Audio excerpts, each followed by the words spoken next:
So don't feel bad if there's a team fight happening next to you. Your job as a goal laner is to just farm all the way early game. Don't feel incentivized to join any team fights whatsoever because you will have zero contributions, but only risking yourself to die. So instead, focus on farming efficiently and planning your farming route so that eventually, towards the late game, you can carry the game. By making the right decisions, you'll be able to accumulate resources in the most efficient way. Welcome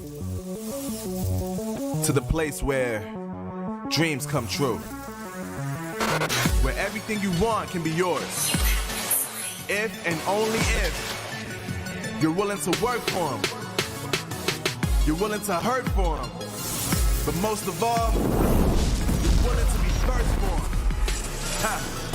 Look, I'm going straight to the top. I don't know how I would stop, like it or not. I got some goals that I'm hitting. You hear what I'm saying? It's hot. Look what I got. Whole lot of passion and pain. The road to success is insane. Stay out my lane, cause I'm on a mission. I'm getting my way. Yeah, I'm a beast. I wanna play with me, baby. The way that I'm training is crazy. And I do it daily. You wanna talk about drive? I got more drive than Mercedes. I've never been late. I'm in the room, it's a red alert. You wanna compete? Well, get better first. I got 10 toes in the dirt. Push through the hurt just to show them my work. I'm the best.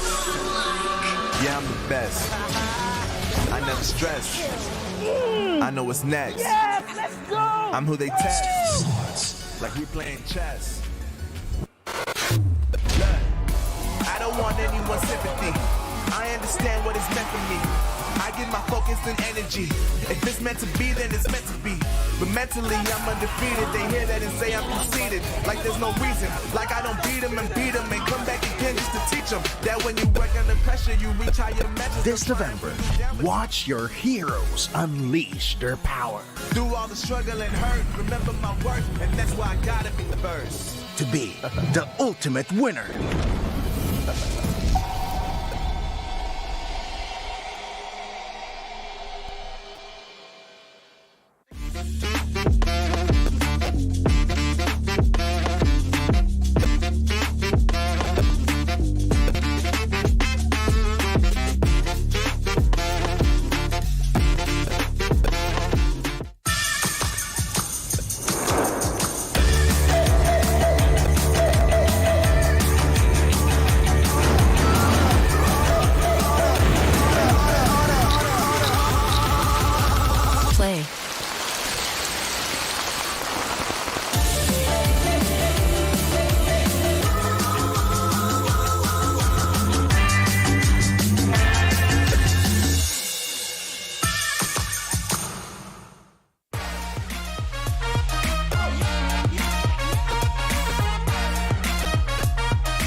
So don't feel bad if there's a team fight happening next to you. Your job as a goal laner is to just farm all the way early game. Don't feel incentivized to join any team fights whatsoever because you will have zero contributions, but only risking yourself to die. So instead, focus on farming efficiently and planning your farming route so that eventually, towards the late game, you can carry the game. By making the right decisions, you'll be able to accumulate resources in the most efficient way.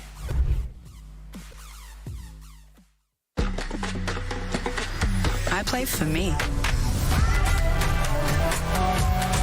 I play for fun. I play for real. I play for friends and Friday nights. We play for all. This is a new age of play. Play your way.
So don't feel bad if there's a team fight happening next to you. Your job as a goal winner is to just farm all the way early game. Don't feel incentivized to join any team fights whatsoever because you have zero contributions, but only risking yourself to die. So instead, focus on farming efficiently and planning your farming route so that eventually, towards the late game, you can carry the game. By making the right decisions, you'll be able to accumulate resources in the most efficient way. Welcome to the place where dreams come true. Where everything you want can be yours. If and only if you're willing to work for them. You're willing to hurt for them. But most of all, you're willing to be first for them. Look, I'm going straight to the top. I don't know how I would stop, like it or not. I got some goals that I'm hitting. You hear what I'm saying? It's hot. Look what I got. Whole lot of passion and pain. The road to success is insane. Stay out my lane, cause I'm on a mission. I'm getting my way. Yeah, I'm a beast. I wouldn't play with me, baby. The way that I'm training is crazy, and I know it's daily. You wanna talk about drive? I don't more drive than Mercedes. I've never been late. I'm in the room, it's a red alert. You wanna compete, well get better first. I got 10 toes in the dirt. Push through the hurt just to show them my work. I'm the best. Yeah, I'm the best. I never stress. I know what's next. Yes, let's go! I'm who they test. Like we playing chess. Look, I don't want anyone's sympathy. I understand what it's meant for me. I give my focus and energy. If it's meant to be, then it's meant to be. But mentally, I'm undefeated. They hear that and say I'm conceited. Like there's no reason. Like I don't beat them and come back again just to teach them that when you work under pressure, you reach higher measures. This November, watch your heroes unleash their power. Through all the struggle and hurt, remember my worth, and that's why I gotta be first. To be the ultimate winner.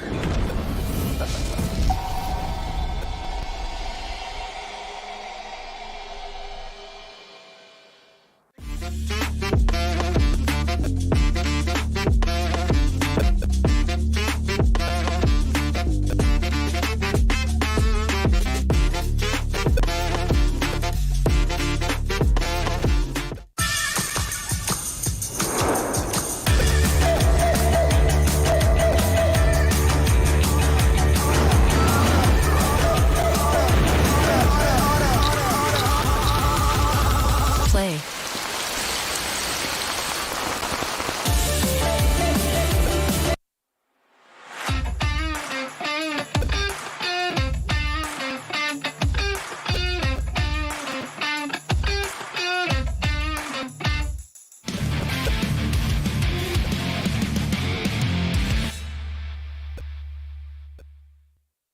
Welcome, ladies and gentlemen, back to the MPL Ice Show, where today we're going to have so much fun together. But of course, I am here today with my partner, Mirko. And here it is, I'm Mirko. We're going to be here together, and today's episode is going to be full of fun because we're going to be inviting a few MLBB royalties here to the MPLI show. Let's just head on and invite our first guest here, Mirko. Who's the first guest, Eterna? Is he an analyst perhaps from Indonesia, from MPL Indonesia? He's one of the best here when it comes down to breaking down the game, and we're going to break down the introduction for Arashi right here.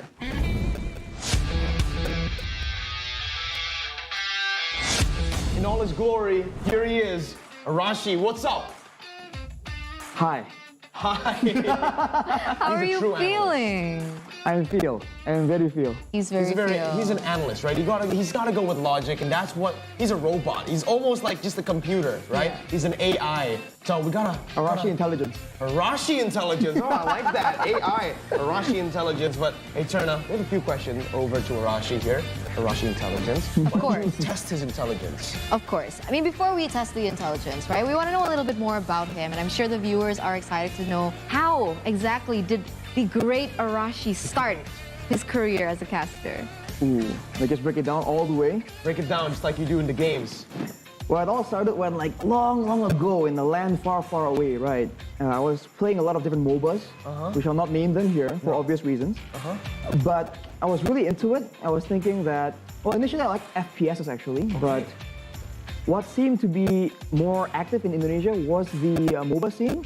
So I wanted to be a pro player. I was playing hours and hours a day while juggling university, etc. Didn't pay out though because, you know, the timing just wasn't quite right. So afterwards, I got started doing some coaching, some teaching. After about, I guess, half a year of doing that, actually, me and Miracle, we got contacted by a certain someone known as T-Bolt, and he said, we need some English analysts, English talents, right? They can speak good English, who understands how MOBAs work. So give us the offer. And initially, Miracle actually got in a bit earlier, and I got my start at the, funny enough, the playoffs only for Season 7. I was thinking initially that it wasn't gonna work out. I wasn't an extrovert. I didn't socialize a lot. I can't speak in public, but Miracle was the one who told me like, dude, you have a chance right now, and if you don't take it, someone else is gonna get this opportunity anyway. So try it out. If it fails, so be it. So I made that leap, and now we're here. Now you're the trophy. Trophy. Oh, you guys are so That hasn't happened yet. cute. That hasn't happened yet. Not yet. Soon, right? But you're right, man. You guys are so cute. It's called the bromance. That's what we call it. Okay, so the last event that you did was MPL ID playoffs, right? Yes, season 10. So seeing the whole season progress Yes. since you've been here since Season 7, what do you think about the current situation here in Indonesia in terms of MLBB right now? The current situation, I mean, it's very exciting because it used to be pretty straightforward, right? Whenever you want to have a compelling story, there needs to be trials and tribulations, right? Nobody wants to see a story where, okay, the guy is just, you know, the main character is doing well and he just goes all the way up. There's no drama there. So all this time when Indonesia was the strongest region, the Philippines was the strongest region, it's kind of like one-dimensional, but now with the imports coming in, with the new meta, with how competitive Season 10 was, I mean, we can all relate. None of us got correct predictions, right? Anything can happen. I think it's a lot more exciting, especially as someone involved in the scene right now. It's very apparent looking at the professional scene. Who do you think might be leading in terms of the meta? Oh, that's a tough one. In a way, okay? Again, indoor pride all the way, but you can't deny that mechanical skills, whenever these pro players play hours and hours a day, the mechanics are always going to develop. That's for sure, right? Otherwise, they wouldn't be pro players. Yeah.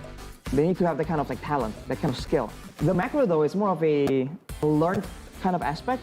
So I think teams that have a solid macro, it's easier to train them, to let them practice more, to get better mechanics, compared to teaching someone with good mechanics to learn the knowledge for macro play. So I think we got to go with Philippines, and I mean the stats reflect it. But of course, my host for Season 10 is, for the next MPLI and the following seasons, of course, Indo pride all the way, man. People are saying that there's a lot of situations where even exciting, the explosive Indonesian, but of course, the dark horse people are talking about is Cambodia.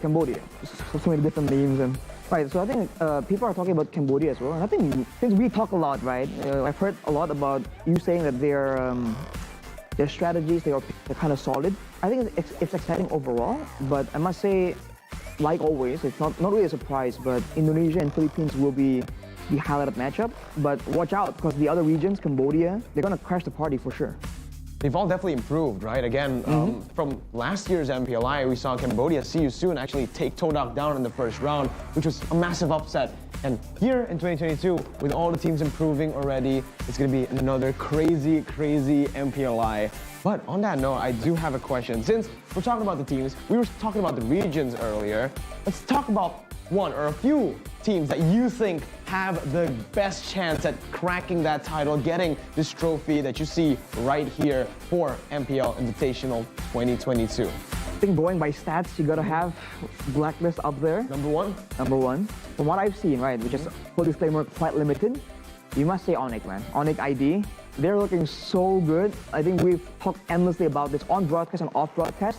It's like a good mix, balance between like both styles, right? Maybe because Kyrie's in the picture, Coach Yep is in the picture, but they have shown that they're very intelligent in the draft.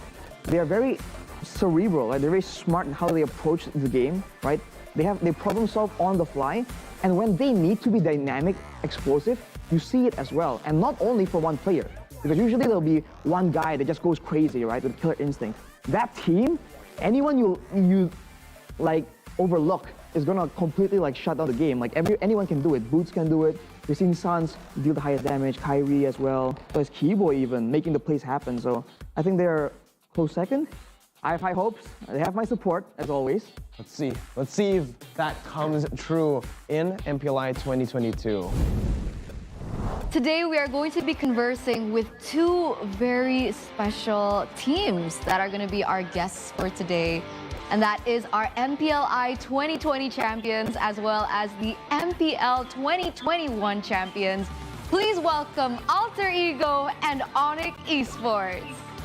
From Alter Ego, we have Ars and Nino. From ONIC Esports, we have Drian, Sans, and Keyboy. Ready for it, man. Ready for the answers to our questions. Everybody's been wanting to ask the champions, and obviously Alter Ego as well here. Us as well. We have a lot of questions to ask them, so let's just get started. And for Alter Ego, actually, right now the public perception of Alter Ego Esports is that you guys are very inconsistent. When you're on top, you guys are literally dominating, but when you guys drop, it's a hard drop down. And obviously, I want to know what you think, Ars, Nino, about the situation. Give us your thoughts about it. Ya dari kacamata gue sebagai analis ya, anak-anak emang kayak gitu. Kayak kalau lawan tim kuat atau tim yang lagi bagus banget, mereka tuh api buat ngalahinnya tuh gede banget. Kayak gue harus ngalahin mereka nih karena mereka lebih kuat.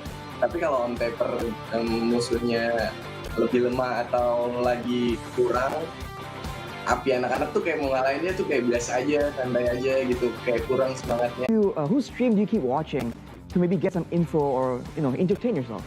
Nonton semua tim sih kan jadi harus nontonin semua tim kan biar tahu lawannya gimana, yang analis musuh gitu. Kalau dulu pas masih zaman jadi player suka ya paling nonton Aura atau R7 pas masih jadi player. Kalau sekarang mostly semuanya ditonton.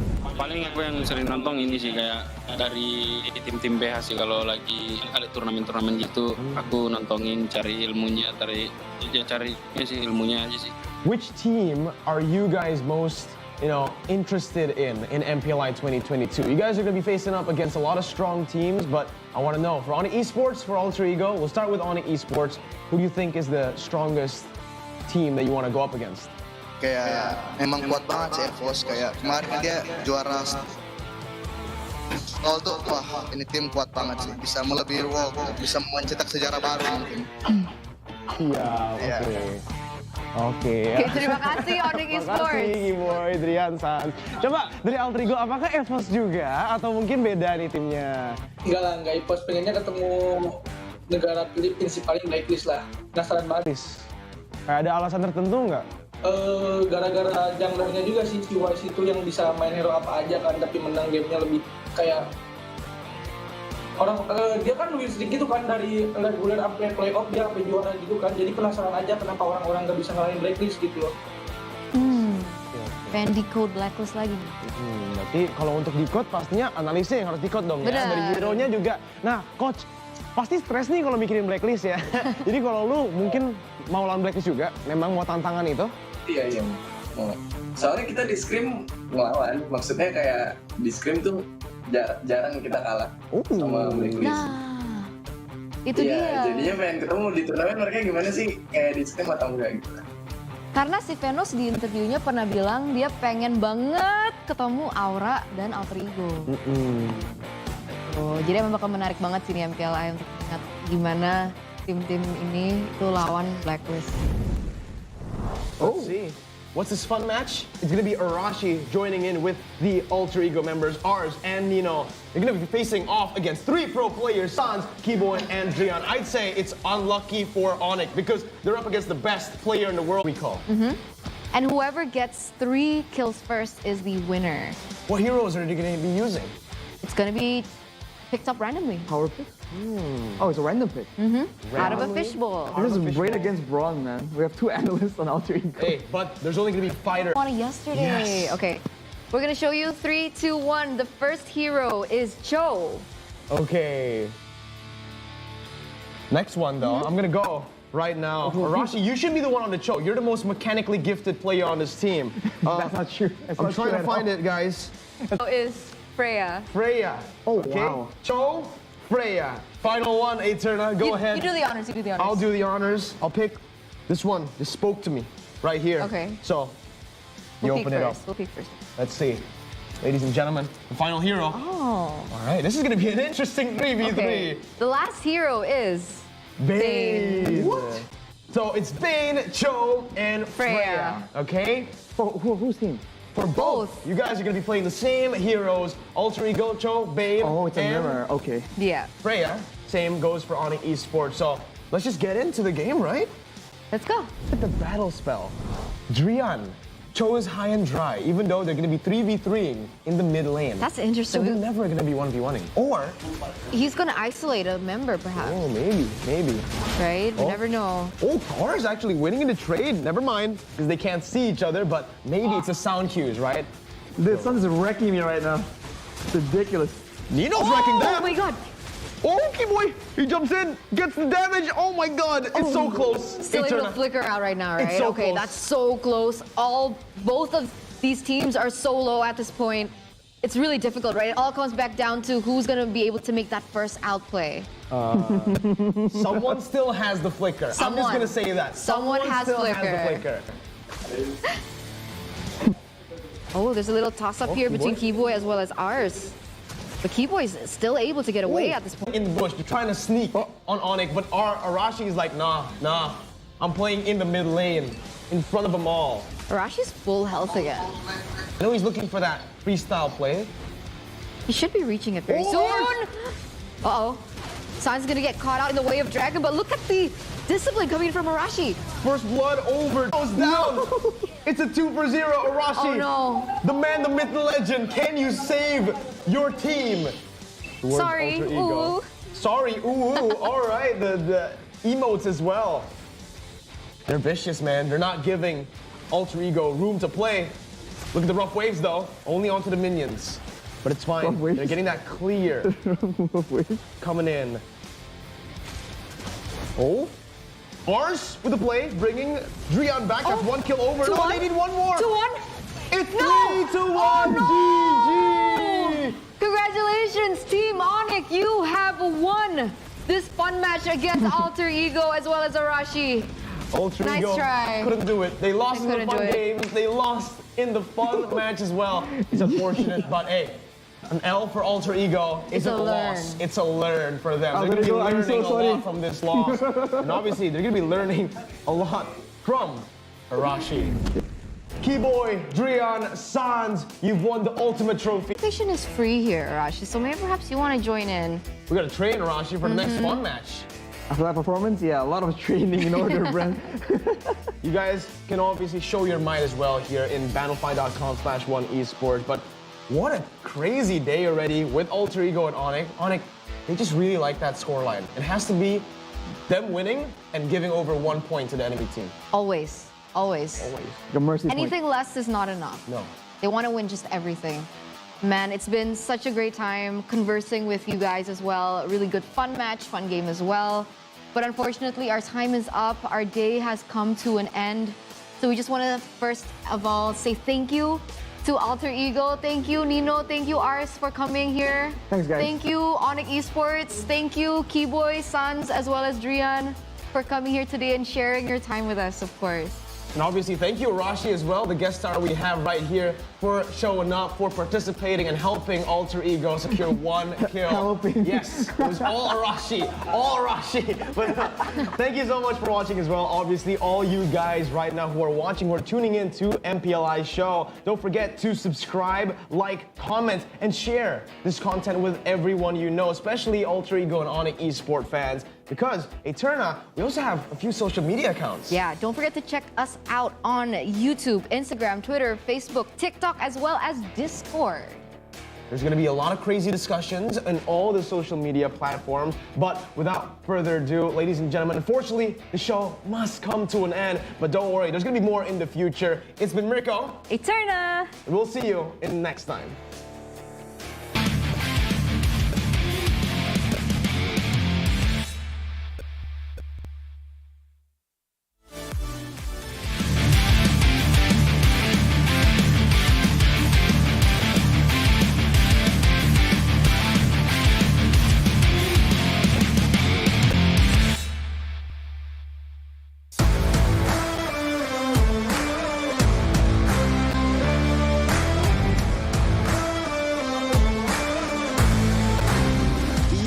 in goal, but now Beloski catches two. Lumion last catches four though, call alter both sides out. Oh my god, the silence is huge. Wise jumps and Beloski gonna be the first one to fall. Take a look at Edward catching two. Boy is gonna be target here. He has not been taken down with that winner's truncheon. What a play there with that flicker. Beloski though has to pay the price as John IQT finds the head. Geek fam, they are going for the end. The base is too exposed and blacklist. Bye-bye, Geek fam. They have break the code. Gary is going to be his target, still able to get away for now as Irad is able to do so much damage.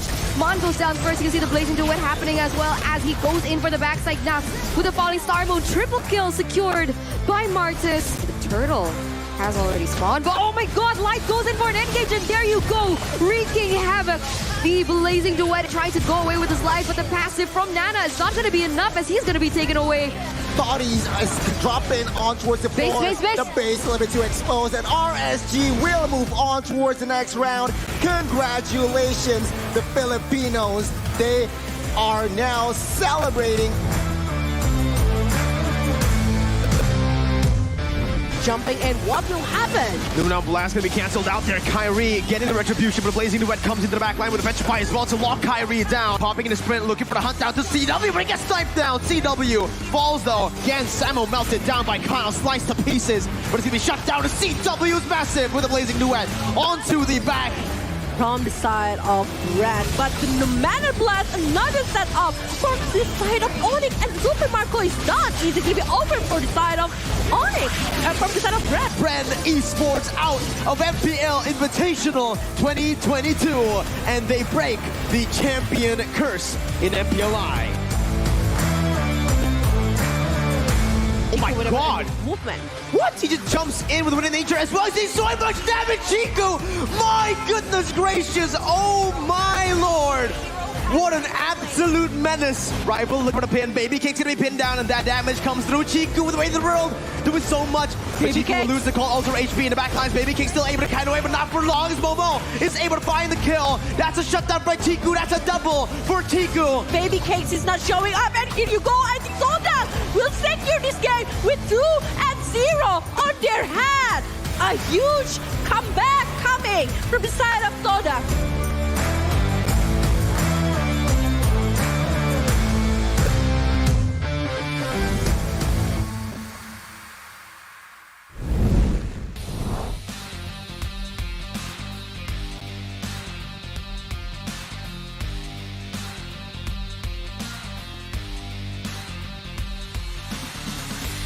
Four teams, 3 countries here left in MPLI 2022. Back with us, English desk here. Today, we're gonna have to see the conclusion of MPLI 2022. Oh my god, still with me, Village, and also Goni, the one who gonna be accompanying you guys for today's match. 2 semi-final and 1 grand final. Who will be proceed to the grand final? That is the big question right here, because but just like what Goni have mentioned, it's 4 teams and 3 countries. But MPLI being held in private, so everyone here already following up all of the necessity to go to the venue, undergone a mandatory COVID-19 test, and also practicing a strict health protocol in adherence with government guidelines. So everyone's here. Okay, I'm okay, everyone's you're okay. Hopefully you guys at home are also okay, but you can chillax, right? Just chill and relax, grab your snack. Meanwhile, while watching MPLI 2022, and of course, we are going to thank our partners and as well as sponsors HSBC, Samsung Galaxy Omni by FWD, McDelivery, and as well as Logitech G. Yeah, because we thought that we won't be having this amazing match and also amazing tournament. But yeah, level up your going farming skills with Ace HBC, just like the gold laner, the pro player inside of MPL Invitation 2022, because they're watching the how to farm and spend gold in Mobile Legends Bang Bang to discover how these valuable assets can turn things and also leveling up your coin in-game and also in real life. That is the most important thing, right? If you can level up your farming skills in-game, of course, in real life as well. And with that being said, you can also improve your quality of life with this phone. Samsung Galaxy Z Fold 4 5G for, you know, an unrivaled gaming experience. Yes, with the Snap Com here, Snapdragon 8 Plus Gen 1, 12 gigs of RAM. Woo. The display here is 7.6 inch dynamic AMOLED 2x Infinity Flex display, along with 120 Hz refresh rate. That is just so crazy. Can be a phone, can be a tablet. You can do anything with the phone because it's unrivaled gaming experience. That is very, very good. And with that phone, with that Samsung phone, you can also download this very your way. Yeah, you can listen to the music, play a mini game to help you energize with your day, to help you have something different, and also helping you to be more happy in the day that you are having. And after you're having that one, definitely you're already having tons of things, but you are missing this beauty in front of us. Play your way the Aurora collection by Logitech G here. Just so pretty design. So I don't know, I want to steal it actually since day one. I think it suits you well. Yeah, Bella it Jade, is. with Look, your the color, style. the beauty. It's very lightweight as well. It is, I bet. And you guys can check that out as well. We are now officially entering a new age of play with this Aurora collection by Logitech G. And if you want more information, you want to stay relevant, you don't want to miss any updates, check our platforms here. Follow One Esports, Twitter, Instagram, TikTok, and as well as Facebook. Yeah, go check it now because you can also check a lot of stuff coming from One Esports. And you know what? You might want to check as well. What type of MLBB hero are you? Have you done it? I've done it. I'm a mage. I'm a mage. You're everybody. a mage? Yeah, I am. So if you want to check it, go directly to the oneesports.gg/quiz-MLBB. Go check it. Are you an assassin like Mirko? Or a mage like me? Or maybe... I'm a roamer. You are a roamer. Okay, that is very interesting. So we have a lot of role already. Yeah, exactly. A lot of varieties. And if you want more variety, perhaps within your squad, check and find your squad at vitalfy.com/oneesports to have more squads. So why? So you can enter more tournaments. We are going to held a lot of community tournaments. Make sure to check that out. Yeah. Go check it out. Go be the next pro player. Maybe you will be the next one. But definitely, if you have tons of things, you want to join tournament, you definitely need a skin, right?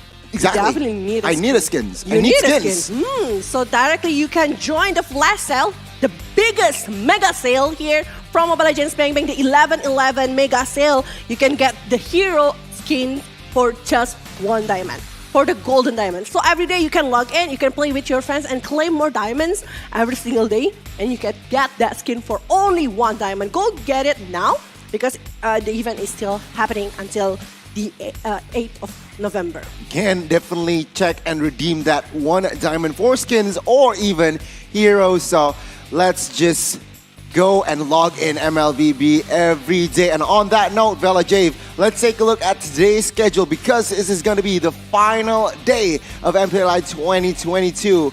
Who will take it? Who will be the champion? As we are going to have 3 matches today. Semifinals 1, Semifinals 2, and we are going to witness the Grand Finals. Geek fam against RSG Philippines here. It's best of 3 series, and it's going to be a strong battle between these 2 teams because Geek fam, apparently they beat Blacklist International. But RSG Philippines, we know how disciplined they are for this one. But also after that, we will witnessing ONIC Indonesia against Todak. 2 teams with a very unique drafting, crazy draft coming from them. I really want to know what kind of hero that they're gonna pick for this one. But the grand final, it's best of 5, Goni. It's best of 5. That's gonna be a very, very interesting match to see, of course. But in conclusion, 4 teams here, 2 Indonesian teams, 1 Philippines teams, and well, 1 Malaysian. So it's gonna be very interesting to see the battle here. Who will grab and be the champion of MPLI 2022? And with a prize pool of $100,000 US, they are gonna be competing for this one. Is it gonna be Indonesian versus Indonesian grand final, or Philippines versus Malaysian, or maybe Indonesian versus Malaysia, or I don't know. That is a lot of options that can happen. But yeah, the first match, Geek fam, RSG Philippines. I really want to know what is the preparation that they got for this one, how they're gonna be especially for Geek Fam, how they are going to be able to beat the discipline that RSG Philippines have. They are growing a lot inside of MPL Invitational 2022. I guess, yeah, they have improved a lot here. But on that note, again, let's take a look at the team profiles for our first match, Geek Fam, and as well as RSGPH.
And that is your team profiles. And let's take a look at Geek Fam here first. The boy, Luke Cadera, John QT, and as well as Beloyski. Yeah, with this lineup, they are able to shut down on Malvinis previously with a very, very aggressive lineup that they have.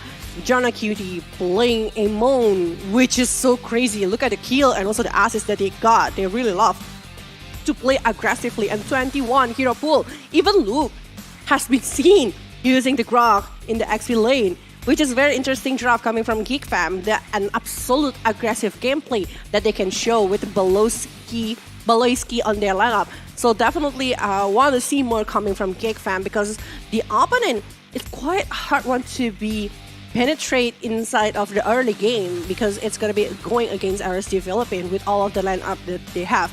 But the Cadera, the one that's coming from the hood, apparently, Gani, is the gold. What is the title? The gold digger from the hood. Yeah. Cadera. The one who holds tons of gold on his hand. I don't know where he's carrying that much. I don't know. I'm not sure. That is a big question, bro, right? But again, against RSGPH, that is a tough challenge. Why? Because we have Exor, Nats, Kusei, Irad, and as well as Light. You gotta say here, Village 8. Yeah. Light. This roamer, I can't stress this enough. He is the golden standard of roamer. Yeah. But Irad using that Martis with a high win rate on the Martis, on Irad itself. I think 100% here in this tournament. No, it's below that because it was losing against Alter Ego once. It lost, yeah. Yeah, but aside of that one, I think like Irad still having a huge win rate for that one. But Nuts,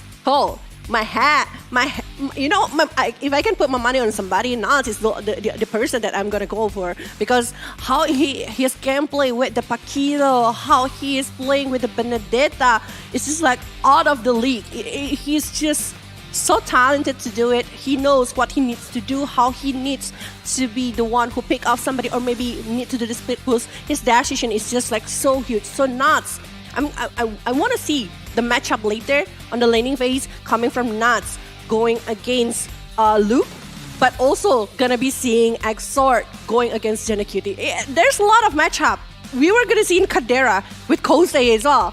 So all of them having a very good players here, and I really want to see what is actually gonna happen. All in all, it's just highlight lane in every lane here. Nuts.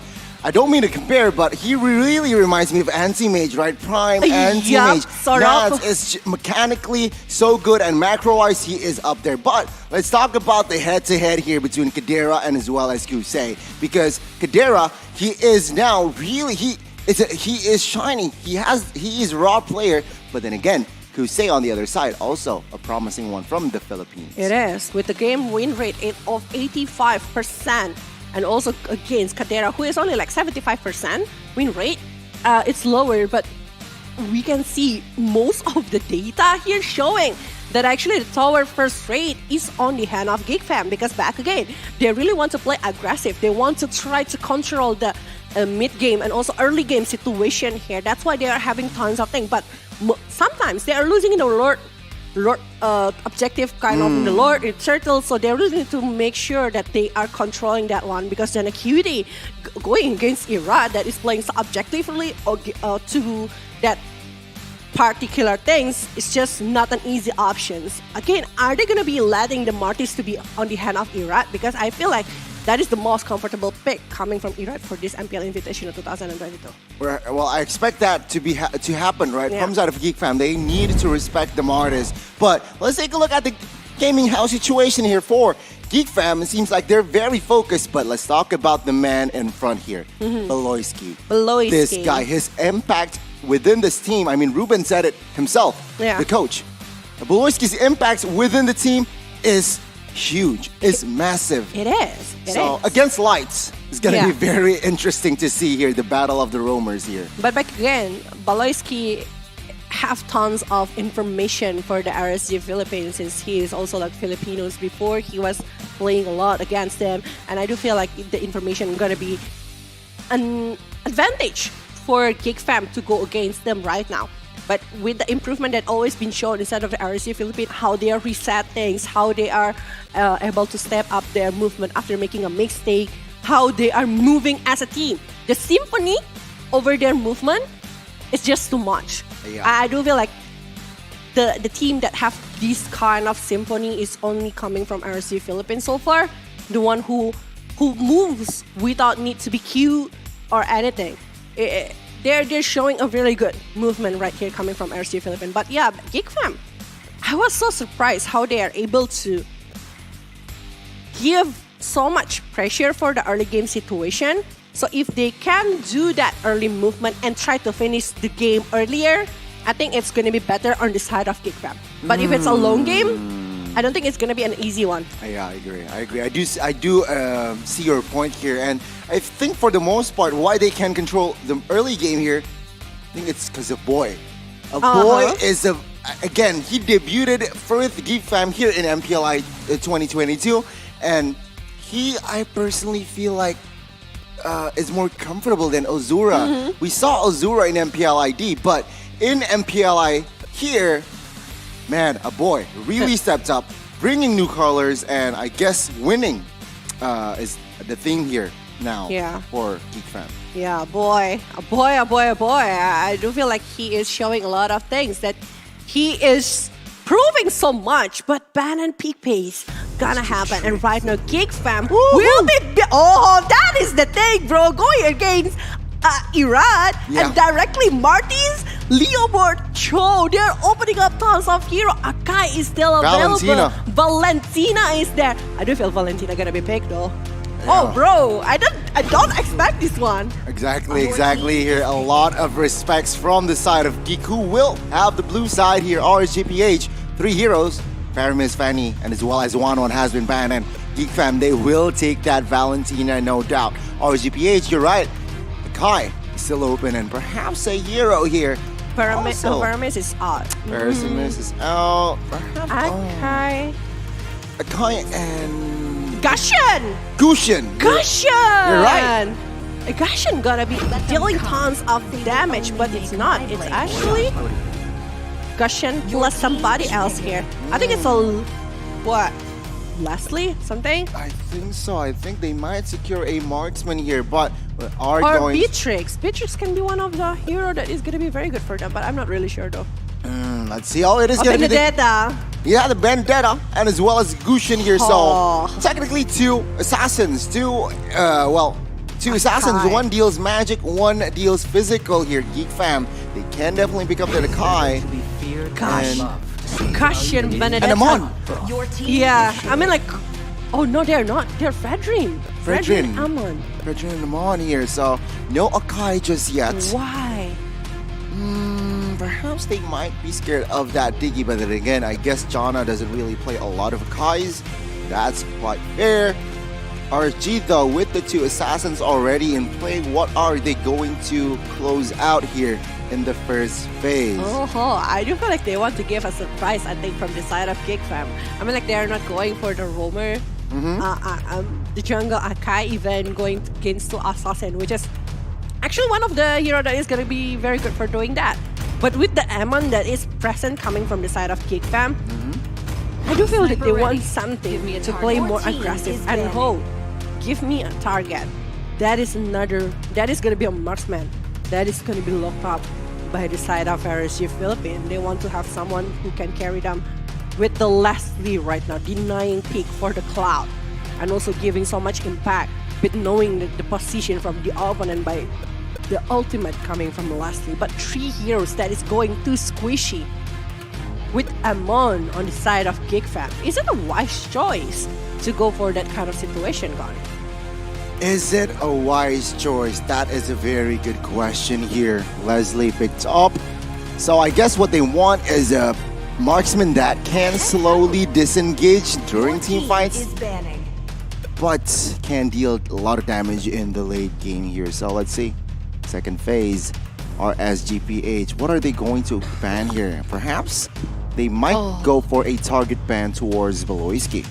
The Paquito is still available though if they want to go for it, but I don't think it's gonna happen since they already have the... I'm not really sure about RSG Philippines, but I do feel like they're still gonna can flax this Benedetta along with the Gushian, so they still need quite... It's still a probability going for the roamer and also the mid lane or the XP lane. Tons of options right here, but Farsha is the one that's getting banned here, so they think the Gushian will be going into the jungle. Yeah, forcing it as well here perhaps. So limiting and eliminating some mid laners here for the side of course, Exort. And remember, Exort is a Kadira player, so perhaps Fam they might want to take that into consideration. But RSGPH, they are going to ban the Melissa, it seems like. So 2 marksman bans. Again, Beloyski, a lot of hero pools within him. So let's see. I mean, like Brody is still open, and then that is a very good hero going against assassin like Benedetta or maybe Gushian. So that is a huge option. They're betting over the Melissa or maybe over the Irrital, but I do feel like, I mean, like this is gonna be Kadera using the Brody. I think like it's gonna be a very good options. But from the Geek Fam side, they're gonna be trying to eliminate Esmeralda, I think, or maybe the Eve here, because that is gonna be a very good options with a very huge area of evac. Ruby is still gonna be a very good option for the side of RSG Philippines because they are going against an assassin like an Amon. But on the other hand, IMU from Valentina can be one of the important part to try to get something from the side of RSG Philippines here. And I think if they are trying to get it, it's gonna be better from the side of RSG Philippines. But it's on their choice though. Are they gonna pick over the Ruby or they gonna try to pick over the Atlas? Your team is Oh my god. It's a Nana? I think so. I think that sounds like a Nana, no? No, it's a Lilia. Oh yeah, I forgot. It's a Already Lilia. sure it's a Lilia. But Hoot will confirm the Diggy. Diggy and what? The time and time again. I forgot that voiceover. But okay, let's talk about the composition here. RSGPH, 2 assassins, and they add a Lilia. So it means what they're saying is they want to control the early game. They have a very fast clear and a very 2 heroes that can move fast. So that is what Geek Fam needs to be aware of. But the Diggy pick, I was like thinking they want to control the CC that can be brought by RSG Philippines, but I think it's the purpose is to bully with the time bomb and also the first time. I mean, like it's going against 2 assassins, and also I can count Leslie as an assassin as well, and it's very very easy to try to bully it using the time bomb along with the first time. So I think that is the purpose. They are picking over the Diggy, so they might be going for Diggy damage rather than going for Diggy tank. But a Matilda is going to be picked from the side of RSG Philippines, and we know with that kind of condition it means that they want to play early game as well. They want to try to play aggressively, but Irat using the Gushian, they really need to play super aggressive to the side of Geek Fam. Will they be able to do that with Diggy on the hand of Geek Fam? Because that is not going to be an easy task to do. You're right, it's not going to be an easy task here, so it is going to be very interesting to see Beloyski on that Digi for our first game. But of course, Jana on that Amon is going to be so lethal, and Kadira on that Beatrix. It's going to be very interesting to see the matchup here because the gold laner from the side of RSG is going to be using that Leslie. So, Bella Jave, are you ready for our first game? I am so excited, so we will just jump, I think, to the land of Dawn to witness the first game of Best of 3 series coming from Geek from Indonesia against RSU Philippines right now. Let's just see the conclusion of this series. Geek Fam, they opted for a 4 flicker here in their comp. Meanwhile, of course, from the side of RSG, it's going to be 3 flickers here.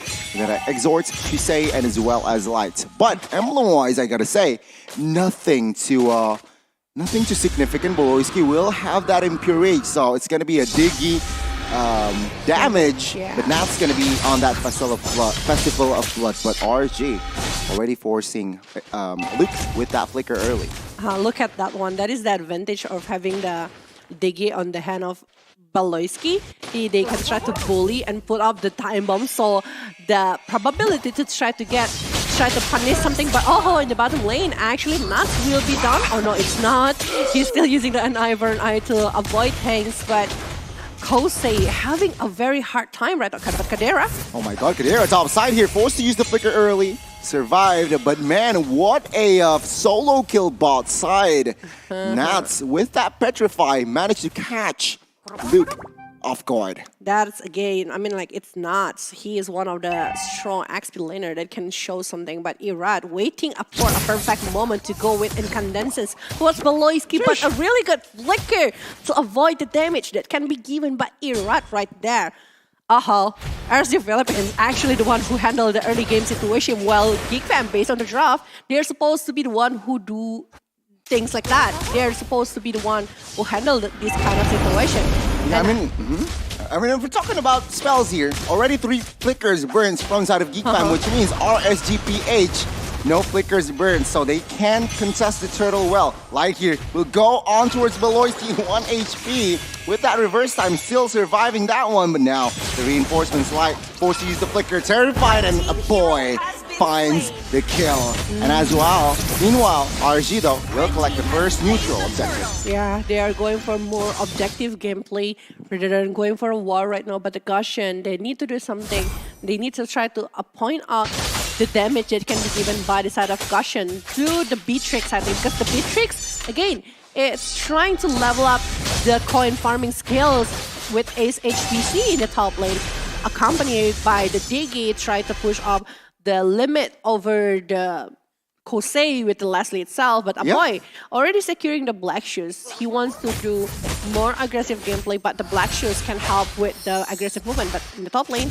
Oh my god, that Circling Eagle lands, but no follow-up damages yet, Vela. So we'll have to wait and see as things are gonna unfold here in our first game. And we're talking about Fold. Samsung Galaxy C Fold 4 5G is also available. But in the river, Jana trying to make a move on towards Arad. Not enough damage or stacks just yet. Yeah, I think that is some movement that needs to be done with that one. The Endless Shards hits, but it's Gushian.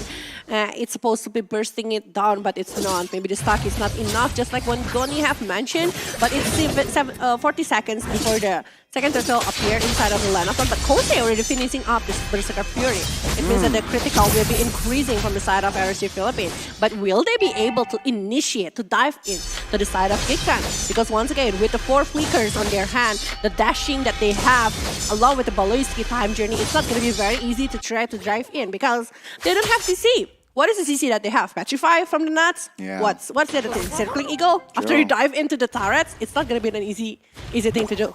Yeah, I guess you're right here, so it's going to be, I guess, more of a more setup here. Without CC, they need to think of that. But now, Jana will have that orange buff. Nuts almost claiming and stealing that one. But this Gushian, Rad, RGPH, I feel like no real pressure from the early game. We expected more action. Remember, composition-wise, they have the early game set up, but let's see here, the second turtle. Geek Fam already in the vicinity. Rad seems like he's quite late, but the turtle will be resetted. Yeah, the turtle will be resetted, and Nuts again are playing Luke in the laning phase. Even the level gap is pretty huge now coming from Luke and also Nuts. And Nuts will just cut the minion, will just find a way to do something. But again, now the setup, RSG having a really good setup, but what will happen because Baloyski trying to open up the vision right now. Oh my god, the turtle will be claimed by Rad. A very good steal there, RSGPH. With that being said, they do not want to force a fight here. A very disciplined, objective approach here from the side of RSGPH. Again, BOD secured by Kadera. Oh, very early. Yeah, this is very early. So again, Kadera with that BOD, he is going to go to the mid side here, perhaps looking for some action. But all in all, he just wants to funnel the gold mid lane and as well as top. Yeah, I think like before RC Philippines was leading for 600 gold, and right now Geek Fam is the one who handle around like 500 gold. They are very energized, like a winner with ONIC every day your way. Download it free right now inside of the App Store and also Google Play Store. Download it now using your Samsung Galaxy Z4 for 5G. But in the bottom lane, again, not doing an insane job here by cutting all of the waves, but Jana Cutie actually revealing the position from it's a Leslie for late game along with Lilia. Lilia, it's not going to be bursting so much, but actually it does though. It does a lot of damage in the late game. The continuity of the damage is going to be enough. Exactly, the burst is still going to be there. So I feel like damage output wise, RSGPH, it's going to be huge, right? From the magical and as well as the physical here, it's quite complete. Geek Fam though, we can't discount them as well. I feel like Jana QT can deal a lot of damage, and of course Kadera. But now, let's see the mid side here. 4 members, one side of RG trying to look for a play. Circling Eagle connects on towards a boy. Take a look at the black shoes there, but now he is in no man's land. Flicker pops as well. A boy is still escaping for now, so a very good play by the mid laner from Geek Nats though. He is still on the manhunt here. And I guess a boy, oh my god, a boy, will he find the alpha? Terrified Nats, taking a lot of damage, petrified as well, and Nats will be taken down! A boy with the solo kill outplay, bot side. Oh my god, and they're not stopping there, I guess. Look at that one, Baloyski actually using the time journey, tried to do something with the movement, but the mid lane turret almost been taken down, and Kadera, the man from the hood, will be taking it down with the snipe. A boy, he's proving himself in the bottom lane, and especially it's against Nuts. Exactly. It's against Nuts. He's the one that is low, but he's the one that taking the kill, going against this Benedetta. Nuts used everything. He popped the petrify as well, but a boy just manages to find the outplay. What the heck just happened? He is crazy. He is insane. I was mentioning how the mechanic coming from Nuts, and it's just gone because of the boy's movement just now. But 1 versus 5, he is using a lot of resources from RSG Philippines. Yeah. And then he outplay this Nuts. Exactly. It's Nuts. I still can't move on from that play. I still cannot move on. He was targeted from the mid, and then popped the black shoes because he stole it from Exort. And he used the flicker to escape, went bot side, and Nads was chasing him down, but it was actually Nads who is taken down. That's just huge. It is huge for the side of Geek Fam. But right now, I think like they want to get a revenge for Nuts because in the bottom lane, Kosei, he is alone right now. But I think it's gonna be a boy again. What the heck? A boy finds the kill. RSG now Rad in the side, in the back side there. Couldn't quite connect with the opening with that Gushin.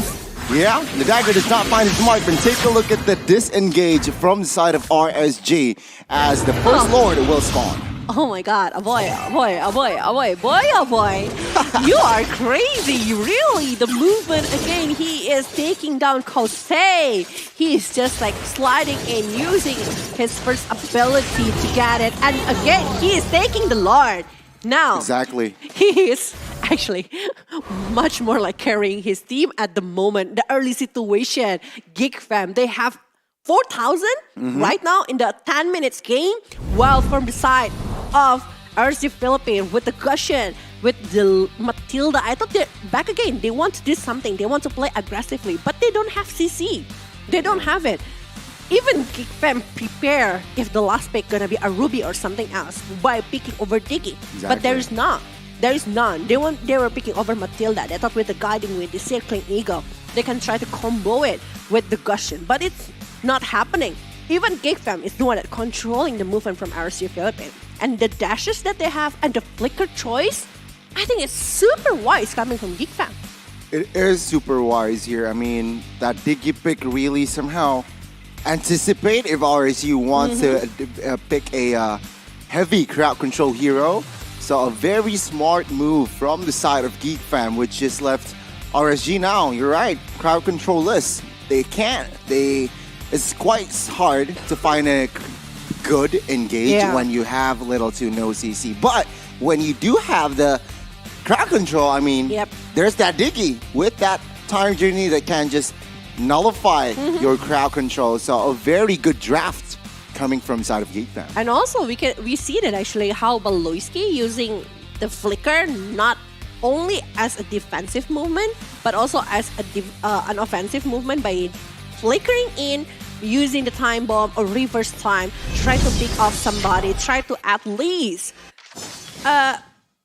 try to poke the hero coming from the side of RG Philippines. And now Kadera, he is dealing so much damage. I wonder what is the item that he's having after the Blade of Despair that is been done 4 minutes ago right now from the side of Geek. They are leading for 4,000 with 3 charges on their hand, and the Lord is also already on their hand. So it's a huge impact right now from Geek if they are able to transform this advantage of having the Lord into taking the turrets and sniping over the base turrets. But nuts! Trying to do something, but a boy with the mega kill right now! They're not stopping! They're merciless! Exort does not find the time to pop that black shoes, and now take a look at the shards.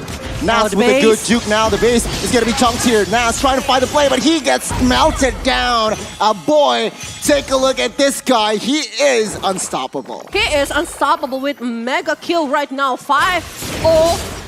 It's so crazy from the Valentina, and I think they need to take care over the tier 2 turret in the bottom lane rather than going for the base turret in the mid lane. Oh, but Jana Cutie will be down in the hand of Irat, but the snipe coming along with Jana Cutie able to take down Nuts and also Irat right now. It's an exchange for jungle plus jungle. It's still an advantage for RSG Philippines, but the damage! Oh, the damage is nasty. Valajave, Jana QT.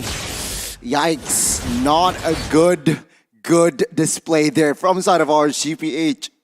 Oh my god, Kadera. Oh my god. Malavik Roar, Blade of Despair, one snipe. Even the sniper is supposed to be Leslie. It's supposed to be Leslie with the Windtalker along with the Berserker's Fury, but it's not. Nope, it's not. It's Beatrix. It's Beatrix. It is Beatrix, man. I mean, I have no words as well, Vela James. I'm very surprised here as now Geek Fam with the conceal. Are they looking for Nas here? It seems like Benedetta. He is now aware of the situation. Final blow as a defense, but now with that flicker, no, not flicker, actually, Nas survives there. So a very good and very well composed there by Nas. And as I was saying, RG, they're committing to this Lord. Are they going to be able to do it? Because Baloyski opening up the vision again here. Reverse time bomb, Irat. That's what happened when you're going against a Diggy as an assassin. Oh, nuts. Top side. Oh, very low. Final blow to escape. Very low here. No, he's not. Yeah, almost there. But now with that space created, Geek Fam, they are able to create the Lord and take it from the hands of RSG. Second Lord right now, Geek with 7,000 gold lead. Will they be able to take care over the base turret from the side of RSG Philippines? They are able to take a lot of stuff. Irat unable to even get close to the player to the side of Geek. And they, I don't know, boy, how to stop boy at this moment. I don't care about Kadera or the rest. Oh my god. Take a look at your bottom right screen, Bella J. There's watch party from Indonesia, so you can say hi there. Hello, Indonesia. and of course, brought to you by HSBC. Crazy. And they might get the 500 US dollar worth of skin and diamond in the watch party. That is so crazy. Hi everyone from Indonesia watch party. If I'm not mistaken, it was in high ground speed. Yeah. Oh, Beloyski with Divine Glaive. It's gonna be dealing more damage rather than what he have done since the early game. Exactly, the bombs. Now, with the slower push, can they end the game here? 5-man defense, 5-man on the offense. Let's see, the mid-wave jumps in, final blow just to clear. But take a look at that, Nats gone instantly. In the backside though, Rat trying to find a kill, finds one, double kill though for Kadera. 3-4-1 triple. Can he find the Maniac here? It seems like the base will be the objective as Geek Fam finds game 1. Whoa, a really solid game 1 for the side of Geek Fam. How disciplined they are. They are showing the same kind of strategy they were using against Blacklist International, but not going too aggressive like before.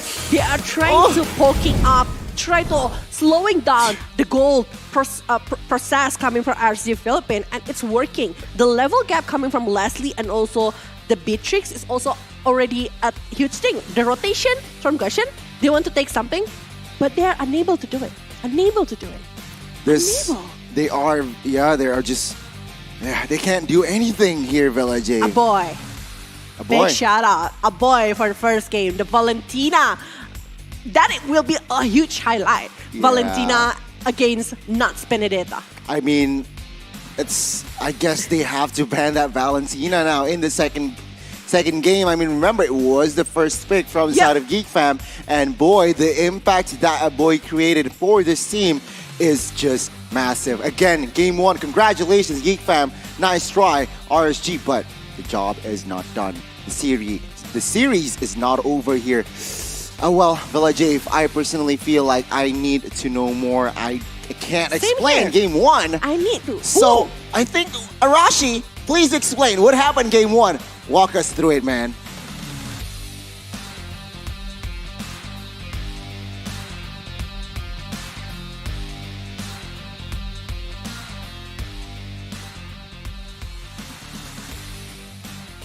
What's up? It's explaining time. And that is a crazy performance by Geek Fam. Usually, RSG Philippines are the ones who will push the tempo and actually take control of the game and use insane pace to confuse their enemies. But with all their initial engages being cancelled out, being countered by the Diggy in particular, makes it very, very difficult for RSG to try and get any momentum going on.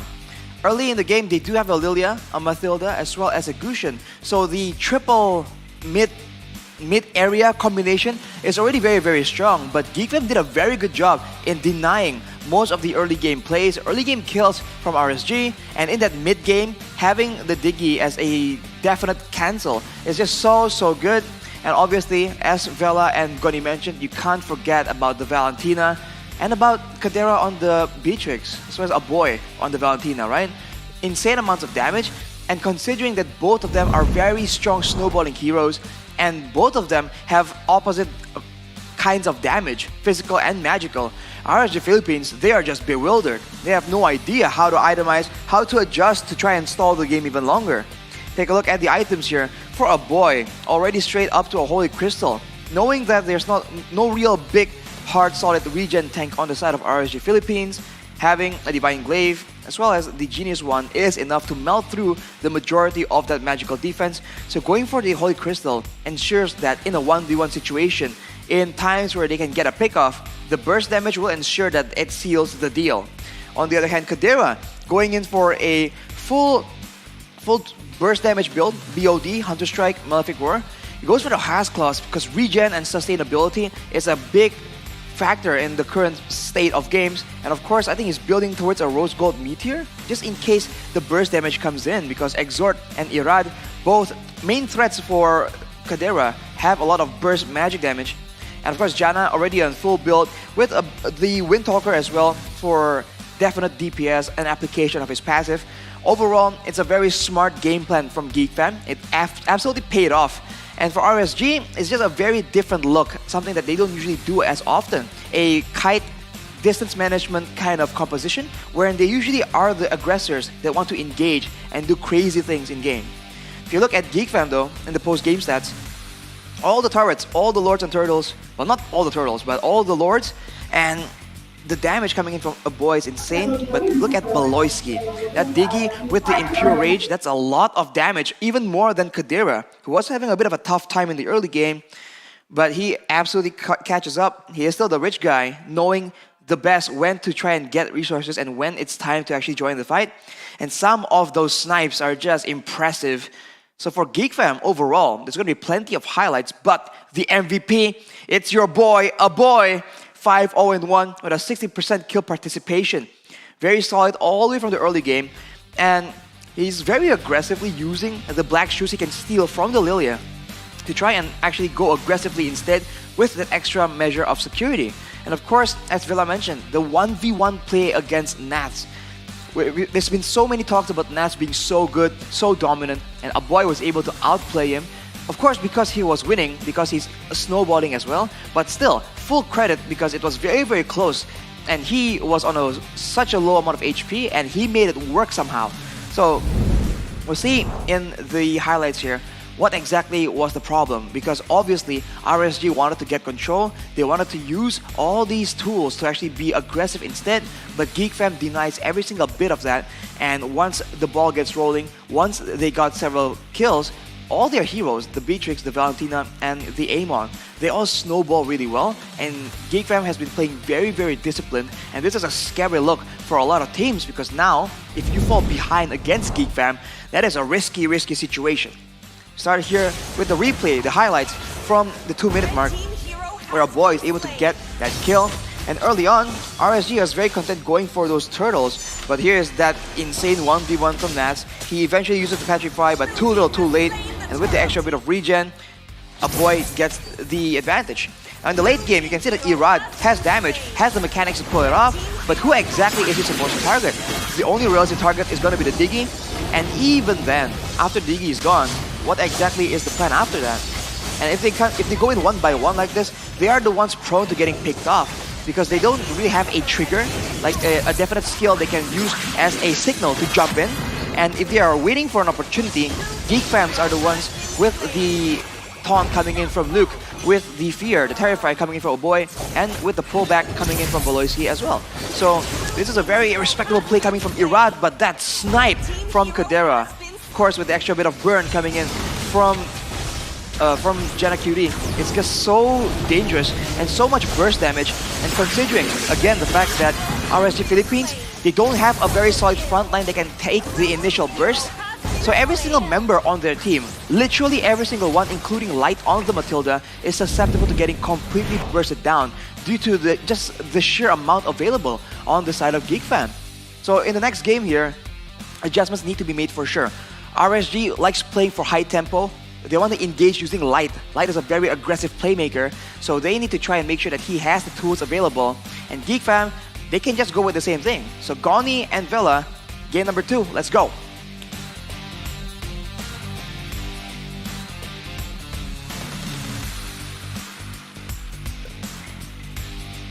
Thank you so much, Arashi, for that stellar analysis for Game 1. But yeah, let's go Game 2, Villa Jave. I mean, but boy, a boy. Boy, a boy. Literally, a boy in Game 1 was the man to watch.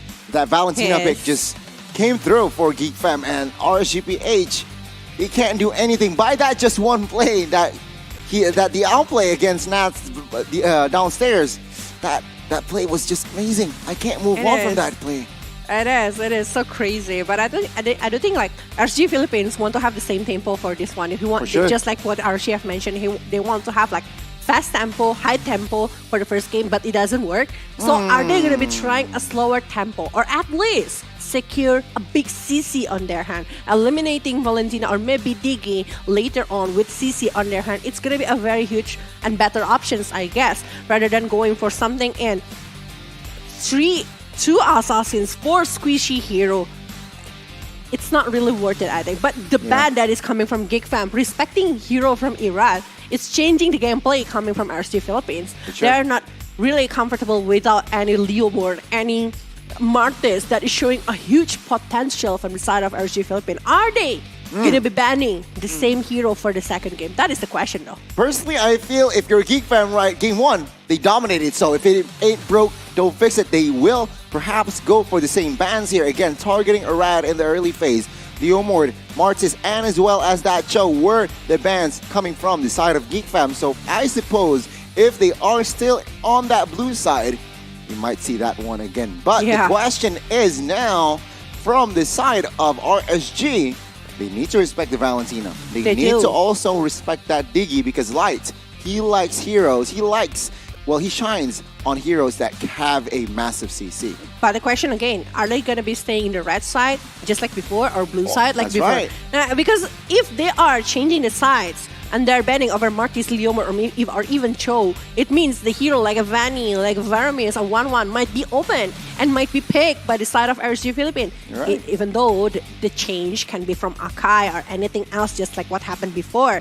But it's still a huge probability. So it's mind games and also tons of things that they need to do for the drafting phase. Because again, the drafting determines a lot for this match. And this is a single elimination. They have like one more step to go for the grand final. And I do think RC Philippines need to pull out all of the cards that they have to go for the grand final. But Before that, let's check our platforms. Twitter, TikTok, Instagram, as well as Facebook. We have, of course, all of the information, updates, memes as well that is within that platform. Yeah. Those platforms. And also the highlight. Just like what Aboy have done in that game. The first game will be a highlight inside of the TikTok of One Esports. Hopefully it gets uploaded. Please. I already said it. Please make it a content. Bella Jave is already whispering, and that is... I requested. Exactly. Bella Jave is already whispering, so I guess that should be uploaded there. But on that note, Bella Jave, you talked about what type of MLBB hero are you? You're a mid laner. I'm a mage here. Any hero in specific? Oh, Chang'e. Chang'e. Well, if you want to know as well, just like Velajev knows that she is a Chang'e, oneesports.gg/quiz-MLBB. Check that out. Perhaps you know more. You can find your inner self. You are a Tigreal? I guess. Mirko said that I'm a Tigreal. I need to take that test personally. Yeah, so we have a roamer, we have a mage. We will find another one to find our squad to Battlefy.com/OneEsports to join the community tournaments. Because we already have an assassin from Mirko as well. The fighter. Who is going to be the fighter? Who is going to be the marksman? Eterna will be the marksman, I think? Yes, Eterna. So we have a full squad already. I guess Eterna can play all 5 roles. She is all 5 roles. She is good. She is very good, so She's there you pro. go. She is a pro. Pro caster and as well as a pro player. But on that note, let's talk about our next game here. Because 1-0, technically, one more game here. It's match point. Yeah, for side of Geek Fam. And if it happens, Geek Fam coming from a long way. They're coming with tons of matches that need to beat Blacklist. Yeah, they beat Blacklist 2-0 with that pressure, with that early pressure that they give. And I think that is the power coming from Geek Fam, the early pressure. Yeah, I mean... the early game. It is safe to say that Geek Fam, if they win against RSG 2-0, I gotta put him, I gotta give them a title. PH Slayers. PH Slayers. If they win this game against RSG, they will have the PH Slayer title. Now I want to check. Well, who are they going against before? They won against Blacklist. They go against Blacklist. That is right. But before they were going over something else as well. That is so crazy. They are beating. They beat RRQ, and then they beat Orange. Yeah. Indo, Malaysia, and then PH. PH, yeah. They beat every country, to be honest. True. They beat every country. True. They beat the odds. I mean, like Mirko have mentioned before, like this is a team that is not going for the playoff for the main event over the MPL ID season 10. Exactly. And they are beating strong teams right now inside of MPL Invitational season MPL Invitation 2022, but changing sides now. RSG Philippines will be on the blue side while Geek is on the red side. But look at that one. Yeah. They don't care. But Irad, you're not going using the Martes. Yeah, we talked about earlier as well. Light shines on that playmaking hero, like Arashi said. And of course, like I said here, Light likes just to have that heavy crowd control hero that can change the game. And with that being said, they ban out Diggy. So already a respect from the side of RSG. But Geek fam, again, if it ain't broke, don't fix it. Seems like now. Even then, even if they're on the red side, they still go for that Martis ban. The question now is Valentina, Akai, Fanny. Leomord was banned as well Yeah. last time round. But let's see here. The approach comes out of RGPH. They are taking their time now. They are. What They're playing around with our thoughts right now, but Gushin, there's no Gushin. The Gushin ban comes through from side of RGPH. So Geek what they fam. want? Oh, a quick response from the side of Geek fam. They know. All right, let's ban out the Fanny. RGPH, what are they going to prio here? Valentina and Akai, and the options is all yours, but Valentina directly Wow. without any hesitation from the side of RSG Philippines. Geek fam, what is your card now? Going against Valentina, a big skill with the IMU right Exactly. there. Are they gonna be trying to pick over the Akai, or they're gonna let go the Akai and go for something else that might create tons of problem from the side of RSG Philippines? Or maybe they're still gonna pick the Akai no matter what. They might take the Leomord here for some reason, taking it away from Irad as well. Maybe. But let's just wait and see to be sure, right? Because RSGPH, a very, very strong pick here. But no, it's going to be the Grok and Kadida. Kadida, remember, taking it away from Exort as well, who is, like what Eterna mentioned, the top global of Kadida. Haha, but with the Valentina with raw waves of even wild charge, I think like they want to burst on the early game or the early mid laning phase coming from the Geek fam is very strong. I mean the power of nature, the ocean oddity. I think like it's gonna be very easy to clear up the lanes and do the rotation. You're right. Plus the breath of ocean. I do feel like they want to hunt down once again to the side of RSG Philippines. So they need someone who can handle all of the situation that is can be given like that. Benedetta is still the options here. They still want to play with the Benedetta with an eye for an eye. But picking over Cho, wow, that was being banned before. We do remember that the first game it was like Martis, Leomord, and also Cho that is being banned from the side of Geek fam. But picking over the Cho, they want to pick off somebody at least from the side of Geek. And with the Shunbo, I do think like the CC that is coming from the Geek fam can be nullified really well. And it's going to be piloted by none other than Lights. So most likely, right? I mean, Lights Irad just can go shines. with the Cho, depend True, on the jungle that from the It's side still a of Geek. flex. Yeah, it's still a flex. So let's see here. Will it be Lights or will it be Irad? But Geek fam, they are securing a jungler early here. So what they're saying is they are going to limit, like I was about to say, they're going to limit the jungler option for Irad here. Perhaps forcing that Cho into that jungler position. I want to say that Leomord ban will come through, but RSGPH, what are they going to limit here? Perhaps a hero for Luke, but then again, that Grok pick is a flex. It is a flex. The Grok is a flex.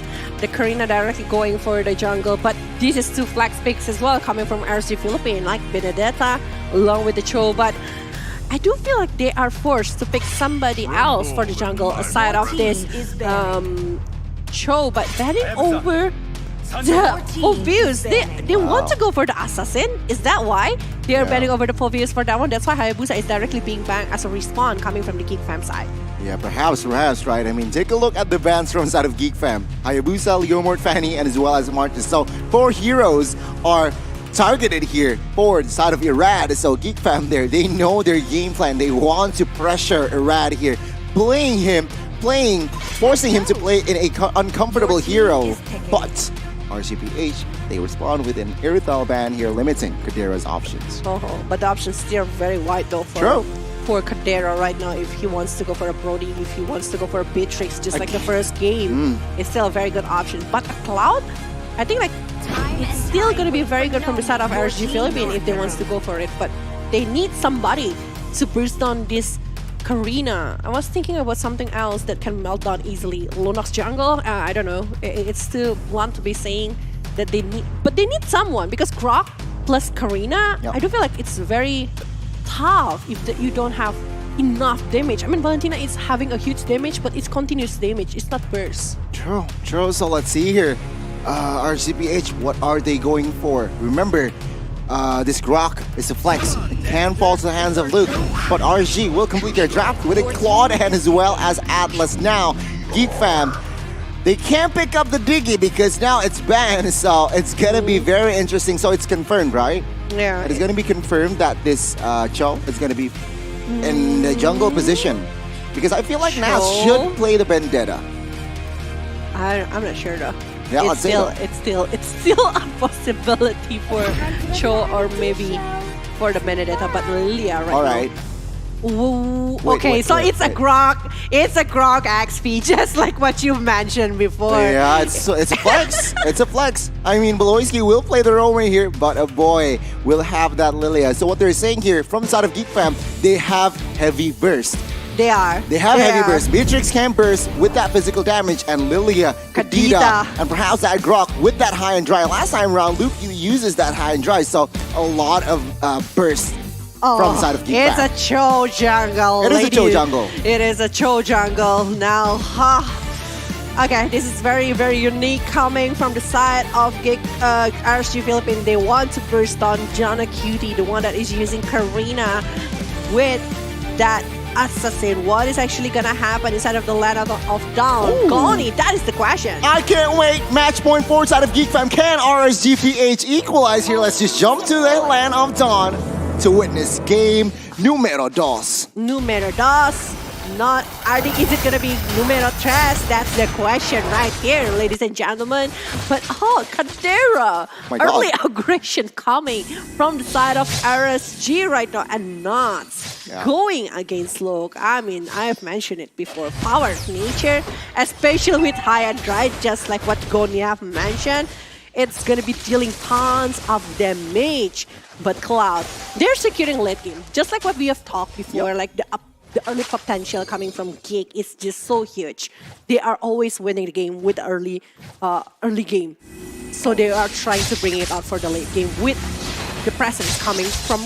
Oops! My God! Almost there, Naz. Picking up the early first blood, but Beloyski here rotating ball side, but that Luke still has that flicker. Still have the flicker, but I don't think that he will be recalling soon. He just want to clear the way first before doing something else about it. But in the bottom lane, my God, a lot of actions here. Kadira with no flicker. Can he escape? Not for long. That wave dragon connect and first blood will fall to the hands of Kusei. Erad rather. Now needs to be careful here. Please do note that Exhort and as well as Kusei has that Purifying as well as, in response, a boy has that Purify as well. So a lot of crowd control negation here in the second game. We do remember when we see Cloud using Purify, it means that he wants to play aggressively. So that's we are going to be waiting for him from the side of Kusei. But Breath of Ocean! Breath of Ocean, that's the case. Ladies and gentlemen, whenever you're facing a Kadita roamer, it's not going to be a very easy job to do the laning phase. It is not, and he uses the Purify as well, so that's a burn resource. Now let's see it's outside, and that's still able to escape as of right now, chunking and poking that turtle. Ghana QT now looking for the contact. Oh my God, fatally! So the next onto is 3, Rad finding the turtle.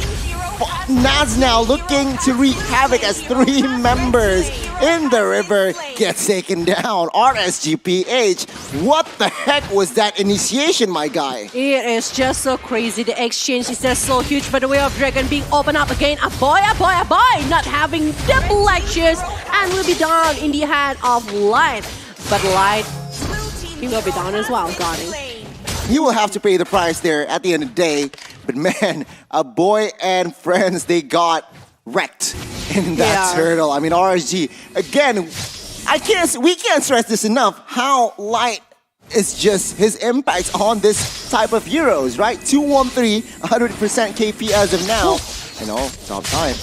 It's Luke against Naz here. Needs to be careful. Why charge does not connect. Final blow as a defense here. And my God, Luke again is forced to use that flicker as a defense. Oh, they are very energized, like a winner with Omnia, but Wild Charge is being open. Breath of Ocean, Beloyski using the rock waves right now, and I don't think they will be able to do something. Wow, in the bottom lane! Oh my god, John QT almost caught there. Luckily, can survive that 3v1 engage. Oh my god. Oh, top side, not done yet. The stun connects perfectly from Naz, but now Jana and friends, they are going for the kill here on towards Exort. Exort still has that Purify, so he is rather safe. Both team disengaged from that exchange. And now Geek losing the tempo that they were having. They want to play their way with the Aurora collection from the Logitech G with a very early aggression, but the presence by Light, just like what Goni have mentioned, changing the game coming from the side of RSG Philippines. They are having 1,000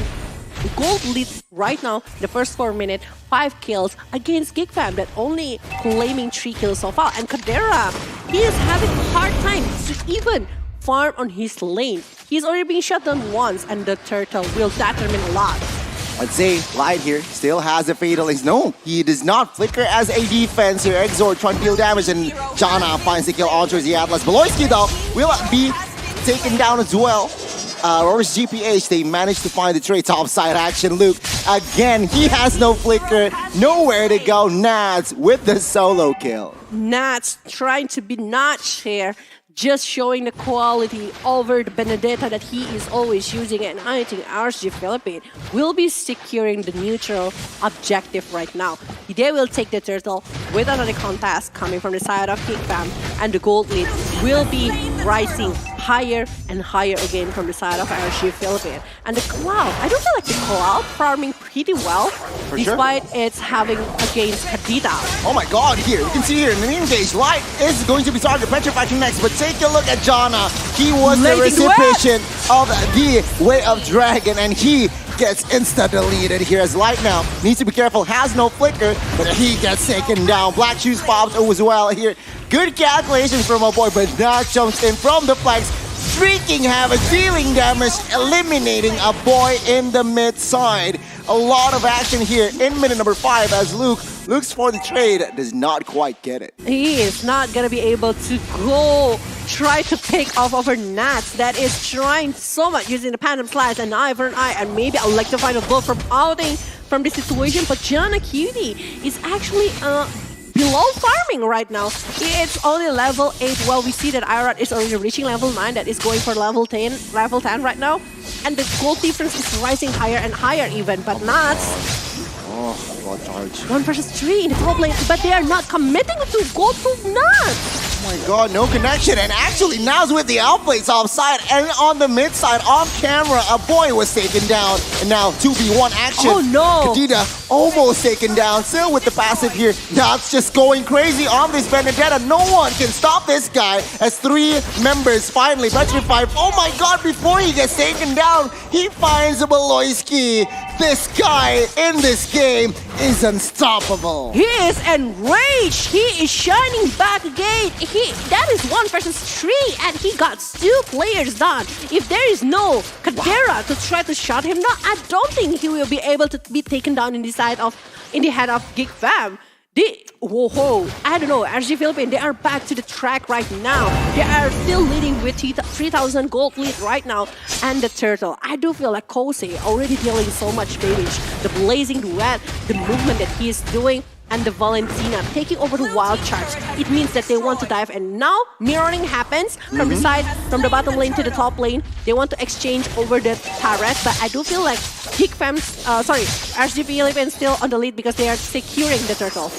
Man, Nats, Jana Cutie. Stop it, Nats, stop it! Final blow, Petrify connects, and this is gonna be a solo kill held by Light, but my goodness, oh, it's just nasty to have Benedetta on your opponent this good. And now it's going to be a 1-4-3 at the end of the day. 90 seconds towards the next Lord. The reset. It's Irad, messy. 1-0-10. My god. Once again, 1, 0, and 10. 11 participation coming from Iran and not soloing kill everyone from the side of Geek Fam. But what is actually going to happen in mid lane? Oh my god, Iran gets caught there. A good petrify from the side of Beloyski. Caster curse. Let's see here. Beloyski trying to open up the map again. A good catch there by the side of Geek Fam, but Light says hello, Beloyski, and Frozen connects unstoppable from the side of Exort. Take a look at this. Racing Duets finds Jana QT. A boy might be next on the block. Nuts just wreaking a lot of damage from the backside. Oh my god, the snipe though, he wants to aim it to the nuts but unable to do so right now. It's 35 seconds before the second Lord appear inside of the land of blood. But oh my god, RSG Philippines, they are very strong coming to the second game, and Exord with 505. He is just showing he wants to revenge back what is actually a boy do in the first game with the Valentina on their hand. I do feel like Valentina is still having a very huge win rate inside of MPL Invitational 2022, and I think that is the reason. Like, we can see how IMU have a very huge impact over the war that can happen. Any skills that they try to solve with the wall charts, even the back shoes, I think it's going to be very good. And Jana Cutie not having his moment to farm, not having his moment to able to slay the player coming from the side of RSG Philippines. See the play inside of Geek Fam. Lights now trying to be the target. Oh my god, connects there, well charged. Oh, Fatalink's in his own choice to Blazing Duets, everything. AOE party from side of RSGPH, and we can see everybody's hitting on the floor here from side of Geek, but Kadera denies that kill. 3 for 1 at the end of the day, but RSG will have the space to control the neutral objective. Take a look. What the heck, Exort? Oh no. My goodness. Oh my god. This is gonna be a huge success for RSG Philippines since they are securing the second Lord right now. Now, this Kosei with that Blazing Duet is just a huge and light. Yikes. Light. I think like they need to control Light's movement right here. I gotta say, I mean, game 1, RSG has no CC because of that Diggy pick, but game 2, with that Diggy ban out, it's just a crowd control party, AOE as well. RSG now, comfortable lead here, 7,000 almost. And what do you gotta say here, Bella Jave? I have no words. Geek Fam, what can they do? I guess what they can bank on is, oh my god, Rat. That is the aggressiveness coming from the show. But if we are talking about the high ground situation right now, they only have maybe coming from Beatrix, but Way of Dragon, are they gonna use it? Oh my god, that Petrify says it's live here now. Another re-engage. Exort, can he escape? Oh my god, he's low though, but Luke will fall in the process. Geek family lost one, but they managed to defend the base turret. They managed to defend, but they lost Luke for 5 times right now. They don't have a frontliner.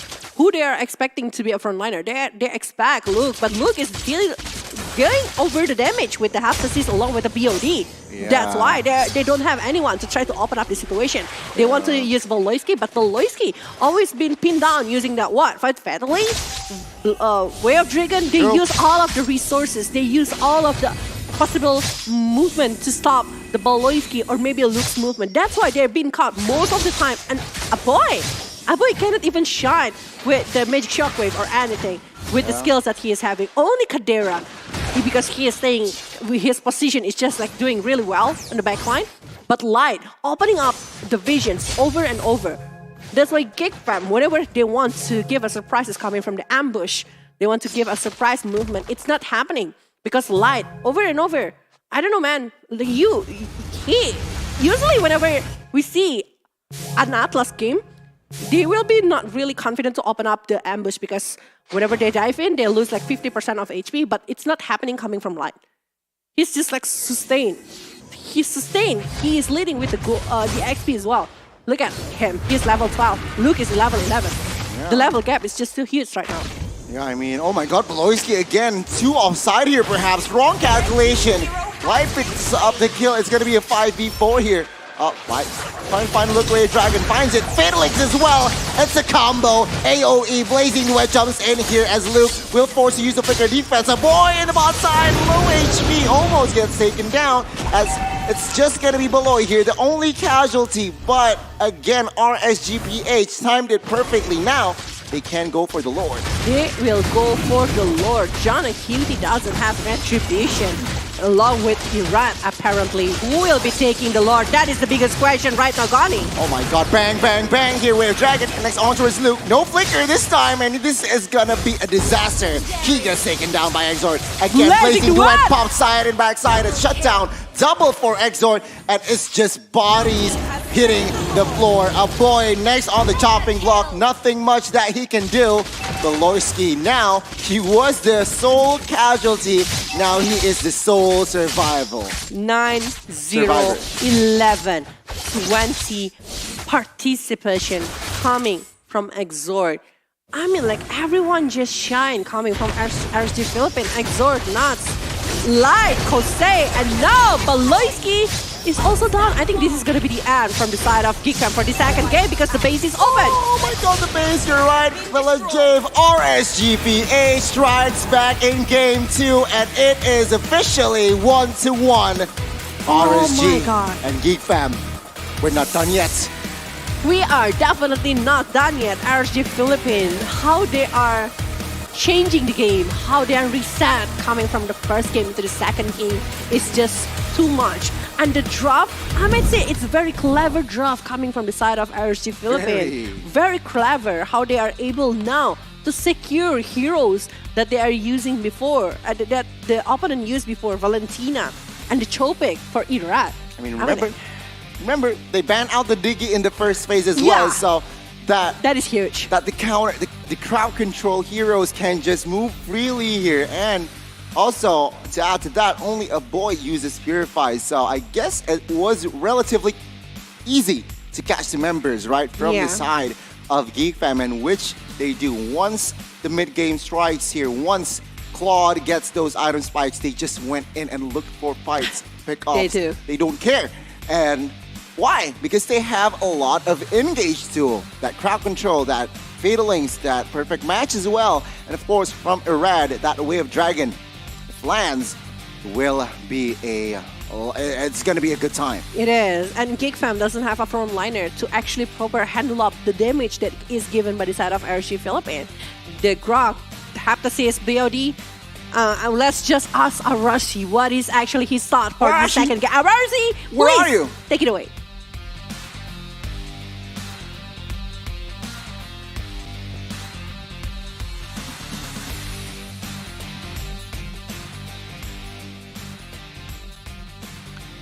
Hello, hello, hello, Goni. I am right here for the analysis of game number 2.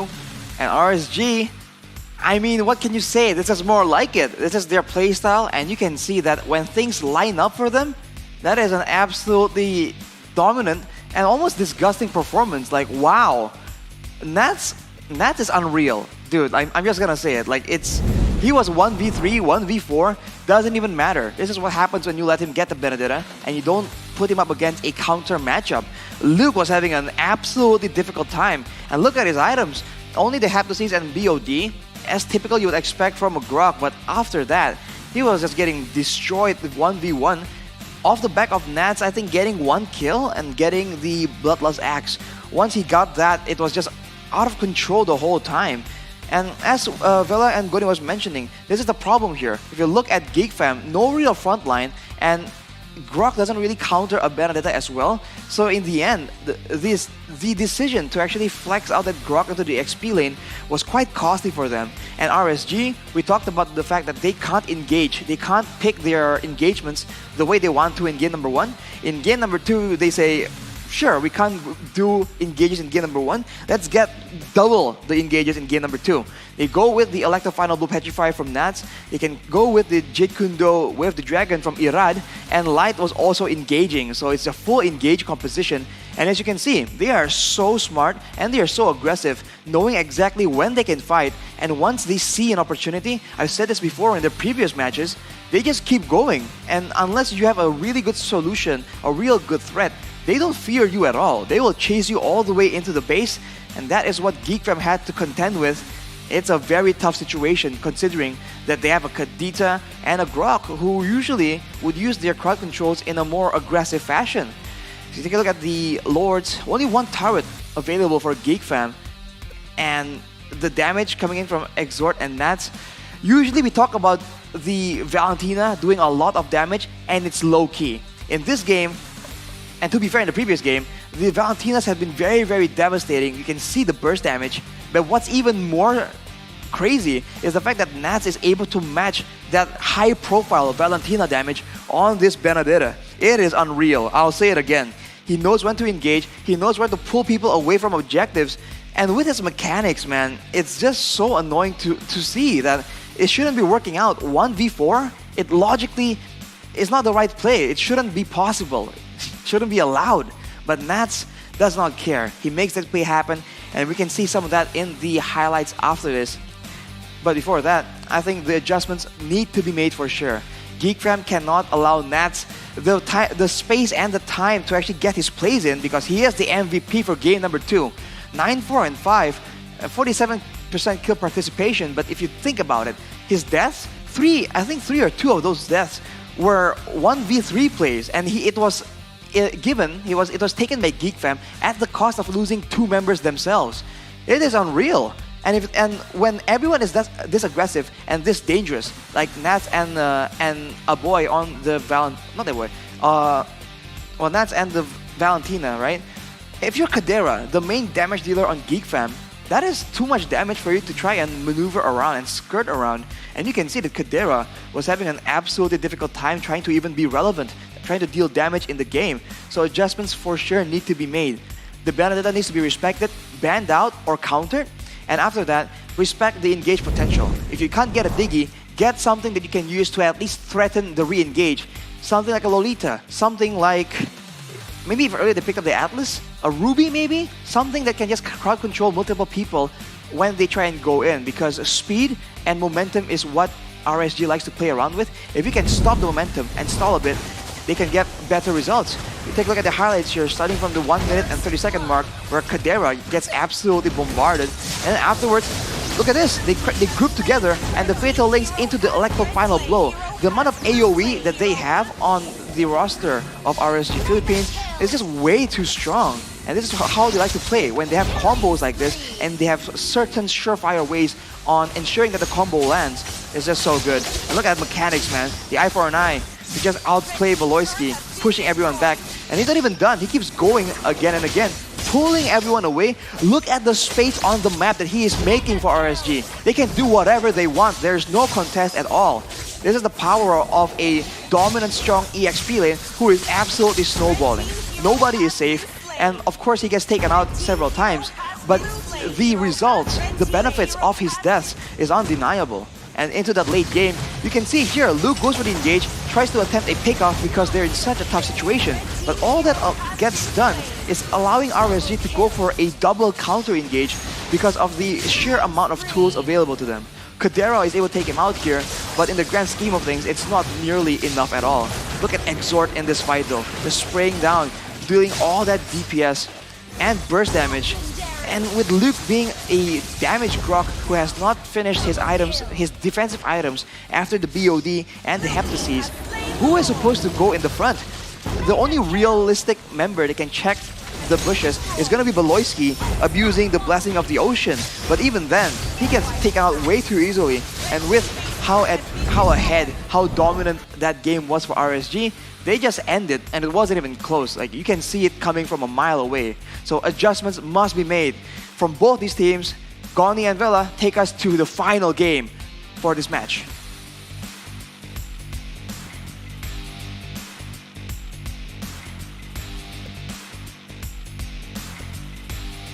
Beautiful analysis, beautiful throw as well, Arashi, as always, and beautiful day, beautiful match we got in store as well, 1-1. In case you missed it, game 1, Geek Fam with a dominant showing, but in game 2, it was actually RSGPH taking the revenge.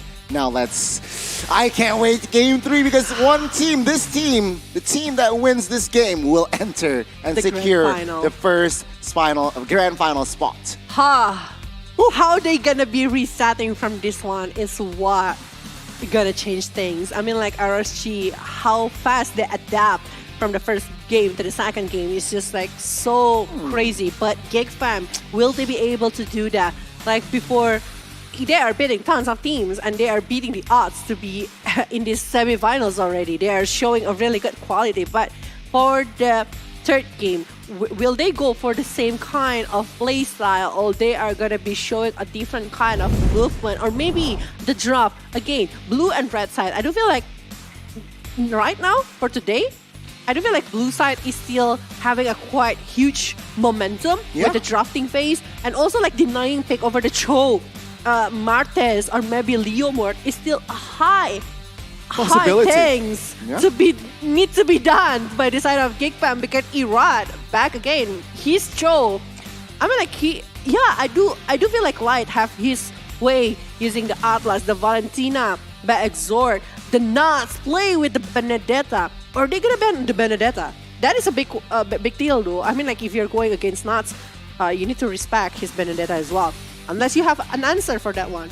You're right. And I do feel Geek fam before, they don't have an answer for the Benedetta. Yeah, they do have the Petrify, Breed of Ocean, but they don't have like proper CC to go against an assassin like Ruby or something else. I think that is the thing that needs to be shown for this third game. I completely agree. I mean, game 3, a lot of adjustments needs to be made here, especially from side of Geek fam, who does not have the momentum. But enough talk. I mean, Velajay, let's witness the drafts here as the blue side will fall to the hands of Geek. Remember, game 1 and 2, you mentioned it earlier, it will fall. Blue side has won the game. So will it be another win here for side of blue side, or can RSG change that record? But already a shake up there. Respect towards Light and Irad here. Martis and Leomord ban out for Rad, and as well as Atlas ban out for Lights. So not the Diggy ban, just like in game 1. It's going to be the Atlas instantly. RSGPH responding with a Fanny and as well as 1-1.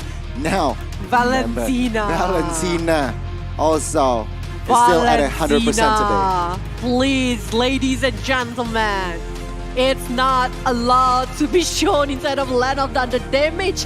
It's insane, Goni. It doesn't make sense. It doesn't make sense. A lot of dynamic as well, but no. Seems like RZPH does not care about the Valentina. They ban out the Diggy instead. Now, Geek fam, I mean, game 1, a boy. Valentina. On that Valentina has the MVP, so give that boy the Valentina. Are they going to be picking over the Valentina, Akai, Gashen? Tons of options right now from the side of Geek. Are they going to be prioritizing the Valentina, the one who carries the game for the last 2 games inside of his first semifinals of MPL Invitational 2022, or they are going to be picking something else, but no, Valentina all the way. Akai, Gashen, that is your time to shine, bro. You're right. I mean, remember, Benedetta and Gushin was the first pick for side of RGPH. I mean, Benedetta. We saw how Nats just played it earlier, but no, it's going to be the Chow. I mean, securing perhaps the hero for Lights as well. And now, I expect a Benedetta or... But you want to let go to Gushin? Or, yeah, I guess... that is a tough one. I do understand, like Gushin or Benedetta, but I do feel like Nuts is very comfortable with the Benedetta. So I do feel like if they are not picking over the Benedetta, it might be contested by Geek Fam later. So I think like that is a very wise option. They are picking over the Cho because they need the CC with the Way of Dragon, Jit Kundu, along with the Shinpo. But what is... Yeah, Benedetta. Benedetta. Yeah, let go to Gushin right now. I guess the Gushin is still up for grabs here for side of Geek Fam if they want to pick it up. So, they might pick up the Gushin here. Yeah, they do. So it's going to be confirmed. The Valentina mid, the Gushin will fall to the hands of Jana QT. And it's Fredrin, a game 1 Fredrin. I mean, Luke played a splendid game on that Fredrin. They do. Fredrin in the first game, handling up a lot of damage, but Cho Benedetta with the Gushin, that is directly going to the jungle after we are seeing the Valentina on the side of Geek Fam. It's like determining a lot here for the side of Geek. I mean, like RCPH with the Cho that can go for the jungle going against Agashan, which is a very good option actually, because that is a counter directly for an assassin with the CC, with the lock from the Cho itself. So Melissa pick from the RSG Philippines, they might be needed the mid laner along with, I might say mid laner and XP laner. No, mid laner and a roamer.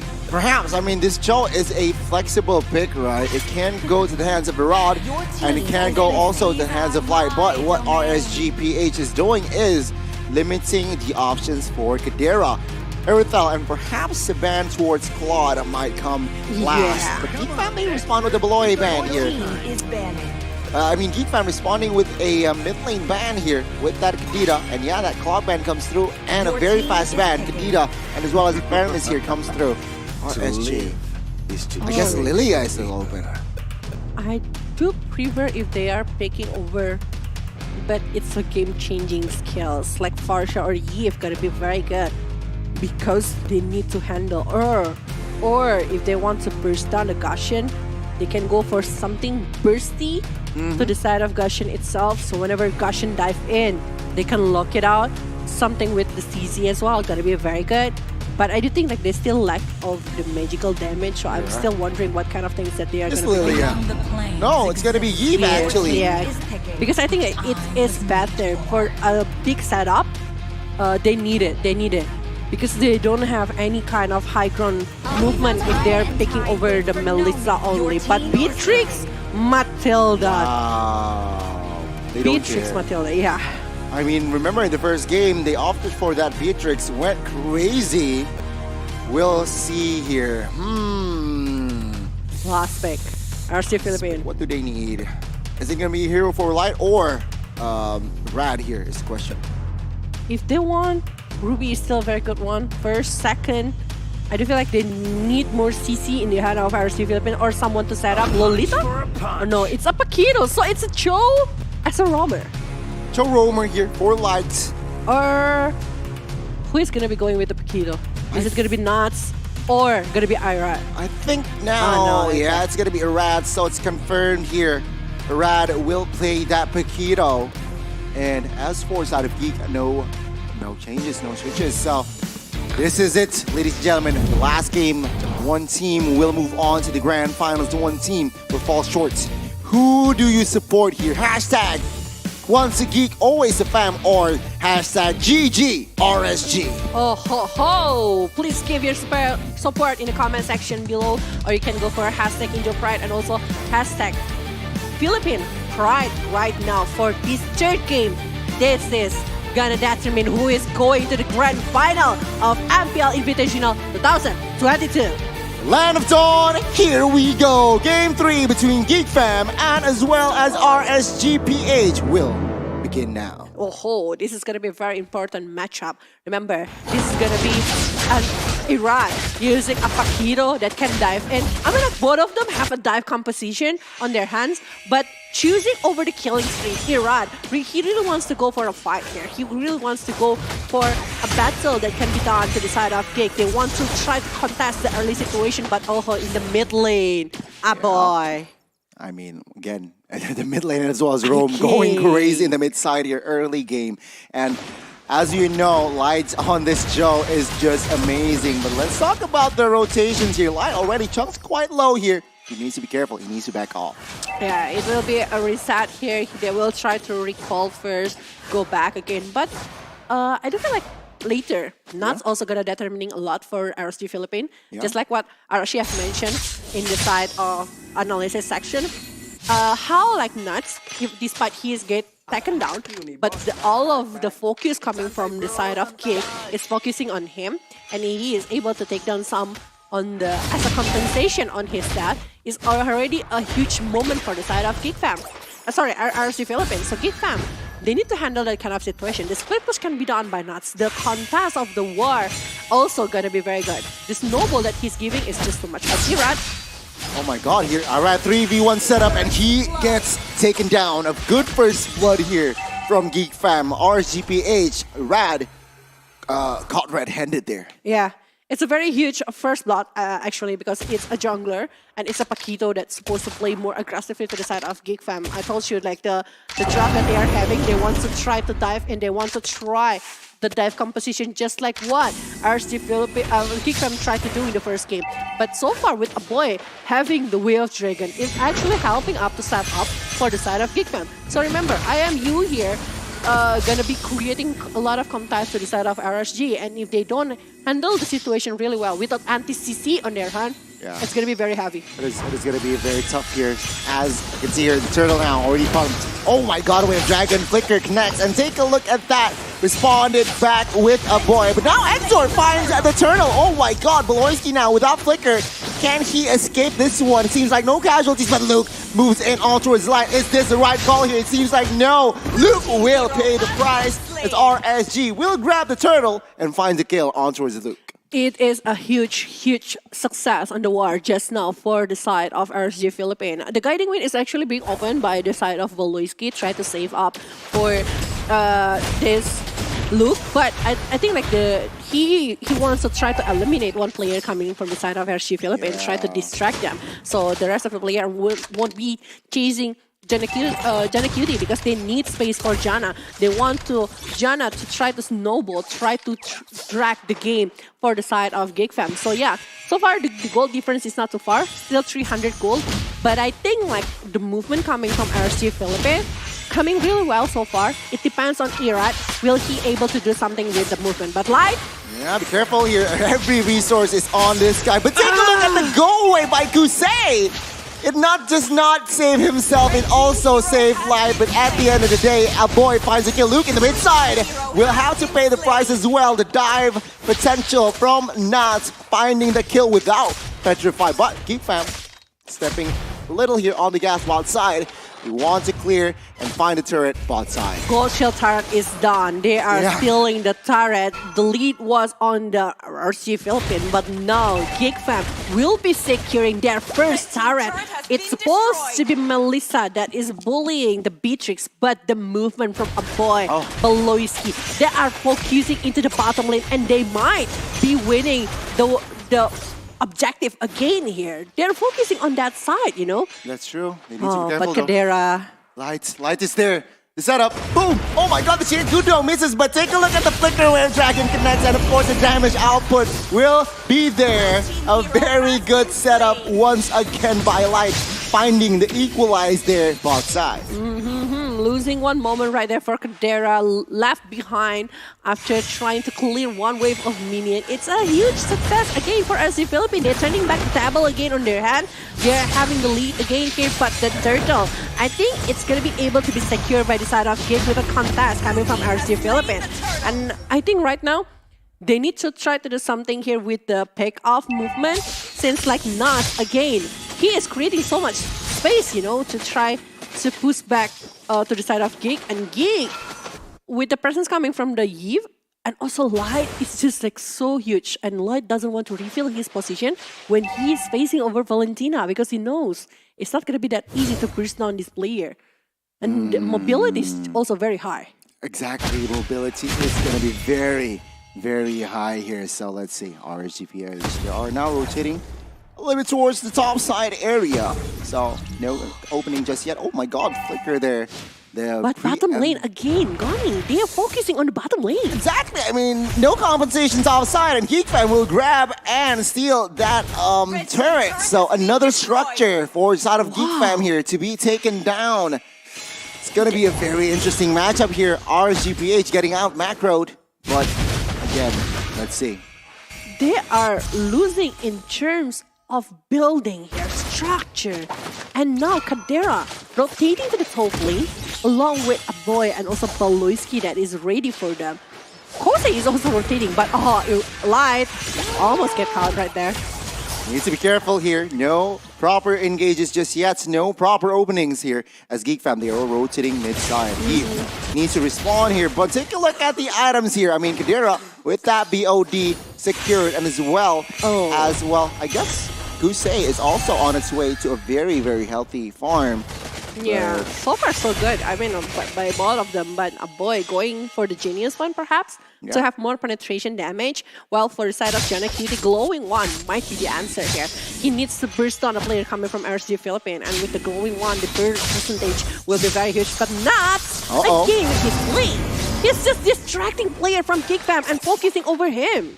He is trying to distract there, trying to buy time for his team. He realizes that his team is quite behind, he's slightly behind, so he is looking for the distraction play here. Let's see, Turtle, who will grab it here. As we can see here, the rotation, it seems like Geek Fam will grab the last Turtle comfortably. Yeah, they're playing for Jana right now. Jana is being protected, well protected, I might say, by Aboy and also Baloyski. They are focusing to funneling up all of the gold to the side of Jana, so Jana can try to burst players from the side of RG Philippines. And right now, Kadera playing really safe, but the follow-up coming from Aboy, just revealing the position from Light. I thought it's going to be a huge threat, but it's not. Irad, Malavik Roar. But we haven't seen a really good job. Oh, Bai just curse everything! I mean, there you go. That Malefic Roar was just secured, and we can see already that penetration, that burst physical damage is definitely there. Beloyski instantly drawn their top side, and now it looks like RSG, they want to go for this invade here. Rad and Light setting it up.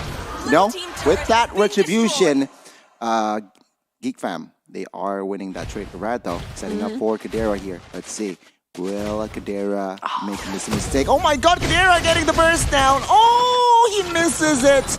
And Rad takes the snipe there. Still surviving, but my goodness. Both teams trading punches.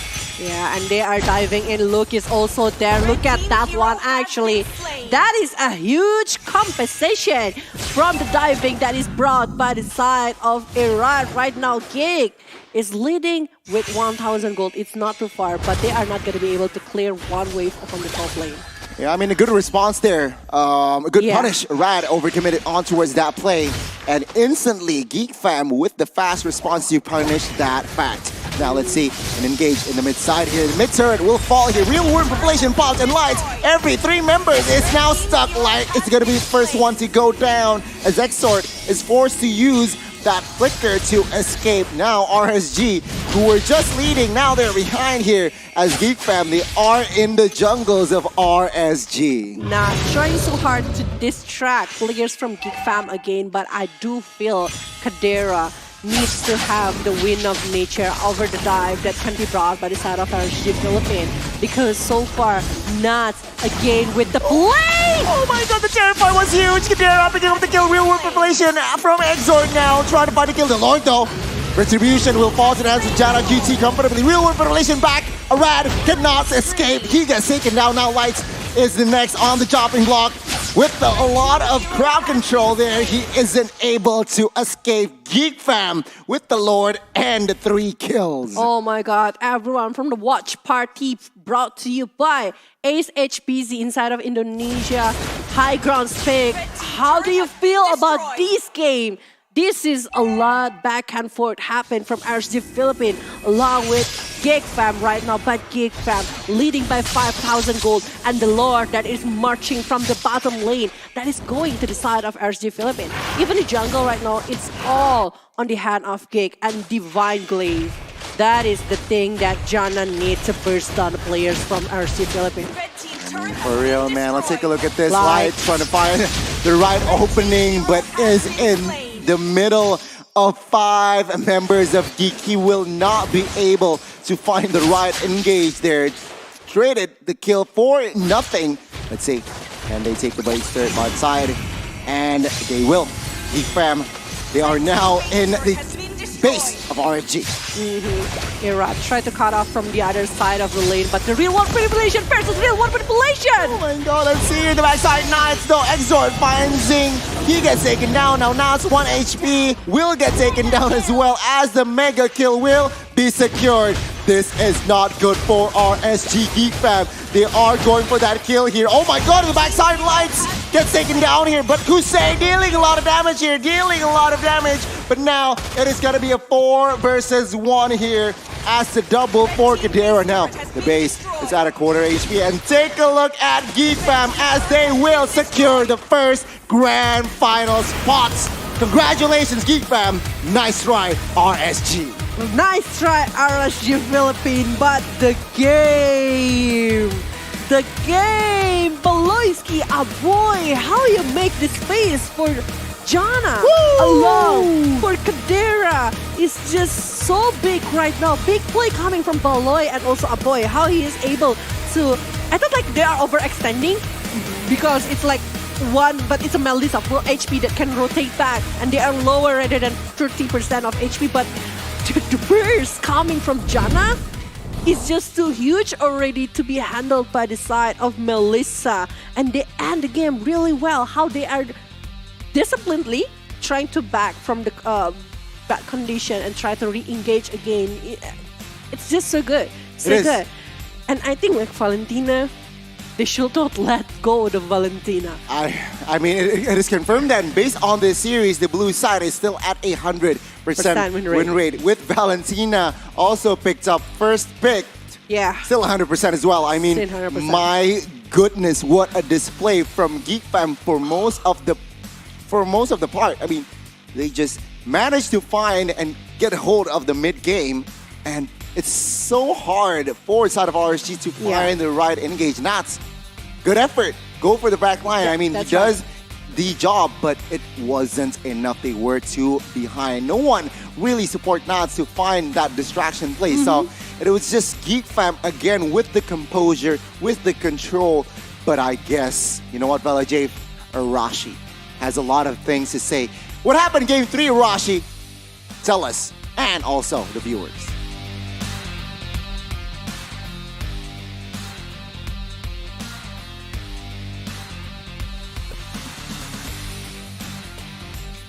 Hello, hello, hello. Welcome back to the final analytics segment for this match. And I feel like, in my personal opinion, RSG's greatest weapon became one of their biggest weaknesses. Let's start at the beginning, in the team composition. We see that RSG are still able to get a healthy amount of engage. They ban out the Diggy, and Geek Fam, they responded by going with Matilda and going for distance management, for kiting in and out, which they usually do very, very well already. So the game plays out pretty okay, pretty balanced, but then it's back and forth, and so that makes things very, very random. It all comes down to how both teams played out the late game, especially with the objectives on the map. Before we get more into that, let's take a look at a bit of the items here. And I think obviously one of the first things to mention is Kadira being massive, a lot of damage out there, and all things considered, it's a very low kill game. It's below 12 minutes, might be the fastest game we've seen. And with all the threats that Geek Fam has, one of the biggest weapons that RSG Philippines have in their arsenal, the distance coming in from Exort on that Yves, the AoE that Yves can bring to the table, is a bit nullified because he's forced to build the Athenas just in case Janna QT makes a big play and one-shots him essentially. So he needs to be careful about that. That delayed his power spikes, and as you can see, no Ice Queen's wand, no glowing wand just yet, and it's a bit tough to actually have a lot of pressure when you can't really do that much damage without the items. So RSG needed to wait till a bit longer, especially for their main carries. The Melissa as well, Kosei with 4 items, including the boots. It's not bad, but Melissa is a late game carry, so I think they really could have played it in a bit slower tempo and used Irad and Nats to buy time to actually make space for the carries to farm. But unfortunately, that's just not the RSG way. They want to go aggressive, they want to try and get the plays, and you see that it kind of works out sometimes, but overall, if it's a slow, calculative approach, Geek Fam will come out on top. And as Goni and Villa was talking about, a boy on that Valentina, still the highest damage in the game. Definitely a very important hero to be contested in future. But if it went down to late game Lord takes, I think RSG Philippines actually has a good chance of coming out on top. Because with that range advantage, and with Matilda being the main escape tool, the guiding wind for Geek Fam, if they can force Geek Fam into an engagement, then they can actually come out on top. Unfortunately, that did not happen, and this man, a boy, is the MVP for game number 3, doing a lot of damage, being very decisive and very critical with his Terrifies. 83% kill participation. Aside from being a damage dealer, he's also one of the bigger factors in that resulted in RSG Philippines not being able to engage very reliably, especially when Light is trying to go for that big pickoff, that big Way of the Dragon onto Kadera. So Valentina, just so versatile, so good, but obviously the weakness is the range. So I think that in the late game, RSG could have actually waited a bit longer, and if they can set up superiorly, they can win in the poke battle, they can win in the long periods of all-ins. With the real-world manipulation, he can even take out Kadera from far away or zone him away from the fight completely. So options are available, but RSG went with their own way, their own style, and you have to respect them for it, because that is exactly what makes them so terrifying. Unfortunately, in this particular game, against this particular team, Geek Fam just comes out on top. And so soon, we will take a look at a bit of the highlights, what happens in the early game, why were RSG able to get some momentum going on, but why is it that Geek Fam is actually able to come out on top in the end? In the early game, you can see first blood is taken by Geek Fam. They have the Matilda, superior wave clear. They have the Valentina as well. So the jungle mid lane roamer combination is very, very strong. And afterwards, they just supplement that with aggression and with role plays coming in very aggressively, very Geek Fam-esque.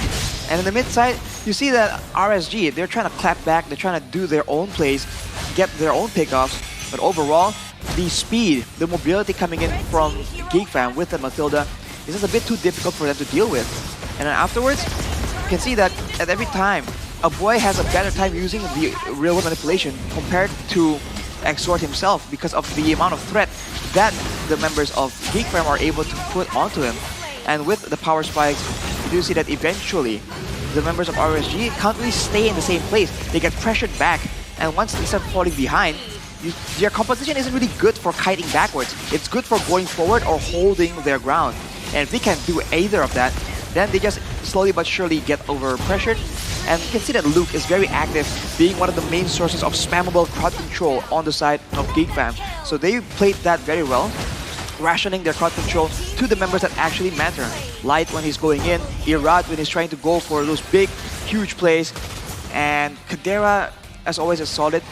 And I think, as you mentioned, the fact that both are trying to go head-to-head, even though RSG don't really win it in these scary situations, I think in the end, that was it. And whoa, look at this. This is the watch party from the from our different watch parties for MPLI. If you guys at home want to go with a group setting, you can go there as well. It's a lot of fun. You can actually feel the whole atmosphere of the audience. But now, the exciting part is hearing from the players themselves. So, Goni and Vela, take us to that interview.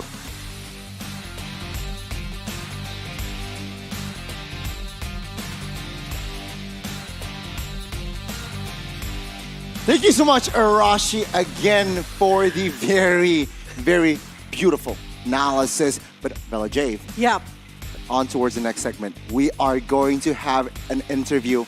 Let's see, who do we call Bring Geek Fam? Ini ya nggak ada suara. Hello, Hello. Coach Ruben. Hello. Boy. Hello. Congratulations for the win for this match. It's amazing match happened. But I have a question for you. Do you like respect that much for Irad for banning all of the heroes that he's having? So you consider that Irad is the strongest player coming from the side of RSG Philippines? Yeah, because we see Irad so good using Martis and Leomord. That's why, and he make play a lot in the last match.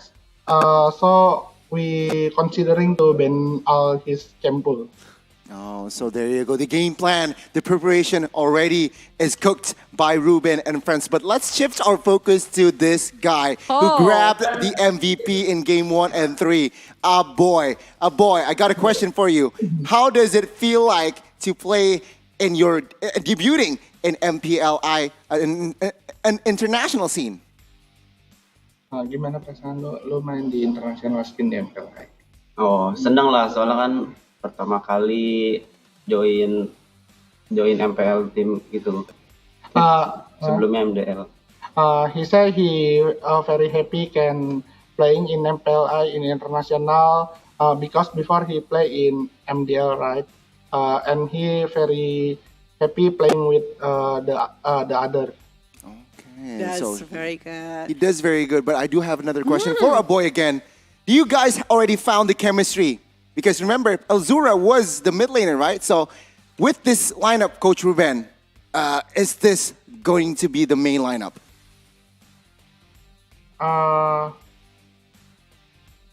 I think it depends on before the next tournament start, because right now we still trying to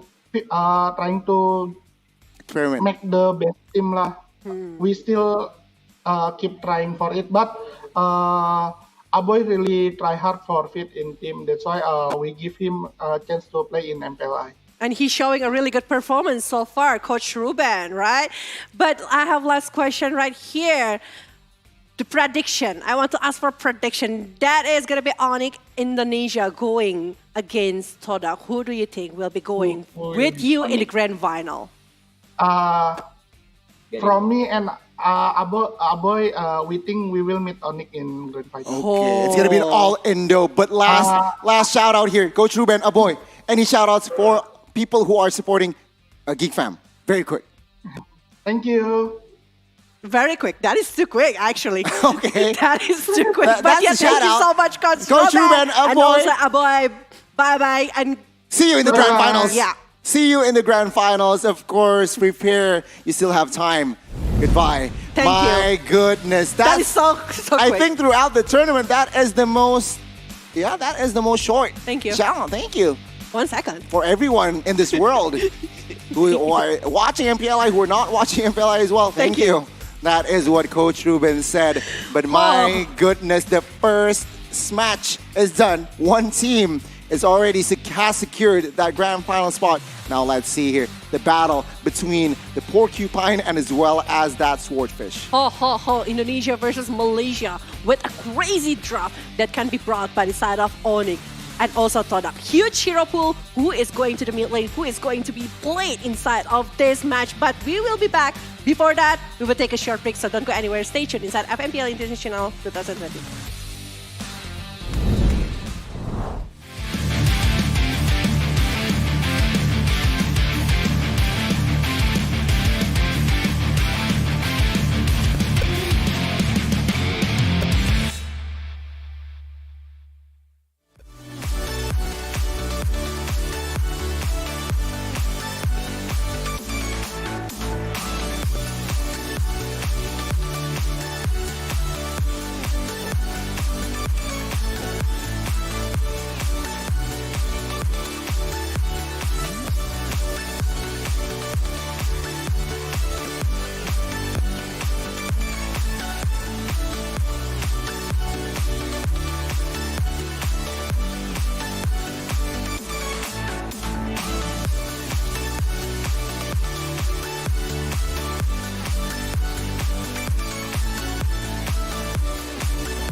So don't feel bad if there's a team fight happening next to you. Your job as a goal laner is to just farm all the way early game. Don't feel incentivized to join any team fights whatsoever because you have zero contributions, but only risking yourself to die. So instead, focus on farming efficiently and planning your farming route so that eventually, towards the late game, you can carry the game. By making the right decisions, you'll be able to accumulate resources in the most efficient way.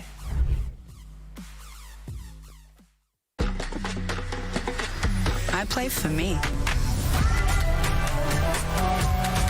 I play for fun.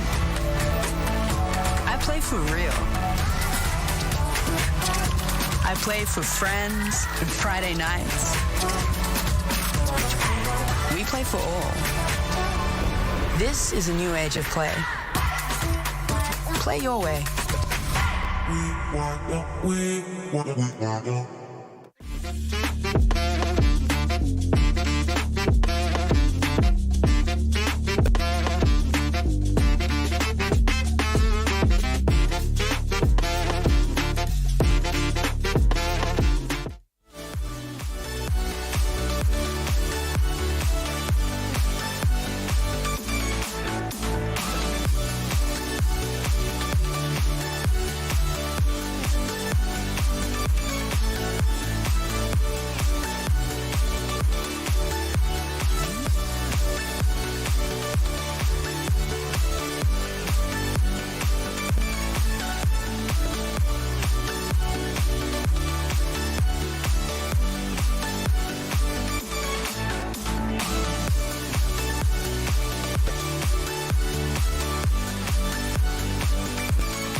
So don't feel bad if there's a team fight happening next to you. Your job as a goal winner is to just farm all the way early game. Don't feel incentivized to join any team fights whatsoever because you have zero contributions, but only risking yourself to die. So instead, focus on farming efficiently and planning your farming route so that eventually, towards the late game, you can carry the game. By making the right decisions, you'll be able to accumulate resources in the most efficient way.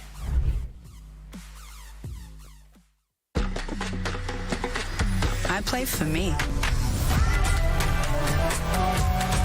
I play for fun. I play for real. I play for friends and Friday nights. We play for all. This is a new age of play. Play your way.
So don't feel bad if there's a team fight happening next to you. Your job as a goal winner is to just farm all the way early game. Don't feel incentivized to join any team fights whatsoever because you have zero contributions, but only risking yourself to die. So instead, focus on farming efficiently and planning your farming route so that eventually, towards the late game, you can carry the game. By making the right decisions, you'll be able to accumulate resources in the most efficient way. Welcome to the place where dreams come true, where everything you want can be yours, if and only if you're willing to work for them, you're willing to hurt for them, but most of all, you're willing to be first for them. Look, I'm going straight to the top. I don't know how I would stop, like it or not. I got some goals that I'm hitting. You hear what I'm saying? It's hot. Look what I got. Whole lot of passion and pain. The road to success is insane. Stay out my lane, cause I'm on a mission of pushing my way. Yeah, I'm a beast. I wouldn't play with me, baby. The way that I'm training is crazy, and I do it daily. You wanna talk about drive? I got more drive than Mercedes. I've never been late. I'm in the room, it's a red alert. You wanna compete, well get better first. I got 10 toes in the dirt, push through the hurt, so show them my worth, I'm the best. Yeah, I'm the best. I never stress. I know what's next. Yes, let's go! I'm who they test, like we playing chess. Look, I don't want anyone's sympathy. I understand what it's meant for me. I give my focus and energy. If it's meant to be, then it's meant to be. But mentally, I'm undefeated. They hear that and say I'm conceited. Like there's no reason. Like I don't beat them and come back again just to teach teach them that when you work under pressure, you reach higher measures. This November, watch your heroes unleash their power. Through all the struggle and hurt, remember my worth, and that's why I gotta be first. To be the ultimate winner.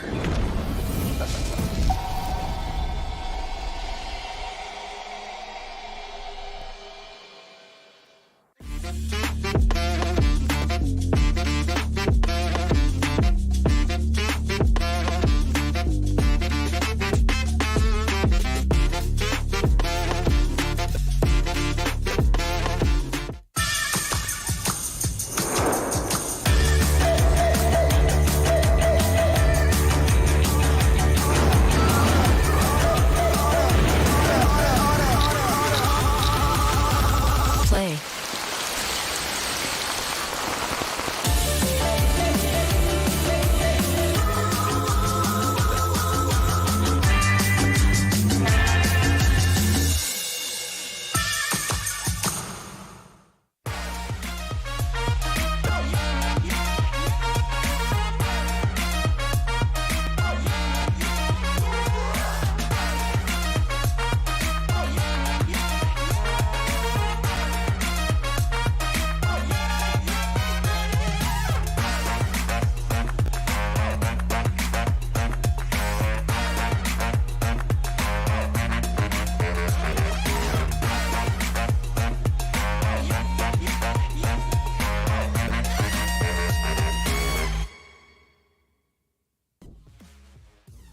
So don't feel bad if there's a team fight happening next to you. Your job as a goal winner is to just farm all the way early game. Don't feel incentivized to join any team fights whatsoever because you have zero contributions, but only risking yourself to die.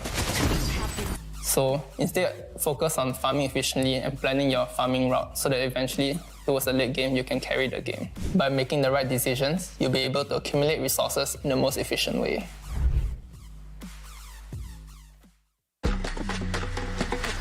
I play for me. I play for fun. I play for real. I play for friends and Friday nights. We play for all. This is a new age of play. Play your way.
So don't feel bad if there's a team fight happening next to you. Your job as a goal winner is to just farm all the way early game. Don't feel incentivized to join any team fights whatsoever because you have zero contributions, but only risking yourself to die.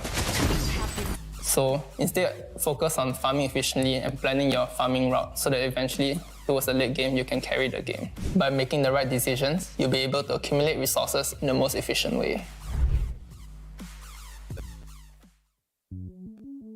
Welcome to the place where dreams come true. Where everything you want can be yours. If and only if you're willing to work for them. You're willing to hurt for them. But most of all, you're willing to be first for them. Ha! Look, I'm going straight to the top. I don't know how I would stop, like it or not. I got some goals that I'm hitting. You hear what I'm saying? It's hot. Look what I got. Whole lot of passion and pain. The road to success is insane. Stay out my lane, cause I'm on a mission of getting what's in my way. Yeah, I'm a beast. I wouldn't play with me, baby. The way that I'm training is crazy, and I do it daily. You wanna talk about drive? I got more drive than Mercedes. I've never been late. I'm in the room, it's a red alert. You wanna compete, well get better first. I got 10 toes in the dirt, push through the hurt, so show them my work, I'm the best. Yeah, I'm the best. I never stress. I know what's next. Yes, let's go! I'm who they test. Like we playing chess. Look, I don't want anyone's sympathy. I understand what it's meant for me. I give my focus and energy. If it's meant to be, then it's meant to be. But mentally, I'm undefeated. They hear that and say I'm conceited. Like there's no reason. Like I don't beat them and come back again just to teach them that when you work under pressure, you reach higher measures. This November, watch your heroes unleash their power. Through all the struggle and hurt, remember my worth, and that's why I gotta be first. To be the ultimate winner.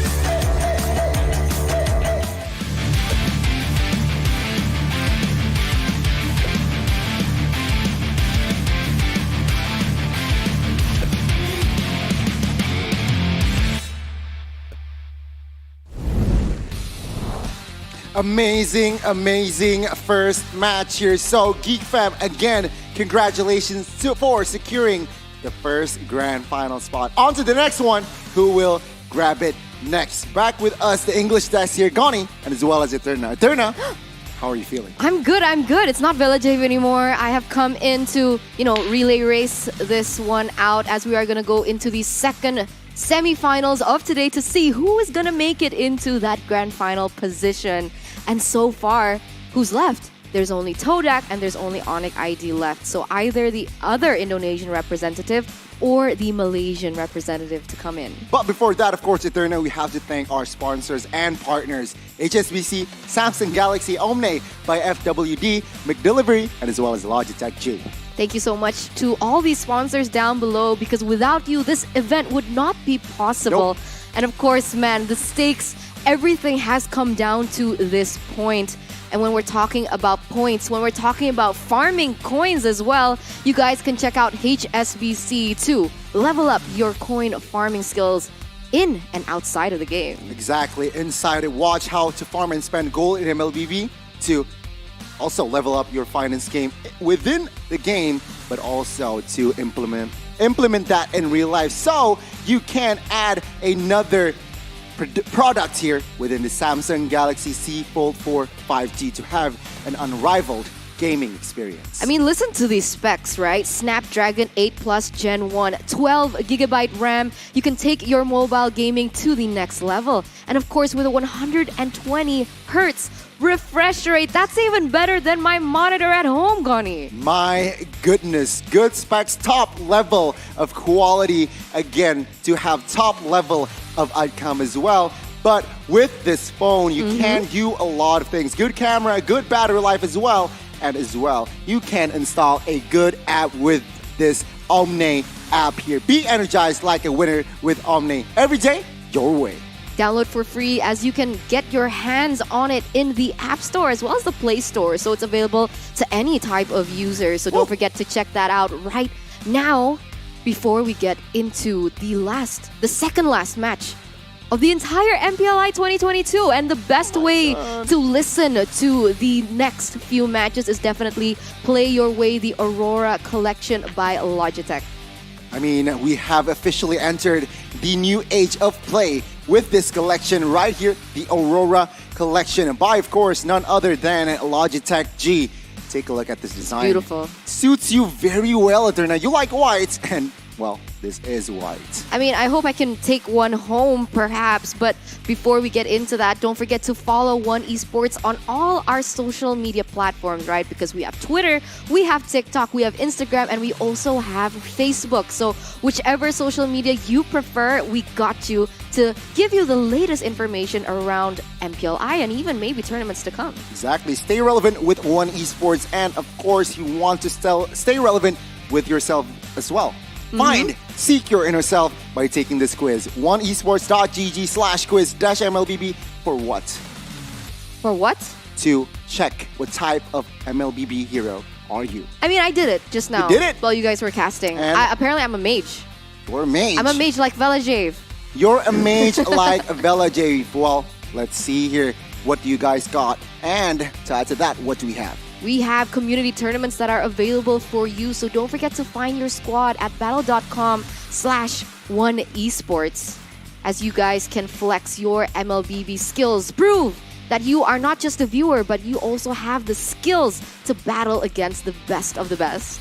Yeah, walk the talk here. And to add to that, within game MLBB, we have the largest annual sale. The double 11 mega sale is now have undergone in the game. So join the promo carnival event that will start in 26th of October, which already we are now in November, and win loads of promo diamonds. You can grab skins and as well as heroes for just 1 diamond. What do you mean 1 diamond? Well, you can redeem it, exchange it for just 1 diamond. What? That's a huge steal deal. So don't forget to check that out because after this cast, that's the first thing that I am going to do. I'm doing it now.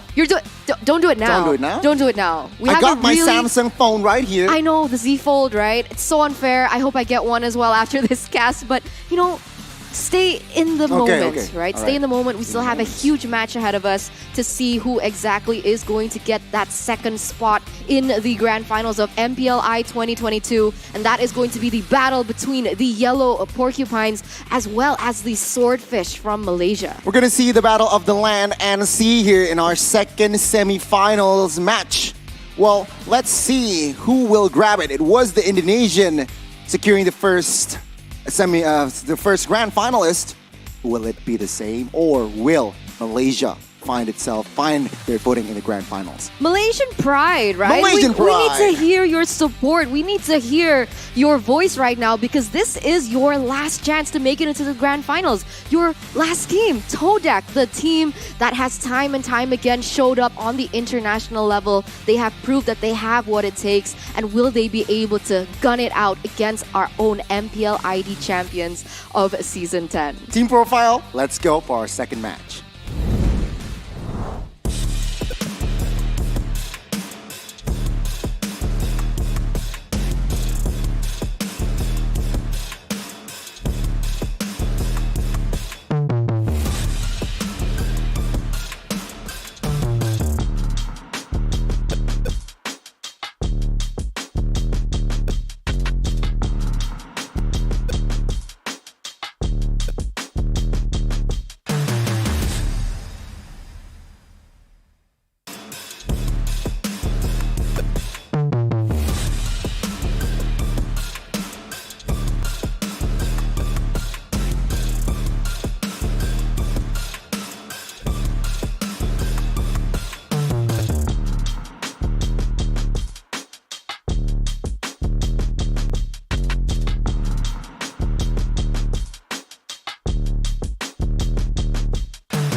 Ladies and gentlemen, that is your team profile, and let's take a look at the team lineup. Who will be playing today? Drian, Boots, CW, Kyrie, and Samo for ONIC Esports. Still the same 5 lineup here from ONIC Esports, and we consider this to be the second roster because there is no Sans nor is there Keyboy. But looking at the progress that they've had so far here, their run in MPLI, they truly are showing that they're not just second in skill either. They have what it takes to be the number one in skill. As we can take a look at their stats, a 53 kill D, 34 A assist, 130. It means they really are active on the map. They don't go too much for those kills, but they really focus on those objectives, and that's going to be very important here going against a team as solid as Todak. I mean, you're right. They are very active here. So let's see, against Todak with this some sort of a lineup here, Momo, Chiku guys, Rival, and as well as Yumes.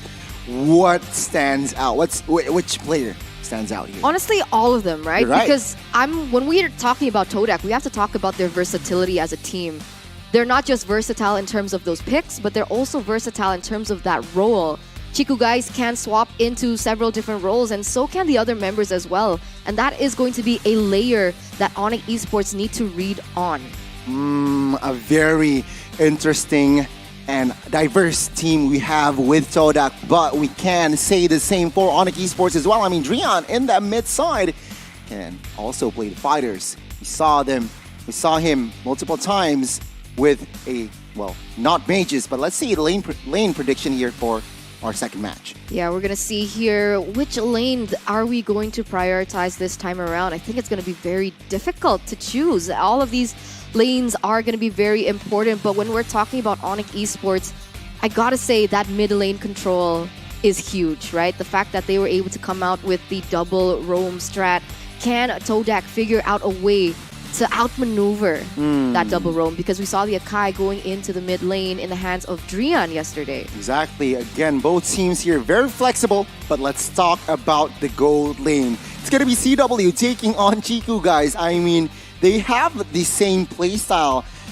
Very aggressive, can play a lot of heroes as well, and is very efficient. But let's take a look at the head-to-head between the EXP laners here.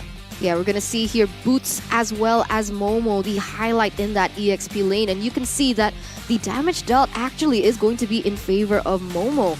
This means that Boots more focuses on the lane, right? That's something that they have to be aware of. And perhaps also in terms of the choice of picks in that lane, right? So far, Momo has used the Uranus and several other picks as well, who does have a lot of impact, especially when it comes down to buying more time for the team. That is going to be that is going to be the question here. Seeing how these two EXP laners will create an impact. One is more teamfight-ish, one is more controlling of the lanes, and I guess it's going to be tough here to see. I can't wait personally. Again, the battle of the land and the sea.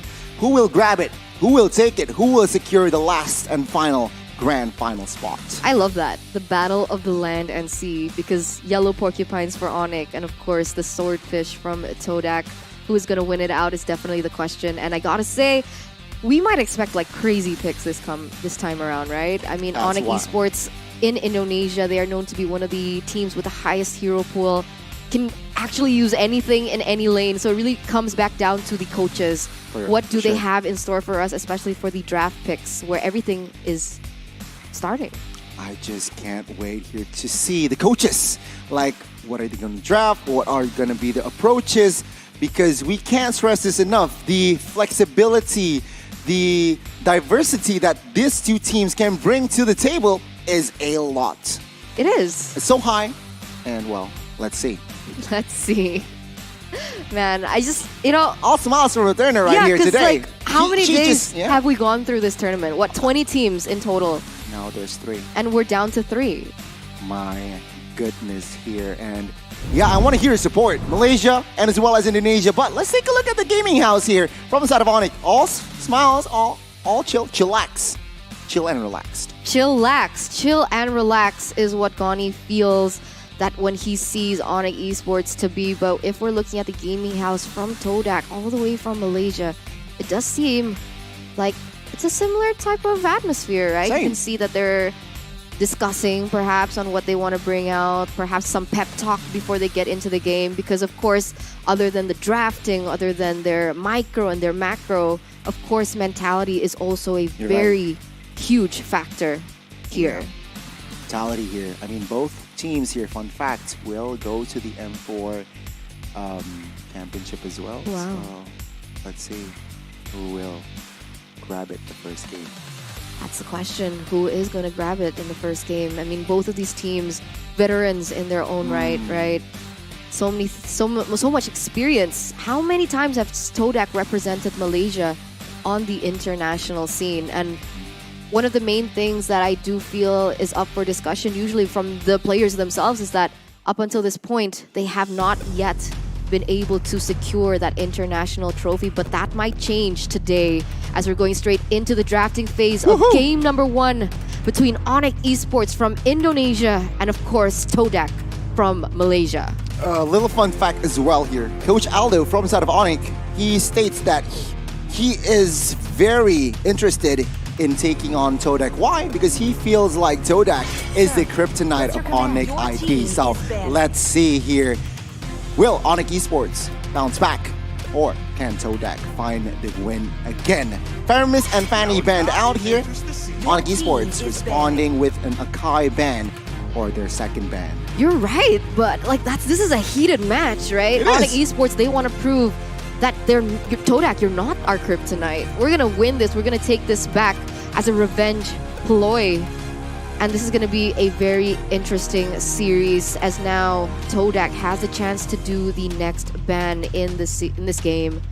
The Fanny already taken out, respecting Kyrie. 1-1 should be next. 1-1, Valentina.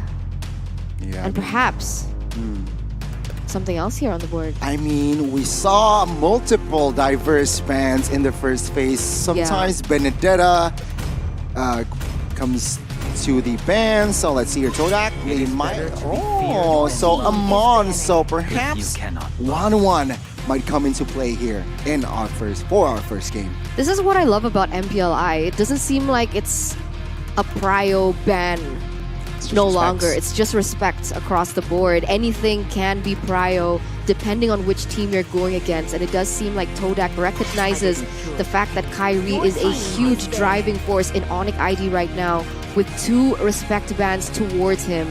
And we're going to see the Valentina being banned away by ONIC, respecting that from Todak as well. One last ban here in the first phase. So Todak is in a bit of a situation here. They are forced to ban that Faramis out, or 1-1, or left both heroes open. Todak taking their time for their final ban here. What do you think? I mean, remember, even if they want to go for those bans, ONIC Esports, they do have the option to pick up someone like the Grok or even the Gushin in the first phase. That's true. So we're going to see. But the Pakito is actually going to be the choice here. And I do believe this is a respect ban towards Boots or even Kyrie at this point, right? Very difficult to tell, as now we're going into the first pick from ONIC Esports. Who are they going to be prioritizing, realizing that the 1-1 is up and available to grab for themselves? I think the 1-1 is just the more expensive trade here. So, yeah, ONIC Esports will pick up the 1-1 here, but you're right, the Gushin and as well as perhaps Grok is still open. Remember, a lot of heroes actually here. Prio from side of Todak. So. It's a lot, and usually when we see Todak play, they usually go for the Akai and the Faramis in the first phase, but look at the respect ban as well coming in from ONIC, right? Those 2 heroes have been banned away, so the question is, what exactly are they going to choose this time around? You did mention the Gushin, the Grok is still up for grabs. Perhaps even someone like the Cho can be used. But we're going to see. It really depends on what type of playstyle they want to go for here. Benedetta, let's not forget about Benedetta as well. Very popular here in MPLI 2022. And it's going to be the Matilda and as well as the Gushin here. So Benedetta can be grabbed by ONIC Esports here. So with this, I feel like Matilda and Gushin Todak, they are playing around the early game. But do remember that this Gushin is still a flexible pick. Yeah, and this requires Todak to snowball in that early game, right? They can't allow this 1-1 to scale. And they can't leave CW alone either in that lane, right? Because even if you're leading and you don't punish CW, he always has the ability to farm himself up to the point, even though he's behind, to have that impact in the mid towards that late game. But in response to the Matilda and the Gushin being picked up by Todak, we do see a Lolita being picked up. And this is interesting, right? Lolita's popularity has really risen in the ranks, but they are going to go for the comfort pick, the safe pick in the Esmeralda for Boots. Soft counter towards the midfielder as well, who regenerates shield. But oh my god, Todak! They do not care, even though Boots picked up that Esmeralda first. They're saying, we don't care. We are still going to use this Phobius to counter that annoying 1-1. Now, is that a wise move? That's the question. Is that wise? It's a risky play, right? Huge risk here. Sure, perhaps, depending on where this Phobius lanes, it can play a huge factor.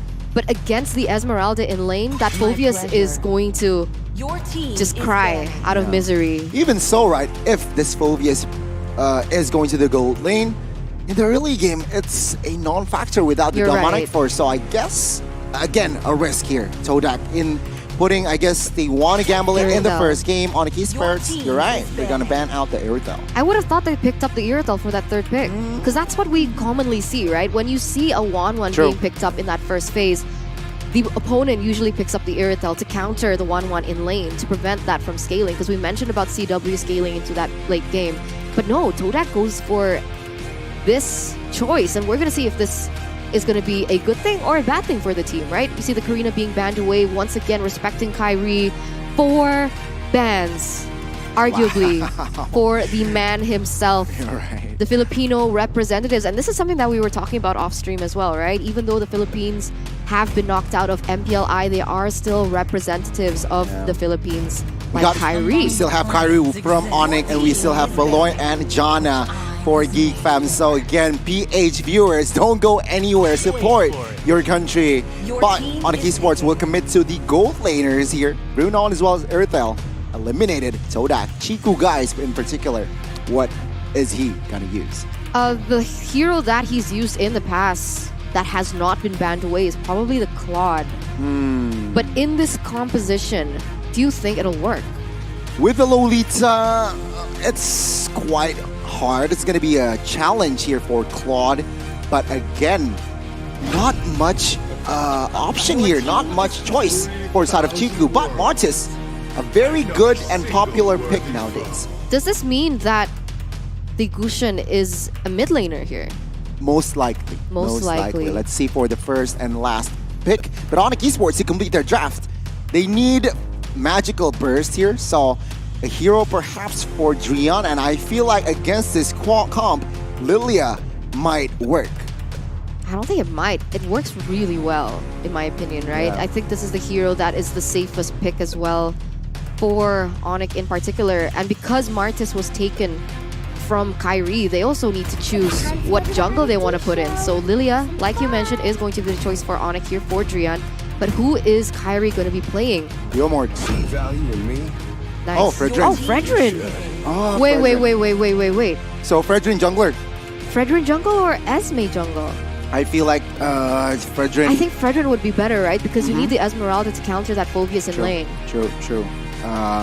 2 fighters here, it seems like, but I do personally feel like this Fredrin would be put in the jungle position. Todak here, last pick, they seem to take their time. They need range, honestly. Honestly, right? Because Fredrin works so well against melee heroes, which arguably most of Todak is. So if they need range, that might work. But no Brody, I guess they want to fill that range with that torn apart memory. It might hit multiple members with a very fair range as well. So this is going to be 10 heroes that will enter the Land of Dawn. What do you think? I don't know. I don't know how this is going to work out. I've never seen Fredrin in the jungle position before. Like, what do you... Well, is it actually Fredrin jungle? When there's no switch from the side of ONIC Esports, so I guess it is confirmed that Boots will play that Esmeralda. But ladies and gentlemen, I want to hear your support in the live comments. Is it hashtag Go ONIC or hashtag Todak Langgar? Is it the Filipino rep in Indonesia in ONIC Esports, or are you voting for Todak from Malaysia? That is going to be the question here, as both of these teams have come up with very peculiar drafts. And we're gonna see how it pans out in the Land of Dawn as we jump into the portal. Goni, take it away. Land of Dawn, we go. Game 1 between the Swordfish and as well as the Porcupine. Who will strike first, ladies and gentlemen? Again, cast your votes, cast your support in the live comments, spam it, and let's see. Enjoy, and, well, I want to see action in Game 1. Again, I love MPLI. It's just so many things that you don't expect just happening here.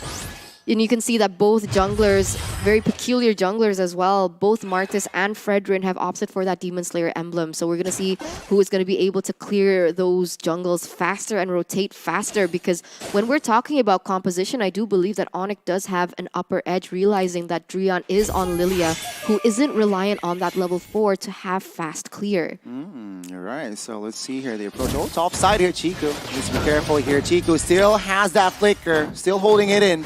With the cover of Humes, Chico is still comfortable to farm in the top side. Oh, and like we mentioned, right? They've actually swapped the lanes out. The Phoveus is actually going to be in the gold lane, whereas Chico is forced in that top side against that Esmeralda because of the weak lane for the Phoveus. But even then, we mentioned that the Phoveus needs to be able to get to that level 4 before he has any impact in the game and before he can punish that 1-1 in the lane. But as you can see here, Todak already being very aggressive. Samo forced a flicker here in the earlier minutes of the game, but he's going to go down with the first blood. The rotation doesn't stop there. Here it is going to be 1v4 situation. But oh no, Boots is going to be the second casualty as Todak really picking up the pace here in the second minute of the game. My goodness, we are truly seeing the Longguard style here in play in the first few minutes. But Kyrie says something in the river there, dealing damage on towards Moon and forced him to retreat. But my goodness, an action-packed early game we got, folks, from Todak. 3 members from the side of Todak. They're very low, so they don't really have the better setup in this kind of position. But as you can see here, Boots already trying to zone Chico, guys. He's going to be taken down, but not just yet, as he still does have the flicker. It does seem like ONIC Esports does have the more better moment and as well as the setup, as they are going to be the ones to be able to control the objective and take the turtle for themselves. Well, do note that Kyrie does not use the Retribution earlier, so he is going for this invade with Retribution in hand. Let's see who will grab it. No, it's still going to be Rival here. So Todak here now. Careful. Oh, Hume still escaping that one, but ONIC Esports responding with that neutral objective very, very well. Very well, and if you guys want to farm like Todak, even though that they lost the turtle but still has the gold lead, you guys can check out HSBC to level up your farming game in-game and outside of the game. And with the farm that you are able to obtain, you guys can check out Samsung Galaxy Z Fold 4 5G for an unrivaled gaming experience. Again, the tempo has gone down slow here. After that first kill initially from Todak, seems like ONIC Esports now, they are really calculating and taking their time to perhaps find a right and engage. But folks, be energized like a winner with Omni. Every day, your way. Your download free on the app, on the Play Store or Google Play. So far, both teams are trying to tone down the tempo, and ONIC Esports, they were left to kind of respond to the momentum that Todak has built for themselves. But as you can see here, man, Chico just not having a good time in the lane, right? He's getting punished. He does have the torn apart memory, but because he hasn't reached that power spike, he isn't going to deal as much damage against the Esmeralda, especially earlier on. But here in the mid side, you can see the taunt already happening. Noonan Blast Flicker does not connect, and it's actually going to be them being able to get away for now. Total disengage for both of the teams. No casualties here in the 4th minute. Very good display of mechanics there by Moon and as well as Chiku, well, I guess from Humes there in the mid side. They didn't get caught, and well, now ONIC Esports here. Take a look at top side already again with the invade. Let's see, will it work or not? Todak responding with a Retribution, so it's a free turtle. It really is. I mean, 4 members already in that area. Yume's even trying to open up vision, but it's not going to happen at this point. ONIC is going to be able to have control over all the objectives against Todak, but Todak, they're able to get more trades in terms of those kills. But right now, still quite equal. The gold lead just shifting back and forth for the moment. as we are still waiting for initiation coming in from Todak to pick up the pace in the 5th minute. All right, it's going to be a rotation here by Todak towards the bot side. Boots again needs to be careful here. 3v2. Rian is there to back him up. Rival with the anti-CC. Chico with the flicker as well as a defense, but no casualties on the board. Mirror play setup is happening as well in the top side, but like the bottom side, they're not able to get anything out of it just yet. It does seem like they want to prioritize that lane, but look how much damage Chico, guys, is going to be receiving as that bloom damage, that burst coming in from the Lilia in the early game is going to be very felt.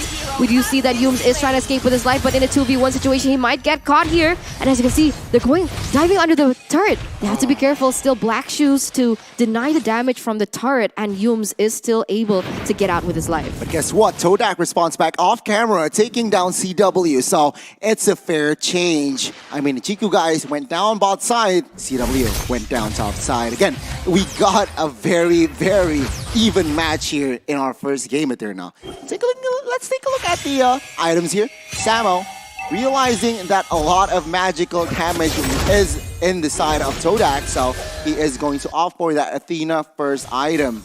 Let's see. Will CW get the DHS in time here? It's kind of difficult, right? Because if we take a look at Chiku, guys, right, his gold is quite behind at the moment. He has not yet been able to get even his first item, so he is going to have a hard time in that lane. But you can see Todak already rotating towards his top side. Boots is trying to put up a fight here in a 2v3 situation, as the damage is going to be able to follow up. Chico, guys, with the guiding way, able to escape for now, as Kyrie is still looking for an engage on that. But look at the tornado power memory. He's going to be able to get Kyrie down, and that's going to be a pickoff for Todak. Oh my god, ONIC Esports, they fall short in that exchange. Plus, Todak taking the turtle. The last one, CW now being the recipient of that demonic force. And my goodness, what an outplay by Chiku, guys, there early on. With that guiding win, he is able to survive and take down Kyrie. I mean, there's a reason why he's the highlighted player from Todak, and you saw exactly why that was possible. And even while that was happening, Todak was actually able to get a turtle in that bottom side. So 2,300 gold late for them right now, as Onyx is being outplayed and outmaneuvered in this early game. CW? Oh my god, bot side, the dagger does not connect there, but now Moon is in trouble. Samo is on that manhunt, not enough range to close the gap. But top side, my goodness, Boots! 1 HP, surviving that one, but that creates a lot of space for Chiku, guys, to take this third down. Now, Jian dealing the damage. Momo is there to back him up, but Chiku, guys, with the passive from Yums, is able to survive that one. What a play by Todak. What a play by Todak, and what support coming in from Yums, right? Because those outplays would not be happening without it being done on the back of Yums' guiding win, and he's been able to just really protect Chiku, guys, and to get him to that power spike. And you can see the towers from ONIC Esports in the 8th minute falling like flies. ONIC Esports, up until this moment, they have not found an answer to the aggression that Todak has given to them. I mean, it's just so hard to close the gap on towards Chiku, guys. Mind you, he has that mini stun and as well as Yums to cover him. And now top side here, perhaps we might get a little bit of action. But it seems like both teams here doesn't find the right opening. Oh, Moon. Moon is in the right position. And take a look at the burst damage there. Healing spree secured. CW taken down. And now in the mid side, a lot of action. Chiku, guys, fall short as well. Both marksmen taken down. And my god, both teams, they want war rival here with the anti-CC. Momo popping that demonic force as well. Oh, Numinum Blast might catch one, but no, does not connect. But Momo here needs to be careful. Again, guiding win. Just make him escape. Oh no.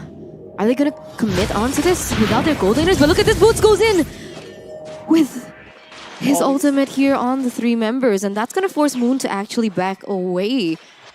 ONIC Esports going to be able to buy a little bit more time before they go in for the contest. CW already up, already in the vicinity as well, as they are going to reset their initial setup, because they do have to focus and clear those side lanes first if they want to contest on this against Todak.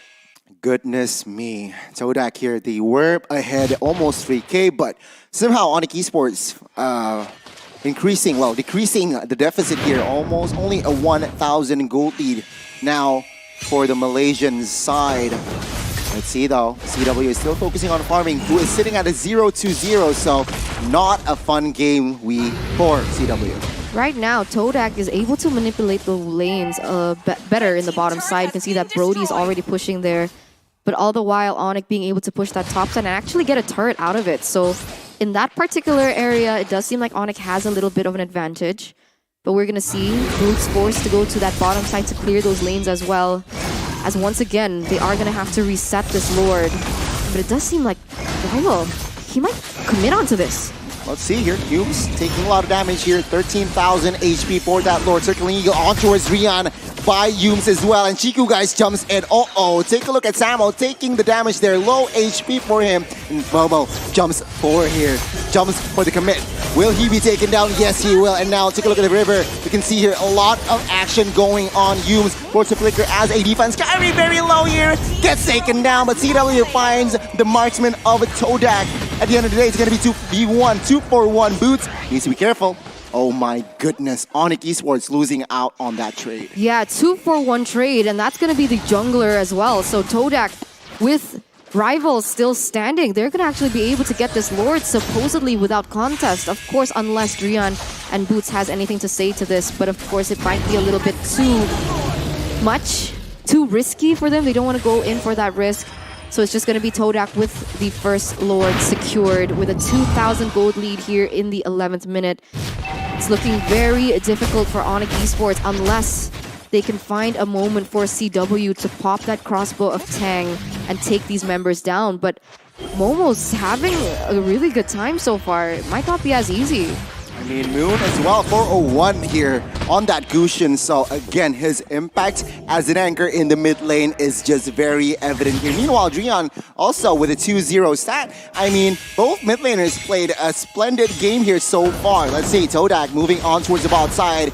Perhaps looking, waiting for the right engage. Humes with the circling eagle on towards Kyrie here. No follow-up damage just yet. Is this the right move here from side of Todak? Overcommitment, perhaps? They are still patiently waiting as Lord is marching topside. Yeah, Kyrie's still able to get that orange buff, so that is a little win for ONIC at this point.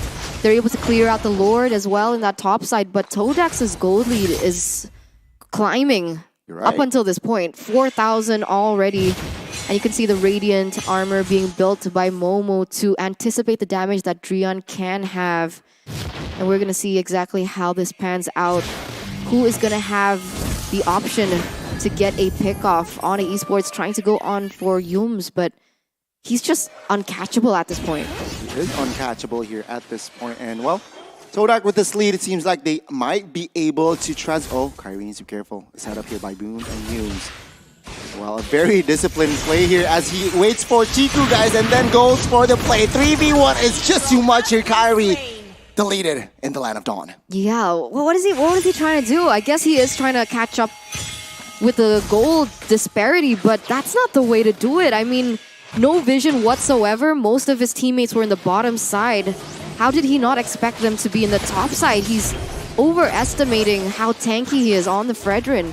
But you can see here Boots trying to zone away the members. CW trying to get those weakness points onto Yums. Yums still able to kite away for now. And this is just going to be a recurring theme as we're going to take a look at the items. Seems like your CW forced to build that silence robe. Why? Because again, the pressure from Phoveus and Moon is just a little bit too much. But if we're talking about items, he has that Corrosion Scythe and as well as DHS. And to add to that, he has that Windtalker. So perhaps triggering weakness points might be faster. But then again, Chiku guys almost at full items as well. Hunter Strike, Malefic Roar, and as well as VOD. Damage output-wise, Chiku guys, huge, massive. ONIC Esports needs to be aware of this guy. They have to be aware, and CW also has to be aware not just of the magical damage output that can come from Todak, but also the utility because Momo was able to secure that Ice Queen wand. So the slow is going to be very evident when he goes in for those demonic forces or even his other skills. But in the bottom side, Boots! He's gonna be taken down in a 2v1 situation right before the Lord. A perfect setup for Todak as they are one member ahead. And this is going to be a green light if they want to commit onto this. But CW actually gets a crossbow of Tang onto Moon. Some compensation on the board as they're going to look for more. Yums is going to be the target here. The Circling Eagle trying to buy a little bit more time. CW trying to get anything he can onto the members, but that's going to be another member taken down. Todak, what are you doing? They're throwing at this point. 2 members already off the board here. Kyrie trying to do what he can in that jungle area, in the Lord pit. And we're going to see in a 1v3, can he steal the Lord? Let's see here, 4v3 in this Lord. Kyrie trying to find the retribution steal. And will he get it? He gets it! Todak now, they are in trouble. Yums, low HP. Momo caught in 4 members of the 4 Cupines here. Guiding Lead is there, but the damage is just too much. He gets taken down with this Lord push. ONIC Esports now, they have not just equalized, they might be ahead turret-wise as well. Let's see. One moment of consecutive misplays from Todak is going to change the course of the game. ONIC Esports now have the dominance and pressure on towards the map. You can see all 3 lanes are pushing the Enhanced Lord in that top side as they are going to be able to get a lot of things on the board. The infrastructures have fallen one by one, and the dominance that Todak have built from that early game instantly taken back as Kyrie is able to get the buff away from Rival on top of everything that is going on. The position this guy brings to the table might be too much for the Malaysian side, but now it's a reset for both teams here. Todak manages to take care of the Lord, but let's count the turrets here. 6-4, still spacing. Todak is still in favor, but then again, ONIC Esports with the items equipped here. Again, CW not far behind of Chiku, guys. So again, damage output, ONIC Esports, they are ready for war. That's what I was talking about, even from the drafts, right? I told you, if ONIC Esports are put in a position where they're behind, they need to be able to punish CW, and more than once. Because you see, he's still able to get a grasp, but Yums, he might be caught here. Nuran Blast is going to be not connect. Yums says he's going to get taken down. That's all I can say at this point. I mean, what's going on? He put out everything. Flicker, Circling Eagle as well, but still Immortal pops. Could not escape from the pressure from ONIC Esports. That is ONIC Esports there. One small mistake can definitely be capitalized by this team. And now we are seeing that Todak here, they are on the they are playing this rather carefully now. Cannot go overzealous. Let's see here, the battle of the jungle is here, Kyrie and Rival. I want to hear your thoughts, viewers. Who do you support now, ONIC or Todak? Spam it again in the live chats. 18 minutes in, and take a look at the damage dealt there. Chiku guys still on top. ONIC Esports though, not far behind.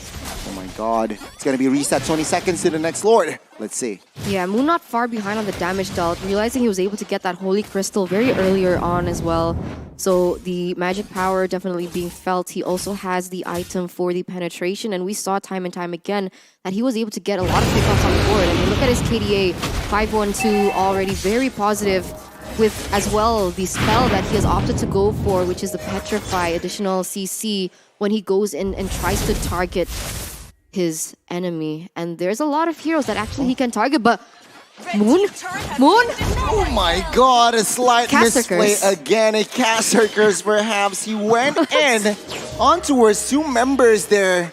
And I mean, that is a misplay. 5v4 now as the Lord spawns. Bad timing. Todak, they are behind in gold, and now they are going to be behind on turrets as well here as the mid tier 2 is going to fall very, very soon. And remember, they're not. This is the Evolved Lord. Evolved Lord for ONIC Esports, uncontested, with a perfect setup, being able to get Moon off the board. Todak didn't want to commit onto that. They didn't want to lose more members. They didn't want to risk it, especially now that we're entering the 20th minute of the game where those countdown on those timers are going to start to get really heavy. See, ONIC Rion here will claim that purple buff. So I guess he wants to spam those skills. To add to that, he has that enchanted talisman. So again, the cooldown reduction is definitely there here. So let's see the offense both from ONIC Esports and the defense from the Todak. How are they gonna do this? What does Todak need to do? They need to be able to pick off CW somehow. And of course, Drian, but Boots, look at that. He's able to just absorb so much damage, be the sandbag of it all. But he also deals a lot of damage too. So what is he supposed to do? All three lanes are crashing at the same time. Perfectly balanced by ONIC Esports in the way that they're going about their siege. Todak, perhaps with the final defense. Well, Freezer top side will definitely fall here. ONIC Esports looks for the mid here. Todak trying to defend that one. You need to be careful. Lord still at 20 of 15,000 HP. So let's see. We need to take care of that very, very soon now. Not out war here in the mid side. Momo hit that demonic force, trying to find CW. Will he get it? Triggering the crossbow attack perhaps very, very soon. But the Neutron Blast catches one as Momo in the backside will fall. 4v5, 4v4. Kyrie caught as well. And Moon is trying to escape. Manages to do so. 3 base turrets though for the price of Kyrie. You have 1-1 trade, but it's not going to stop here. A flicker force from Chiku guys at the moment, and he was the center target from the damage coming in from Drian. And once again, though, ONIC Esports, they don't want to overcommit. They are playing the safe game, and they are going to look for the blue buff instead. They're going to take it away from Todak for the moment. But this is looking quite grim for Todak. You're right. But do note this, right? If Crossbow Tang has been triggered, a lot of Winner's Truncheon actually to cancel that Crossbow Tang. I noticed that Yumes and as well as Momo has that Winner's Truncheon, so again, that Crossbow Tang will be instantly nullified. Let's see though the approach. ONIC Esports now, 22 minutes in. They are ahead in gold and as well as turrets. I mean, we can't discount the damage coming in from Drian too, right? Because I'm actually curious to take a look at his items at this point. He should have the glowing wand by now, and against these members from Todak, that's going to be quite felt, right? Especially Martis on Rival, Momo on the Phobius. That's going to hurt in the late game, even though it's not as flashy as the Crossbow of Tang in terms of that damage. See here, 2v1, 2v2 very soon. Demonic Force pops, Flame Shot as well. Momo now trying to soak in the damage and deal damage as well. Is this the right move as he is very low? He gets taken down. Monster kill for CW. Now Boots moving on towards the backside as Todak realizing that they lost a member. They will not commit to a fight, but the Lord, let's see. Yeah, I mean, all that while that was happening, it seems like it was kind of a distraction for Rival to try and pick up the Lord, but it does seem like ONIC Esports have actually picked up on this. Boots trying to buy enough time, trying to zone away the members. The torn apart memory barely does damage onto him at this point, and now it is actually going to be Todak being zoned away. ONIC Esports have shifted their focus onto the Lord. Rival still in the vicinity. They need to be able to zone him away if they don't want to give a risk onto the steal, but Moon still survives at this point. CW gets popped up onto Rival in the top side, and the Numnon Blast is gonna hit onto 2 members! Oh my god, an all-out war top side, and Mortal Pop for Tiku, guys, he is in trouble. He gets taken down, and now with 5 members, ONIC Esports, Todak with the full disengage. Without their main damage dealer, they cannot do much. And as again, just like the earlier exchange, it's gonna be the last Lord. It's gonna be a free Lord for ONIC Esports. A free Lord for ONIC Esports here in the 20th minute, but look at this. Yumes and Rival, I think they're gonna play for something. They're going in for the risk. Is it going to pay off? Circling Eagle onto CW in the back line. CW is gonna have and be able to pop that crossbow of Tang. You can see that the Winter Truncheon is going to buy him a little bit more time. The Immortal gets popped, but it is just going to delay the inevitable 2 versus 1. What can Yumes do at this point? And that is going to be another member taken down. Look at the death timers. ONIC, 5-man strong versus only 3 members from Todak. They are going to look for the final push. Let's see here. Can Todak withstand the Lord push? 5 members. Kyrie opening up vision, giving information as well here. 4 members will be defending this one as Yumes It's death timer, 25 seconds, so let's see. Rival trying to open them up and clear the map as well. Momo trying to distract, but it seems like it's a little bit too much. Samo finds the flank with that Newland Blast, but the base, again, is just too exposed. And one by one, it's adding salt to the wound. The members from Todak gets taken down as ONIC Esports strike first in our second semifinals match. Remember, this is still a best of 3, so Todak, the Malaysian representatives, can still come back and go for a reverse sweep. But my, oh my, what a game.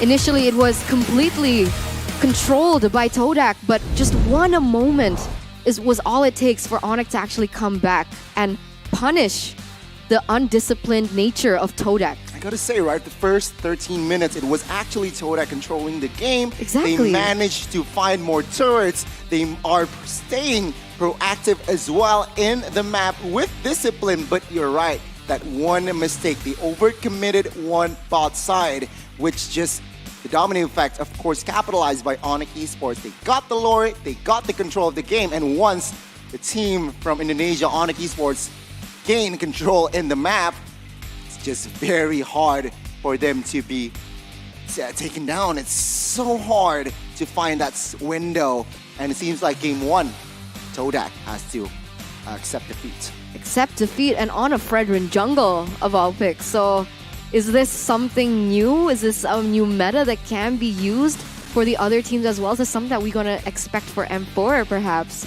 Ooh. Definitely on the table. But of course, to break it down better, we are going to go straight into the analyst segment. Arashi, take it away.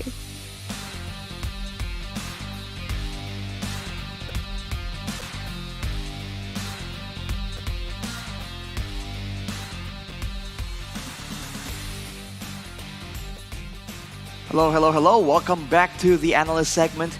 Fredrin Jungle, really? What?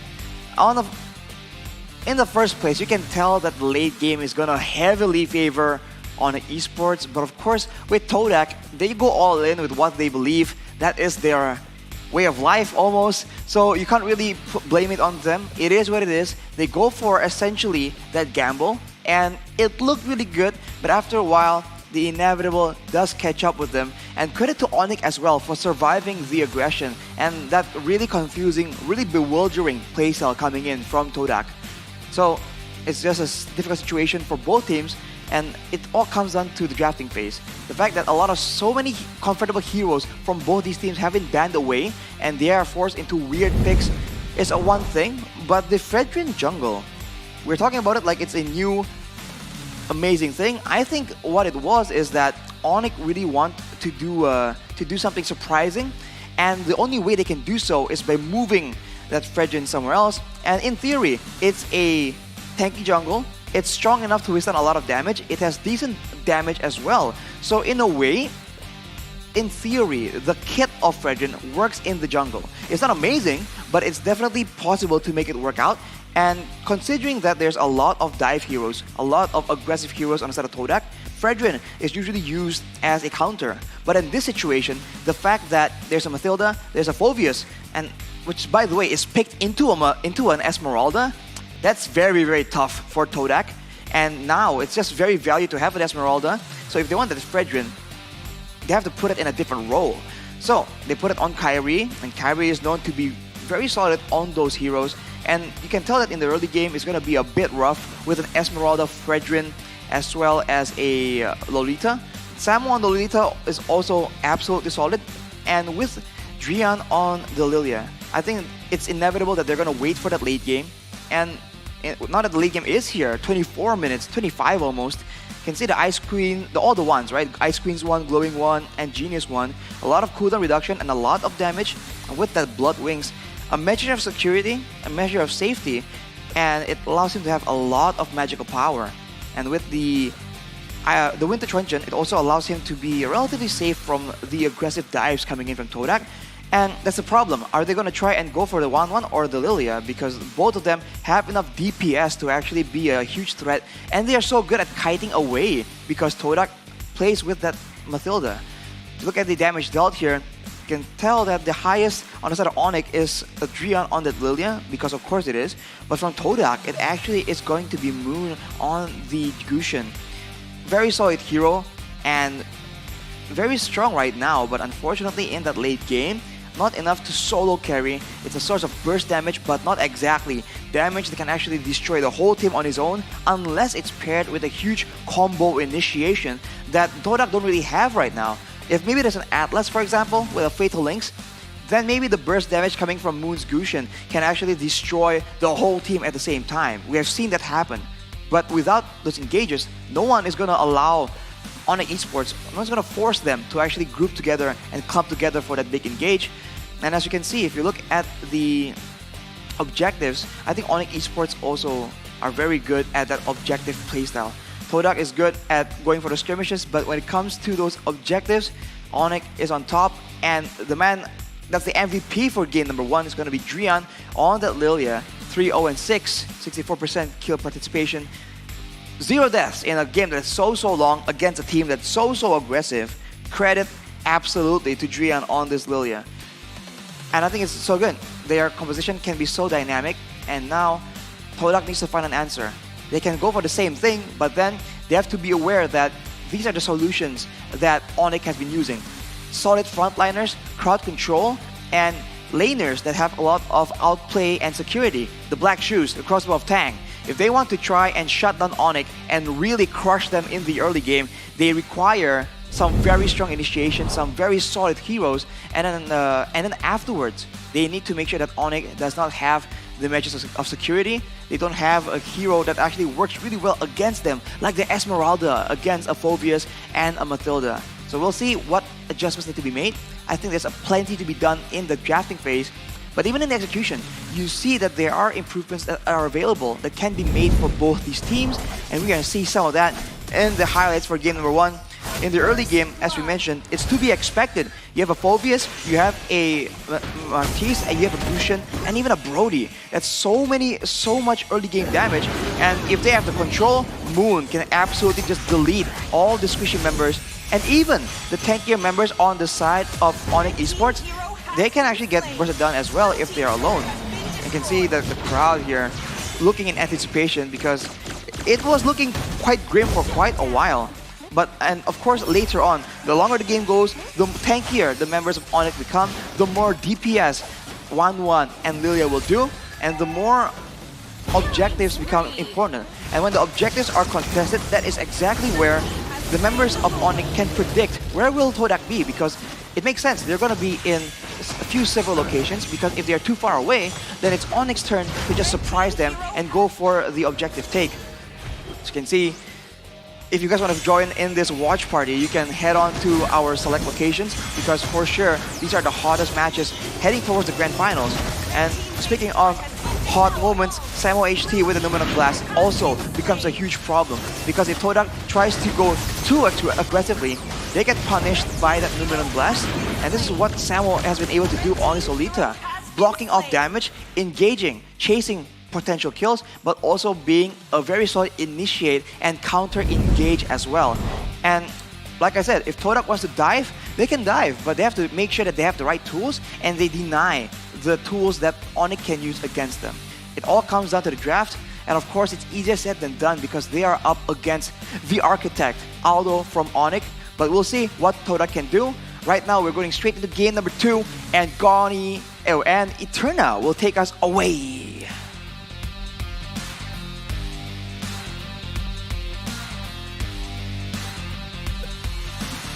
Arashi. Thank you very much for that stellar analysis here for our first opening game of Todak and as well as ONIC. ONIC Esports grabbing the win. Game 1, can Todak find the equalize here in game 2? But ONIC Esports displaying a very high quality in game 1. They were very patient, right? They understood that they were losing in that early game, but they didn't stop the farm onto CW, and that's when it all hit. One moment was all it took for them to bring it back into their own tempo, and we're gonna see exactly what sort of gameplay Todak has in store for us here for game number 2 to equalize ONIC and have a chance to secure the second position in the grand finals. But I gotta say here, Goni, I felt like it all came down to the drafts as well. I gotta say, well, in hindsight, I feel like the drafts is quite equal. But then again, the movement from the side of Todak were able to be, I guess ONIC Esports, they found that loophole. Again, Todak, they overcommitted on towards that play bot side. And after that, the domino effect was ONIC Esports controlling the objective, controlling the map. And once a team like ONIC Esports control the map, it's just, again, so hard to find the turnaround. Yeah, and I honestly do believe that the Irithel would have been a better pick. You're right. Rather than the Brody, because as you all know, the Brody doesn't scale as well into the late game, and ONIC Esports were able to push it up into the 20th plus minute, and that actually gave them a better chance in towards the late game. But if they used the Irithel, I think it could have ended up a little bit differently. But now we are going to enter the second game into the drafting phase here between Todak as well as ONIC Esports, where both of these teams have opted to swap sides. So again, the blue side remains 100% today. If stats don't lie, Todak might find the equalize here because they are now on the blue side. Already, different bans here from the side of Todak, banning out that Fanny as well as Gushin, ONIC Esports. Now, with that, with the second pick, I guess they might ban that 1-1. Yeah, they will not give 1-1 to Chiku, guys. Now, is Todak going to go for the Valentina ban, or are they going to continue with the respect ban towards Kyrie? In game number 1, they banned out the Akai. Are they going to go for the same nature as well? Amon still up for grabs. Paquito as well. It all comes back down to who Todak chooses, and ONIC Esports going to be forced to respond to that ban. I mean, Todak Esports realizing now that they have the first pick, they might actually go for that Akai pick. So let's see. That final ban here is going to be crucial. Also, last time around they banned out the Paquito, but no, it's going to be the Mon. So Todak, perhaps they might prio that Akai or Valentina. Now, that's the question, right? This is what I love about the drafting phase, because it's all a chess match. But ONIC Esports, they realize the potential that the Valentina can have. They do believe it is a bit more forceful and expensive than the Akai. They are going to take away the Valentina this time around, and now Todak does have the option to pick up the Akai for Rival. Every time Rival picks up the Akai, they usually win the game. But no, they're going to leave the Akai open this time around. Todak have actually opted for the Claude pick instead. Wow, that's a risky play here. ONIC Esports, with that knowledge, they can definitely pick up an Akai themselves, and they can pick up the counter, which is Diggy here. So let's see here. But then again, a lot of heroes are still open, such as Rock and perhaps Kadita here for ONIC Esports to have. But let's see, that Akai remains prio or not in the Onyx arsenal. The Paquito is still available as well to pick up, and I feel like in the first phase it's great to pick up these types of flex heroes, but ONIC Esports, they're gonna go for the Grok and the Diggy. So still a flex for Grok, not really sure which lane he is going to go in, but he should go into the EXP lane because of the Diggy pickup, no? I guess, but again, with Drian and as well as Samo in the mid and roam, you're right. It might be a double roam here from the side of ONIC Esports. What this Diggy does, it's anticipating the Akai pick as well, saying, Todak, are you really gonna pick up the Akai now once we got Diggy? Todak, they are taking their time here to close out the first phase. What are the options? Benedetta, Akai, and perhaps that Paquito. Again, denying that pick from Boots can be huge, but a smart hero is perhaps to secure a marksman here first. We'll see here. The Martis is going to be the choice once again. So Rival, he's gonna go onto the Martis, I guess, this time around. Lilia taken away, respecting Drian as well. And we're gonna see the response. And I was about to mention, they do have the option to pick up the Leslie. We saw CW picking up the Leslie in the playoff stage of MPL ID. And it is a really good hero to counter the Blazing Duet coming in from the Claude. So because she has that immunity, she isn't going to receive that damage. Yeah, well-known counter for that Claude. And again, Rival picking up the Mortis here. I gotta say, in the first game, Rival has a fair game.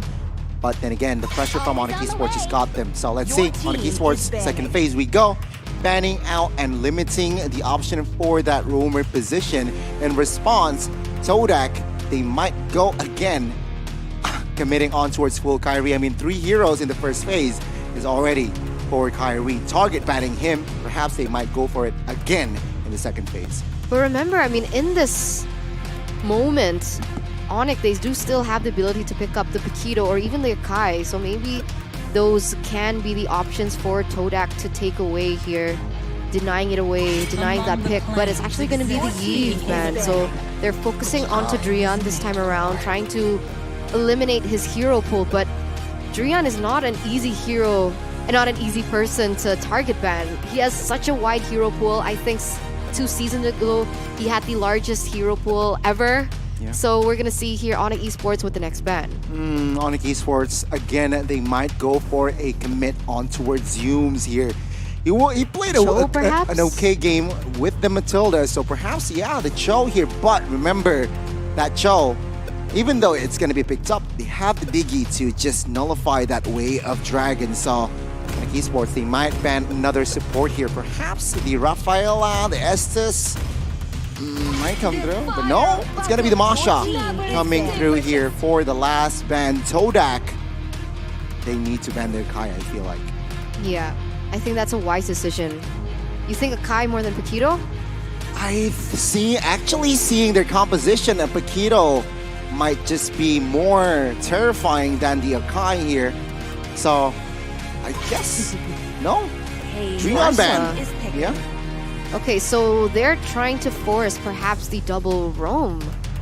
You're I right. mean, what does Drian have left on the table? He can use the Cho even in the mid lane if he wants to. Xavier. But Benedetta is actually going to be the pickup for ONIC Esports. So, double roam. Double roam indeed, and that Benedetta is still a flex Wait, technically. no. Kyrie can use a Benedetta in the jungle. Yeah, it's still a flex, Wow. right? It is still a flex. So Boots can play it. It can be played by Kyrie as well.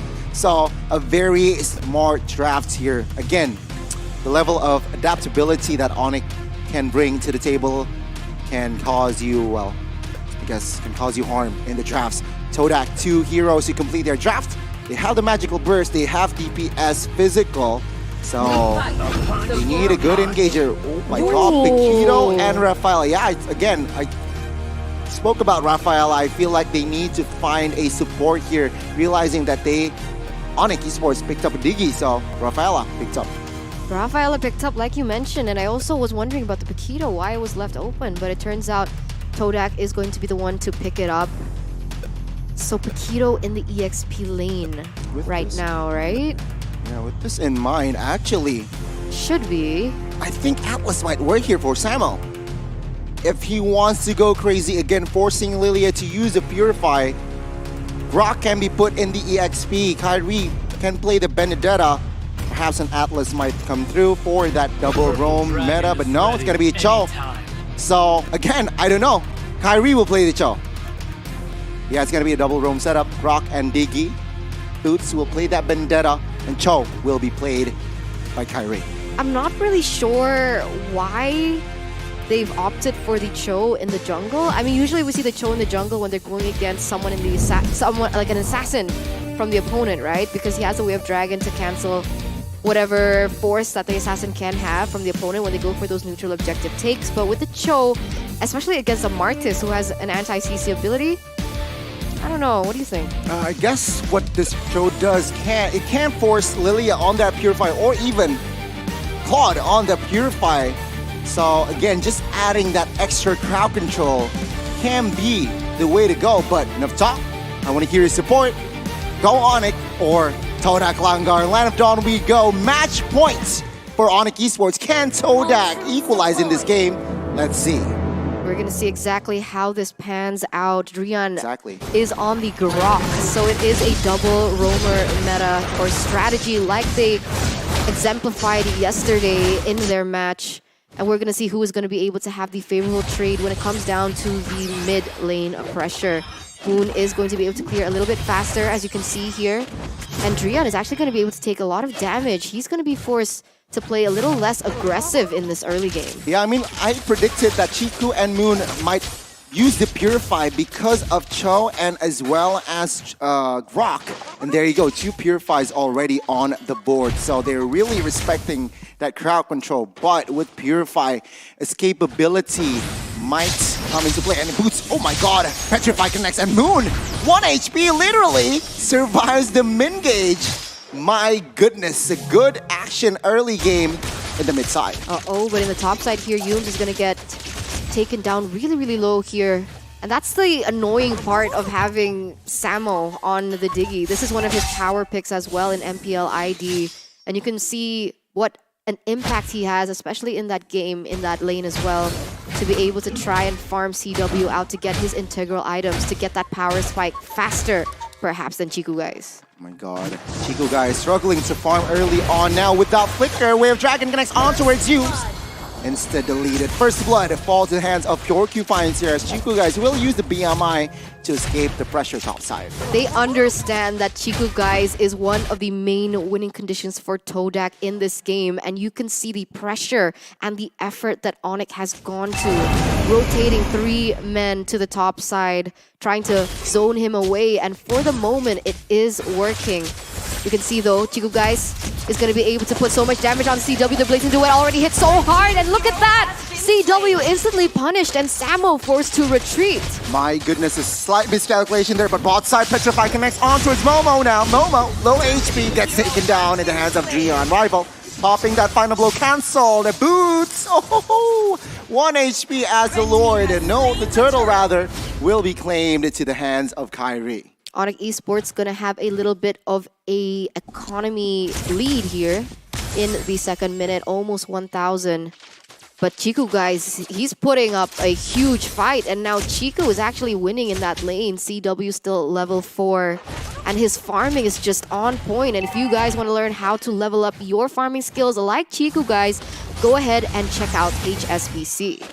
Let's see here, action, slight action in the mid side here. Drian taking a lot of damage from that Lilia. But again, the main agenda for both teams is just the top lane here. CW and Chiku guys, but my god. Caps engage here in the mid side. But take a look at the upside. Time Journey as well as Blazing Duets popped here. No casualties just yet as both teams disengage. Oh, it's so difficult. They're trying their best to try and pressure Chiku guys, but up until this point, he hasn't been able. Because of that Purify, you can see that the pick-off potential that ONIC Esports initially had in mind has become nullified, and it's not going to be as easy to punish him in that lane.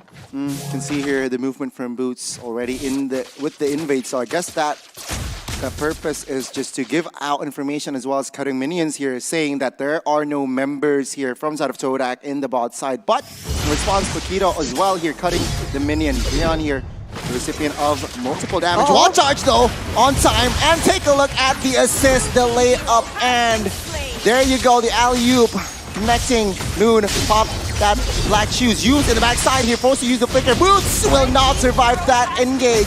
1-for-1 as of now. As in the backside, actually Moon is taken down. Yeah, he gets taken down here. It is going to be a trade still in favor of ONIC Esports. 1,000 gold lead.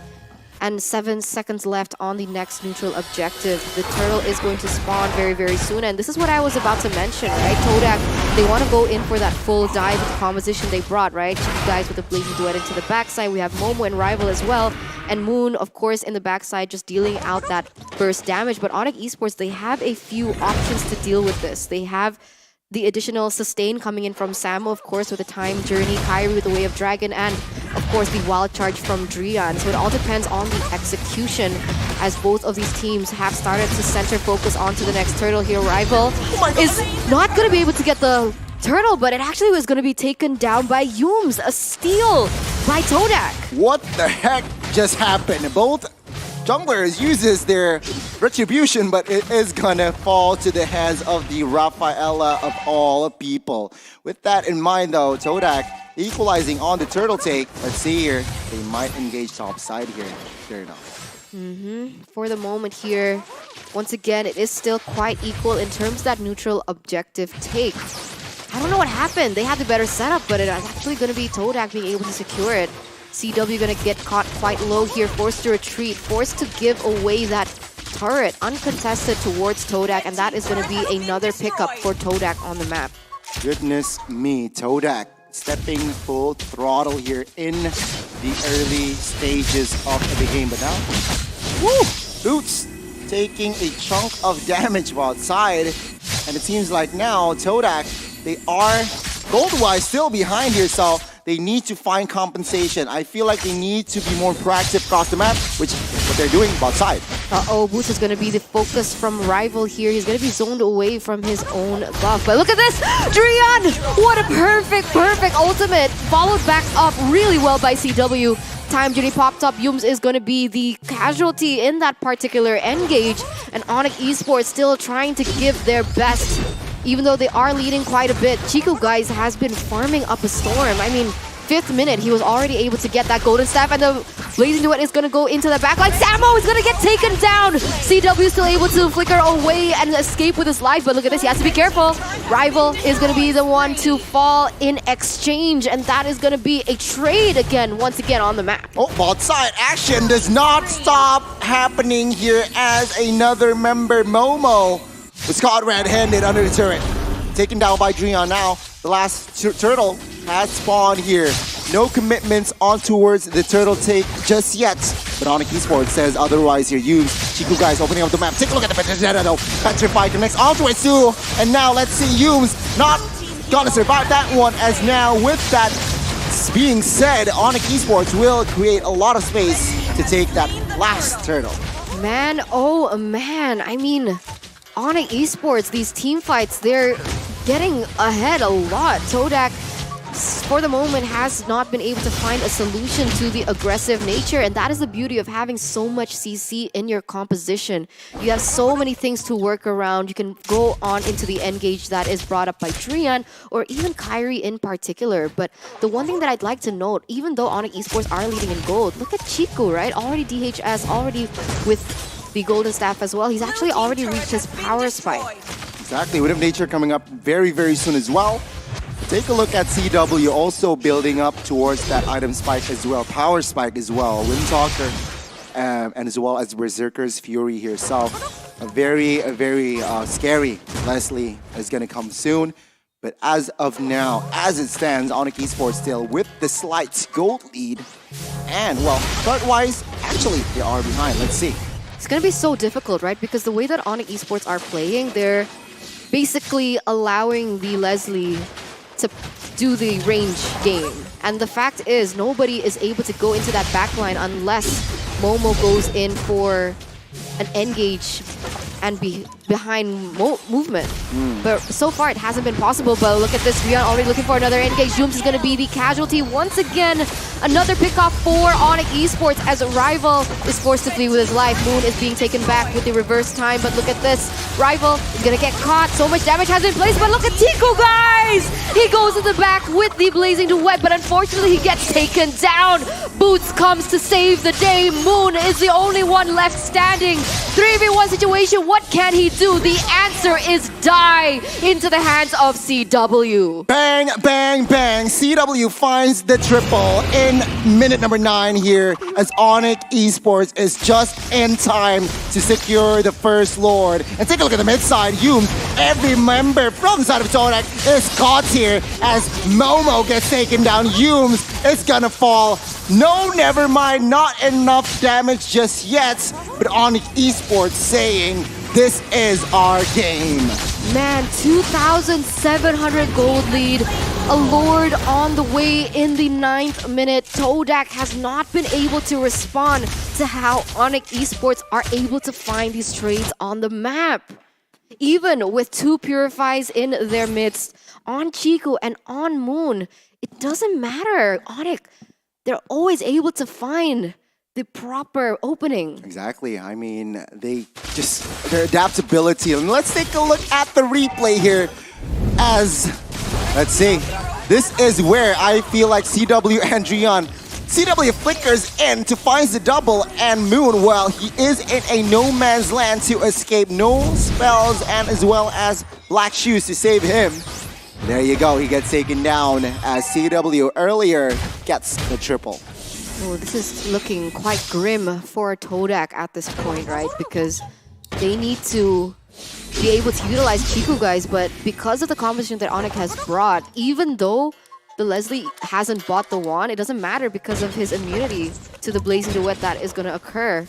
And ONIC Esports, they really are just playing it their way, like you guys can play your way with the Aurora collection. But once again, an engage is going to happen here. Kairi is going to be able to take Yums down. CW is going to get the kill though, and that's going to be another member taken down for ONIC Esports as once again, they pick up the pace. One by one, these members are going to fall like the towers from Todak. A 4,000 gold lead here in the 11th minute. It's looking very, very bleak for Todak. Goodness me, ONIC Esports now establishing a 5,000 gold lead here. They take down the tier 2 outside as now they're eyeing up the tier 2 in the mid. And Todak, no response whatsoever. They have to watch and do nothing as structures will fall one by one. 6,000 now, ONIC Esports. Can they close it out with a 2-0 victory? It looks like they're going for that, right? And even the way that Boot is itemizing, he's already with the Malefic Roar, so he's looking for damage. And you see the damage from CW? I mean, one basic attack nearly takes down Yums on the Rafaela. This is looking very difficult as they are putting their center focus once again in the Smith side. Looking for an opening for now. 7,000 gold lead up until this point. Drian or even Kairi perhaps looking for a play. 29 seconds left to the Lord, and it does seem like they are going to choose to stay disciplined. It's going to be a very, very tough challenge here for the side of Todak to find an opening, perhaps to turn this game around. But anything is possible in the Land of Dawn. Because ONIC Esports now, their job is to stay disciplined, to stay and find the right openings for an engage, to not overcommit on towards things that is unnecessary. So let's see, Lord is up now. Seems like from rotation, Todak, they want to contest this. Yeah, this is a big moment for both of these teams, right? Todak, they don't want to miss out on the Lord. And ONIC Esports also want to take it for themselves to be able to close it out. It all depends on how both of these teams are going to be able to manipulate those side lanes. But now Rival is caught in a awkward situation. He gets chunks quite low right before the Lord. But look at the damage from CW. The true damage, the crit as well.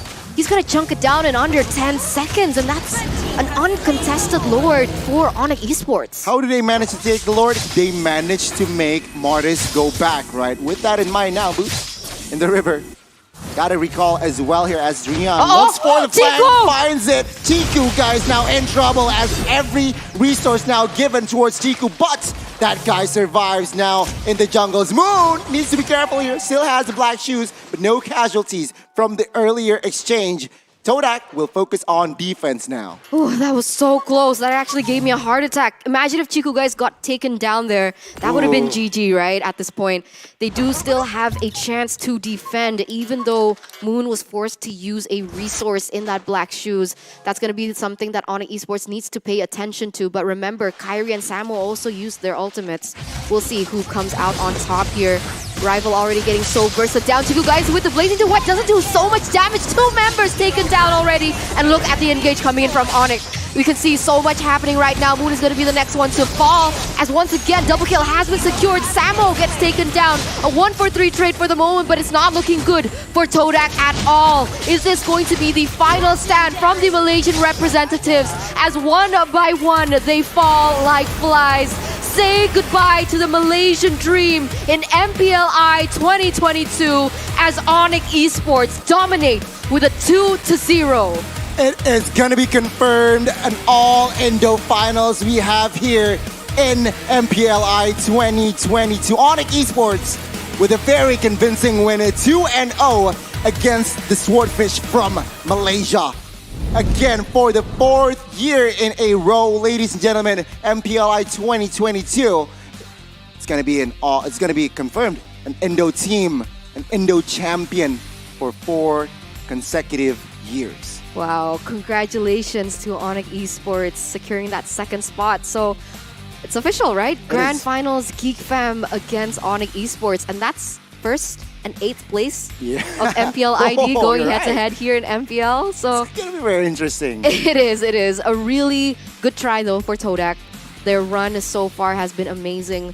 Crazy plays, crazy drafts as well. And the way that they were able to win yesterday was also very impressive. But unfortunately, in this matchup, it is going to be ONIC Esports moving into the Grand Finals. And fun fact, ONIC Esports said in an interview that they want to break the MPLI curse. Ooh, spicy. Let's see, will it happen or not? But let's take you down to memory lane. First year of MPLI, RQ. Second year, Alter Ego. Third year, ONIC. And fourth year, ONIC might grab the first MPLI back-to-back champions. We'll see though, will it happen or will Geek Fam say otherwise? But it was a very entertaining and sharp game from ONIC Esports at Tirna. But I guess Arashi will say more. Arashi, the details of game 2, please.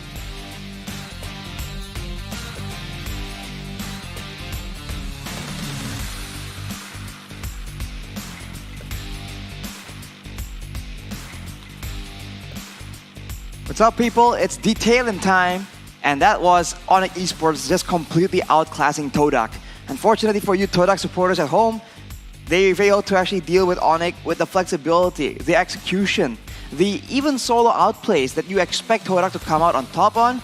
ONIC Esports have just shown that they are absolutely insane and almost on a different level. It seems like at every single given moment, ONIC Esports were ready. They were able to foresee what is going to happen, and Todak just have no idea what to do.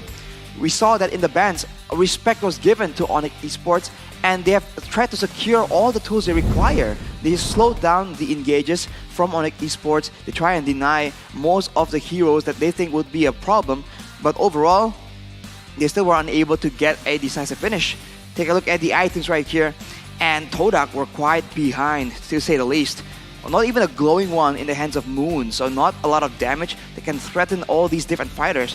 Nonetheless, not even Kyrie, especially Kyrie, who is one of the main engage tools for ONIC Esports. One of the only farmed members on the side of Todak is going to be Chiku on that Claude, but he doesn't deal enough damage, and of course he is countered by CW on that Leslie. This is why this Leslie pick is so good. You can stop the Blazing Duet, you can go into concealment and avoid the Blazing Duet, and if Chiku does not know where CW is, in the late game especially, 2 hits will be enough to delete him off the face of the map. These critical damage hits in the late game is just completely unfair, man. Even Rival, even Yumes with all their tankiness have to actually back away at a moment's notice if the CW targets them. And if you look at the damage dealt, of course CW is the rich guy, the carry, he is the standout damage dealer in this game.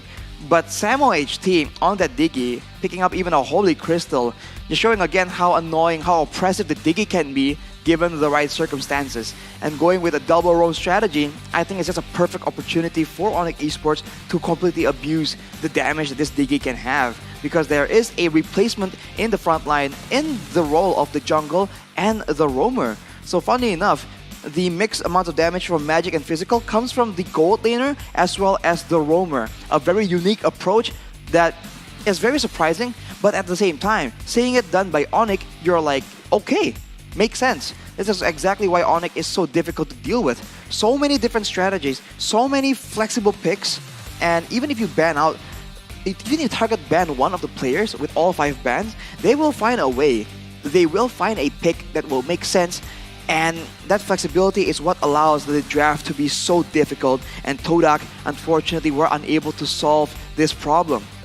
We'll take a look at the highlights later soon enough, but as you can see, the damage numbers are pretty one-sided as well. ONIC just pushed the tempo, and the MVP for the second game is going to be CW.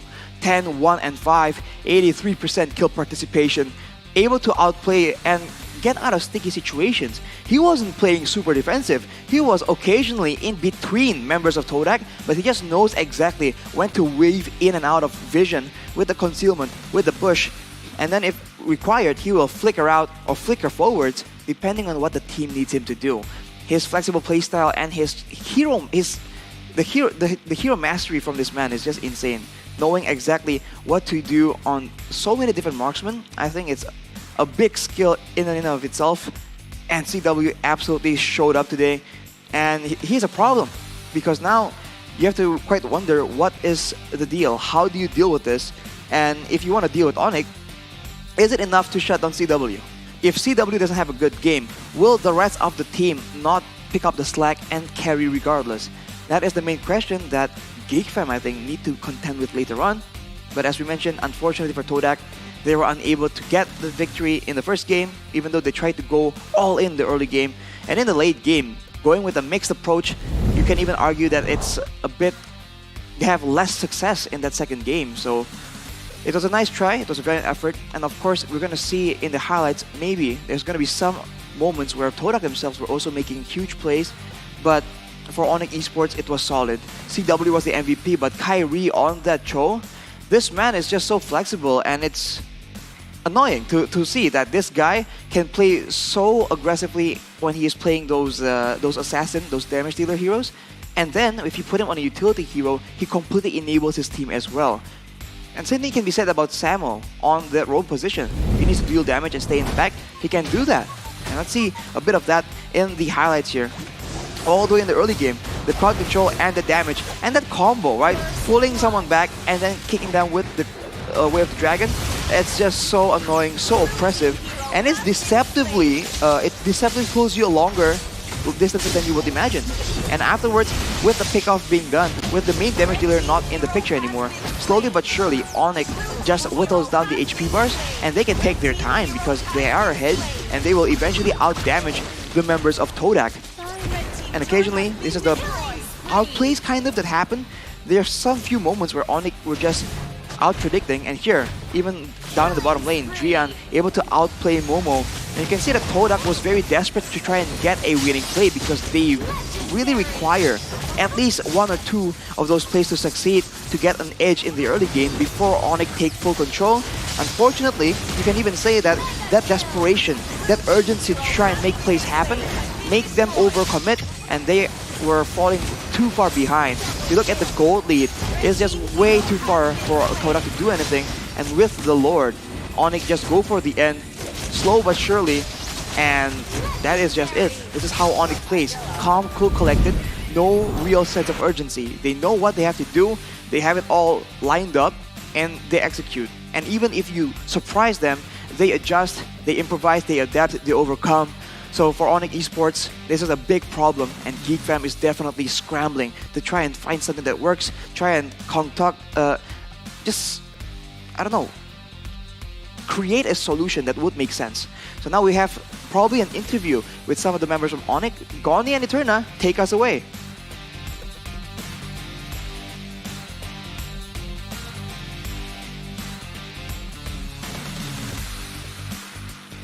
Thank you so much, Arashi. I like what you did there towards the end. That oof. Take us away to the interview. But Eterna, it is confirmed, yeah? Indo v Indo in the grand finals of MPLI 2022. And in a bit, we are going to have an interview. I wonder who will we call? Oh, is it going to be Kyrie? Is it going to be Drian? Is it going to be CW? Or is it going to be the coaches, maybe? Maybe we are going to call with every member All of them. ONIC Esports. Even Sans and Keyboy. Even, or just them. Those Or two. just Sans and Keyboy. Exactly. Even though they have not participated this entire MPLI. I mean, MPLI is full of surprises. We don't know what to expect even up until this moment. But wow, it has been such a crazy, crazy tournament. 20 teams. And at the end, it's Geek Fam and ONIC Esports. But I think ONIC Esports are ready for the interview. We're going to call them in just a bit to see exactly how they feel after that dominant game. Ring, ring, ring, ring, ring. Bring, bring, bring. Hello, ONIC Esports. It's Aldo and CW in the house. First and foremost, congratulations on the win, ONIC Esports, and as well as Kyrie, who is just on his phone in the back. Hi, Eterna. Kyrie. Hi, Kyrie. Hello. Oh, so he didn't even want to talk to Mirko yesterday. I wanted to be noticed So by good. Kyrie Senpai, but congratulations TW as well on your MVP on Leslie. How do you guys feel about that dominant match? Baik sekali, so good. He feels good, especially playing Leslie. He loves Leslie so much. He loves Leslie so much, and it showed, right? MVP nearly almost not taken down. And we have to ask, right? I think we saw in an interview by Coach Mars, if I'm not mistaken, correct me if I'm wrong, but they mentioned that ONIC Esports, they are fully focused on MPLI because they want to break the MPLI curse. Is this true?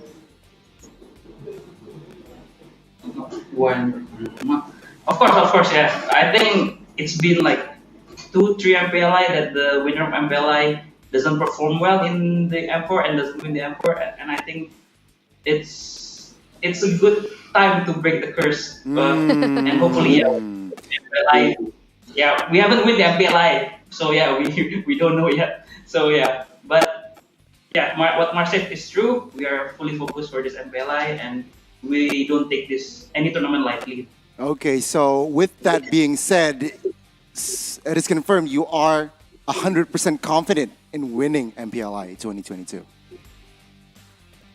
Hopefully, because we ONIC and Geek are script partners too for this MPLI, so it's gonna be a fun match. All right, so MPLID check, Season 10. MPLI, perhaps soon, M4. How confident are you in M4? Confident. Straightforward answer. A man of little words. Very. He doesn't need to prove anything in the interview. He proves things in the land of Dawn. Wow, just an amazing game. But do you guys have any notes about Todak? Perhaps how were you able to get such a clean game against Todak 2 times in a row?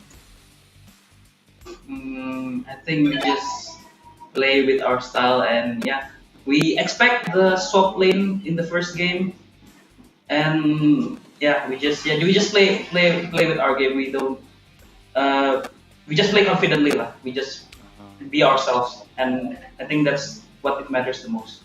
Okay, playing with confidence, with the right mentality as well. But one last question here. Aldo or CW, or even Kyrie. Kyrie, come on. Any shout-outs? Kyrie. Any shout-outs? Kyrie, please. You have so many fans from the Philippines, all over the world, Indonesia, Malaysia, America, Brazil, Europe, just the whole world. Do you have any message to your fans? Thank you for the fans. Keep supporting us until M4. Our main goal is M4, and if we ever win, we will try to break the MPLI curse. Yes. There you go. They have their agenda set. Thank you so much, Aldo, CW, and Kyrie. Enjoy the win, but of course, prepare for the finals. Good Ladies and gentlemen, luck. see ya. Thank you, guys. Haha. Mirko, he talked to me. Exactly. Well, there you Clip go. that. Kyrie ignored Mirko. Yeah, he ignored Mirko yesterday, I did. So, yeah, I guess. Sorry, Kyrie's something else, guys. Kyrie is something else. Whew, okay, you can continue. I'm getting flustered. Well, of course we can continue because the next match is the last and final match of MPLI 2022. It's going to be Geek Fam from Indonesia and as well as ONIC from Indonesia. Who will grab it, ladies and gentlemen? Don't miss it. So excited to get into it, but we'll see you soon. Stay tuned as we're going to see if ONIC Esports have what it takes to break the MPLI curse. Goodbye. See you after the break.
So don't feel bad if there's a team fight happening next to you. Your job as a goal winner is to just farm all the way early game. Don't feel incentivized to join any team fights whatsoever because you have zero contributions, but only risking yourself to die. So instead, focus on farming efficiently and planning your farming route so that eventually, towards the late game, you can carry the game. By making the right decisions, you'll be able to accumulate resources in the most efficient way. Welcome to the place where dreams come true. Where everything you want can be yours. If and only if you're willing to work for them. You're willing to hurt for them. But most of all, you're willing to be first for them. Ha! Look, I'm going straight to the top. I don't know how I would stop, like it or not. I got some goals that I'm hitting. You hear what I'm saying? It's hot. Look what I got. Whole lot of passion and pain. The road to success is insane. Stay out my lane, cause I'm on a mission. I'm changing my way. Yeah, I'm a beast. I wouldn't play with me, baby. The way that I'm training is crazy, and I do it daily. You wanna talk about drive? I got more drive than Mercedes. I never been late. I'm in the room, it's a wet alert. You wanna compete, well get better first. I got 10 toes in the dirt. Push through the hurt, so show them my work, I'm the best. Yeah, I'm the best. I never stress. I know what's next. Yes, let's go! I'm who they test. Like we playing chess. Look, I don't want anyone's sympathy. I understand what it's meant for me. I give my focus and energy. If it's meant to be, then it's meant to be. But mentally, I'm undefeated. They hear that and say I'm conceited. Like there's no reason. Like I don't beat them and come back again just to teach them that when you work under pressure, you reach higher measures. This November, watch your heroes unleash their power. Through all the struggle and hurt, remember my work, and that's why I gotta be first. To be the ultimate winner.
So don't feel bad if there's a team fight happening next to you. Your job as a goal winner is to just farm all the way early game. Don't feel incentivized to join any team fights whatsoever because you have zero contributions, but only risking yourself to die. So instead, focus on farming efficiently and planning your farming route so that eventually, towards the late game, you can carry the game. By making the right decisions, you'll be able to accumulate resources in the most efficient way.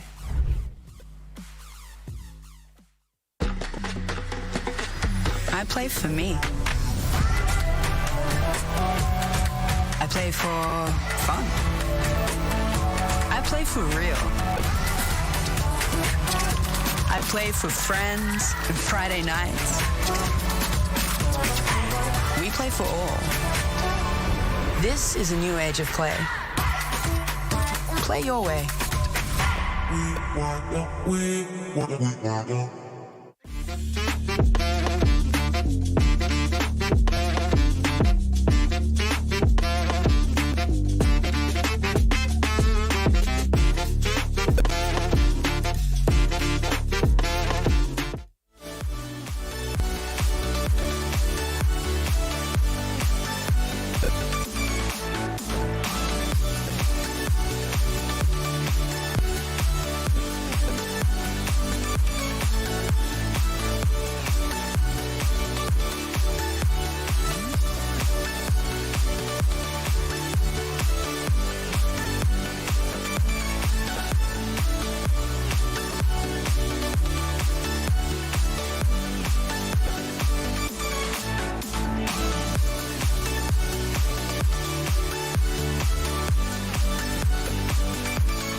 So don't feel bad if there's a team fight happening next to you. Your job as a goal winner is to just farm all the way early game. Don't feel incentivized to join any team fights whatsoever because you have zero contributions, but only risking yourself to die.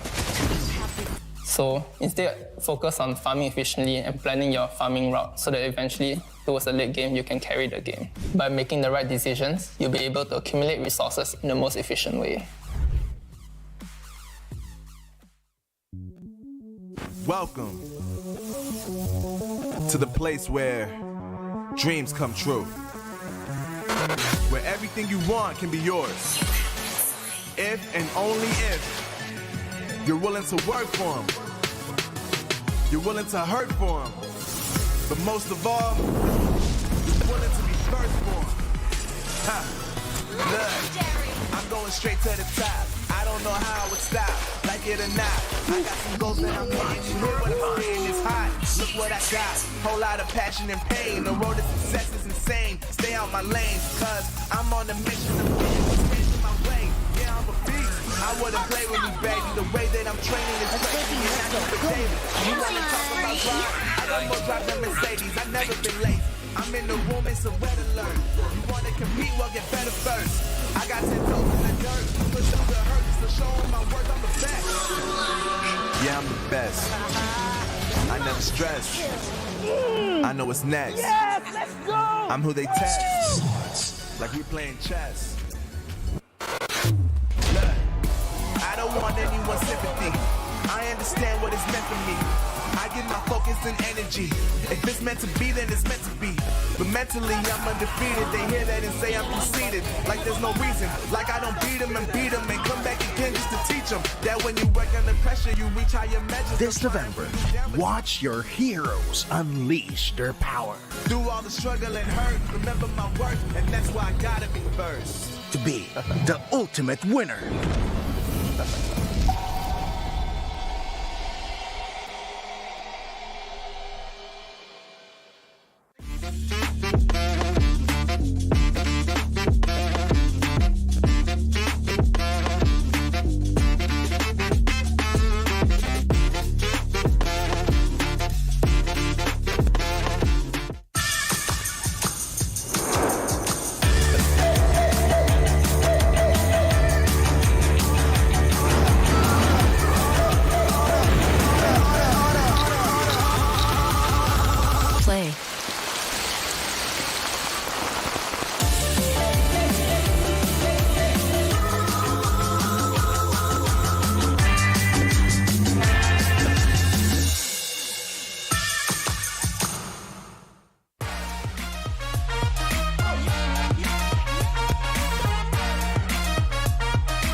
So don't feel bad if there's a team fight happening next to you. Your job as a goal winner is to just farm all the way early game. Don't feel incentivized to join any team fights whatsoever because you have zero contributions, but only risking yourself to die. So instead, focus on farming efficiently and planning your farming route so that eventually, towards the late game, you can carry the game. By making the right decisions, you'll be able to accumulate resources in the most efficient way.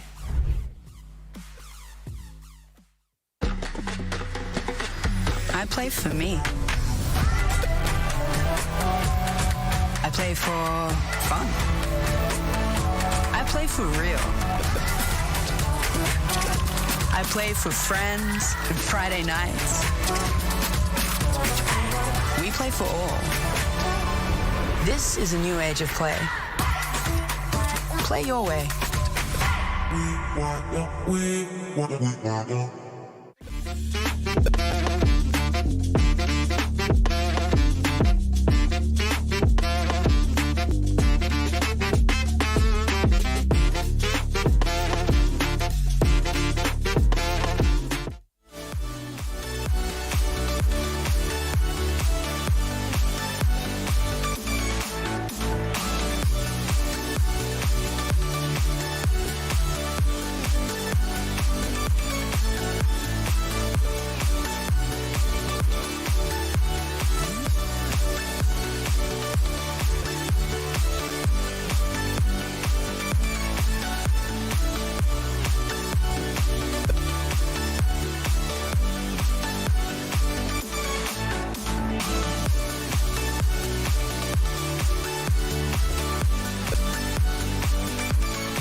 So don't feel bad if there's a team fight happening next to you. Your job as a goal laner is to just farm all the way early game. Don't feel incentivized to join any team fights whatsoever because you have zero contributions, but only risking yourself to die. So instead, focus on farming efficiently and planning your farming route so that eventually, towards the late game, you can carry the game. By making the right decisions, you'll be able to accumulate resources in the most efficient way. Welcome to the place where dreams come true. Where everything you want can be yours. If and only if you're willing to work for them. You're willing to hurt for them. But most of all, you're willing to be first for them. Look, I'm going straight to the top. I don't know how I would stop, like it or not. I got some goals that I'm hitting. You hear what I'm saying? It's hot. Look what I got. Whole lot of passion and pain. The road to success is insane. Stay out my lane, cause I'm on a mission of changing my way. Yeah, I'm a beast. I wouldn't play with me, baby. The way that I'm training is crazy, and I do it daily. You wanna talk about drive? I got more drive than Mercedes. I've never been late. I'm in the room, it's a red alert. You wanna compete? Well, get better first. I got 10 toes in the dirt. Push through the hurt just to show them my work. I'm the best. Yeah, I'm the best. I never stress. I know what's next. Yes, let's go! I'm who they test. Like we playing chess. Look, I don't want anyone's sympathy. I understand what it's meant for me. I give my focus and energy. If it's meant to be, then it's meant to be. But mentally, I'm undefeated. They hear that and say I'm conceited. Like there's no reason. Like I don't beat them and come back again just to teach them that when you work under pressure, you reach higher measures. This November, watch your heroes unleash their power. Through all the struggle and hurt, remember my worth, and that's why I gotta be first. To be the ultimate winner.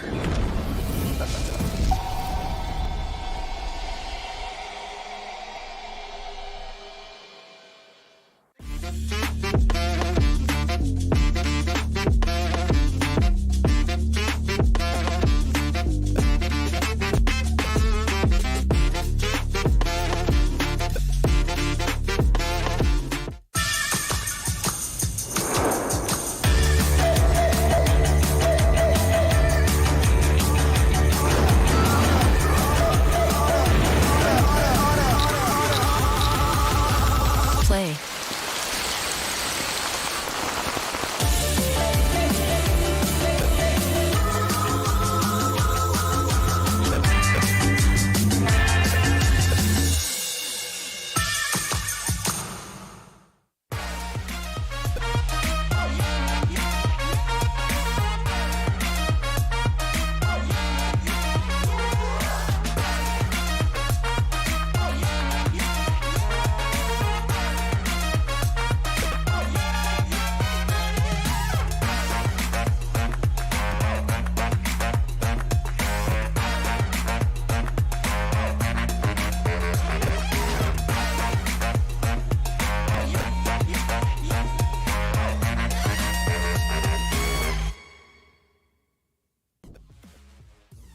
So don't feel bad if there's a team fight happening next to you. Your job as a goal laner is to just farm all the way early game. Don't feel incentivized to join any team fights whatsoever because you have zero contributions, but only risking yourself to die. So instead, focus on farming efficiently and planning your farming route so that eventually, towards the late game, you can carry the game. By making the right decisions, you'll be able to accumulate resources in the most efficient way.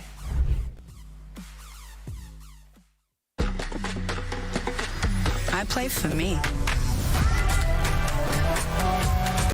I play for fun. I play for real. I play for friends and Friday nights. We play for all.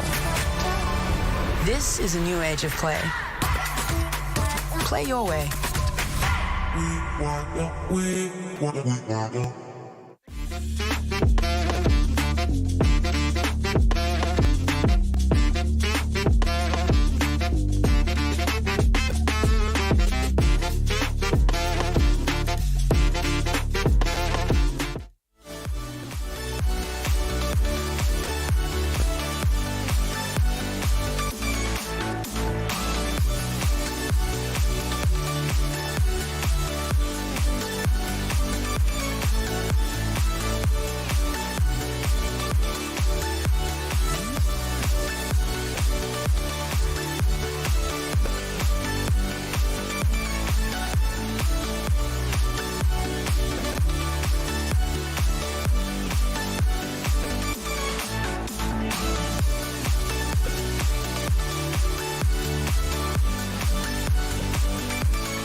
So don't feel bad if there's a team fight happening next to you. Your job as a goal winner is to just farm all the way early game. Don't feel incentivized to join any team fights whatsoever because you will have zero contributions, but only risking yourself to die.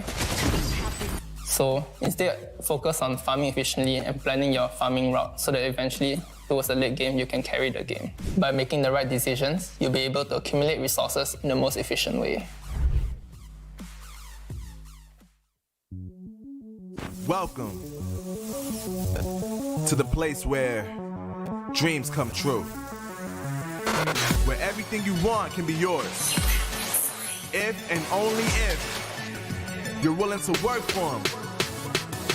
You're willing to hurt for them. But most of all, you're willing to be first for them. Look, I'm going straight to the top. I don't know how I would stop, like it or not. I got some goals that I'm hitting. You hear what I'm saying? It's hot. Look what I got. Whole lot of passion and pain. The road to success is insane. Stay out my lane, cause I'm on the mission. I'm getting what's in my way. Yeah, I'm a beast. I wouldn't play with me, baby. The way that I'm training is crazy. And I do it daily. You wanna talk about drive? I got more drive than Mercedes. I've never been late. I'm in the room, it's a red alert. You wanna compete? Well, get better first. I got 10 toes in the dirt. Push through the hurt just to show them my work. I'm the best. Yeah, I'm the best. I never stress. I know what's next. Yes, let's go! I'm who they test. Like we playing chess. Look, I don't want anyone's sympathy. I understand what it's meant for me. I give my focus and energy. If it's meant to be, then it's meant to be. But mentally, I'm undefeated. They hear that and say I'm conceited. Like there's no reason. Like I don't beat them and come back again just to teach them that when you work under pressure, you reach higher measures. This November, watch your heroes unleash their power. Through all the struggle and hurt, remember my worth, and that's why I gotta be first. To be the ultimate winner.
So don't feel bad if there's a team fight happening next to you. Your job as a goal winner is to just farm all the way early game. Don't feel incentivized to join any team fights whatsoever because you will have zero contributions, but only risking yourself to die. So instead, focus on farming efficiently and planning your farming route so that eventually, towards the late game, you can carry the game. By making the right decisions, you'll be able to accumulate resources in the most efficient way.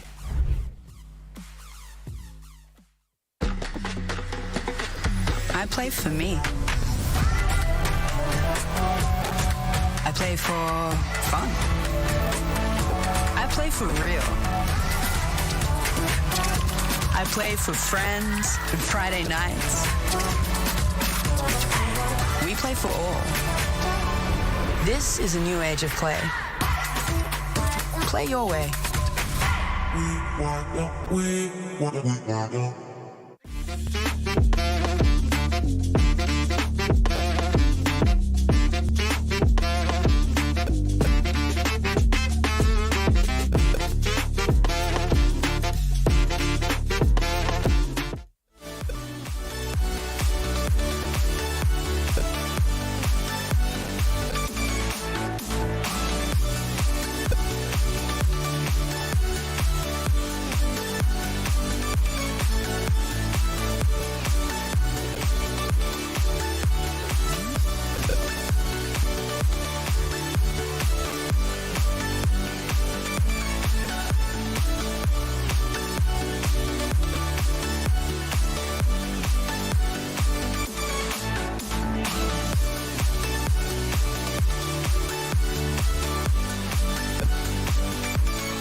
So don't feel bad if there's a team fight happening next to you. Your job as a goal laner is to just farm all the way early game. Don't feel incentivized to join any team fights whatsoever because you will have zero contributions, but only risking yourself to die. So instead, focus on farming efficiently and planning your farming route so that eventually, towards the late game, you can carry the game. By making the right decisions, you'll be able to accumulate resources in the most efficient way. Welcome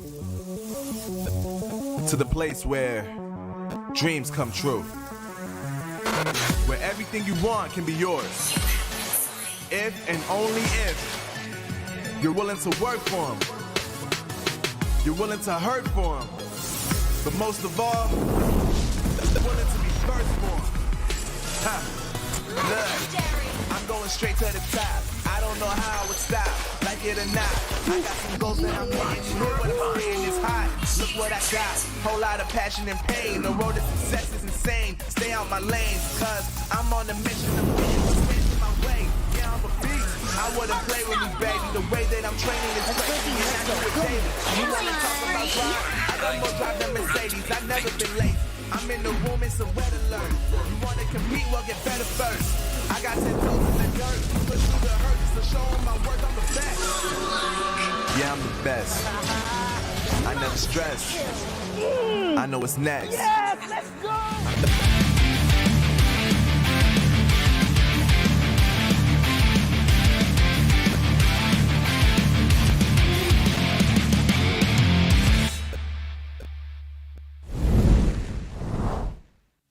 Welcome, ladies and gentlemen, to the grand finals of MPL Invitational 2022. Or you could kind of call it MPL Indonesia Season 10.5. With Geek and Onyx both in the grand finals. It's Mirko and Eterna to accompany you through this grand finals. Best of 5. Best of 5, so this is going to be the longest series we have so far during our MPLI 2022 run. And don't forget, over these past few days, it has all come down to this. 20 teams have participated, but only 2 left standing. Who is going to come out is going to be the question, and we're going to see a full best of 5. I hope we get to see that, right? Because for both Geek Fam and ONIC Esports, they've really shown their class. But MPLI 2022 could not happen without these official partners: HSBC, Samsung Galaxy, Omne by FWD, McDelivery, and Logitech G. Thank you so much for again partnering and sponsoring this event. Also by One Esports. MPLI 2022 has been insane, and I'm looking at the gold laners this time, Eterna. Chadera and CW with their crazy coin farming skills in the gold lane. They definitely watched the How to Farm and Spend Your Gold in MLBB videos by HSBC. Yeah, and if you guys want to check that out too, to farm as well as CW and Chadera in particular, you guys can also check the videos out, because before I watched the video, I had no idea how to farm in the game, Mirko. Same. I'm not a gold laner, I'm a mage, and I finally figured that out because with all those videos and tutorials, I gained so much money. And with that money, I can also get the Samsung Galaxy Z Fold 4 5G for an unrivaled gaming experience. Man, I'm gonna just tell you the specs, alright? Qualcomm Snapdragon 8 Plus Gen 1. 12 gigabytes of RAM. Say goodbye to any sort of lag, because you guys can literally play Mobile Legends while watching MPLI, while I don't know, doing anything you want, honestly, because of the 12 gigabytes RAM. Can you believe that? That's what you usually get on a computer, Eterna. But here, you get it on a 7.6-inch AMOLED display, and it's dynamic AMOLED, and it's 120 Hertz. So just go ahead and check it out, ladies and gentlemen. Well, you already have the phone as well. Open the Google Play Store and download Omne to energize your life and to live your life your way. Every day, your way. You can download this for free on your Play Store or even your App Store. So it really accentuates anything you want to use on which device you want to use. So don't forget to check this application out, because if you don't, you're going to miss out. You don't want to miss out, ladies and gentlemen. Go ahead and check it out once again. But, Eterna, you know, I want to live my life my way. That's why I'm Omne. But I want to show the world that I'm class as well in terms of my style, my fashion. But I want to get some good quality too. Dude, you have to ask at this point. Go ahead and check out this beautiful headpiece here. Play your way, the Aurora Collection by Logitech. Man, Logitech G never fails to give us good quality gaming gear. And it's aesthetic as well. And it's aesthetic, it's clean, it's timeless. Go ahead and play your way with the Aurora collection. The new age of gaming is here, ladies and gentlemen. You don't want to miss it as well. But hey, if you're already on, or if you already have the accessories here, go and click on your mouse, open up your browser to check out One Esports' social media. From Twitter, TikTok, Instagram, and Facebook, we've got it all covered right here, ladies and gentlemen. If you guys want to get all of the news surrounding esports and even memes, Eterna. I love the memes. You guys have to check it out. There's even memes about Mirko. Oh, really? And on that note, when we're talking about Mirko, we see him as a... I don't know, I feel like you're a gold laner type. Have you taken the quiz to figure out what type of MLBB hero you are? Yes, I have. Literally, just now, before we started the stream, I got Assassin. Oh, really? Yeah, and, you know, so there are 3 heroes that are displayed. I think it's, I remember Lance, and on top is Amon. So, hey, I got the Amon here. They got it right, man. So go ahead and check it out yourself. What are you, though? Have you done it? Yeah, I was a mage.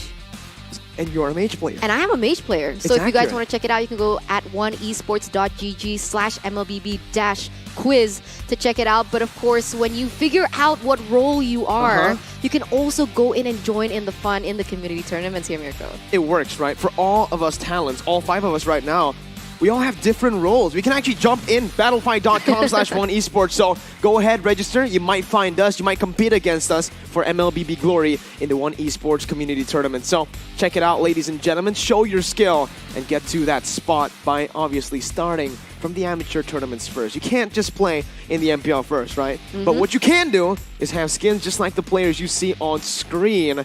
Absolutely insane. You see that Saint Seiya skin? You see all the crazy skins? You guys can get it now with the Double 11 Mega Sale, the largest annual sale in MLBB history, because you guys can now only get skins with 1 gold diamond. That's crazy. That's crazy, right? Because normal skins are usually 500 to even 1,000 diamonds, and with this flash sale, 1 diamond. You can get 1,000 skins. You can if you get 1,000 gold diamonds, ladies and gentlemen. But, all right. Eterna, we gotta talk about the grand finals here. We do. ONIC Esports, I would say they're one of the favorites towards getting this title, MPLI 2022. They're also the defending MPLI 2021 champions.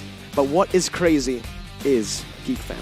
How did they manage their progress? Their routes towards the grand finals has been nothing short of amazing. M3 World Champions, MSC Champions, taken down by Geek Fam. I mean, Goni even gave them a new nickname. Oh, what is that? The PH Slayers. The PH Slayers. Wow. That's yeah, I mean, not only are they the PH Slayers, they are the World Slayers, right? They are. They're taking down all the international champions here. And with this team, this lineup, it's also a mixed lineup, right? It's not a full Indonesian lineup. They have Baloy, they have Jana with Luke, Chadera, and Aboy. Aboy has been a standout, especially in the game against RSGPH. What was he on that Valentina? Outplaying Nats on the Valentina, doing so much for his team. No one does that to Nats. No one does, you're right. And Aboy was able to do that on the Valentina, and he got double MVP back-to-back on the Valentina as well, so definitely something that needs to be respected. But on that note, we are going to take a final look at the brackets so far, where we can see Geek Fam has and was able to secure a win against Blacklist in their run, and they won against RSG Philippines to secure that first place in the grand finals. It has all led up to this, ladies and gentlemen. Once again, Geek Fam ID with their entire full. They literally changed their entire roster, Eterna. From the last season, we saw a completely new roster with 2 imports, with Chadera also. Man, this is a Cinderella story. But for ONIC Esports, the MPL Indonesia champions, the defending MPLI 2021 champions, they changed 1 member. They got 1 new member, Kyrie, and obviously their coach as well. Coach Jeb joining in. It has had a massive impact on the team. And right now, I think it's time to just jump on it. You can see again today's schedule. 2-1. Geek Fam was able to take RSGPH down. Then ONIC took down Todak 2-0. The final match of MPLI 2022. We're ready. And we're going to see exactly what pans out. And this isn't just an Indo-Indo finals. What is it? It's not. It's a mix of the Philippines as well. And this is a really great example of how the community has just blended together. And we're going to check out the official VT for both of these profiles before we get into it. Let's go.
And here it is, the official team lineup. First for the side of the Geeks that are in this tournament, the Chads.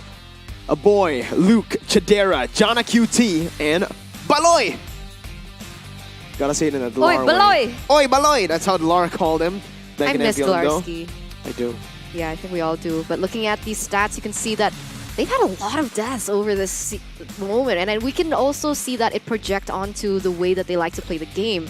They like to go in for those aggressive early games, so perhaps that's something that we are going to expect coming into this game against ONIC Esports. Agreed. That's the Geek Fam way, right? The way they've been playing the meta is very interesting because it hasn't been clean games.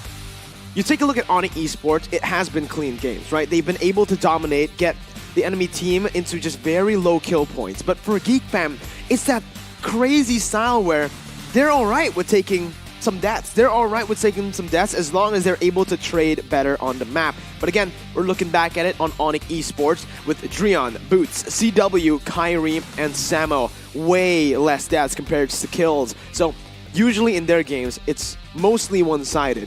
Against Todak, we saw that, 2-0. Yeah, very low kill game in that particular area, and we also see, and that's the reason why that they like to go in for the macro plays a little bit more. We saw Kyrie using Fredrin in that jungle position, being able to be the utility jungler, just really trying to figure out how to get those objectives, focus on that, and focus on the towers as well. And this is going to be an insane clash of playstyles, and will ONIC Esports play towards the game's play that Geek Fam like to go for, or will ONIC Esports be able to set their own tempo? As now we're going to take a look at the lane predictions for both of these teams. Let's see, I think the highlighted matchup here is going to be the gold lane. Technically every lane, now that I'm looking at it again, right? Jungler, Jana QT and Kyrie, two Filipinos in the jungle, in the gold lane, two Indonesians, right? So again, it's just so mixed here. Even in the roam position, you want to see how Baloyski goes up against Samo. Luke as well, who's had just such a stellar performance, as a lot of people have been calling him the chosen one, as the Force is definitely with him this time, right? He's been insane on the Fredrin as well, and maybe we can get a Fredrin Star Wars skin later on in the future too. I'd love to see that. I have all these Star Wars skins, but on that note, talking about insane plays, I think the mid lane is also going to be something that we need to look out for. Dreon with his double roam strat, he used the Grok before, and he also used the Akai yesterday, and he was able to have such a huge impact, and I'm curious to see how that pans out against someone like a boy who has also been performing out of his mind. Still love his name, a boy. He's just a boy. Just a normal boy. If he wins, we'll upgrade his name. A man. A man. All right. Baloyski here and Samo HT in the team head-to-head. Again, tower first rate. It's heavily dominated by Geek Fam. We can see that with Samo and Dreon, they aren't really that turret, that first turret team, right? No. Because in MPLID, they actually were the #1 team with the highest tower first rate. Here, it's different, even in the Lord first rate, but the average damage dealt shows that this ONIC Esports lineup really likes the team fight. They love to team fight, but later on in the game, right? Exactly. That's why we see a disparity in the statistics. Geek Fam, they like to control that early game, hence the first tower rate, hence the first Lord take. And the thing about ONIC Esports is even though they lose on these early game objectives, they're able to come back with just one moment of mistake. And that's how we see they have more damage because they play more into that mid towards that late game. Agreed. Mid towards late. Meanwhile, Geek Fam, they're kind of weird because they play early, mid, and late. It really depends on their composition. They're a very reactive and dynamic team composition, but I feel like ONIC Esports, they can do the same as well. We've seen them play towards the early game up against Todak, but we've seen them play in the mid to later stages yesterday up against Bren. So we'll see the two styles clashing here with Onyx suffocation style of gameplay where they get a lead early, snowball, and just try their best to shut down their opponents. Meanwhile, with Geek Fam constantly looking for fights, looking for trades on the map, chaotic everywhere. I think you like that chaotic playstyle, right? I do. Reminds me of someone. A team. Some team. I forgot. Me too. We don't need to talk about it. They're but not here anymore. Yeah, because ONIC reminds me of a team as well. Suffocate, efficiency. They're not here anymore. We don't want to talk about that. We but don't. But on that note, Mirko, Mhm. that's the problem, right? With That's the Geek Fam. problem. They make a lot of mistakes. Risky. Still. Mhm. And with those mistakes, a team like ONIC, their instinct is so sharp that they're able to capitalize on that. And we saw that happen to Todak in the previous match, right? Todak was leading in that early game, but they made one fatal mistake that kind of chained into more mistakes, and that gave ONIC Esports the opportunity to turn back the tempo into their hands, and they eventually won it. So they have to be careful here. Geek Fam, stay disciplined is going to be very important. Stay disciplined after getting that lead, right? Because I think for Geek Fam, they need to still use that kind of risky style because that's what got them all the way identity. to the grand finals. Their identity, exactly. But while we're talking about the styles here, Geek Fam, kind of crazy, risky. ONIC Esports, kind of safe. It's the opposite when we're talking about the drafts because Geek Fam have usually just gone for a very safe draft. Fredrin in the XP lane, typical. We see that. There's nothing too crazy. Again, the craziest we've seen from Geek Fam this tournament, I don't know. I don't think we can say any of their picks are crazy. It's just the meta picks. They're really comfortable on the meta picks. Meanwhile, ONIC, just ONIC's bracket in general, Todak, Aura, ONIC PH, that entire bracket was insane. We've seen Drian play Akai mid lane. We've seen Drian on the Grok mid lane. The double roam. So that's the differences, right? Geek Fam, the way they play the game, risky, but draft, safe. ONIC, risky draft, safe game.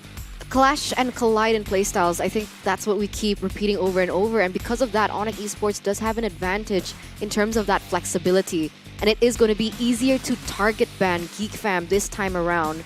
Because so far, Chidera has popped off only on the Iritel and the Beatrix. So, and the 1-1. And the 1-1. But those three heroes, it's easy. You can either ban two away, take one away, or so on and so forth. And perhaps that's actually going to be one of the heroes that they are going to prioritize in the first phase. See, these are facts that can be read by ONIC Esports, and knowing ONIC, they're very good at reading, very good at adapting, as well as now going to enter the drafting phase for game number 1 between Geek Fam and ONIC Esports. Let's see, ladies and gentlemen, in the draft once again. Geek Fam on the blue side with the first pick. ONIC Esports on the red side. ONIC has found a lot of success on both sides, but in this tournament so far, in terms of their win rates, blue side has been winning a whole lot more compared to red side. And maybe that's because of the first pick prio. Geek Fam, they've been utilizing this as well. Valentina, that first pick Valentina has been massive for them, and you could expect ONIC to really start nailing that down. As you can see, for Geek Fam, they're already taking that Claude away as well.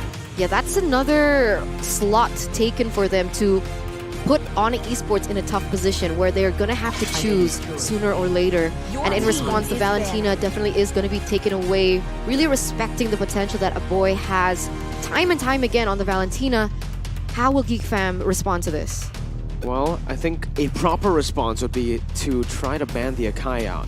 Even though we know Janna can definitely play the Akai, he's not comfortable on these utility junglers. He's comfortable on the crazy assassins, those dive heroes, those hyper carries, but they go for the ban towards Fanny, which is interesting because Janna has found a whole lot of success on the Fanny as well in MPL Indonesia. Maybe that means that they are prioritizing that Gusion pick. That's been massive for them. And they don't want it to fall into the hands of Kyrie as well, right? Gusion is one of the comfort heroes at this point for Kyrie. And you can see ONIC Esports going to be prioritizing that Faramis ban in the first phase. And Geek Fam now have the option to pick up the Gusion, but usually when I see Geek Fam, I usually see them pick up the Grok. But no, Lucian still too expensive to let go. But I think it's a very intelligent draft by ONIC Esports as well. Their bans here, they've left out two very big heroes as well, very prio heroes. Like you mentioned, the Grok and the Akai. We know how Kairi plays the Akai up against something like a Gusion. It can be picked up, but no, they don't go for the Grok just yet. They go and pick up a Mathilda. But the Akai, you can't really stray away from that. It's just such a solid pick. 67% win rate after being picked up 15 times. Solid hero, but Geek Fam now with the response again. Up against Mathilda, Akai, this combination. Usually you would expect some more disengage or just pure engage. All right, Fredrin and Lilia, no hesitation by Geek. No hesitation whatsoever. And my question was this Gusion, is it able to be flexed onto a boy? I'm not really sure, but the answer is no. I would have thought that Martis would have been a better pick against Akai, but of course the Akai and the Matilda still flex picks for ONIC. We have no idea who is going to be playing who and where at this point. So still a huge question mark for ONIC Esports as they do have the choice for that last pick. I haven't seen too much of Paquito. Same. Very interesting. A shift in meta once again here coming into MPLI. Paquito has become kind of a situational hero instead of that prio hero that we've usually seen. And just like that, Paquito, Benedetta, not picked in the first phase, is the Beatrix from ONIC Esports. Now, I think again, this is another good draft by ONIC Esports because they can really start to narrow down Chidera's hero pool. Like exactly. you mentioned, 1-1, Beatrix, Irithel. Those three heroes has been the heroes that Chidera has utilized in this tournament. They banned out the 1-1, picked up the Beatrix last. Need some stitches? And Melissa. So yeah, you can expect the Irithel ban next, right? I don't think ONIC are going to let it go. It's a bit too expensive, knowing Chidera is an absolute beast on that Irithel. But for Geek Fam, they're going to try to... See, this is why it's so strange now. This is where Geek Fam are going to have a bit of a struggle as well. Up against ONIC's composition, Akai can be flexed, like you mentioned. We don't know where this Akai is going to go. Jungle? Mid? Roam? Mid? EXP at this point? No, all right. Maybe I mean, it's ONIC, right? It's ONIC. It's ONIC. It's Aldo, Yeb, and Mars, that holy trio, but there you go. See? It's the XP lane ban from Geek Fam. They're really trying to nail that down now. Knowing that, again, I think the least likely the Akai is going to go is that XP lane, so they're really trying to just stop that XP lane from being a place where ONIC can play with, especially considering Geek Fam already have that winning side with the Frederick. For sure, and now we're going to see the next ban coming in from ONIC Esports. It should be the Irithel. The Melissa being banned first gives us a lot of questions though, right? Why are they afraid of the Melissa on Chidera? Is this hinting that ONIC Esports wants to go in for full dive? Ooh. So far it looks like it, right? With Akai, with the Matilda as well. We're going to see the follow-up perhaps for Boots. Who is he going to be choosing? But like we mentioned, Irithel is going to be the choice. Very wise. Chidera now caught in a weird situation. He's only been known to use the Claude and Bruno. Yeah, and up against the Beatrix, the two good matchups are usually, or maybe the four good matchups are all banned out already, right? 1-1, Melissa, Irithel, Claude. Usually trying to think about something like a Leslie. The Martis man comes in again, respecting the flex potential of that Akai. ONIC Esports though now with the first pick in the second phase. Up against this composition. I'm thinking about it. Who's going where first? Exactly. That's where we need to... You know what? Maybe they just use that flex potential for that last pick as well. Pick up a Paquito first, a hero that we haven't seen that much in MPLI, but it's his comfort. Boots. You're right. That's definitely an option that they can go for. Still flex as well. Gonna give Geek Fam a little bit of a hard time. Give Ruben more of a headache here in this first game. Should be Paquito. Esmeralda is a safe choice. They do want to go for that, but Paquito it is. Paquito pick from ONIC Esports, and now it's time for Geek Fam to respond. They need a roamer and a gold laner. Now the gold lane is a big question mark for me now because the only prio hero that I see currently that can be played is Leslie, right? Bruno, technically, and Brody. If they want to play all into the early game, they can totally utilize the Bruno, realizing they do have the Lilia already, as well as the Gusion. It's a good matchup up against the Beatrix, the Bruno Beatrix. It's one-sided, but it works. Yeah, it is. It is. And it's one-dimensional, right? Because they need to play for the early game. But if they really do want to just use this dive comp, again, Bruno and Ruby, if they really want to stun up this damage coming in from Onyx, this dive potential, or they could just go for the Grok. That's still open. They go for the Ruby. Bruno, Ruby. Hey, we're on point right now with the drafts in the grand finals. We're getting it. We did not expect that, though. The flex potential. Guess where it's going to go? It is Drian on the Phoveus. Yeah. Drian needs to stop. I think he needs to keep on going, because that's how he's been able to find the success here. How? Okay, he's used what? Akai, Grok, Cho, now Phoveus in the mid lane. I think he's played a different hero every game. Yeah, I don't think he's used like the same hero twice at This is the first time. Phoveus. Because we saw Phoveus. Yeah, we saw Phoveus in their first match up against Brent. So there you go, ladies and gentlemen. The crazy draft once again, but at this point, I think if we see a safe pick, it will be even crazier for us. You'll be surprised if there's a safe pick compared to a crazy pick. But based on the drafts here, ladies and gentlemen, go ahead and tell us who you think is going to win. Geek Fam, the Cinderella story, the dark horse, all the way from the first round. Or is it ONIC Esports as we dive straight into the land of Dawn for the first game in the grand finals of MPLI 2022. Geek Fam, with the early game composition, they're going to have to be able to snowball, because if they don't, ONIC Esports definitely have a huge chance, especially now that they have the Phoveus as well. But when we're talking about mid-game control and mid-lane control, the way that they're going to be able to clear the waves, definitely a boy is going to have a better time, especially on the Lilia. Man, early on as well, I really do want to take a look at this, because in the matchup where ONIC picked up the Phoveus, they did not have that mid control. And I think right now, up against the Lilia, Ruby, these two picks from Geek Fam will kind of secure that mid control for them. Especially early on. The wave clear is going to be massive. Right now, we do have a technical pause, so we have a little bit more time to dissect the win conditions of both of these compositions. What are they going for here with both of their compositions? How are we going to do this, right? Because it's quite clear from the composition that they've brought forth. Someone like Bruno is going to have a better time in that early stage of the game because of the base damage that he already has as compared to someone like the Beatrix. It's not far off, because the Beatrix only needs that BOD in that early game to secure anything, and that's probably going to be taken in the, 4th, 5th minute? But it all depends on how the rotation is going to happen, right? And when we're talking about rotation, Lilia isn't reliant on that level 4, whereas Phoveus is going to need a little bit more time to scale. And that's why I do believe Geek Fam, they have the potential, but they need to stay disciplined. You're right. Discipline is the key right now. But if you take a look at the composition, again, 4 heroes from the side of Geek Fam can actually proc that demonic force. Exactly. From the Phoveus. The Ruby, Bruno, Fredrin, and the Gusion, right? Meanwhile, as well, if you take a look at the composition coming in from ONIC, 3 of their heroes, Mathilda, Akai, Paquito, can also help that demonic force proc because they have a displacement in their kit. Paquito with a knockout strike, Akai with a heavy spin, Mathilda with the circling eagle. So this Phoveus is going to be an absolute monster if it doesn't get shut down. Like you said, Phoveus, reliant on level 4, but when Drian gets level 4, this isn't just a power spike, it's a nuclear bomb. That's the problem.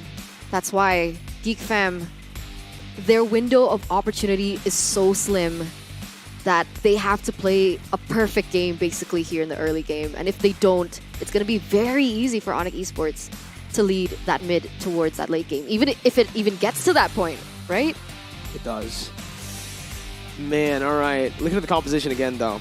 Early on, I still feel like even early on, sure, mid-control not going to be on the hands of ONIC Esports, but in terms of that neutral objective control, it's definitely going to favor the side of ONIC Esports, right? With the Mathilda, the Akai, also Paquito Fredrin. Now, this is the only question mark I have, because it's kind of a skill matchup. It really depends how Boots and Luke executes these 2 heroes in lane, because Fredrin can win, Paquito can also win.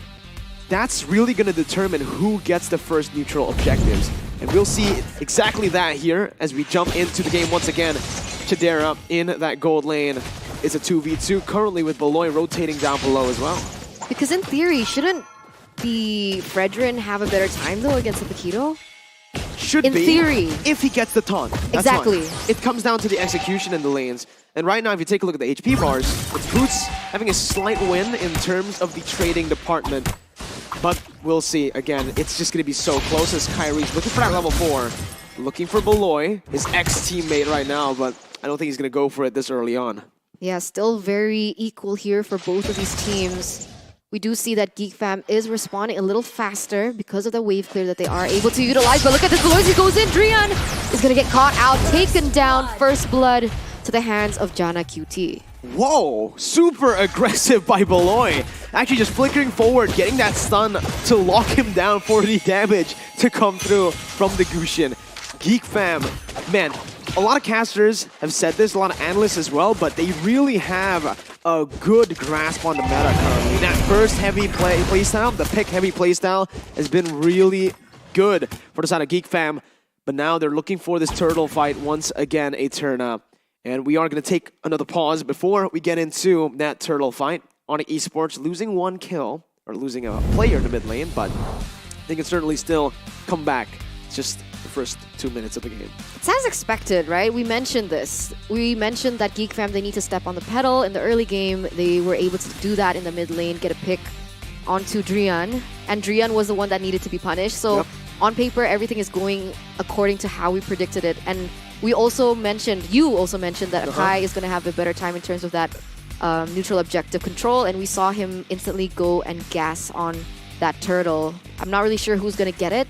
From the setup, it seems like ONIC Esports does have a chance because of the way that Kai in general just has a better grasp on the neutral objectives because of the heavy spin. And he's already level 4, so everything's still according to how we predicted things to pan out. Agreed, right? That early pickoff style. Still so crazy though, seeing Beloy flicker forward right like that without I'm offended, just using his stun. It's insane. I really like the way Geek Fam plays the game. This crazy, chaotic, aggressive style that they've really started to fully play into now. Because we've seen glimpses of this back in MPL Indonesia Season 10. In the second leg of the regular season was where we finally saw their compositions start to work. Because early on, it really felt like they're still trying to feel it out. They didn't know what composition fit them the best. I think Ruben tried to play the utility junglers on Jana, and it just didn't work out, right? Jana on utility junglers, especially now that you're thinking about it, it just does not fit. When the Gusion got buffed, revamped, you know, Jana was just all on that. Amon as well. It's the assassin meta, it's back, right? But ONIC Esports are still utilizing these very interesting drafts with the utility junglers that can be flexed around. So it's, again, the battle of those styles. Both of these teams having a distinct identity for themselves on how they see the game. And we're going to jump in straight. No, not yet.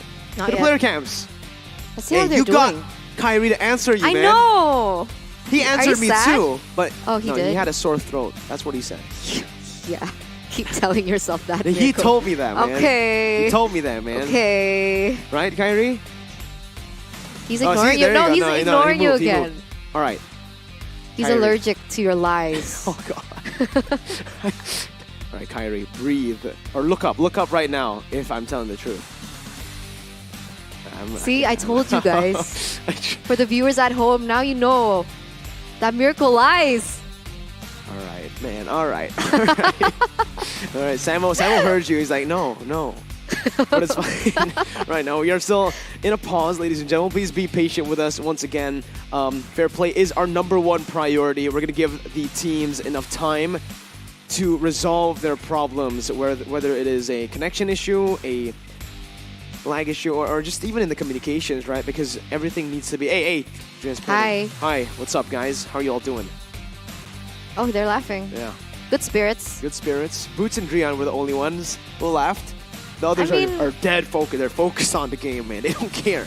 They're experienced players here. Who? All of them? Yeah, ONIC. You're right. Even Kyrie. I don't think we need to even talk about Kyrie at this point. Who's Kyrie?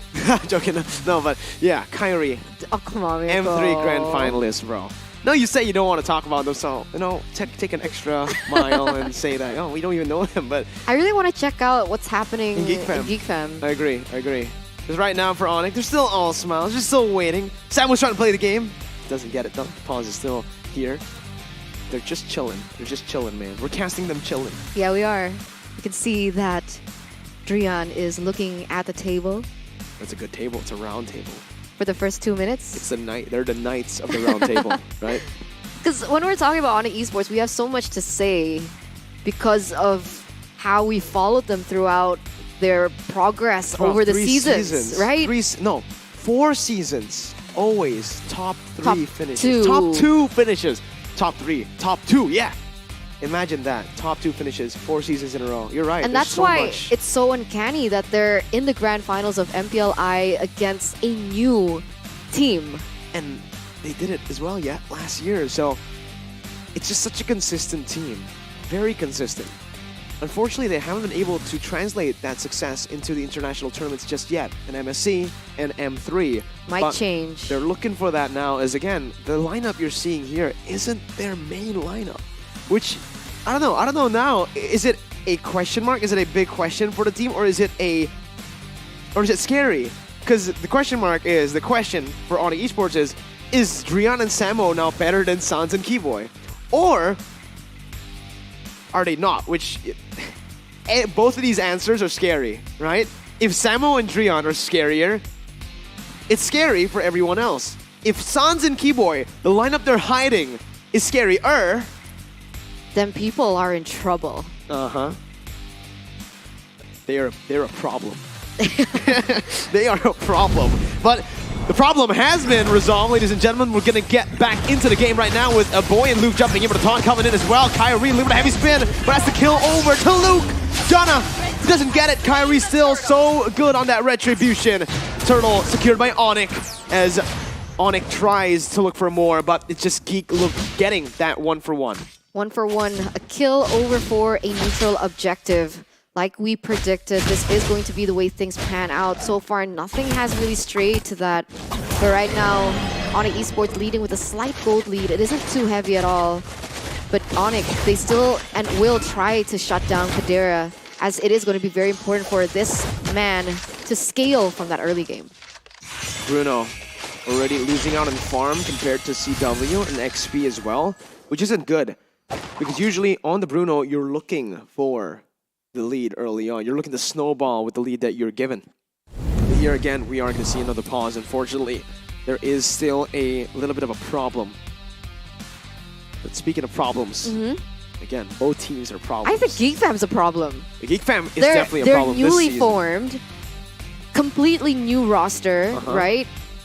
And it took them a season to get this good. Yeah. What are we going to expect for Geek Fam next season? A lot of people have been saying it right after the win against Blacklist that they're definitely going to be contenders for Season 11. And I agree. I mean, looking at their performance now, they didn't just beat Blacklist. It wasn't just a fluke because they beat RSGPH as well. MSC champions. And yeah, you're right. They've mostly stuck with this roster. They've really trusted Beloy, Jana, Luke, Chadera, and in MPL ID Season 10, Elzura. Now it's a boy. And if he wins this, like we mentioned, we're going to promote him to a man. You're right. Yeah, exactly. A man. A man.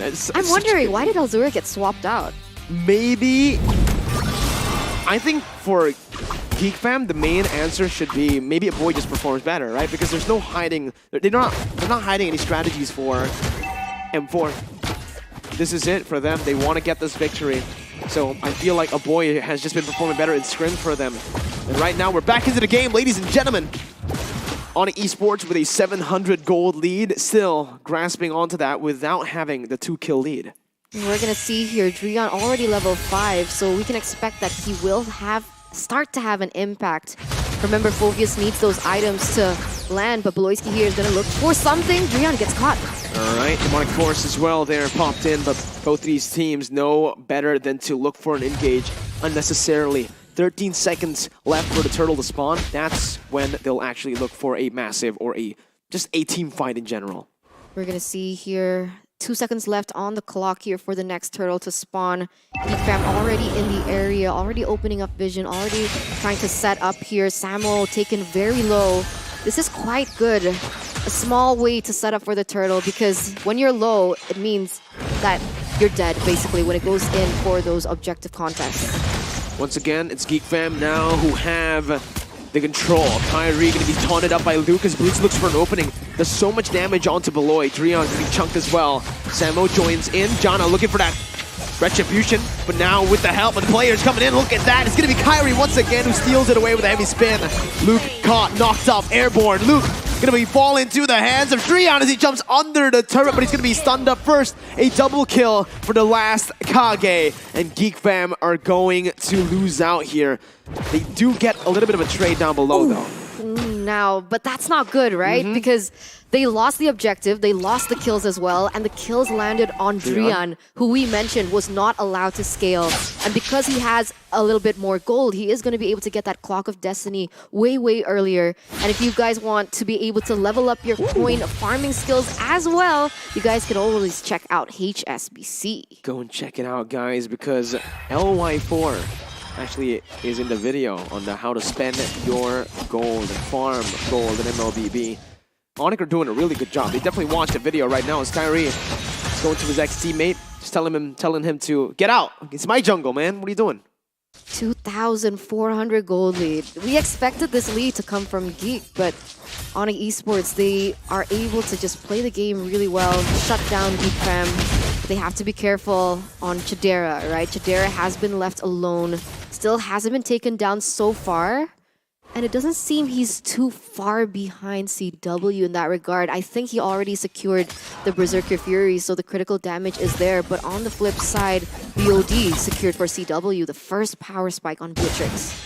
Once he gets the next item, it's going to be massive. Beloy looking for the I'm offended. Instantly burst it down. Samo still able to run away with the Circling Eagle, but Jana is going to be traded back. Rover for jungler. Beloy caught, gunned down, jumped on by Dreon, but will be able to escape. A good disengage from Geek, but ONIC ruthless, looking for another dive here in the bottom side, Eterna. It's not good.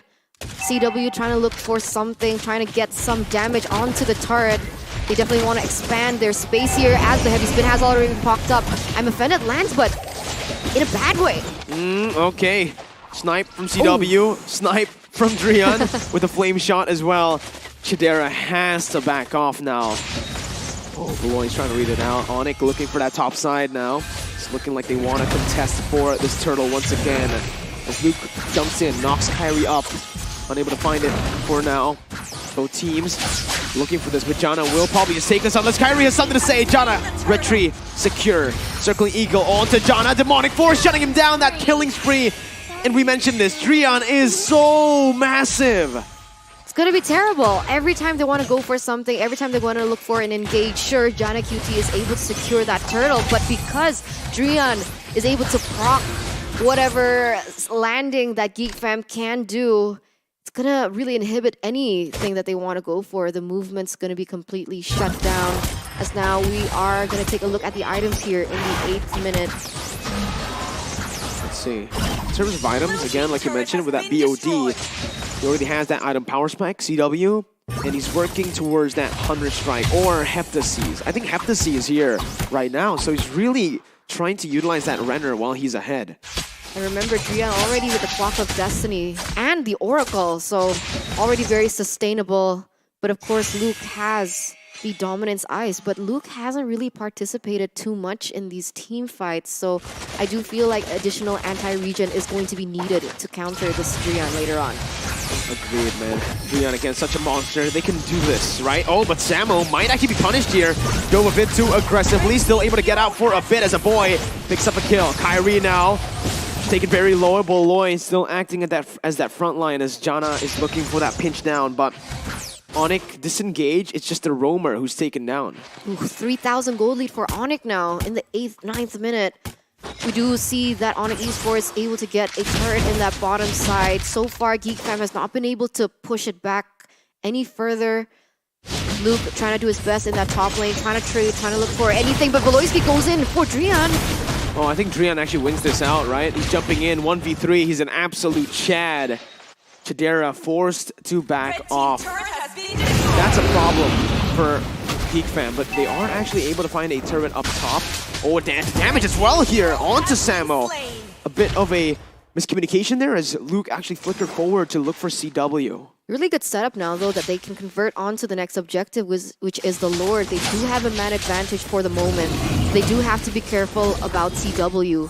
Other than the VOD, he actually went in for the Malefic Roar, Miracle. All right, that's a little bit more penetration to work with. But Drian waiting for the Demonic Force to be back up. Now it is. He can look for it. Boots looking for the flank right now, but it is going to be bursted down by Jana's burst. Drian finally going for the Demonic Force. Onto Luke, onto Beloy. No more right now. Geek Fam are using this, trying to put it on cooldown. Ooh, this is bad. The trades are happening all across the board. It could be anyone's Lord at this point. And now you can see Geek Fam already shifting their focus onto the Lord. Drian opening for an engage, but Beloyski is going to be able to get something out of this. Drian, he's going to get taken down. Oh, still alive here. Kyrie with a good pin onto Jana. The snipe's not connecting, but it's still a kill over to Samo. Good kill by Chadera as he's able to find a trade, but he's going to be jumped on again by Drian. One more Demonic Force under the turret again. Drian able to get out for a bit before he gets shut down by Chadera. Double kill over to the Gold Digger from the hood. But ONIC Esports, way too oppressive. Still able to pick that mid lane turret down. It's a siege for ONIC. 3-for-2 trade, not in favor of Geek Fam though. And ONIC Esports once again gonna push the tempo as Boots picked up the next item, the Hunter Strike. So penetration, more damage. They have to be careful of Boots because you know, you don't see him until you do. And I say this because he usually focuses on the lane, but suddenly when it comes into the team fight, when you're distracted with the other members, he goes in for the flanks, and that's when things get scary in the team fights. When they're energized, right? And fun fact, everybody at home can be energized as well, like a winner, with Omne. Live every day your way. Download it for free right now, ladies and gentlemen, on the App Store or the Google Play Store. But ONIC are still holding on to that lead. 3,000 it was, now it's 2.7. Jana, his positioning on this assassin, he's always been just such a lethal flanker. Look at Boots, just constantly pressuring that bottom side, but Samo's gonna get caught! Still has a flicker to get away, but meanwhile, Kadera, he has to be careful. Okay, Beloy still in the midst of it all, getting the stun there, flickering out, but it's gonna be gunned down by CW. It's a double kill, it's a disaster for Geek Fam. 2 members falling, Samo, oh my god! Able to recall out of there. Boots now caught. Flickers out. Gets the bait onto Luke and Jana. But ONIC Esports decide to back off. Go for the Enhanced Lord instead. Disciplined gaming for ONIC. 5 members against 3 at the moment. It doesn't seem like Geek Fam want to go in for too much of a risk, as it is going to be a Lord uncontested for ONIC Esports in the 12th minute. Now with a 5,000 gold lead. This is not the way ONIC Esports, no, the way that Geek Fam planned this to pan out. Definitely not. This is not what they're looking for with these fights, but maybe this is. I'm offended. Locking Drian is out with damage to come through from boy. Drian though jumps in again. He's still alive. Drian, the last Kage, wreaking havoc onto everyone. Still alive once again. He is still fighting for his life, but will be shut down in the end. And it's actually a fight that is still equal. 2-for-2. 2-for-2 trade, but remember, ONIC Esports lost CW, so if they want to go for the siege, they are going to be lackluster in terms of that damage and the range, whereas Geek Fam, they do still have a Boy and Chadera. This is going to be a Lord defended, even though ONIC Esports able to get a 2nd tier turret in the bottom side. Well, they're looking for something here, Eterna. I think the orange buff is just a safer pick. Ooh. Luke shoves in, forces Chadera to do that sliding tackle to get out. Kyrie picks up the orange buff, a good resource steal, but Geek Fam are still in it to win it, man. You could see, even though they were behind 4,000 gold, they were able to put up a good fight. And they took down CW, the perfect target from ONIC Esports. But Drian is still going to be a huge problem. He was taken down first, so that's definitely good targeting from Geek Fam, and they need to keep repeating onto this, as now we're going to take a little look into the items here for both of the teams. Well, in terms of the items, I think we need to take a look at, again, those gold laners. Chadera with the Endless Battle, Berserker's Fury working now towards, I don't know, looking at it, I think he's building towards Ha's Claws, which is pretty interesting, but it might just be him going for with nature, right? You want to go for 2 items here, but conceal plays. Emma loses it out, gonna be caught instantly, just burst it down. My God! Perfect conversion here for Geek Fam. Gonna be able to get some compensation on the board. They need to be careful in when and how they recall though, because if they do get caught out, it might be an issue. The mid lane is pushing. They have to be careful not to lose that inhibitor turret in that mid side, as they were able to push the top side, get a little bit of HP from it, and slowly push what they can. And you know how crazy Drian is, the impact he has actually forced a boy on the NOD too. So they really are respecting now the potential that Drian can have, especially now that we're in the 15th minute of the game. That's insane, right? When Drian is doing the most damage, #1 as the mid laner Phoveus. Chidera second though, which is interesting because, CW is the one who's ahead, but Chidera is actually doing more damage. That's pretty crazy, no? 3, 1, and 5. Chidera needs to be shut down by ONIC Esports because if he continues to do this much damage, the later the game goes, ONIC is going to have a hard time. Kyrie, though, going to be caught in the I'm Offended, still able to get out with the items that he has, those tanky items, and both of the teams reset. Still dancing around the Lord at this point, trying to push those side lanes, but the way that Boots is able to control the bottom lane is going to be a problem for Geek Fam right now, as a conceal play is going to ensue here. Malloy with the I'm Offended onto Kyrie, still able to get out with the help of Samo's Guiding Wind. Look at the flanks from Boots. He's looking for a moment to execute on this flank. With the Fredrin down below, this is the time right now. He sees his target. It's Chidera, who's spotted on the map. But he won't go for it just yet. Not yet. He needs more information, I believe. I think he is going to still focus in the bottom lane, try to push it again, give some pressure, try to make the team fight messy for Geek Fam, try to split them up. And it has worked for them in the past. As long as Chidera gets picked off, or even a boy, it is going to give them a better time in the team fight.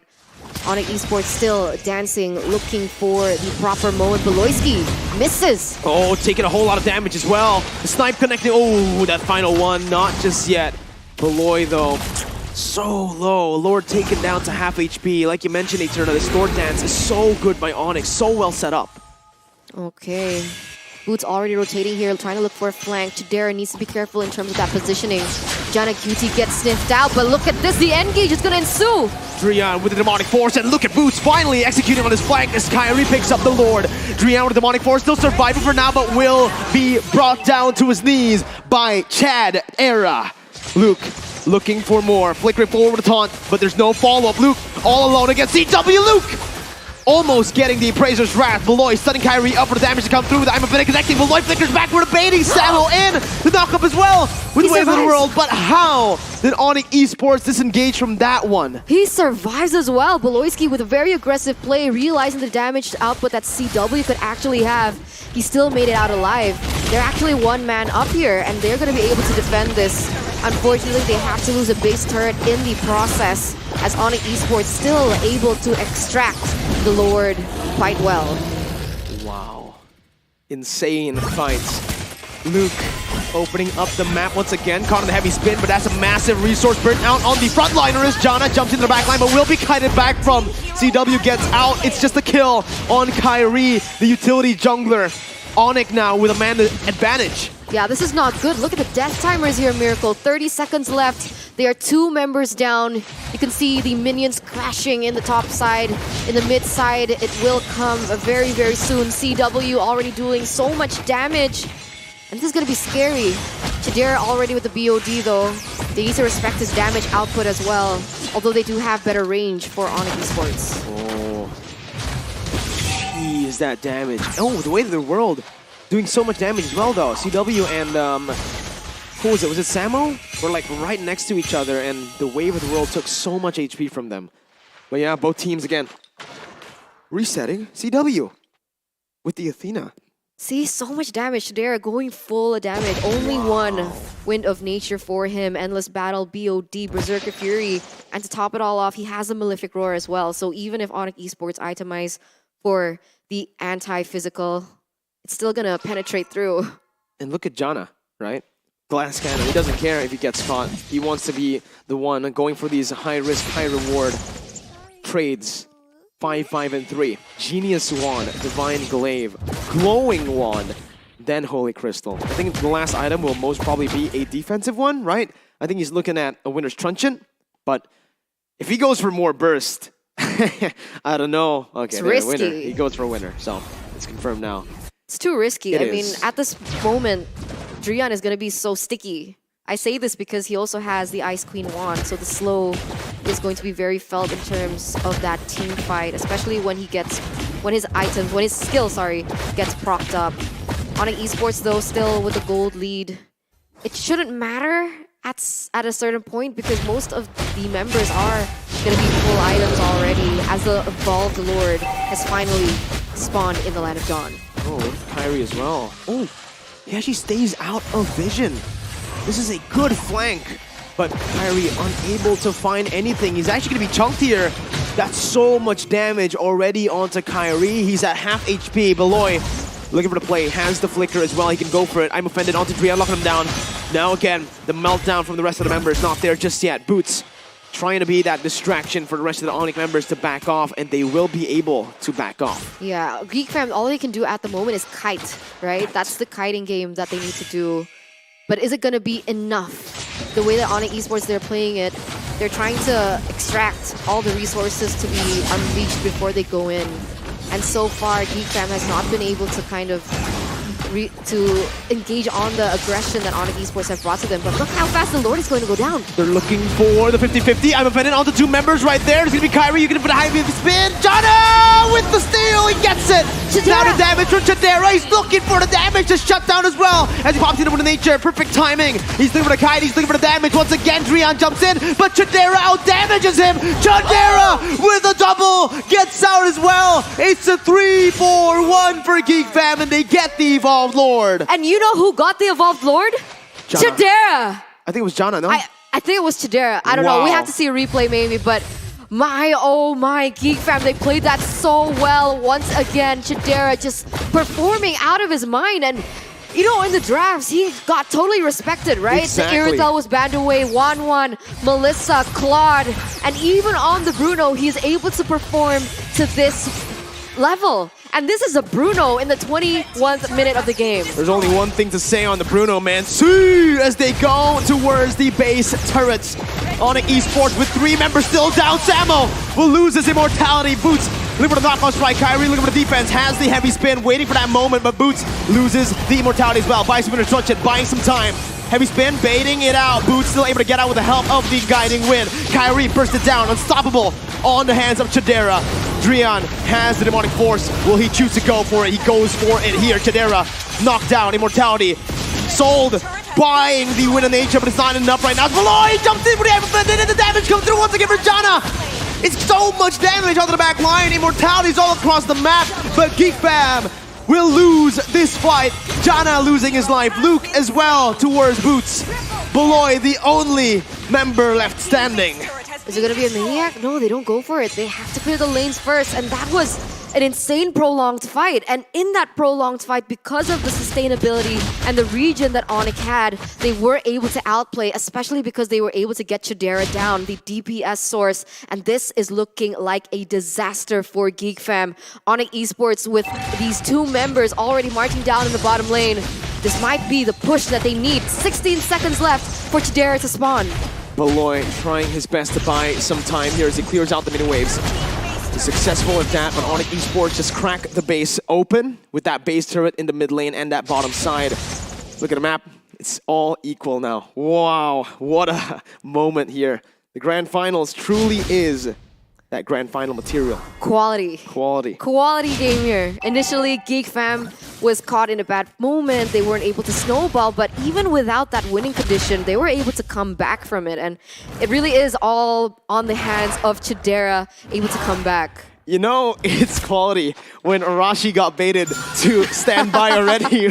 He's ready to analyze the game because he thought the game was over. But ONIC Esports say no. They say we want to prolong the game even further. And they turn now 2,000 gold lead. But on ONIC Esports, it doesn't matter anymore. No. We're in that 24th minute. We're already in the late game, and the late game is where ONIC Esports should thrive, right? Chidera should not be as a menace compared to CW, but so far with the way that he has been playing, it's not as easy as we say it to be. But look at these KDAs, man. Drian 4-5-11. And he's gonna scale, right? He has that Clock of Destiny. It's a bloody game, though. 18-18. A lot of kills on the board. So equal. It is.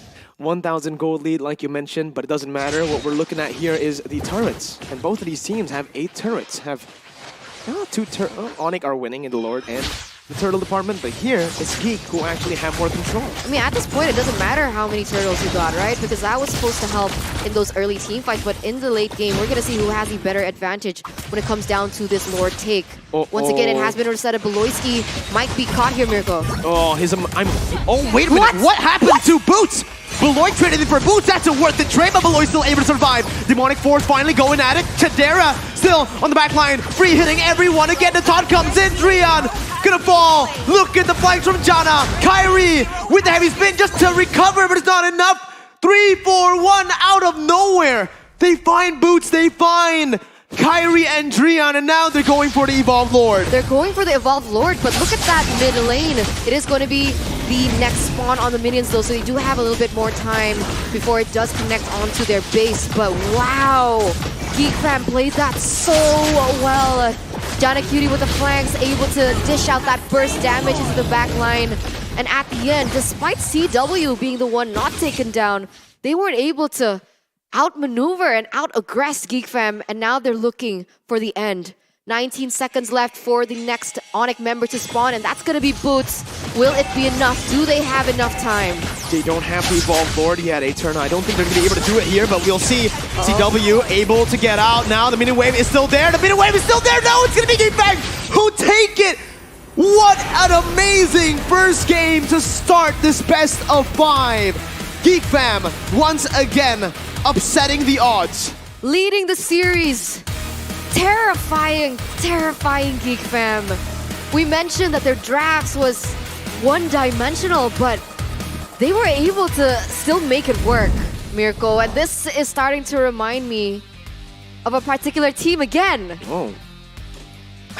Unfortunately for you, Eterna, that team is not in the grand finals. It's Geek Fam who are doing that style, or playing that style, but maybe a bit better here. Exactly. Up against ONIC Esports, the MPL Indonesia champions. If Geek Fam do it here, not only will they... Oh my god. Think about it. They've beaten the M3 World Champions, the MSC Champions. If they beat the MPLI Champions, they've taken all international champions in the past year. Arashi, my guy, you've been standby there for a bit. So, tell us what you think.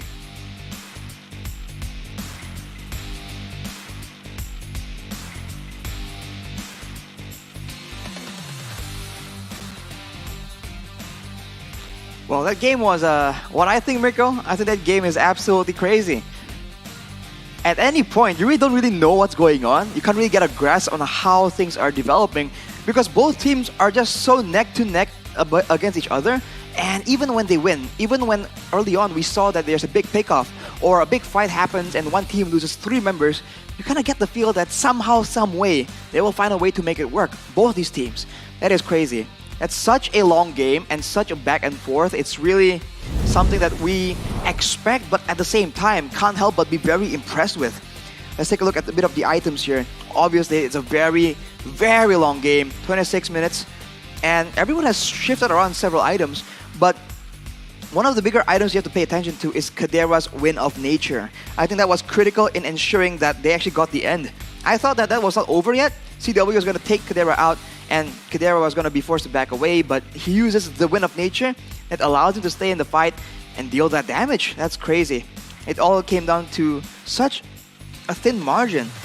And if you look at the rest of the items, it is what it is. I mean, CW is changing out one of his items to try and get something else. And adaptive itemization is a thing in this late stage of the game. If you look at Drian, he has a more tanky build, only the Ice Queen's Wand and the Clock of Destiny. So for the most part, he doesn't intend to be an assassin, a huge damage dealer, and that might be the main issue. If you look at Geek Fam, they have a Bruno, They have a Gusion, they have a Lilia, and also a Fredrin. So a very good mix of physical and magical damage that ONIC Esports don't really have.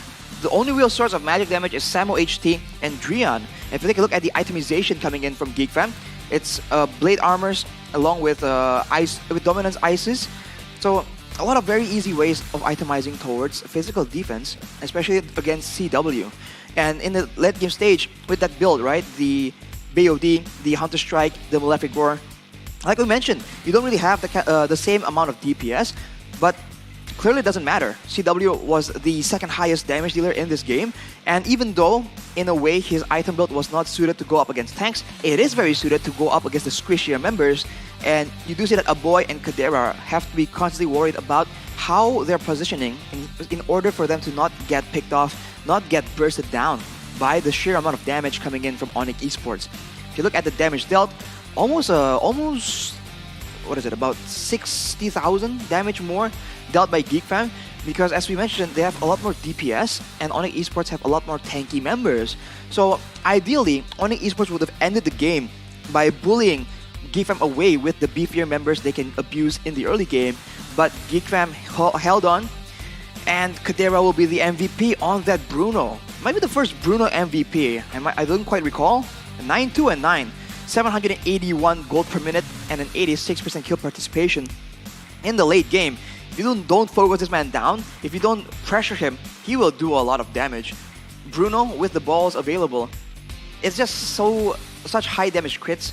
It used to be the highest damage marksman back in the day, because if you get a crit when you're using your first skill, that's a lot of damage.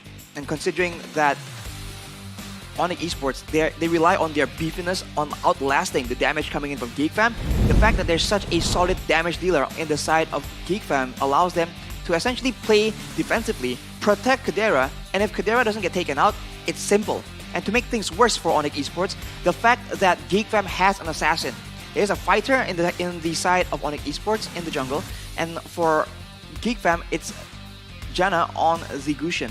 So having an assassin means CW cannot even play for front to back properly, because Janna always stays behind him and constantly pressures him to move a different direction, to act a different way. And several times, you can see that if CW does not respect that, if the team as a whole are not aware of the potential for Janna Cutie to absolutely delete someone, it ends very badly for them. We look at some of the highlights here, starting from minute number 1 towards minute 2, and already aggression coming in from both teams, but in that mid game, that is where the power spike comes in for ONIC Esports. All these fighters means that they can go all the way, and Drian in particular was just out for blood again and again, but Geek Fam, they find ways to trap ONIC Esports in those choke points, and the combo from the Lilia, from the Ruby, that's a lot of crowd control and a lot of DPS more importantly, that will allow them, if they can output that to all the members of ONIC Esports at the same time, eventually they will fall. That is their weakness, a lot of DPS at the same time. So, when it comes to the Lords, you can see that Onyx still has control, and they're able to force Geek Fam into engagement they don't want, but afterwards, once Geek Fam equalize, once they find a lead of their own, you can see that they are going aggressive, and they know the win condition. You see it again and again. The Ammo Bandit comboed by the full burst coming in from Janna Cutie and his daggers. If it's placed properly, ONIC Esports, even the tankiest of members won't be able to survive. But later on, you see that both teams just understand the damage of that combo, how damaging these combos can be, and they start spacing out more and more. But if they do that, that allows the more dynamic, the more flexible marksman, the Bruno, to actually do a lot more damage. And look at that Win of Nature. That is absolutely clutch, and that will be the end of it. And look at the crowd, man. This is the grand finals, and the audience are definitely ready for it. It's also not only a best of 3, so a lot longer mental game coming in here. And for ONIC, usually the longer the game goes, the more they learn, the more they adapt. So now, we go straight to game number 2. It has only just begun. So Vela and Mirko, take it away. Let's get to game number 2.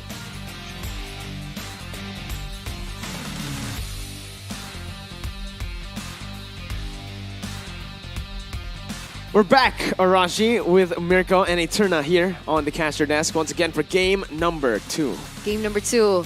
Arashi forgot my name. Unfortunate. I'm really sad. He Arashi, can't stop thinking about Fela Jave, and I understand why, right? Eterna. Arashi can't be wrong. That's true. You are Vela. I am Vela. Yeah, you're not Eterna. Arashi is No. the de facto analyst. Whatever he says comes true, and right now, he's saying that Chadera is a Chad. Chadera. Chadera. I guess that's his new nickname. Yeah. With his playstyle, yeah. I mean, it's really, really good the way that they've been playing right now. And looking at it now, into the draft we go. I actually thought ONIC had the better draft. Me too. So what do they have to fix? That's the question. I guess in terms of team fight, they could repair it a little bit better. You're right. But like, as a whole, like, Chadera is not supposed to have that much of an impact on a hero like Bruno, who we notoriously see as someone who is great in the early game, Yeah. but not too great in that late game, especially against someone like CW who's on the Beatrix. You're right. Like, on paper, you would think, all right, CW in the late game, he's gonna get it, right? Up against Chadera, he's on Bruno. Bruno not able to get that snowball early on, was actually bullied, even though he didn't die. That's pretty crazy, by the way. He's on Bruno. He fell behind early on, but he didn't die. He actually just like, he was taken down twice the entire game, and that game was 26 minutes, I believe.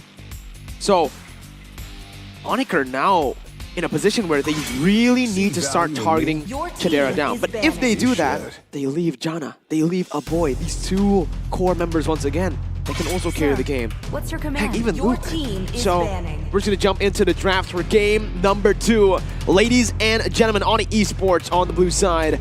Now, swapping places. Like we mentioned, that blue side has found more success. ONIC are gonna play into it now. We're gonna see if that is going to be the case here. Will the pattern supersede itself?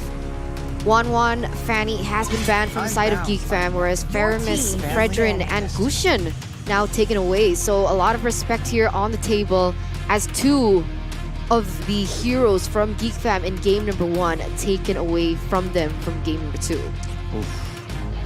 1-1 Fanny, Gushin, Fredrin, like you mentioned. Now, though, it's going to be the Diggy ban. So, for Geek Fam, they just really hate Diggy, right? They really like playing these crazy engaged heroes, but they left a very, very prio hero open.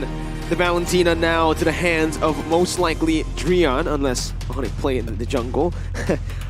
But with these drafts, now Geek Fam, what else do they want to go for? I mean, right now, the Akai is still up for grabs But if they it's want to Jana. go for it.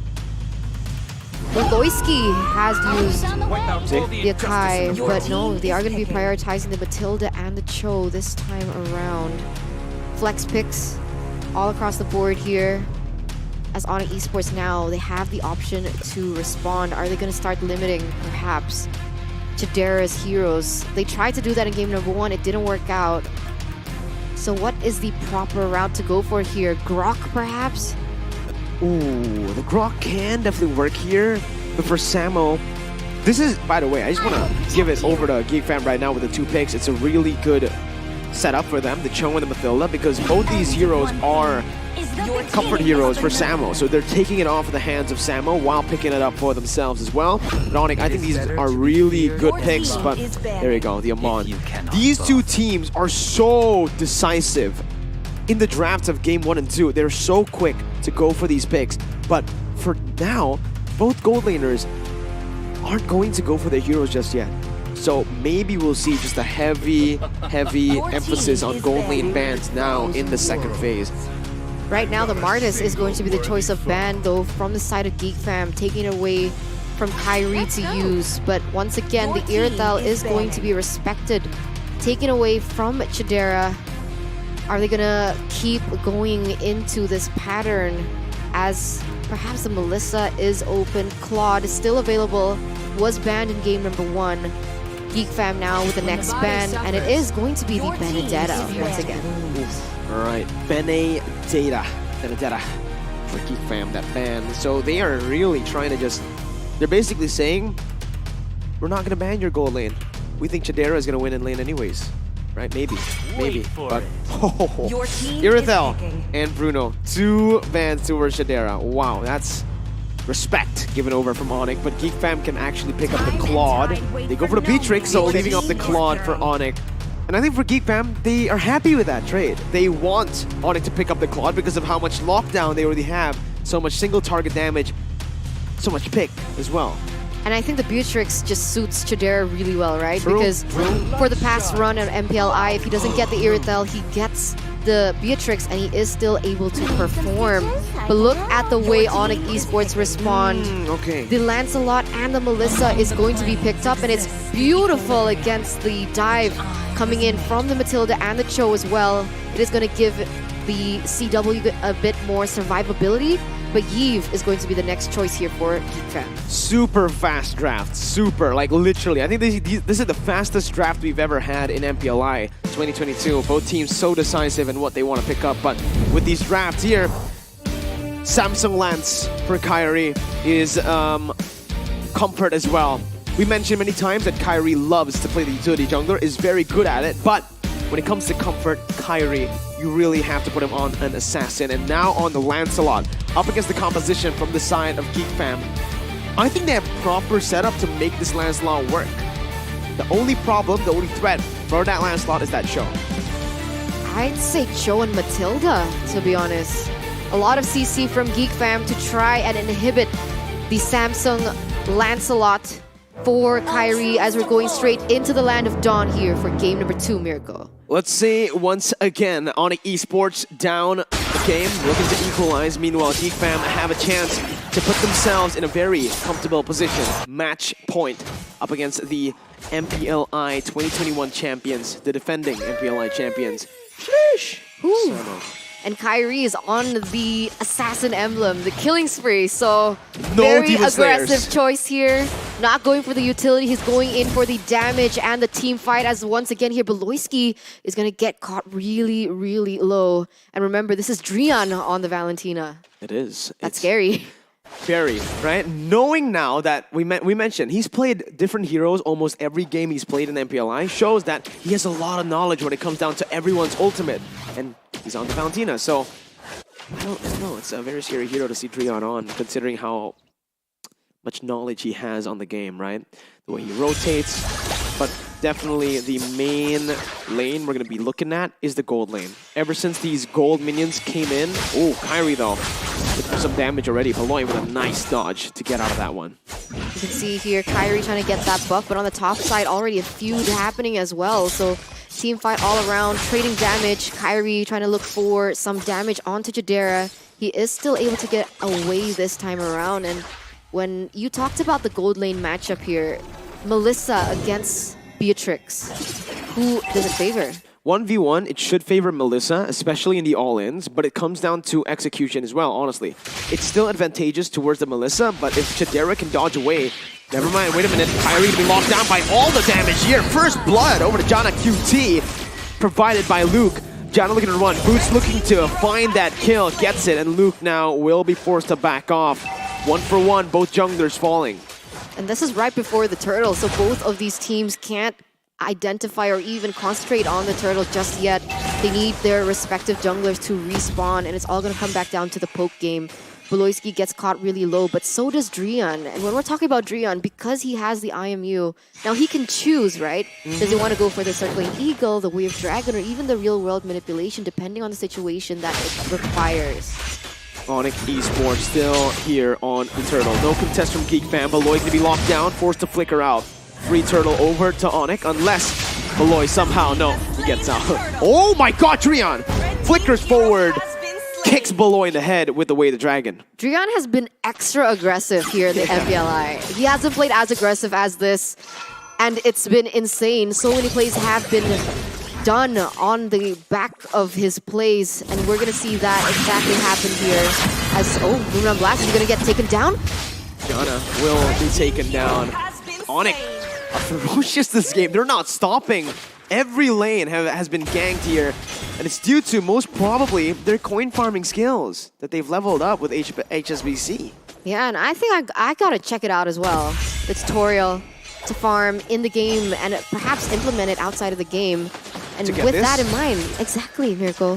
How do you know what I was about to say? Well, I don't know. I'm looking at Kyrie. He's folding his opponents just like you guys can. You guys can also fold your phone with the Z Fold 4 5G to get yourselves the unrivaled gaming experience. Sheesh.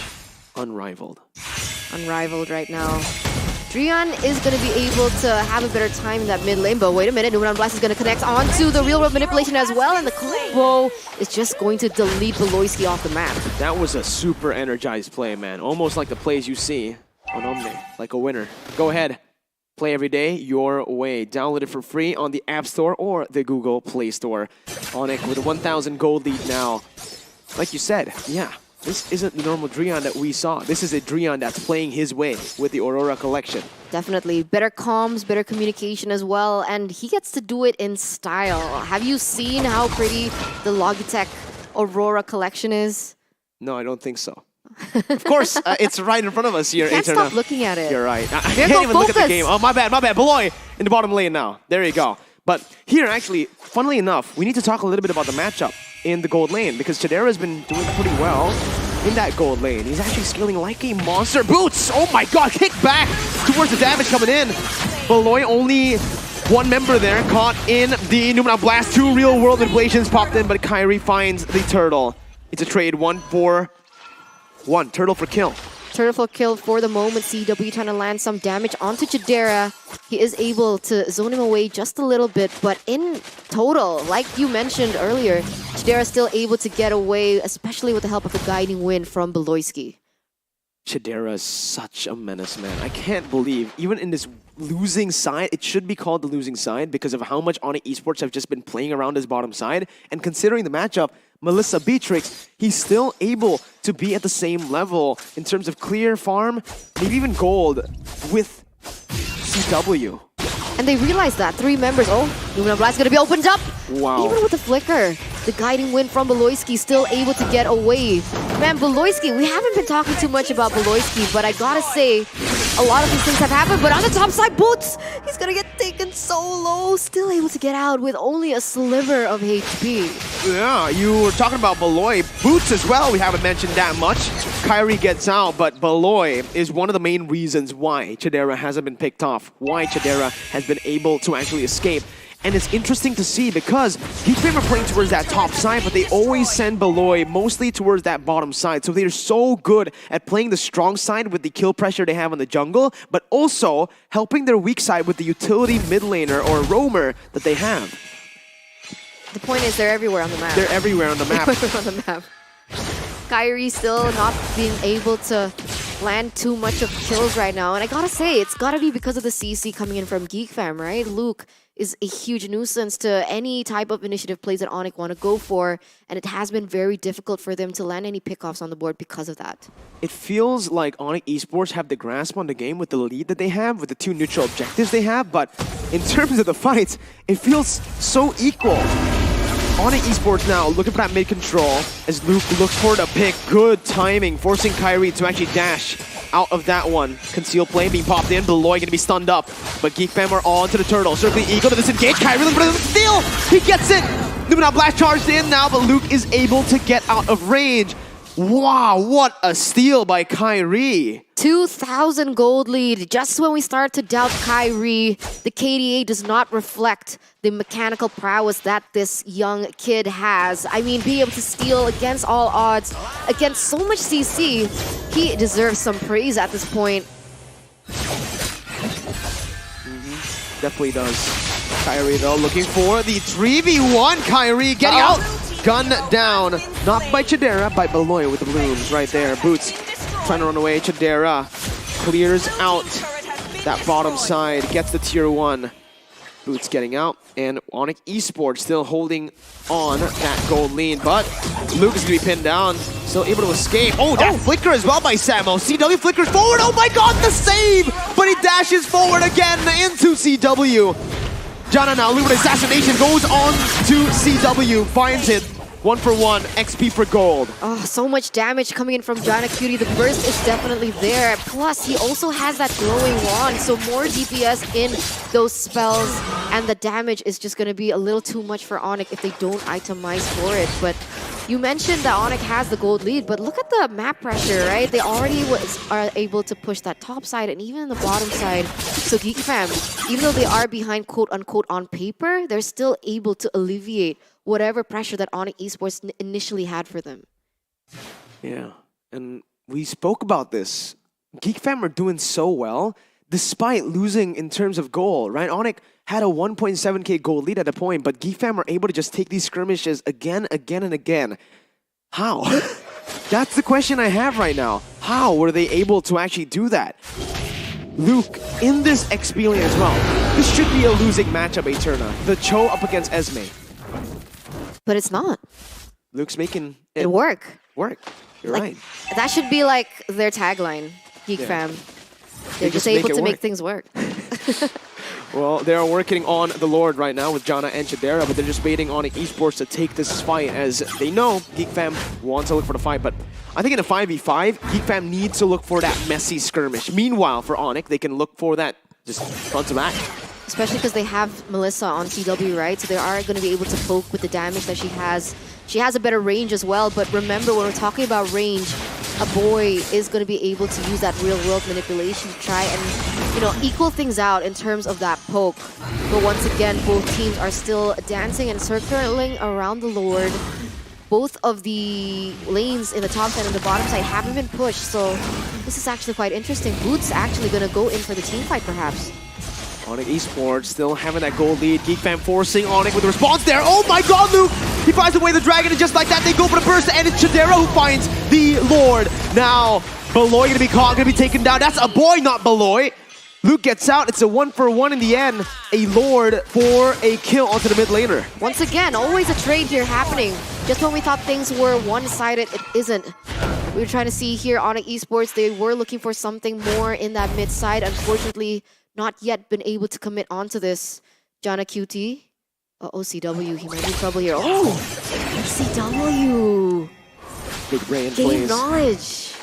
Very good, right? And Luke as well, flickering out. Both teams just trying to read each other out really well now. 390 goal lead for ONIC. Slowly but surely, Geek Fam are taking their time, bringing it back. Map awareness for ONIC Esports has been tremendous. Jana Cutie once again trying to look for a flank. I think this is the way that they go for skirmishes now. You're right. I still can't believe it. Luke played such a massive role in that fight, right? Luke kicked Kyrie out, stunned him up, brought him back, and now Geek Fam are able to actually utilize the Lord just based on Luke's play there. Beloy getting some good damage down onto Drian, who actually stole the Renner. I don't think he's going to be able to deal that much damage to the Renner. There you go, he throws it out onto Jana just a bit. Mid lane tier 1 falling, top side as well. The real world manipulation by a boy, taking CW down. CW still in the range. Maybe a miscalculation as Luke jumps into that backline, zoning everybody away once again, as that's going to be the base turret falling to the hands of Geek Fam. Luke falling back, but it's now Kyrie's turn to look for some damage. Beloy taken low, still able to get out with the guiding wind. A snipes again. Kyrie able to dodge away from the endless shards, and Drian able to dodge away from the Renner shot. Ooh, beautiful Numenor blast as well by Samuel there. Otherwise, that would have been a disaster for ONIC Esports. I don't think they would have been able to defend that one. But here in the 12th minute, with a 1,200 gold lead, we can take a little peek into the items here. Look at the items for Chidera. But I actually do want to take a look more towards Luke. Dominance Ice, Athena Shield, Steel Leg Plate. So he's, in terms of tankiness, he's very tanky, but still, it doesn't really... He makes it seem like he's doing more damage, right? It doesn't feel like he is just a full tank. He's been locking people down, but he's also been doing a lot, despite having full tank items. That's interesting. Now we can see Bloisky and Luke centering in towards the bottom side, trying to give some pressure onto CW in particular, but because of that range, he is going to be able to get out for the moment. A boy with real world manipulation, once again locking him down. Luke with a brilliant dive just to zone ONIC away from the tier 2. Good snipe again by Chidera. That's on Samo. Yeah, and he does that much damage on Samo. He also has the Malefic Roar and a Hunter Strike just now. So. Well, that's why, right? That's why, even if you want to itemize against that physical attack, he is still going to be able to penetrate through that. And with that in mind, with the damage, with the full item here, we're going to see them just really chunk down this Lord with damage coming from Jana QT. Kyrie goes in though. Uh-oh, Kyrie going to be gunned down instantly. He tried to look for a Hail Mary play with a stun.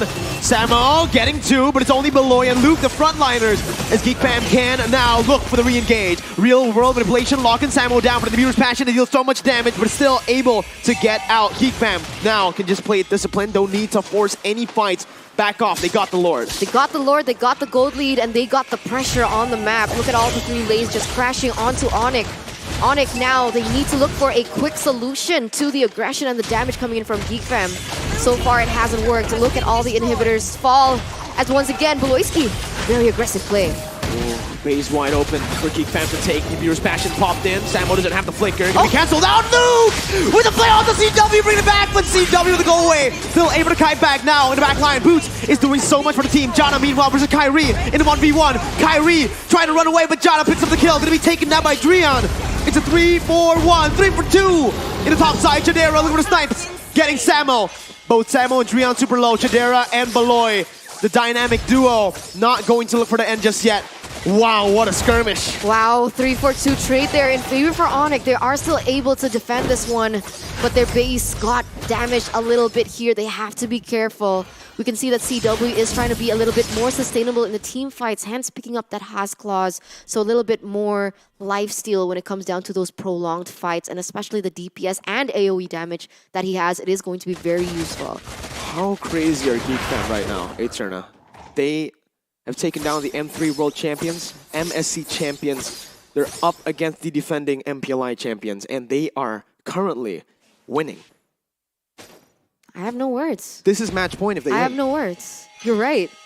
This is insane. The progress that they had over the season. I can't even say past seasons, because they've only just adjusted this season with one another, and the synergy is just definitely there. And we talked about Beloyski as well as Chidera in that losing lane, the way that they were able to just support each other, really defend and allow Chidera to scale even in that losing lane. It's been huge for them, and they're going to be able to carry that into this stage of the game. 16 minutes has elapsed. Geek Fam now with a 2,800 gold lead.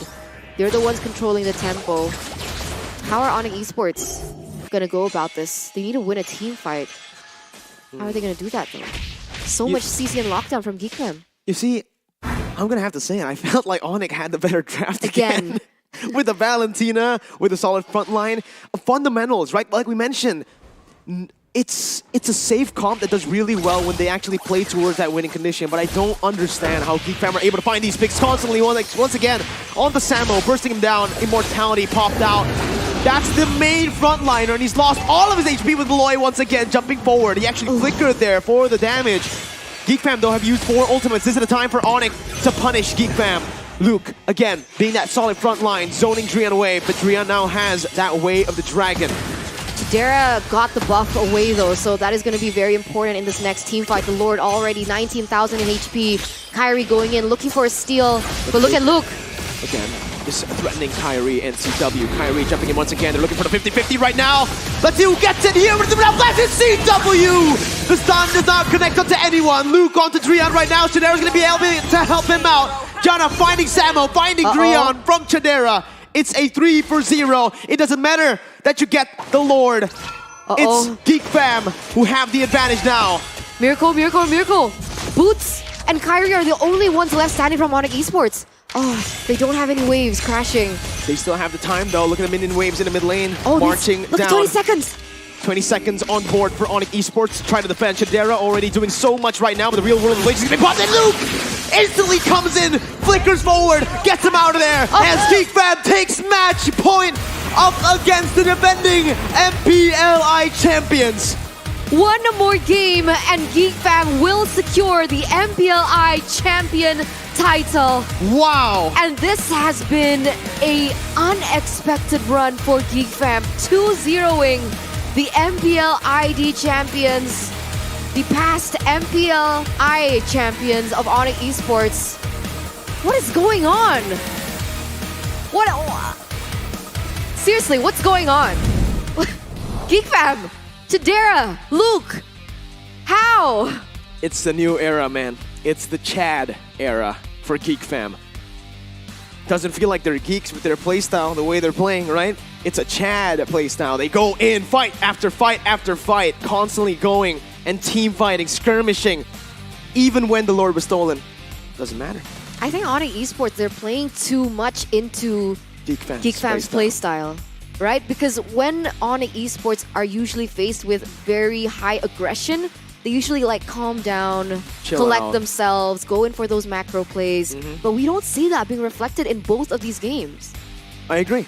In both of these games, I feel like Geek Fam are the ones who are able to force that skirmish style to happen from ONIC Esports. And ONIC, they haven't been able to play those games where, again, fundamentals, using these fundamentals to actually build on the snowball, getting neutral objectives on the board, and converting on multiple objectives with the lead, suffocating their opponents. Arashi maybe can dissect this a bit further. Ladies and gentlemen, we're going to throw it over to the de facto analyst.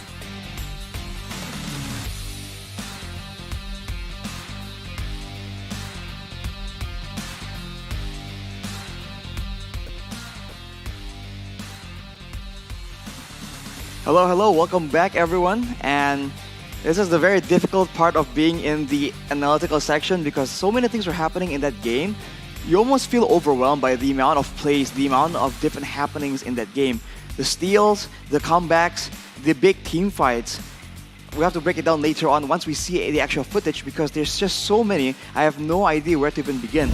But Geek has showed again that, alright, people might think that they're lucky in game number 1 and that ONIC will adjust and will get the easy victory in game number 2. But no, they go in, they have a solid composition. In the drafting phase, I think Mirko was mentioning that it's quick, it's smart, both teams have potential. It all comes down to the execution. And if you look at it, ONIC Esports, they have a lot shorter range in a way compared to Geek Fam. And I think that being the case, having more AoE and having more range allows you to be a lot more dynamic in how you want to play for the objectives. And ONIC Esports too realize that that's how they need to play. With their limited range, they need to be bringing members from Geek Fam back towards them in order to not get kited away by the guiding wind, by the slows coming in from the Eve as well. Before talking about that though, you can see that Necklace of Durance is built by a boy, understanding that it's not only about damage in a situation like this. You need the defenses. He has the brute force breastplate, just in case he gets attacked, he gets dive on by Kyrie, and with the NOD, he can reduce that regeneration, that shielding coming in from Boots, as well as from Samo and the rest, because Drian even also has that built-in spell vamp. And now if you take a look at the post-game stats, it's a very, very close game. You don't see a big swing in differences. The highest damage dealt here is still Kadera though, so showing yet again that this man can perform with the toughest of toughest people in the top level of Mobile Legends. And is absolutely solid, knowing when to actually play defensively and also when to go aggressively and try and get momentum for his team. This man, considering his the lack of experience he has, he's a relatively new name, he is performing crazy, like too good to be true almost. But then in the late game, I feel like in the mid game was just so back and forth, and with both teams understanding how momentum works, it was just a constant back and forth depending on who gets the engages, who has the better positioning and traps in the vision, in the jungle. And afterwards, in that late game though, I do feel like Geek Fam has a bit of an edge. And in that last fight, they called to go for the winning fight instead of going for the objective. I guess worked out because they lost the Lord, but it doesn't even matter. The MVP for this game is going to be Luke 0, 4, and 5, but kills are not everything. His impact on this game is just massive. Only a 45% kill participation, but the 45% that he is part of definitely matters in deciding who actually comes out on top in this game. Having the chance to actually go for those pickoffs or even lock down Kyrie when the situation calls for it. The flexibility of when to use your crowd control becomes more and more important the more and more dangers and threats there are on the enemy team. Because if there's only one person, it's simple. It's a straightforward performance. But now, Luke needs to actually pay attention to who he actually hits with the Jeet Kune Do, with the Way of the Dragon. And I think the fact that he's able to do so gives him a very deserved spot here as the second game's MVP. And soon, we'll take a look at the highlights. And I think you're going to see a lot of crazy plays. And for the most part, you can't really see where the flow of the fights are going, and this is what makes it so scary. Usually, you see a fight, and then you see one team backing away, and you're like, okay, they're backing away, Team A is gonna have control, and it's over. Or like Team B will try and control it back. But sometimes, when ONIC and Geek Fam in this match right now meet up, you don't really know. It's back and forth, and before you know it, someone gets taken out. And to make matters worse, both these teams have no issue at all engaging with a match advantage, provided that they are aware of the different circumstances that will allow them to win the fight. There is that Wave the Dragon from Luke, very clean, very quick, and leaves no time for reactions. But as you can see, in the early game, the burst damage allows for ONIC, to be a lot more dynamic, a lot more aggressive. But look at that, Kyrie constantly being disrupted, being annoyed by the rest of the members, especially Luke. And afterwards, they still go for the dive, and Geek Fam did not have enough damage to be a real threat until the game goes later and later. And now, with the comebacks, with the gold resources caught up with, Geek Fam can actually play aggressively, and they abuse that range.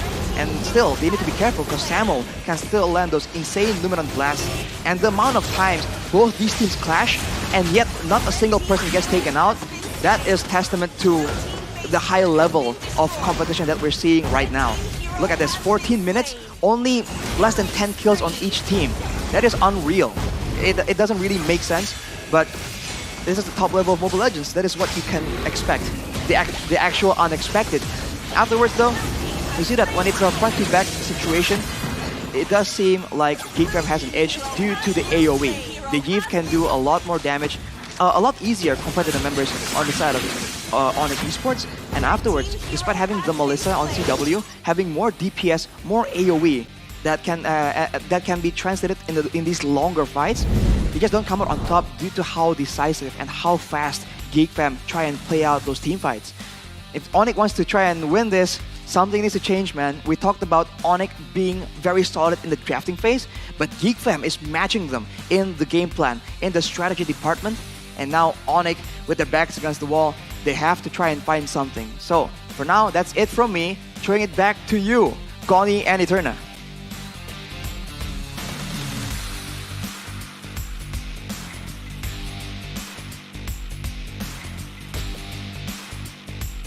Man, oh man, boy, oh boy. Wow, wow, wow. That was a crazy, crazy game. Thank you, Arashi, you cute boy. It's Goni here with Eterna on the desk. Oh, Mirko, my bad, on the desk for the third game. And that's game number 2 here in this best of 5. But ONIC Esports does still have the opportunity to go for a reverse sweep. 3 games in a row, but that's going to be a tough thing to try and accomplish. Well, we'll see, ladies and gentlemen, because we are going to take a short break before we head on over to the third game. Geek Fam vs ONIC, stay tuned because we will be back.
So don't feel bad if there's a team fight happening next to you. Your job as a goal winner is to just farm all the way early game. Don't feel incentivized to join any team fights whatsoever because you have zero contributions, but only risking yourself to die.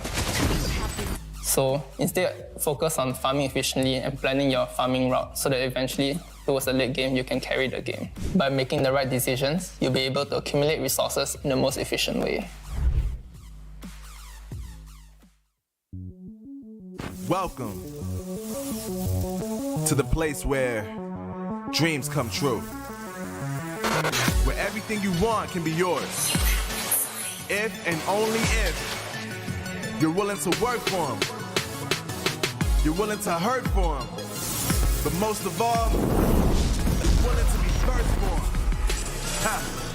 Look, I'm going straight to the top. I don't know how I would stop, like it or not. I got some goals that I'm hitting. You know what I'm saying? It's hot. Look what I got. Whole lot of passion and pain. The road to success is insane. Stay out my lane, cause I'm on a mission of getting expansion my way.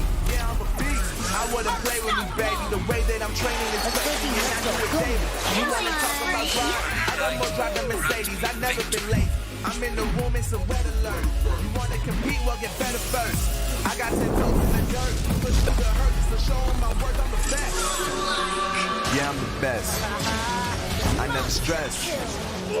I know what's next. Yes, let's go! I'm who they test. Like we playing chess. Look, I don't want anyone's sympathy. I understand what it's meant for me. I give my focus and energy. If it's meant to be, then it's meant to be. But mentally, I'm undefeated. They hear that and say I'm conceited. Like there's no reason. Like I don't beat them and come back again just to teach them that when you work under pressure, you reach higher measures. This November, watch your heroes unleash their power. Through all the struggle and hurt, remember my worth, and that's why I gotta be first. To be the ultimate winner.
Match point for Geek Fam up against ONIC Esports. This is insane. It really is. So many unexpected things happening. Even on today, just today, on the back of today. Absolutely crazy. Like how Geek Fam have been playing on the back of Chidera and Luke. And I can't even say that because every single member have really stepped it up. Beloyski been able to make so much impact for his team as well. A boy, someone that we haven't seen even from the regular season, has filled Elzura's shoes very well. It's crazy. This roster, it's crazy to me because, again, I said before the tournament started that Geek Fam is going to be that dark horse, is going to be a team to look out for, but I did not expect them to be this dominant, especially in the grand final. Sure, they were able to beat Blacklist 2-0. That was definitely unexpected. 2-1 against RGPH. There you go. Finally, all right. That's the Geek Fam that I expected. Getting games, but 2-1, right? Here, they have a chance to 3-0 the tournament favorites, the defending MPLI champions. How? Once a geek, always a fan. That's how. That's their trade line. That's their line, right? That is their line. They're believing. They really are making ONIC Esports sweat at this point, right? Because Coach March has said in an interview that he wants to break that MPLI Back-to-back. curse. Mhm. And he wants that back-to-back. And so far, they're not looking too good in that. They're not Yeah. on the way just yet, right? Because if they want to win this, they have to completely 3-0 Geek Fam in the next few consecutive games. A reverse sweep is something that is possible, but it is something that is very difficult to achieve. Again, ONIC Esports here. If Geek Fam actually do it, they'll be the first non-Emerald qualifying team to win MPL Invitational. Rewriting history. Again, first one, RRQ won. Alter Ego then proceeded to win, and then ONIC Esports just last year. If Geek Fam do it, they are rewriting history, and they are proving that this revamp of their roster is successful. With all the doubts towards Beloy, Jana, Chadera, Luke, and now a boy as well, this new man on the roster. Again, everyone coming into this lineup has said, who's a boy? Where's Elzura? Well, a boy is coming out with a bang right now as ONIC are staying on the blue side, and look what they ban out. The Amon, maybe the Gushin next. 2 respect bans? What do you think? Is it too expensive? I mean, at this stage, we don't see a lot of prio bans being held up here in MPLI. They usually go for the respect bans, and that just shows how crazy the meta is, right? It's not unbalanced like we usually see it to be. You can use any type of hero even though it's not in the meta according to the needs and the strengths of your team. And now we're going to see a Fanny once again being banned away from Geek Fam, respecting the potential that Kyrie can have on this hero. Huh. I'm really thinking about it now. On Esports, they can go for the Gushin ban. But they don't. They go for the Valentina instead. With first pick, that means they really want to pick up that Gushin. Geek Fam, do they read it out? Do they ban it out? Because if they do, they leave the Akai open again. They also leave the Diggy open for the first time. Because game 1 and 2, it was banned. To be honest, at this point, I feel like Gushin is just too expensive to let go. A lot of people have been able to work around the Akai, but not so much of the Gushin, right? So we're gonna see here the last ban from Geek Fam. Are they gonna go once again onto the Diggy? And the answer is yes, so it's gonna be a contested pick here. Gushin, Akai, Cho even, and the Matilda as well. Gushin should be the first pick here, looking at ONIC Esports, unless they want to go for that Akai again. Honestly, I think putting that Gushin, locking that Gushin in is going to be the better option for them. They know that Geek Fam won't actually go for that Akai. They will go for the Matilda. Next up. I really would love the Cho here.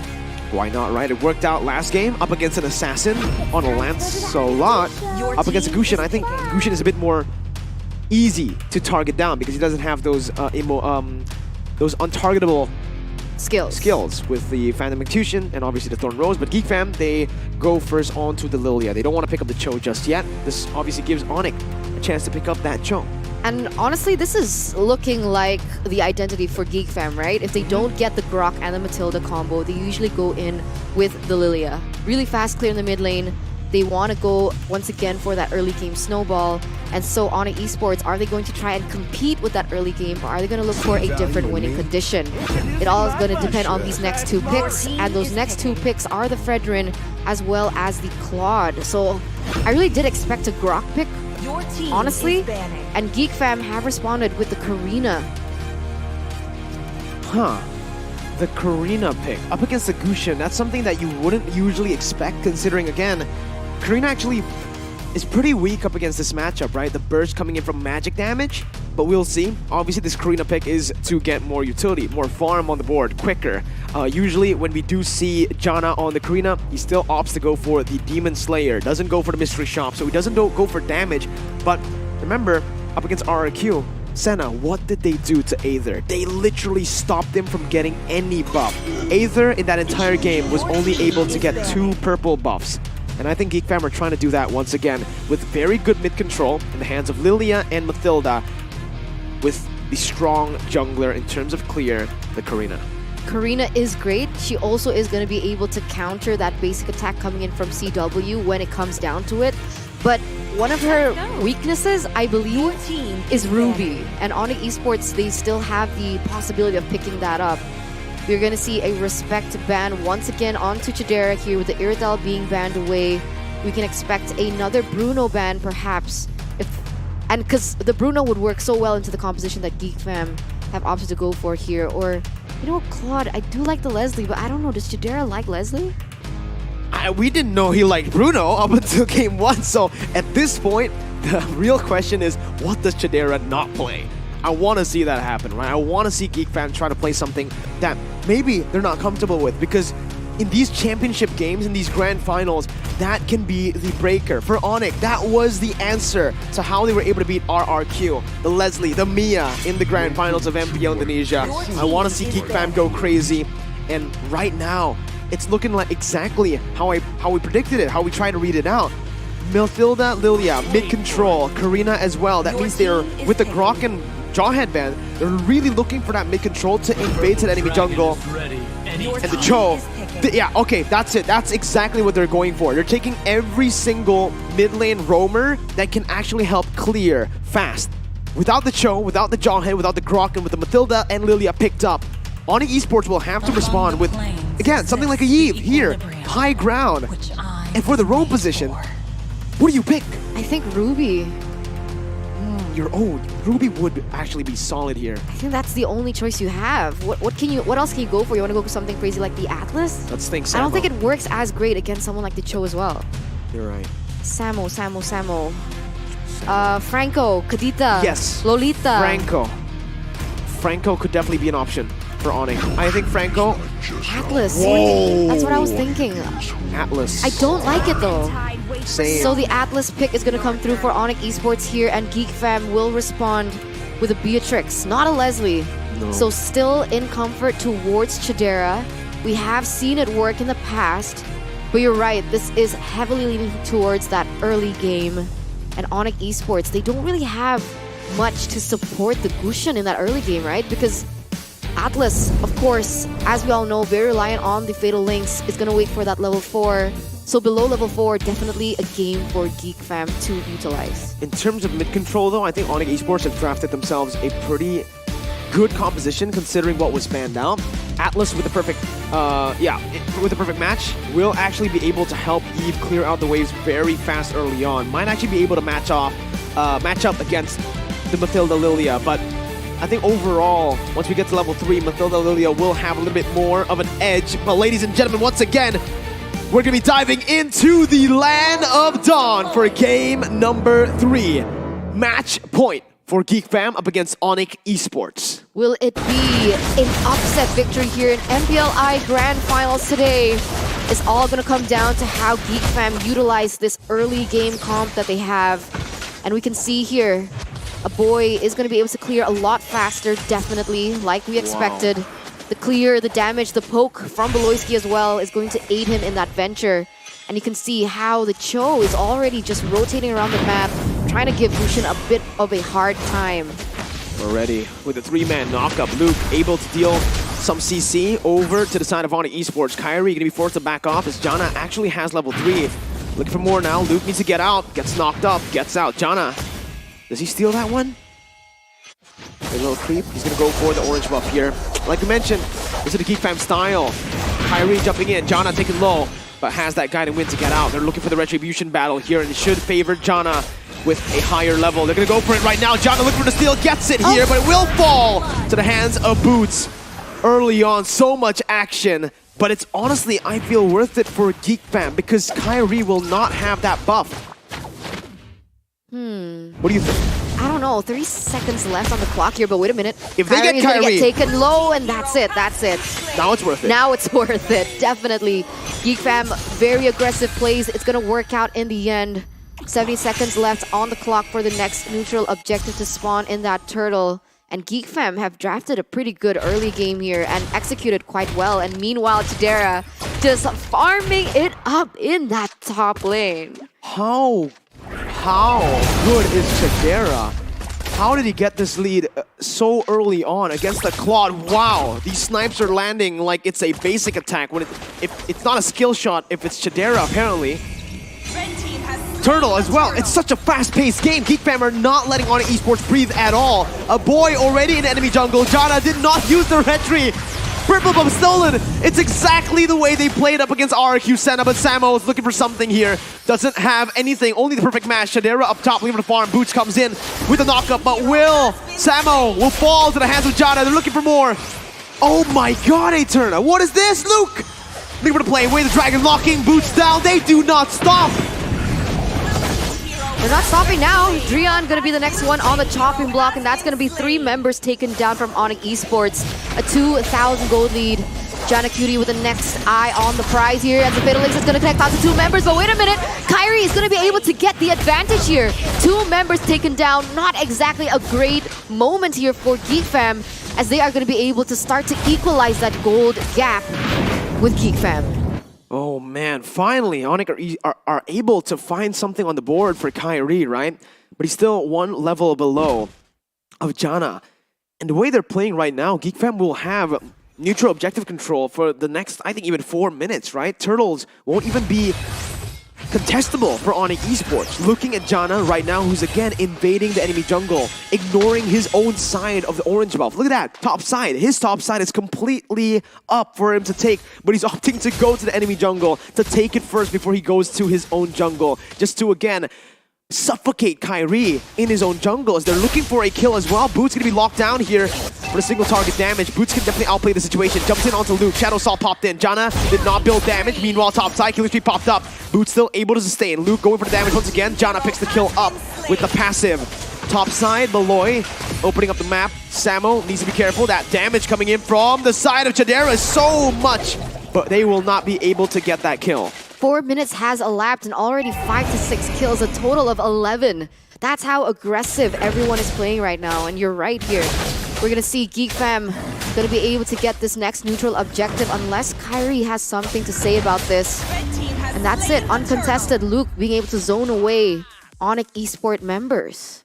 Wow, it's such a, I don't know what to call this. It's not, their name, the team name is Geek, but they're playing like absolute chads. Again, we've been saying this so many times. CW gonna be ganked, forced to pop that sprint. A boy looking for a skill shot. CW, happy feet, as that's the Fatal Links. That's a boy still with Malloy able to find a kill. A boy to be taken down now. Kyrie absolutely styling on Malloy and a boy. Drian picks up that kill, and they are equal once again in terms of kills. They're gonna start and respond to, I guess, the aggression coming in from Geek Fam. But look at this, 5 minutes in, already a BOD for Chidera, one of the most expensive items in the game he's able to get. And that is a power spike that ONIC Esports need to be aware of. With the way that this is panning out, Kyrie has found some sort of solace at this point, been able to punish the aggression coming in from Geek Fam.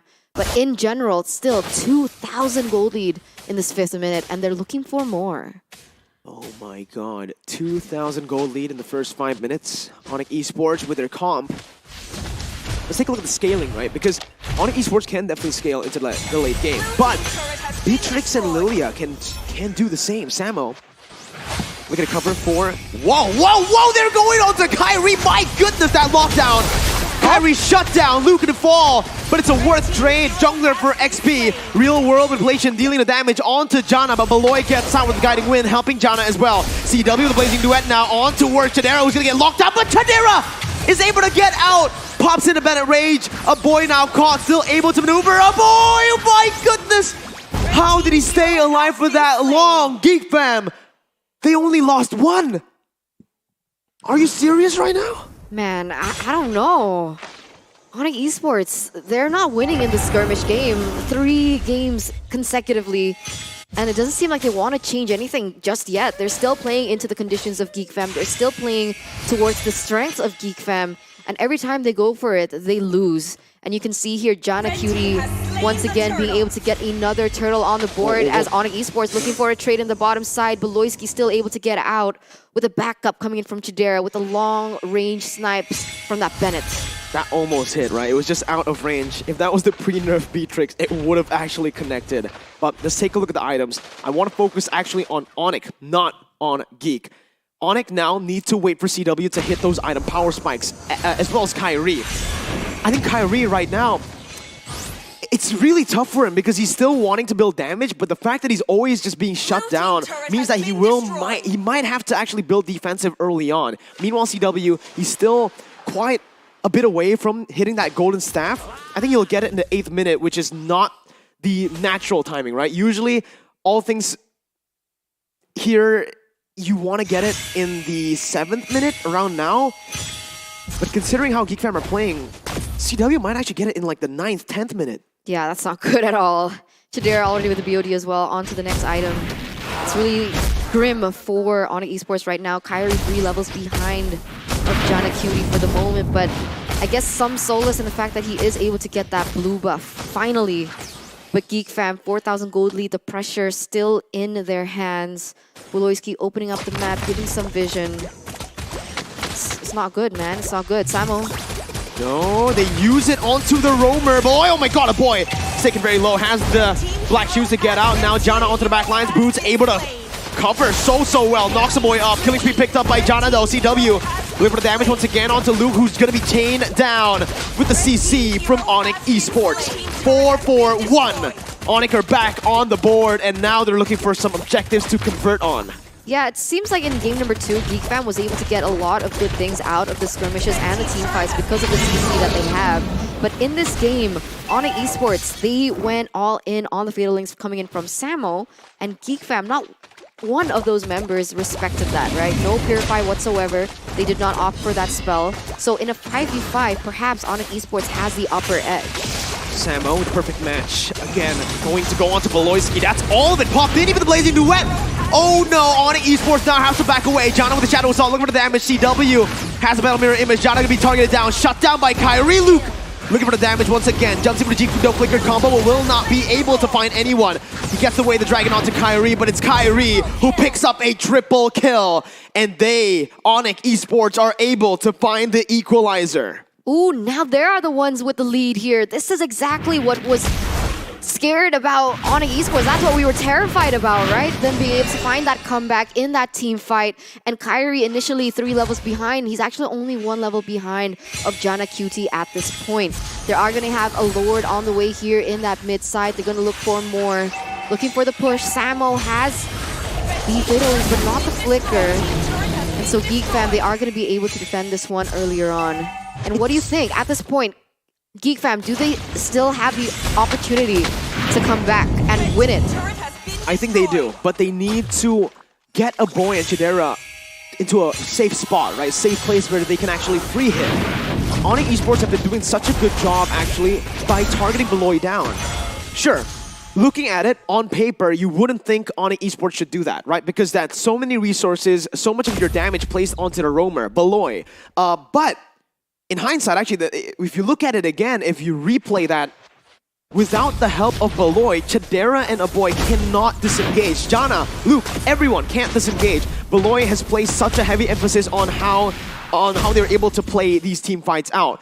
Coming back and forth, playing it slow, baiting out abilities. But if Beloy gets targeted down like that, he's going to be folded, and the team will as well. You guys can fold your phone with the Galaxy Z Fold 4 5G. And you're right, and on that note, right, without that, they get stuck in the real-world manipulation. I guess the only answer that they do have is Beloyski with the Guiding Wind to get out, and without that, it seems like they always get stuck, and you can feel the damage coming in from the other members from the side of ONIC, as Kyrie will be able to get in, and he even got a triple kill in that particular team fight, right? And now they're the ones with a 1,600 gold lead. They're really playing it their way, just like you guys can play your way with the Aurora Collection by Logitech. Boom, bang, bada bing. Geek Fam, though, right now, if you're looking at it again, they win. I can only see a boy and Chidera, right? Luke needs to be able to find a pick as well, but at this point, who do you target? Obviously, you want to go for Kyrie, but if you target Kyrie down, CW and Drion are going to have a great time, actually, again, dealing damage to the other members. I think Geek Fam need to be the aggressors. ONIC Esports so far in these fights have been the aggressors, have been the ones to actually pull the trigger. Geek Fam have been reacting to the plays, reacting to the engages. Geek Fam need to start looking for the plays proactively now. I don't think they can do that, though. Let's say they go for an engage, right? Samo flickers in, Fatal Links you, and then what? True. That's why they need to engage and then disengage right after, just to bait on Esports' abilities, and then they go again. That's how Geek Fam have been able to win the last 2 games. You're right. That slow, prolonged team fight where they're able to bait out a lot of abilities back and forth. And we need to see that again from Geek Fam. They cannot get too hasty. You're seeing it already. Beloy going to be chunked down by CW, who has that DHS and Golden Staff now. That power spike we mentioned has hit for the side of CW. Samo already coming in. Beloy, use the flicker. Now with the Circling Eagle as well. Beloy trying to run away with the guiding wind, but Samo is going to be there. Luke, oh my god, he almost predicted CW's Battle Mirror image, but he will not find it. Luke now caught in the midst of it all. Geek Fam cannot respond. Luke going to be taken down. That's a massive resource. A massive frontliner. Samo flickers in with the Fatal Links, bringing Beloy back. Is the kill over to Drion. Boots with Appraiser's Wrath. CW dashing in, blinking in. Geek Fam 2-man disadvantage. You could see that the members from Geek Fam were trying to bait out that Fatal Links, but it didn't hit. And that's when things get wrong for them, right? Because they expect that with Luke coming in, they might bait Samo into the Fatal Links, but it just doesn't work out. And in this moment, ONIC Esports, they're going to be able to zone away Geek Fam really well, get the Lord, get the 4,000 gold lead, and even bait the members from Geek Fam instead. Because I think we saw this, right? Geek Fam in one of those prolonged matchups, I forgot who they were going against, but they were going against a team with a composition where they were so reliant on those ultimates. And when Geek Fam, when Chidera was on the Irithel, they were able to bait it out, kite away, and win in those prolonged team fights. But ONIC, they know that. And they're not playing towards the bait. They're not taking it. So what can Geek Fam do? And it's a very smart move by ONIC as well, because they banned the Irithel. The reason Geek Fam was able to actually kite back in that game was because the Irithel. So much mobility on that hero with the sprint as well. Meanwhile, on Beatrix, I think in terms of damage output, you can give out a little bit more, but that escapability, that mobility, don't really have that much, right? So right now, Geek Fam, again, they're gonna have to create some space for a boy, for Chidera. Top side base turret taken down now. Boots jumping in, Jana gonna be the target. Still able to escape, but the poke from Trion is just ruthless. The real world manipulation has been baited in. ONIC still have Samo, still have that engage potential. Base in the top side going to be taken down here for ONIC Esports, as that mid side might fall as well. Drion does have the edge in this situation, but he has no real world manipulation for the moment. Geek Fam trying to open up map, trying to look for something, trying to look perhaps for CW. It's not going to be easy to fulfill though, as Boots going to be able to absorb so much damage in that front line. Looking like a stalemate here, still 4,600. Oh, but Samo here. He has the flicker, remember. Geek Family, be careful. There you go. Luke goes in with the dragon onto Samo. A lot of burst placed in onto him. He's half HP now. They need to look for more damage on him. Samo jumps in with a Fatal Links. It's massive, and it's combo together with the damage coming from Kyrie. Jana with the Winner's Truncheon buying a little bit more time, but it's a triple kill picked up by Kyrie. Almost a maniac, but Samo says, I want a piece of the pie as well. Chidera now, we're in the nature, trying to buy some time, flickering back. ONIC Esports on the board as they get game number 3 into their hands. 2-1. ONIC Esports just need 2 more games to be able to win this out. 1 more game for match point for them as well, as they have come back in a very dominant showing as well here in game number 3. They were able to utilize their composition very well, utilize that Fatal Links, and it didn't feel like Geek Fam respected the Fatal Link potential at all. Definitely not, right? No Purifies. No Purifies. The fact that, again, they tried their best to lock Samo down, but if they did that, if they put all their resources onto Samo, it would not have worked because Kyrie would be free, CW would be free. So much lockdown, so much damage, so many plan Bs, plan Cs, so many plans to fall back on from ONIC Esports. Meanwhile, for Geek Fam, it's just that one. Shutting down Kyrie at the start. It did not work out to the way they wanted to. Kyrie was able to get a double kill. And I think from that moment on, that winning condition, the plan from Geek Fam started to crumble. Yeah, because over-aggression, and they were punished for it. That's the thing, right? ONIC Esports, they're so good at adapting in-game. Exactly. And so, if you want to do that, you need to be able to be as disciplined as possible. Great, you have the pressure, but they kind of miscalculated perhaps the Atlas skill spike, right? Because that's when the Atlas just hit level 4. He was able to get that Fatal Link combo onto 2 members, and that's when Kyrie was able to get that double kill. It's just so big, and again, that Atlas pick, like you mentioned, turned out to be amazing. Turned out to be great because no one brought Purify. No one really respected it. A boy as well on that sprint. And Arashi will have more to say about this Atlas pick and how ONIC Esports were able to get 1 game on the board. Arashi, take it away.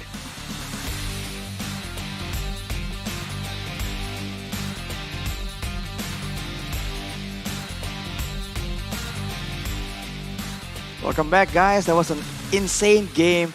And Geek fam should have known, man. A cornered beast is the most dangerous. ONIC Esports strike back, and they both really seem to be out for blood. Like, really. Every single point, you do see that aggression starts in the beginning of the game, and it does not stop all the way till the end. I feel like when draft is concerned, both teams had potential. But as Eric mentioned, as Mirko mentioned, having the Atlas allows them to be a lot more aggressive. And considering that Geek fam wants to play together and they look for the combo, right, with the Beatrix, with the Lilia, very relatively short-range heroes, it makes them exceptionally vulnerable to getting hit with that Fatal Links. And they didn't respect it. They didn't go for the Purifies, and they paid the price. For ONIC Esports as well, the shoe is on the other foot because in the previous game, they were up against a Yve in that late game, and now they are the ones with the Yve able to actually control and zone the whole area. And if you look at Drian, he understands that his job isn't to whittle down the tanky members in the front line. His job is to deal with the main threats in the back that cannot be dealt with by his allies. So going with the Ice Queen's one, the Glowing one, and then the Genius one as well, that's a lot of damage, and especially if you are a marksman without any magic defense items, except for the boots maybe, like Kadera, you really feel that damage. And everyone else, including Jana Cutie, they go with the Radiant Armor to try and deal with it, but the Genius one makes it a lot easier for Drian to stay relevant to deal that damage. And of course, it also synergizes really well with Kyrie on the Gusion because it lowers your opponent's magical defense. So if there's multiple sources of magical damage, that item just gets exceptionally better.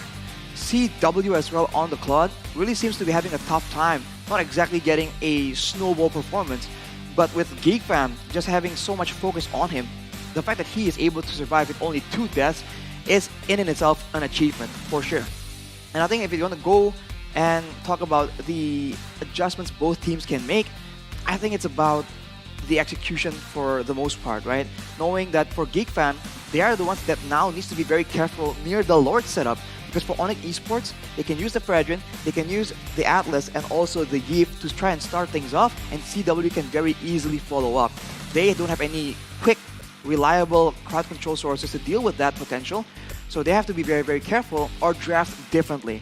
For ONIC Esports, they played it really, really well, getting all those pickup advantages in the early game, using Kyrie to his full potential, and always winning out in those Lord battles. 2 Lords taken in this game, 0 given to Geek fam, so the Retribution game is also very, very important. And when you have a full damage Gusion against a tank build Karina, it's really not that fair. So Geek fam needs to try and play around that as well, because otherwise, yes, it's possible for Jana to get the steal, but why risk it, right? The odds are not in your favor. Maybe find a different way to approach the situation.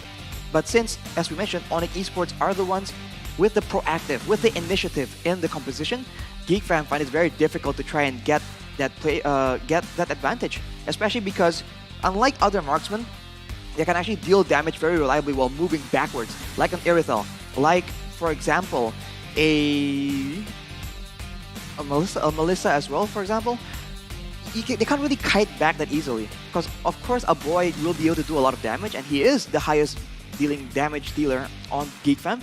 But if your marksman is stuck doing very minimal amounts of damage, zoned away, it's really not ideal. And the MVP for this third game is going to be Samo HT, 2-1-17, 86% kill participation, the front line, the main engage tool, the X factor that ONIC relies on to ensure that Geek fam gets caught into their trap, into the engagement that they want. And just like that, it's just a very few small factors that I guess Geek fam overlooked, and that costed them the game. This is the level that we are watching right now in the grand finals of MPLI. Both Geek fam and ONIC Esports, very, very good. And as I mentioned earlier in the previous game, they have no fear at all going for very unexpected fights because they have such a good grasp in reading out the flow of the game, what's going on, who needs to back away, what skills are up. Everything is being calculated, but now the concern is that this is going to be a long drawn-out series. Geek Fam is a relatively new team with relatively new players with less experience compared to the ONIC roster. We'll have to see if it can match up, because if you see from the highlights here, the longer the game goes, it does seem like mental fatigue starts playing a part in the performance of Geek Fam and ONIC alike. You see it in the early game, Geek Fam tries to be very aggressive, but then they keep getting collapsed on, and that's dangerous because we know that the combo coming in from ONIC Esports is a lot more deadly. We talked about the Atlas into Gusion combo, and I think we see it again in this game, so a bit of a coincidence. But you can see, Geek always diving in, always trying to make use of their early game sustain, and Matilda abusing that pick with how much he can save and enable the teammates.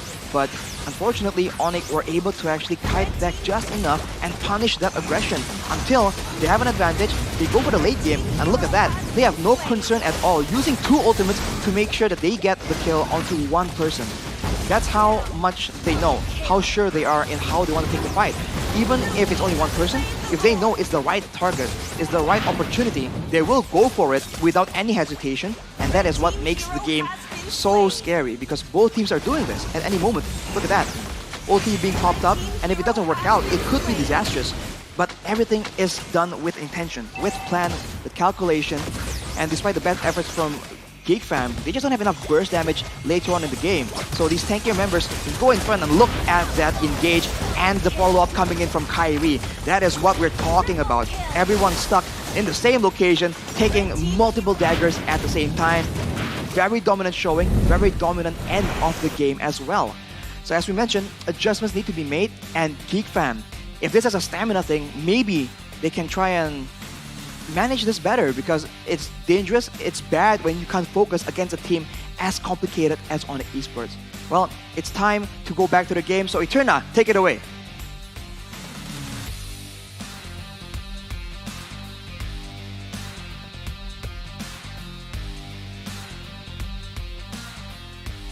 Thank you so much, Arashi. Looking fire over there with his fire and stellar analysis as well. As now we are almost moments away here from game number 4, as ONIC Esports has forced a game number 3. Oh, you're not talking? No, Arashi just mentioned you. Oh, so okay. So is this a solo cast I thought now? it was solo cast again now for Eterna. But all right. I guess I'm here.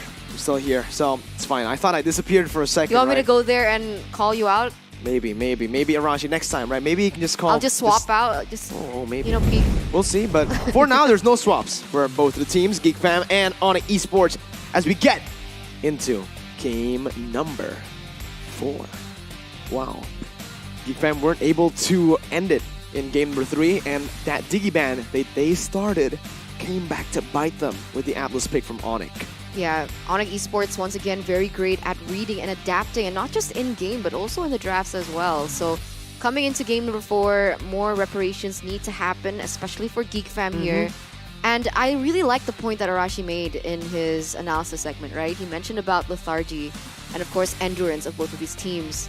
Remember, Geek Fam is a fairly new roster and fairly new team, whereas ONIC Esports, they're veterans in their own right. So when it comes down to these long, prolonged series, Geek Fam, they have a little bit of a disadvantage. They are, right? In terms of experience, though, Beloy has a whole lot of experience. Jana QT as well, back in MPL PH for Beloy.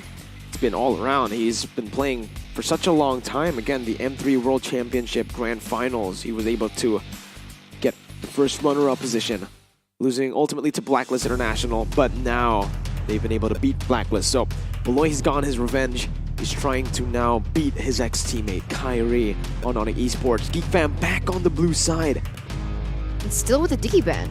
Still with the Diggy ban, but now they have first pick. Now they can dictate that Gusion, that Amon, that the picks that have been winning them games for the past 2 games, right?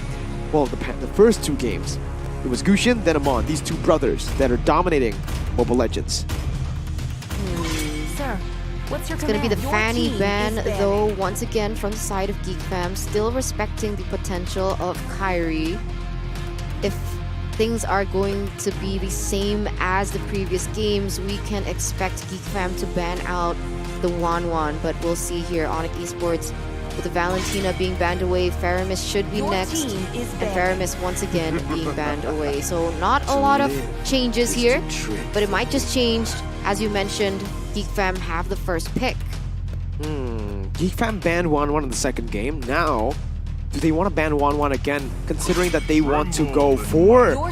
They're setting up for a 1-1. They're not setting up for a Gushin this time. They want to give Chidera his comfort hero. The Diggy ban, the Fanny ban, and now the Phoveus ban. Phoveus and Diggy both being these counters towards 1-1. 1-1 has been opened up. Onyx say, take the 1-1, we'll take the Gushin.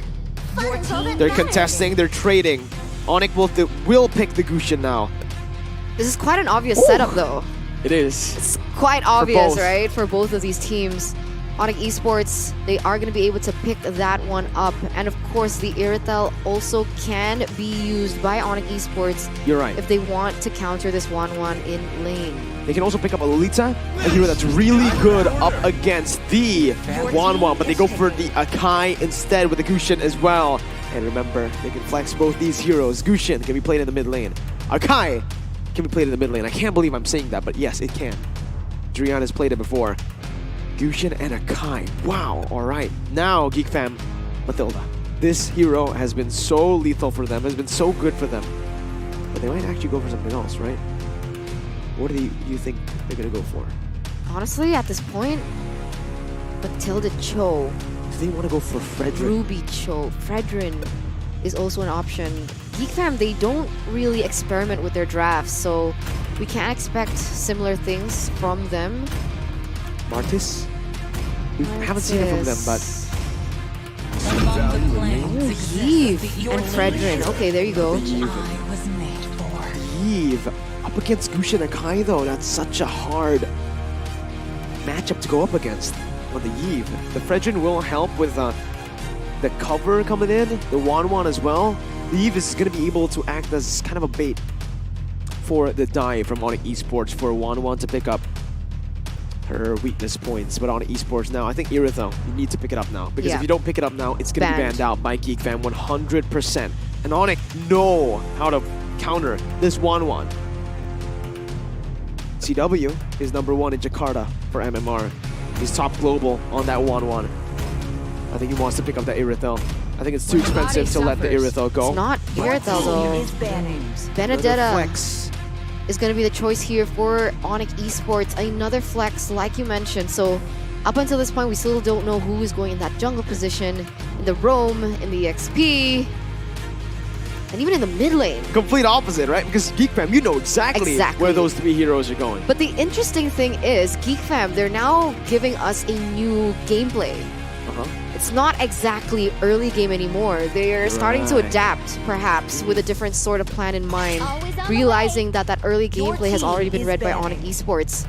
ONIC, though, will be banning away the Matilda, and now the Claude comes through, not the Irithel ban. Is this Chidera saying, you could try to counter me? Is this it? Is this Chidera leveling up to that Chad era level again? We saw it in game 1 on the Bruno. He got the MVP, and right now, it does seem like Geek Fam are playing around Chidera with just the drafts alone.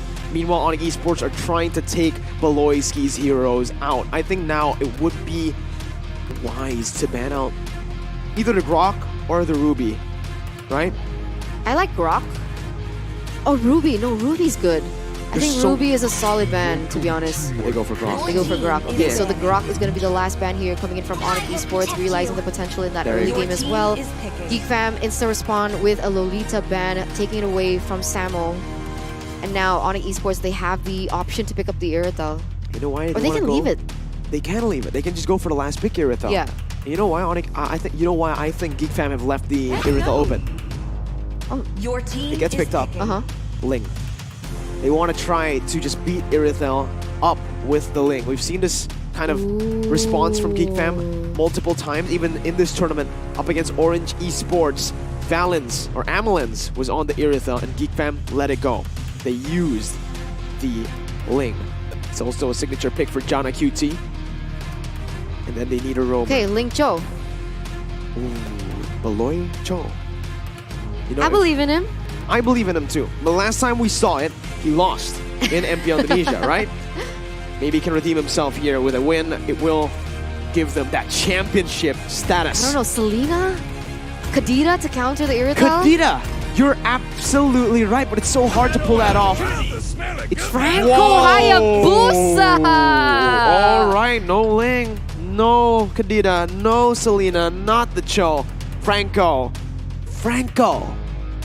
I just said that we weren't there, that we're not gonna expect new picks coming in from Geek Fam, and they give us Hayabusa and Franco. Not new for Beloyski, but he hasn't used it, has he, in MPLI? He used it once. So definitely he's been more comfortable on the Mathilda. But like we mentioned in a grand final match, you cannot just stay within your comfort zone. You need to step out, you need to take risks. And that's exactly what Geek Fam are doing here in game number 4. They know they still have the lead. They know they can risk losing another game, so they're going crazy. And they're hoping, wishing for the best. But Onyx pick up the Kadira for Samo. This unpredictable draft from ONIC Esports. It's Samo on the Kadira. It's Drian on the Akai. Boots on the Bene, and Kyrie on the Gushin. Like, I thought we would see a Kadita pick, but not for ONIC Esports. And the pickoff potential coming in from them is going to be insane. I don't know. Kadita against the competition from Geek, I guess the viable choice is great because they need to be able to get into that backline to cancel the Eve with the real-world manipulation, right? But Wanwan is not a hero that can easily be targeted, even with Petrify. With the Petrify, with everything that... Do they have 2 Petrifies? Boots is going to have Petrify as well. Technically, if one of them baits out 1-1 second ability, they can use another Petrify to lock her down. So that's what ONIC Esports are trying to do. Ladies and gentlemen, once again, Geek Fam have a chance to take the MPLI title here in this match, in this game, as they are at match point. But ONIC Esports are trying to equalize, trying to force a 5th game in the series. We'll see what happens as we enter the Land of Dawn. We are going to see exactly what happens as we are now looking at both of these spells and the emblems here. You're right, 2 Petrifies for ONIC Esports here, both on Samo and Boots. The pickup potential is definitely there, but looking at the high and drive for Jana Cutie, it seems like he's going for a similar route here. Pretty similar, right? Right? They want to go for pickoffs. They do. With the high and dry here, and with Onyx composition, I think the high and dry is going to be able to work out, especially in those split push moments, right? So they can utilize this Hayabusa, not just for the team fights, not just for the neutral objective takes, but as you can see, for these 1v1, Samo, though, right now winning in the trade up against Jana as he got knocked up and petrified. Remember, Samo is not yet level 4 though, so he can't extract the maximum potential of his combos just yet. But that is going to be a little bit of a taste for Geek Fam when it comes down to those rotations. And just knowing that the Kadita is there is going to be a huge hinder to their rotations. You don't want to get picked off. It's going to be scary here for Geek Fam. It's very scary for Chidera as well. Look at ONIC. 4-man gank up top. Samo opening up that push. Breath and Ocean connecting on the Chidera. Look at the collapse. Instantly Chidera taken out. First blood for Kyrie. Beloy getting the hook down onto Kyrie, but it will not be able to be followed up by anyone. Kyrie gets out, and this is a disaster already. Chidera, the man that they built around in the drafts. They're going in full engage here, but Geek Fam, meanwhile, they're not standing idly by here. Already set up on the next neutral objective in that turtle.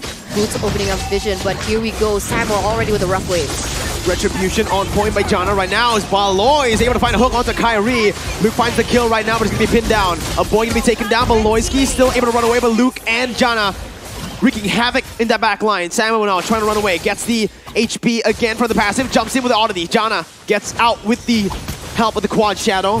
ONIC Esports still leading, but it's a good trade by Geek Fam, picking up a turtle and a few kills. They're doing what they can, right? They're trying to level the pressure that ONIC Esports has, especially now that the members from ONIC Esports have more control because of the rough waves. Did you see what happened there? Samo instantly went into the back line, took down a boy, just eliminating any source of potential that the real-world manipulation could have landed onto ONIC. It's very tough for Geek Fam still, though, because just now, what happened was Luke and Beloy both instantly went on towards Kyrie. Beloy getting a good hook, but there's no one to really follow up on that. So very wisely, Beloy did not go for the bloody hunt. That's what I'm surprised about, though, right? What? Beloyski is great on the Franco. No one doubts him. He usually gets his hooks, but who's supposed to follow up that initial pickoff? Because like Yves can't do it. Yves is like an overtime DPS source of magic, but there's no insta burst like you'd expect from someone like Beatrix, perhaps. You know, how is it gonna work? What's the plan? Probably it's to get the hook, get the single target lockdown for the one who wants to pick up the weakest points. Meanwhile, Ta in the bottom side, Boots gonna be caught in the shadow kill. That's a dive as well. Good petrify by Boots, buying a little bit more time, and Boots gets out. Wow, well played by Boots. Kyrie looking for the re-engage. Jana falling. Luke now in a 1v1. Flickers out to safety. A good play by Luke, but ONIC punishing these proactive movements that haven't been working out. Beloy with a massive hook onto Samo. Shuts any threat from that dive towards that top side. Well, I guess Chidera that gonna be answers able to my survive. question. Yeah, there you go. Chidera, right? Chidera Or the turret. And the turret, exactly. They need to be able to land that out, but that means Beloyski is going to be reliant on that flicker, which has 120 cooldown, and that's not as fast as you'd like 120 minutes? in terms of that potential. I said seconds, right? Seconds, yeah. I said minutes? No, you just said 120, so I asked, is it minutes or seconds, right? But Kyrie here is going to be able to find the retribution onto the turtle. 35 cooldown there. Okay, here we go. It's going to land. Are we going to see another pickoff on the board? Oh, the rough wave's going to come down in clutch, and that is exactly what we were terrified of. That pickup potential coming in from Samo, comboed in with, of course, the heavy spin from Drian to pin him in place, and he doesn't even need the petrify to do that. Oh, Chidera again knocked up. That's the damage. My goodness. Chidera gonna be taking down Drian as well to trade here. Samo. Oh no, that might have been a mistake here. Samo gonna be hooked. No, it's CW. It's even worse. But such a good breath of the ocean by Samo. He gets out as well. Samo, my goodness. 1 HP. Meanwhile, in the mid lane, Boots gets out. Wow. Insane mechanical plays. Oh my god, I can't believe Beloy actually predicted the movement. He just wasn't in range there. Insane for both of the teams, right? ONIC Esports, though, up until this point, up until this fifth, almost 6 minute, they are still leading in terms of gold. Really good farming so far from them. Like, you guys can level up your coin farming skills with HSBC. Do it in the game, do it out of the game. Implement your knowledge as once again, Samo! He gets the breath of the ocean, but the damage is not there just yet. He might be punished here. The passive is there, though, Mirko. Yeah, there you go. Crossbow tank. Kyrie able to play. No, Chidera instantly deleted. My god, so lethal. Those skill shots connecting, but look at Jana jumping in the shadow kill. Kyrie gonna be the main target. Take it down. Shut down by Jana. Folded. Just like you guys can fold your phone, but look at Boots. He's definitely on a top side. CW locked up. The bloody hunt just playing such a massive role here in the game to shut down the mobility of the ONIC members. Man, so far, once again, 6 minutes has elapsed and already, what, 13 kills? So many trades happening on the board. Both of these teams are looking for those pickoffs. But in the end, ONIC still holding that gold lead, but it might actually convert soon onto Geek as they have the initial setup, but Drian already opening up map, already opening up the vision here, giving information to his team. But ONIC, they're actually rotating towards his bottom side. They're trying to punish Chidera instead. You can see the watch party as well. So filled right now. Kyrie. Wow, Chidera is just not having a good time on this 1-1. Shut down. Beloy able to find a hook onto Kyrie. Looking for the bloody hunt. Does not find it just yet. Will find it in the end. Luke picking up the kill right there, but it's going to be Beloy flickering out to safety from the final blow from Boots. Luke now looking to put more damage on it. Razor's Wrath dealing so much and sustaining him back up. Samuel going to be caught. Brilliant plays by Geek Fam to punish ONIC Esports. It's a 2-for-1. 2-for-1 trade. I'm just thinking, right? Like, if they keep playing like this into the later stage of the game, who is going to have the upper edge? Because from the side of ONIC Esports, definitely you are going to feel the damage coming in from CW. Depending on what Samo builds, he could also scale into the late game. But from the side of Geek Fam, who do you have? Chidera. And you also have a boy. Yeah. Technically, you also have Luke, right? He does fall off, but the sustainability is the main reason people pick this Frederick. looking at Janna, I'm saying Janna as well, because in the later stages, he is going to be a threat in the 1v1 department. Kyrie going to be able to secure the turtle, third turtle of the game, so that's the final one. But Hayabusa, expect Janna to actually be solo in these lanes, in these side lanes, later on in the later stages, right? You can see his itemization as well. He's building full damage. He doesn't care. He doesn't need utility. He doesn't need defensive items. He's going glass cannon because he wants to split push. He wants to look for 1v1s with the high-end drive. So that gives him actually a plan B, right? Like, even if they don't lead in terms of those rotations, in terms of those kills and team fights, they are going to be able to get something on the map. But talking about things on the map, Janna Cutie instantly gets annihilated there in that mid side. Boots is going to be the next target here. You can see the weakness point pop off. Crossbow of Tang going to take him down. Drian all alone, but no, Samo goes in as well. Good engage. Kyrie coming in, picking up the scraps. Beloy fall into the hands of CW. A boy is next. Geek Fam 4-4-1. Onyx Esports completely in control in the 9th minute of the game as they look to convert on the bottom side tier 2. They switched their dream back on here in game number 4 as they are looking to get a dominant pushover Geek Fam right now. Janna Cutie trying to get his own buff. I don't think it's going to happen. It's going to get taken away, stolen by CW on the Irithel. He doesn't want to use the Retribution because he knows the purple buff is going to be up. He cannot use that Retribution on the orange. You might as well just give it away. Purple buff way more useful on the hands of Hayabusa. But Samo has completed that Genius 1. Like you mentioned, Clock of Destiny as well. On his itemization, he is going to be able to scale with that magic penetration. He will be able to deal as much damage as he does, even in the early stages, in that later stage. And a big question to me was, how did Janna get picked off in the mid lane by Drian on a Hayabusa? He definitely went into aggressive. That's why he got punished. And he needs to stop doing this because he needs to play around those side lanes. He needs to wait for his team to understand, to know the positions of ONIC Esports. We're going to see how that pans out here. The Lord already spawned here in the Land of Dawn. Kyrie is going to be the first one to get into the area. CW as well. Kadita trying to clear that top side to put a little bit more pressure onto Geek, but Beloyski looking for an engage. He misses the hook though. That's a huge resource wasted. Let's see once again, Drian with a heavy spin, zoning the other members away. That's going to be a free Lord over to ONIC Esports. Re-engage happening here. CW still able to kite away. The hook does not connect once again. Luke looking for the knockoff, but Samo gets out with the oddity. ONIC with a 3,000 gold lead, disciplined gameplay. Again, playing it their way here in the 10th minute. Now it's hard. Now it's looking grim for Geek Fam instead.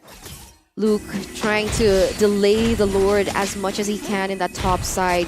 He might get punished though. He needs to be careful because the damage output coming in from ONIC is already very viable. We saw the Holy Crystal being secured by Kyrie already, so expect a lot of magic power and hence a lot of burst potential from him as well. There's a lot of damage from just the ONIC Esport members, right? And it's a good mix of damage. That's why it's so hard for Geek Fam to itemize against it. Physical damage from Boots, from CW. Then you have that burst magic damage from Kyrie and Samo. They have 2 Petrifies. They have a heavy spin. So much CC coming in from ONIC Esports. That's why it's just so hard, even for Chidera. He tried to use that second ability to cleanse, to purify out of the CC, but when he purifies out of one, there's another. It keeps on stacking. So much dive to deal with. And at this point, Chidera really needs to play like an assassin. He needs to stay back, wait for the resources to be spent by ONIC Esports, then come back in. Because if he goes in, plays like a normal marksman, he will die. He will be taken off the board. And that's what I'm worried about for Geek Fam, right? Janna Cutie is relying heavily on his ultimate. But the problem is, can't it be countered by either the Winter Truncheon or the Wand? It can. That's the big problem, right? It's so difficult for him because CW will have so much more ways to like just output damage, and as you can see with the nature, right, built up already. Thing is though, Janna, now I think this is the right time for him to actually look for the split, right? So Geek Fam are going to look for an opening here. Samo going to be caught in the bloody hunt, but nice. No, my God, Samo! What a play! What a play! He gets out in time with the oddity, perfectly timed, and also the rough waves. Cancels any sort of threat from that dive. Both flickers used by Luke and Beloy. No engage potential next. Huge bait at the moment here.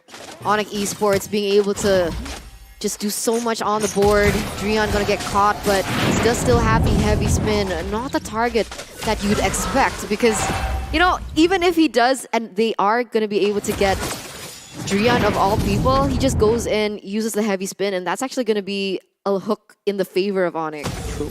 Exactly. Has to be careful here. That's why it's such a high-risk, high-reward hero, right? This Franco, especially up against Onyx, because if you hook Samo, he can actually just get out. He can put on some damage as well with rough waves.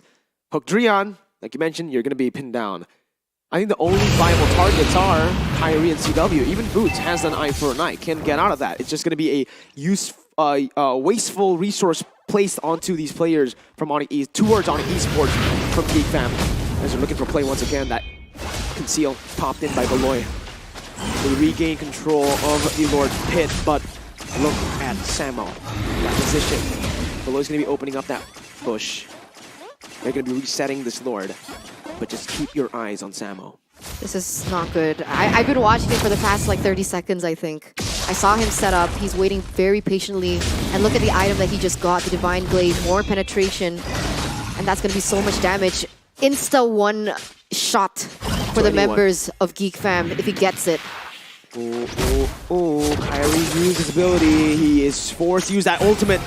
Drian with the heavy spin, already popped up. Samo with the conceal now, looking for the backlines right now. Chidera's gonna be the target. Chidera falls to the flanks from Samo. The shadow kill to run away, dealing a lot of damage, but it's Boots. It's Samo who's massive. A boy still trying to run away, but will be caught in the phantom slash of Boots. Onyx Esports with a brilliant flank by Samo. 7,000 gold lead. It's a 3-0 and the Enhanced Lord. So much in favor of Onyx Esports right now. Is it going to put so much damage onto John as well? He gets taken out with the killing spree. Only Beloyski is left standing, and this is looking like GG, Mirko. Onyx Esports able to end. Beloy hooks a minion. He's able to save the game for a bit, actually saving the game for now. Chidera spawning in again. 5 seconds for a boy. Luke back up, but with the minions, with the heavy spin, Onyx have equalized in the grand finals of MPLI 2022. We're getting a final game in the series. Let's see. Ladies and gentlemen, a full best of 5 here as both of these teams are at match point. Equilibrium for both of the Indonesian representatives. And this has just been an insane turn of events. That was such a beautiful play once again on the back of Samo, to be honest. Samo definitely deserves an MVP here as well, Again. I'm thinking, right? Just on the Atlas, insane. Just put this man on an engaged hero, on a flashy hero, both Atlas and Kadira. How many times did he get out of a situation and he baits out so many resources? Luke flicker, Beloy flicker, hook, everything popped and used, and it wasn't enough to find Samo. And Samo with that final flank, he nailed it. He basically said, I want this MVP. That play was insane by Samo. He finds Chidera out of all people. And it's peculiar, right? Because in the regular season, when we see Samo playing, he's usually on the support heroes. He's usually on the Diggy, the Matilda. Lolita even isn't really too much of a hard engage the way he used to play it. Yep. It's But more now, PL cover. Exactly, right? And when we see Keyboy, Keyboy's the one who's usually with these all-in, very hard CC type of heroes. But man, his gameplay has just gone up. He is so versatile now. Samo can actually go in for these heavy CC and pick off heroes like Keyboy. Well, right now, I think it's time to throw it over to Rashman, Hoshi, Bookboy, Bookman for the analysis. Bye-bye.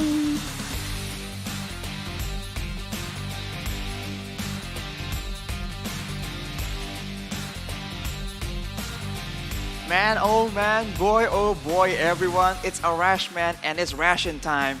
That game was insane. It's so action-packed. At one moment, I thought it was late game. It was only 8 minutes in. Like, these two teams are gunning for it, man. And now it's a concern. Can the mental capacity of Geek Fam keep up? Because on Esports, we have always mentioned it, are no strangers to prolonged, mentally draining games. Geek Fam, they tried to bring out the secret weapon, the Franco, and they did have the Yves and the 1-1. So signature heroes have been picked but somehow, some way, ONIC manages to take it back to, finally now, a best of 1. Only a final game left to decide who actually takes it all. But before we get there, in this 15-minute game, let's take a look at a bit of the items. Noticeable changes here, CW with a bit of sustain with the highest clause, with the Wind of Nature to ensure that Janna gets completely countered, and everything else is just solid DPS. If he does not get destroyed, gets picked off, it's impossible for Geek Fam to match with that with a 1-1, because with exchanging that DPS is what allows 1-1 to have such outplay potential. But in this game, he did not get to use it at all, with Samo as well as Kyrie both just gunning for him and occasionally Boots just dashing towards him. It was very difficult for him to itemize properly. And even then, if you look at his items, it's all aggressive, no defensive maneuvers. There's no Wind of Nature. There is no Athena, for example, and that is exactly why the moment Samo or Kyrie gets their hands on him, he is gone. He is absolutely deleted. We saw it multiple times, and that is full credit to Samo on that Kadita. With a Genius One, a Clock of Destiny, and a Divine Glaive straight away, even if Kadera builds a bit of magic defense, Samo already preemptively built the penetration, so it's going to be a tough time for him regardless. And overall, I think ONIC Esports were just playing it so neatly. No one really got caught off guard with the Iron Hook from Boloyski, and that is one of the main key factors. Geek Fam tries to use that Iron Hook to be oppressive in the early game, but ONIC is able to skirt around that aggression, take it to the late game, and there, they use their superior pick-off potential to ensure that the DPS sources from the side of Geek Fam get taken out. Kyrie and Samo gunning for Kadera and Aboy, and once they are out of the picture, once they are zoned away, that is just CW hitting everyone out. And if you look at the post-game stats right here, 2 Lords for ONIC, and the highest damage dealer on ONIC Esports is Samo. That is ridiculous. This Kadira is so good, and with both teams being so aggressive, the Thalassophobia, the Blessing of the Ocean, the passive of the Kadira, allows Samo to be so much more aggressive and get punished way less compared to anyone on the side of Geek Fam. They have so much potential moving forward, but they cannot kite back. So if ONIC Esports manages to find an advantage, you see it again and again. Geek Fam cannot back away effectively from an engagement. They are forced to commit, and they are forced to lose multiple members whenever they attempt it. And since they can't move back, that also means that the flanks coming in from our MVP here for game number 4 is going to be Kyrie. 9-3-4, 81% kill participation. It's absolutely solid, man. The mechanics are there, the decision making is there. The Lord Retribution, the neutral objective game, it's just so good. And we just don't know what to expect in the final game here. Geek Fam can very easily find something crazy, or ONIC can go with this tempo, calm, cool, collected, and just attempt to take Geek Fam out in an amazing reverse sweep. We'll have to wait for the final game to see how everything ends, but before that, we're going to take a look at a few highlights from the previous game, where you can see both teams guns blazing all the way since minute 5. Since the beginning, even the first blood is hotly contested between both these teams, because they know with how neatly both these teams are playing, if your opponent gets an advantage, they will hang on to it, they will not allow you an easy comeback. All the way in the early game, you see the Kadira being put to good use, and with beefier members available, that's the dive setup being made, and ONIC focuses on Kadira, knowing that the gold lane is just so important. And in exchange, Geek Fam, they also target the other side though. They try and make sure that Boots gets under control, but overall, it's a bit too much. They all kind of overcommit, and once you let your guard down, Kyrie comes in and deletes your squishy members. And of course here, a boy tries and get the exchange, and it worked out. So you can see if ONIC Esports don't have the tempo, they don't get the instant takeoff, there is enough DPS on the side of Geek Fam to actually trade it back, provided that the fight goes on for long enough. And look at this, the prediction. That was the Breath of the Ocean used by Samo HT, predicting where Kadera was going to jump to, forcing him to use his battle spell and his Wind of Nature as well. Didn't really save him at all. And that is what is so dangerous. Look at this. Every time the fight begins, look at Samo just sneaking in the back line, getting all that damage. He is the highest damage dealer as a roamer on the side of ONIC Esports. Absolutely ridiculous. And once that is over, you can see the chase potential coming in. The Akai, the Benedetta, every single member from the side of ONIC Esports can chase down these bulky, slow members on the side of Geek Fam. And once they lose one member, ONIC just push the pace. They abuse the long death timers at 15 minutes. They take that game, and now we're back to match point, to the best of one. It all comes down to this. All the past few days for all the teams fighting each other. We'll have to see which team comes out on top. But now we have to throw you guys back to our amazing caster, Mirko.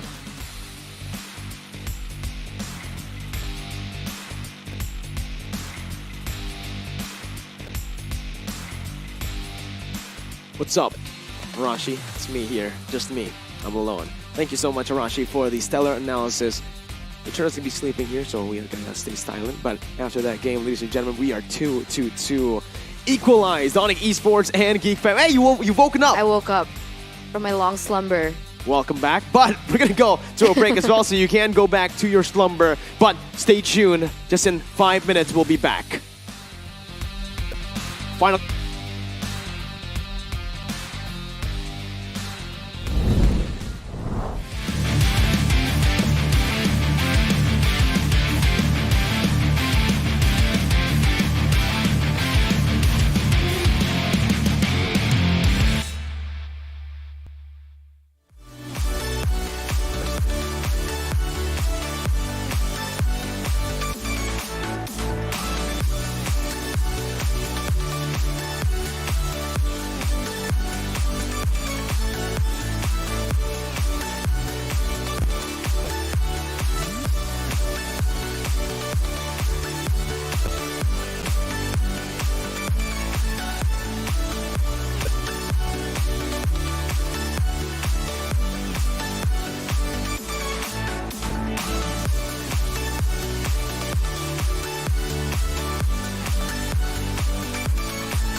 So don't feel bad if there's a team fight happening next to you. Your job as a goal winner is to just farm all the way early game. Don't feel incentivized to join any team fights whatsoever because you have zero contributions, but only risking yourself to die.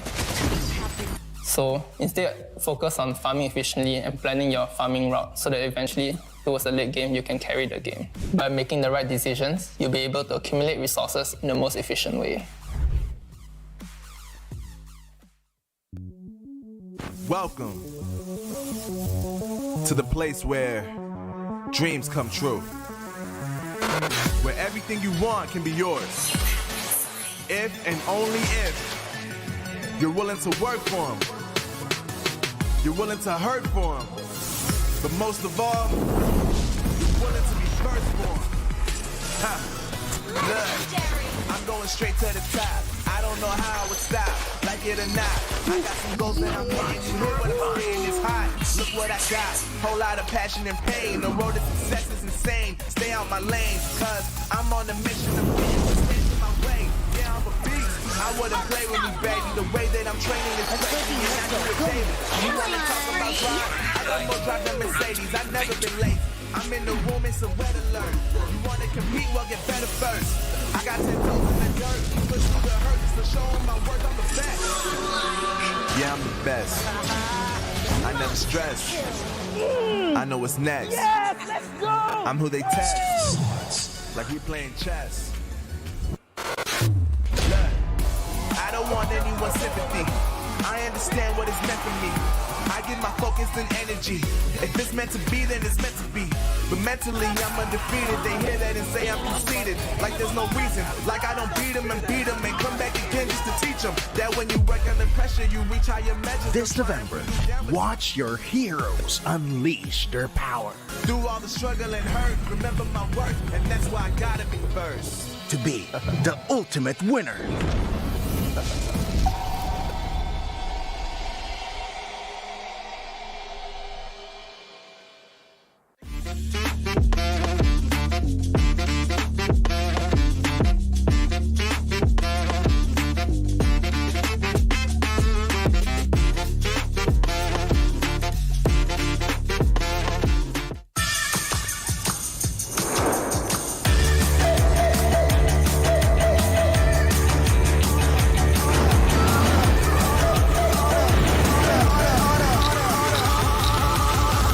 Play.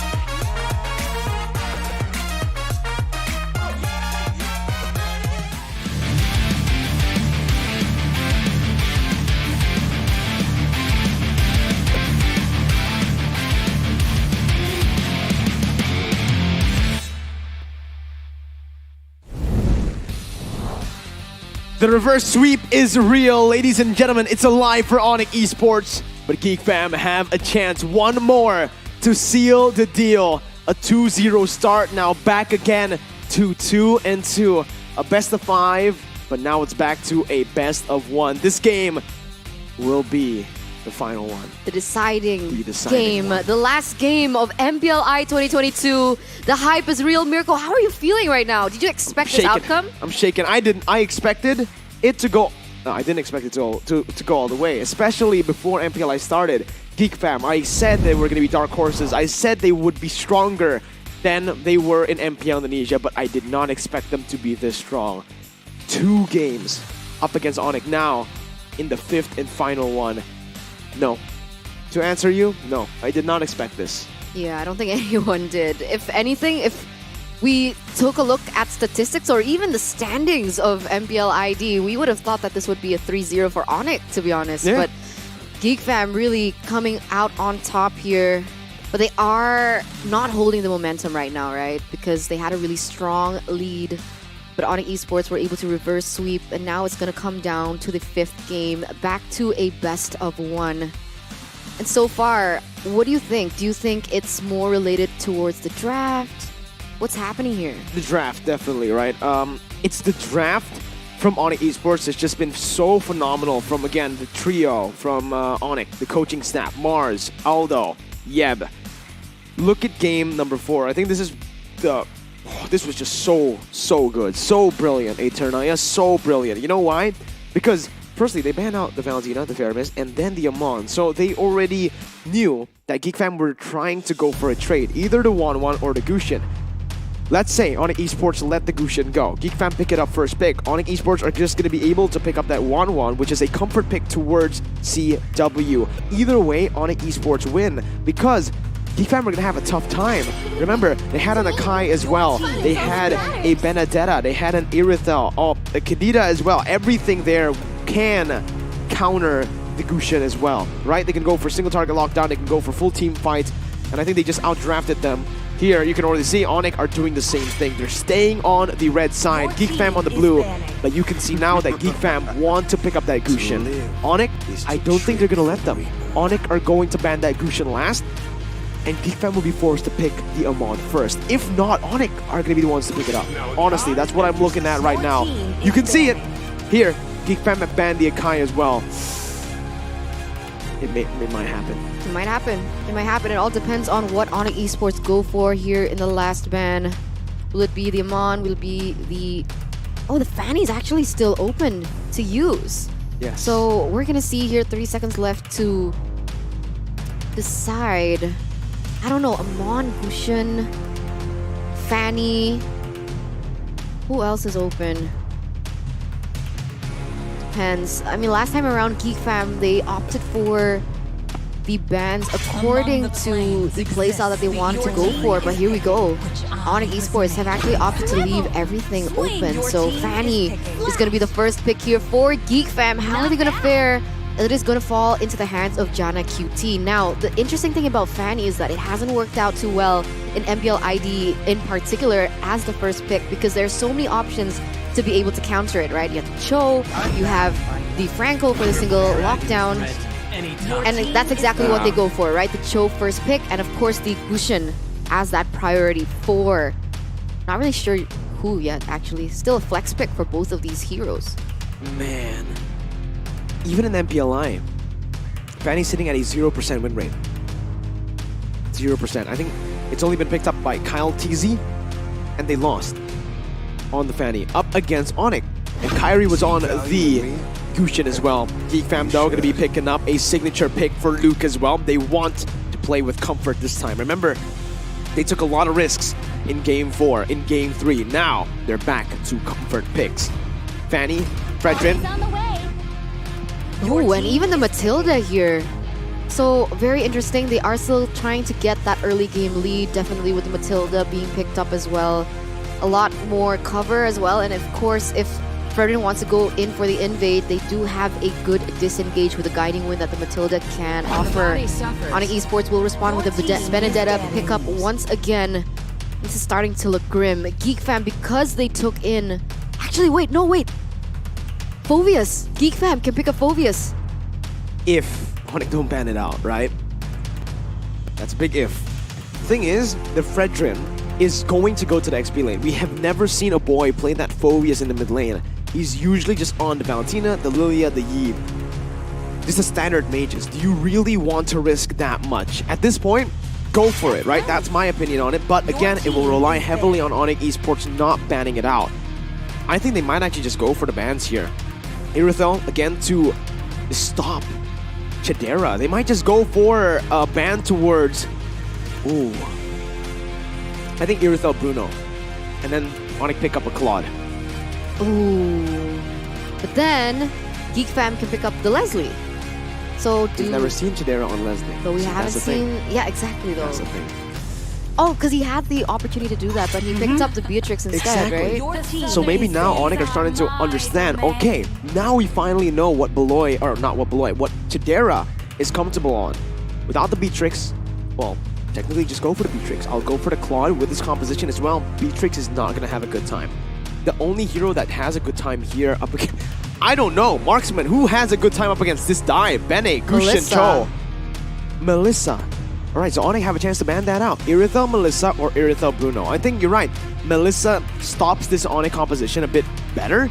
And we've also seen Chidera find a lot of success on that hero. So it's between those two heroes. Unless they want to go for a Beatrix ban and they just really want to force Chidera on something he's not comfortable with, right?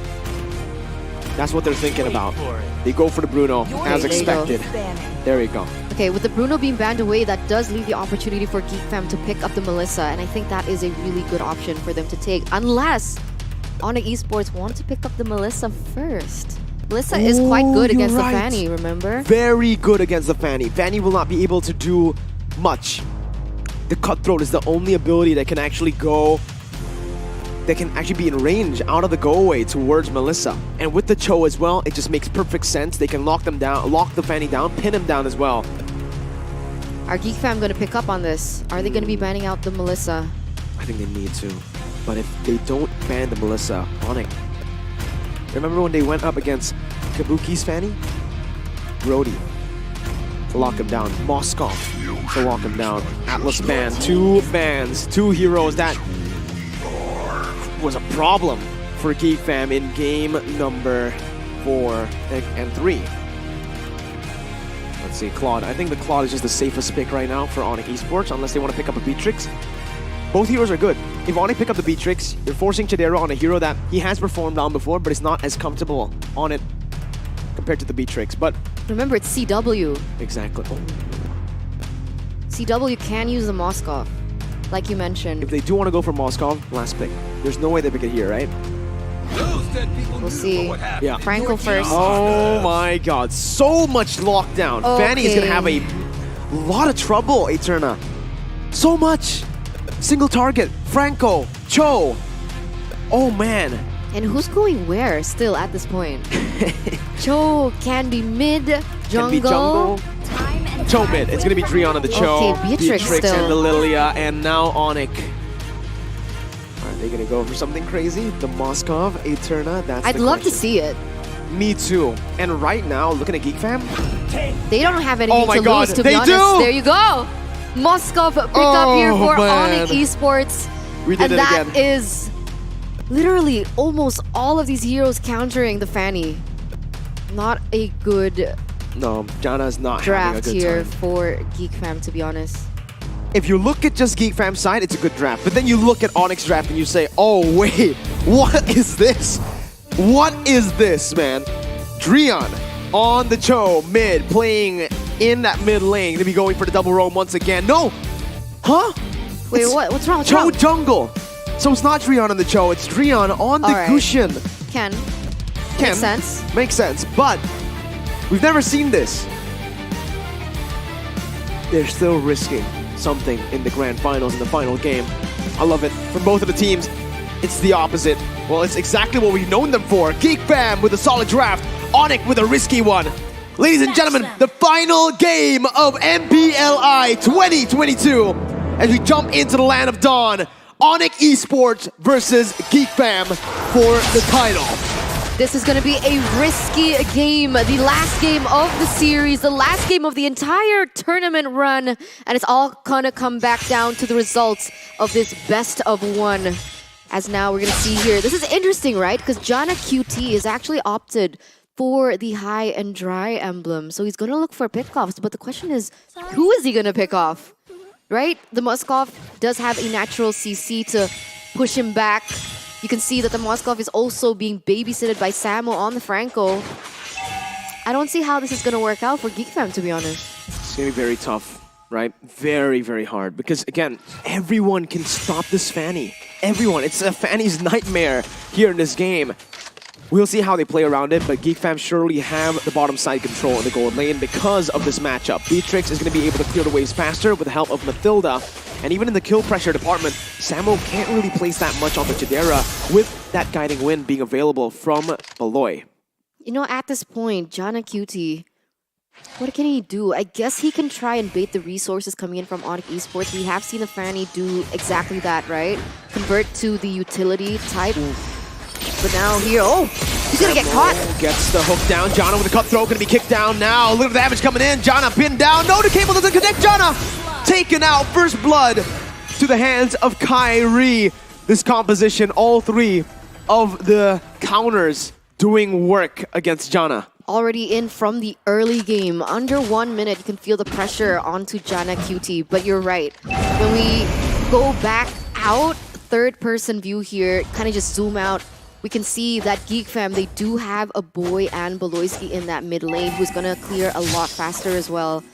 And that might just be the saving grace that they need.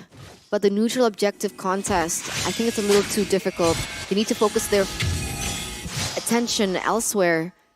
Right now, Boots already in the vicinity, opening up the map. Kyrie as well, looking towards getting the next neutral objective. There is a Luke, Beloyski, and a boy. Let's see what they can do. Let's see indeed right now. Geek Fam having more pressure here. The spear connecting right now. The final blow will use the back lines. Beloyski taken low. But that's going to be a free turtle over to the side of ONIC Esports. Beloy taken low, taken down. No, not just yet. The Circling Eagle. Really pop here. Drion taken low as well, but Drion will be able to find a kill. That's the lockdown. Jana locked down completely. It's disgusting. He was unable to move. 2-0 trade for ONIC, just like that.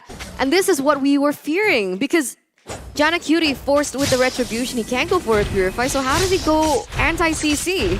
It's so difficult for him to farm anything, and if you guys don't want the same difficulty, check out the tutorial here, how to own up your coin farming skills with HSBC in the game, where you can apply it outside of the game as well.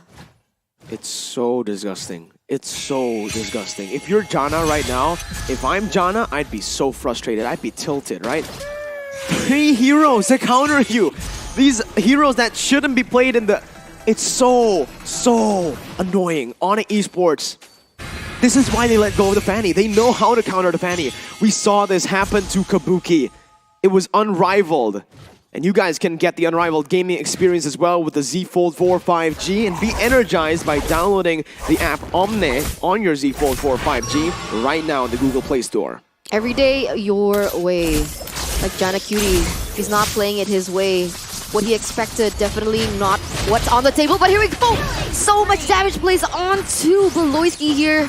Kyrie gonna be able to get another one on the board. A boy is gonna be the one to fall next. That is a 2-0 trade once again. And here in the 4th, almost 5th minute, 5-0 comparison in terms of those kills. What a draft by ONIC Esports. It feels like, again, with the drafts, they've just sealed the deal. There's so much lockdown. Jana's threat in the early stages gone. Tadera gets hooked. Is the damage coming in? Tadera going to be taken down, but that's going to be a trade coming in. Jana looking for the plays. Kyrie with the way the Dragon has it, but will not use it. Jana, an amazing double kill despite Kyrie having that way the Dragon. The movement from Jana, the way Geek Fam wins this is by out-executing, by outplaying with the mechanics that they have. Beautiful. Wants to trade in favor of Geek Fam here, and they're going to have the potential to be able to get this turtle uncontested. A good trade for Geek Fam here. They're grasping at straws, though, at this point, right? They need to be lucky at this point for ONIC Esports to make a misplay on those CC, because they're not relying just on one member. They have 2 other members to do the lockdown.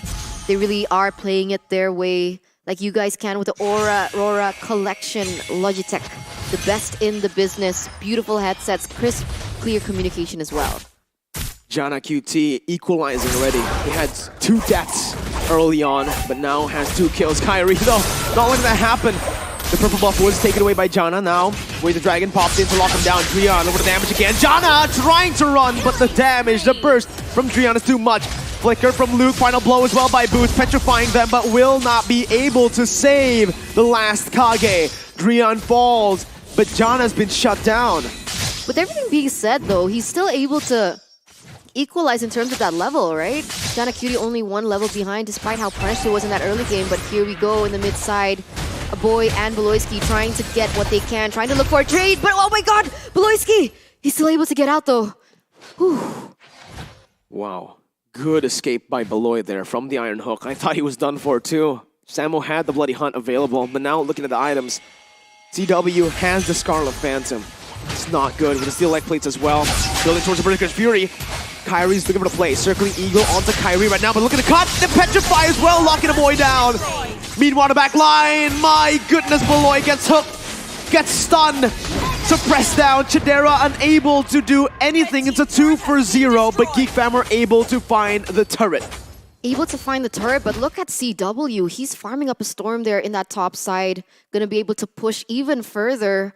Onyx still leading with a 1,000 gold lead. We can see Jana Cutie's next item. It was the Malefic Roar, so he is still looking for more damage to get those pickoffs on the board, but he has to be very selective. And the communication has to be on point as well, as Samo able to reset and buy ONIC Esports more time to get this turtle. Again, here it is, a free turtle for ONIC Esports. Samo, you're right. Oh, that was so smart. He used the dash to act as and he hooked right on time so that the buff actually followed him with a dash. That bought enough time. Jana wasn't able to clear it out, and he wasn't able to contest. Going back to my point before that happened is the fact that Geek Fam, they need to be very on point in terms of that communication. But once again, Suppress is going to go to the hands of Beloy. He goes in here, Mirko. With the Dragon locking Jana down, though, but it's worth the trade for Geek Fam. It's a 2-for-1. Geek Fam, against all odds, still in this game, fighting for their lives, fighting for their first title. Kyrie stopping them. Chidera caught in a final blow, but will be chunked. Chidera still surviving Beloy as well. Beloy trying to run away, gets out with a guiding win. A good escape by Beloy. Wow, denying that kill away from ONIC Esports, that's the best they can do at this point. Initially, it was going to lead up to a 2,000 gold lead, but that has actually been inhibited to only 1,000. The communication has to be on point. I keep trying to make my point, and I keep trying to, They and it say keeps no. failing. No, Eterna. Always. No. That's what They're say. denying it from me. They don't want you to speak. They don't, definitely. And now ONIC Esports, right? They have to be clear. No, I mean Geek Fam. See, now I'm getting frustrated with my own point. Guys, come on, chill out. And they don't want to let you look. There you go. Boots nearly gets taken down again. Still able to get away though with his skills and abilities. And of course, a reset happening as now they are going to be centering onto Kyrie here in this mid side. No, I give up. Don't look at me. All right. I was Yeah, no. waiting. I wanted to see if you wanted to go for I'm not doing it another, again. You know, hey, perfect timing right now. This is your time. Literally, we're having downtime. Okay, Here we there go. What I'm trying to say Uh-huh. is that Geek Fam needs to be on point with their communication, right? They need Okay. to know whose ultimates have been used, and that's going to be the opportunity, that window, that sliver of window of opportunity for Janakiri to go in and maximize on his damage onto the members of ONIC Esports. There you go. Wow, there you go. Finally, it's out there, but Geek Fam instantly look for a fight right now. Luke gonna go on to Drian, taunting him up. Jana with cables.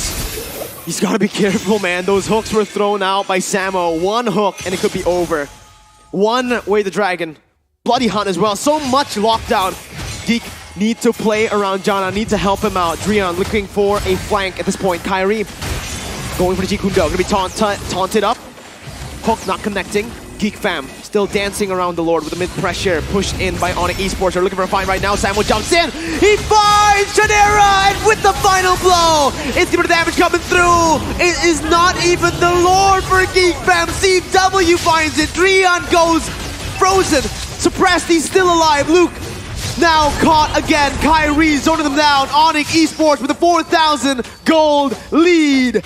10 minutes in, Geek Fam tried everything, but it did not work. Impeccable targeting, impeccable timing, impeccable management of those resources. ONIC Esports, there's not much to say at this point. Geek Fam trying to put up a fight here in that mid side, but only to be able to clear that mid, try to alleviate a little bit of pressure, realizing that that Lord is stomping its way in that top side. Kyrie here, even though Beloisi gets him, who's going to be able to follow up the damage? Kyrie, he's so tanky as well. So difficult. 5,000 gold lead for ONIC here in the 11th minute. It's looking bleak for Geek Fam. Oh! Nightmares, Beloit gets hooked again. Once again, they're looking for a fight. This is the Hail Mary play. Luke in the back line is doing so much, but he's going to be stunned on the wall. A boy going to be slashed to pieces. Jana and Chadera, the only members left standing, is ONIC Esports look to run wild on Geek Fam. The reverse sweep is in their eyes. It's inevitable at this point, right? 7,000 gold lead in the 11th minute. It shows how one-sided, how dominant this game has been. It's very difficult for Geek Fam. They did what they could with the draft that was given to them. And look at two lanes collapse here, the bottom and the mid side. They're looking for the base turret. Fanny trying to do what he can in the top side, trying to push. But unfortunately, it's not going to amount to much. They are still able to fend though at this point. Another short reset, a little bit of time for Geek Fam to take a breath. But what is that breath for? If ONIC Esports keeps taking it away. It's inevitable. It's looking grim again. Scarlet Phantom, Berserker's Fury, now endless battle with that steel leg plates for CW, but at this point, you can expect him to sell it for a Wind Talker, for a Malefic Roar. Samo is so annoying. Dude, I want to beat this guy up. No, that's so annoying. He's constantly just such an annoying threat in every single game. He never fails to be annoying for the enemy team. But hey, if you're ONIC, you're smiling all the way. Oh my again, God. Samo is a monster. Now, with Boots jumping in forward, Jana caught now. With no purple buff, he's forced to run away, but ONIC want to chase him down. Oh, no, Jana, not like this. Not like this. Oh, no. Not like this. Look at it There again. go. CW with the damage again, getting caught. Jana surviving, getting a bit more space to breathe, but as we mentioned, what is it for? ONIC Esports looking to run them down. Luke gonna be caught with the dragon locking him down. That sustain will not be there for the man. Oh my God. Samo again! What is this man made of? I have no idea at this point. He's landing the hooks on all the important members, and now they are a man up. Once again, a perfect conversion for ONIC Esports onto the next neutral objective. Geek fam, honestly, at this point, you have nothing to lose. Try and contest it, but they don't. They're gonna play it safe. They can.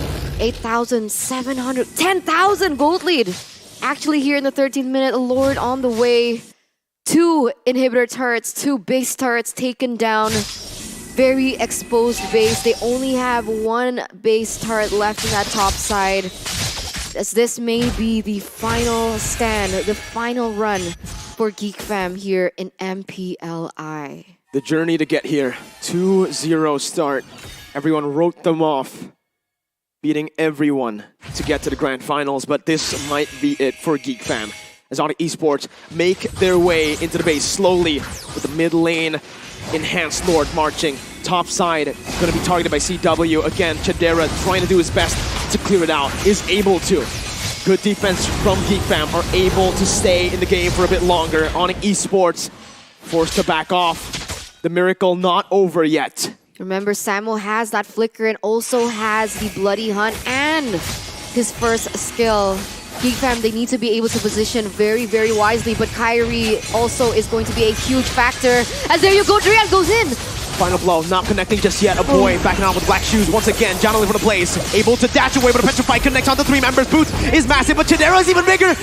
The miracle play, the Hail Mary play. Malloy jumps in. Everyone looking for the engage right now. Chidera looking for the snipe, gets the damage on the Sam, but it's not enough. As CW goes massive once again. Jana jumps in, but with nature saves CW. He's massive. He's a monster. ONIC Esports once again with a fight. A triple kill for CW. A double kill for Drian.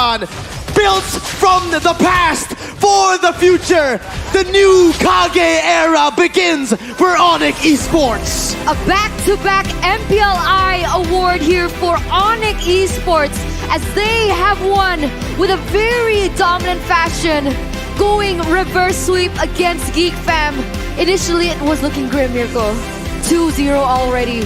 Geek Fam only needed 1 more game, but eventually, ONIC Esports, their experience, their skill, their insight, and their choices have brought them to this point. Supported by the 3 intelligent, wise coaches as well. They have done it once again, and they are a step closer to breaking what we call the MPLI curse. Absolute heartbreak for Geek Fam. A sad day for them, as they will have to swallow defeat for the first time in this tournament. After such an incredible run in MPLI 2022, the team that was written off, 8th place in MPL Indonesia Season 10, but they made it all the way. They beat the odds, and they almost took down the Titans in ONIC Esports. Man. I mean, even if they didn't get it this time around, look how far they've gone, right? Like we keep mentioning over and over, this is the first season that they've been together as a team. And to see them actually go against all these really veteran teams like Blacklist, like RSG, already a huge feat. But of course, Arashi, please break down that game. Let's get to it.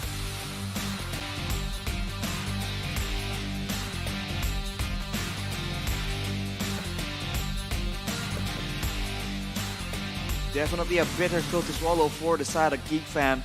So close, and it really was possible. I think every single one of us believed in it. We thought it was gonna happen, but unfortunately, they have to try again next time because this time ONIC is the one victorious. Congratulations to ONIC. But again, as Mirko mentioned, you can't really take any credit away from Geek Fam. They pushed ONIC to the brink, and we saw that ONIC was struggling. ONIC had problems. Unfortunately, they just have more experience, they just have more knowledge, and they are more used to these longer series, the best of 5s, best of 7s even. So Geek Fam, it looks like ONIC beat them this time, but if you consider how rapidly they are improving, they are a very scary threat in the future. So keep your eyes open for this team. And now we shall take a look at a bit of the item builds. And this game was a bit of a tough one for Geek Fam, for sure. ONIC Esports having all the advantage in the early game, starting the snowball. And wow, Samo HT on that Franco is so good. And despite the best attempts from Geek Fam, they have the DPS, they have the burst damage. And the end though, especially with how late-ish the game got to, having that Moskov with 8-2 and 9 score, that's a lot of damage with an Inspire as well. He needs to get taken out, otherwise he will be doing an insane amount of damage, more than Kadira with this current build, I think. And unfortunately for Geek Fam, they don't really have the answer, because even if Janna tries to do something, as Mirko mentioned, there's so many counters and there's so many threats to Kadira as well, because Boots, as we have seen, is able to just go straight at him. He has the Malefic Roar as well, just in case Luke becomes a bit of an issue or Beloyski tries to get in his way. Overall, in the macro, in the passing and execution, they're also so much better. They find themselves in better spots, they go for the setups, and they're always able to find the advantage, and that's because the roamer is Franco against a Mathilda. So by default, ONIC Esports has the initiative, and they put it to an absolutely good use. Even if Samo isn't landing the Iron Hook, everyone else is using the pressure, the possibility of the Iron Hook to be setting up plays, to be dividing the attention of Geek Fam. And honestly, in such a long series, you can't blame Geek Fam for just struggling to keep up. It's an unfamiliar territory for them, it's deep waters, and ONIC Esports, they use everything, and it is brutal. And it gave them the victory. 2 Lords, 2 Turtles, 9 of the turrets, only losing 2 in the process. And if you look at the damage dealt, Gushin and Boots, I mean, one person, we can see that Drian was full damage, Boots was semi, but Boots almost matched the damage dealt as well. And testament to show how much Kadira was struggling in this game, look at his damage dealt, man. Lowest on the team as a gold laner, as a Beatrix. Life is very tough for Kadira right now. He was struggling his best to try and make things happen. ONIC just wasn't letting him. All the way since the previous game, they recognized, alright, this man is good. He is one of the main threats we have to deal with, and dealt with him like they did. They actually sent so many resources to try and make sure that Kadira, the gold laner of Geek Fam, just wasn't going to be a factor at all. The Iron Hooks, the Way of the Dragons, that on this particular game, the real shining star is Samo HT, 0-2-15, 68% kill participation, and those hooks are just disgusting. There's no other way to put it, man. He can thread the thinnest of needles and get those crazy hooks onto the right target. In the late game, where Geek Fam is fully expecting Kadira to be focused down, to be targeted, he is somehow able to land the Iron Hook on him. It doesn't make sense. Like, Geek Fam isn't a bad team. They've been performing really well. They beat Blacklist, and ONIC was able to do that. And Samo, man, a lot of people thought that Keyboy is the main guy. Samo is just, a sub, not as good, second option. No, man, Samo is absolutely crazy. He's absolutely amazing. And he is so flexible right now. Engage tanks, supportive tanks, assassin tanks like the Kadira. What more do you need? This man can do it all. He is a very solid player, and he absolutely deserves the MVP for that final game of the Grand Finals. And with that, we will take a look at a bit of highlights from that game, man. It was so back and forth, so many things happening. And like I said, it takes a toll on you. After 3 very intense games with that kind of pace, that kind of action, all the fights happening, dives going on, all before even minute number 10. It's gonna have a toll on your mental state, and this is why it's so difficult for some teams when they're in this unfamiliar territory. Which is why practice and getting that endurance in is so important, because you can see that I think there's a bit of an effect. And maybe if you take a look at some of the specific moments here between Geek Fam and ONIC Esports, we can see a bit of the fatigue taking a toll on both teams, not just Geek Fam, ONIC as well. Right here, let's take a look at those highlights, man. I think we start all the way in the beginning. There was plays happening all since minute number 1 here. You can see, very aggressive. The first blood has always been contested in all these games. And right here, they just barely have their ultimates, and it's straight into the fights with them. And Samo getting the suppression, followed up with the Way of the Dragon. Janna Cutie is not allowed to play the game. And Samo with these hooks, so solid, and the follow-up coming in from CW is good as well. And look at this, when the opportunity arises, Janna absolutely delivers. This is insane fanning mechanics, but overall, ONIC just has so many more solutions, and this is insane. Getting the Circling Eagle onto multiple people, comboing it with the Nibiru's Passion, that is so brilliant. For ONIC, they have ways to engage that's so flexible. Iron hooks, electro final blows with the petrify, way of the dragon, Jeet Kundo.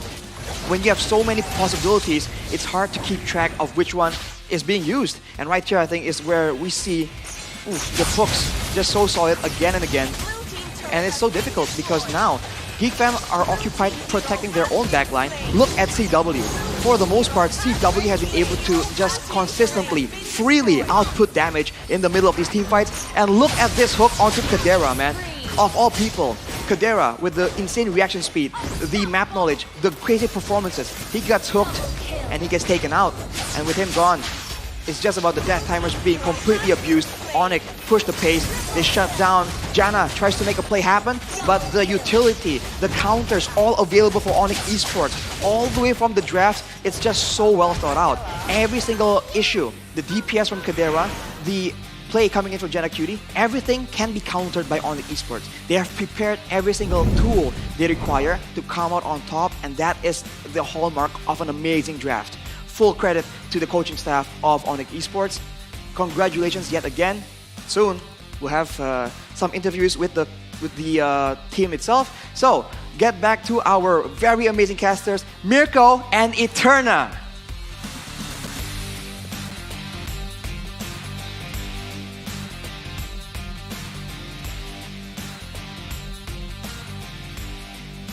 You got it right, Arashi. You did it, man. It took you 5 games, but we are here once again. Mirko and Eterna, just like Arashi said, we're back to our normal forms. I'm so proud of Arashi right now. I am so proud of Arashi and ONIC Esports. Of course. For getting that victory. Reverse sweep. Can you believe it? No. Geek I fam. feel like I'm dreaming. I think everyone, almost everyone, we're rooting for Geek fam. The underdog story, the Cinderella story from, again, 8th place in MPL Indonesia, the journey for this team, the growth that they displayed in MPL Invitational 2022 has been absolutely phenomenal, amazing. But Eterna, ONIC Esports sends them home again, back to back. Wow. We're gonna call them right now. Ring, ring, ring, ring, ring, ring, ring. Hello, ONIC Esports. It's the full team? Is it the full team? It is full team. It's full team! Hi, guys! How are you guys feeling? How you guys feeling? How you feel, Kai? Good. Good. Okay. Seriously? Good. Give us a better answer, One Kyrie. word? No, better answer now. Kyrie, come on.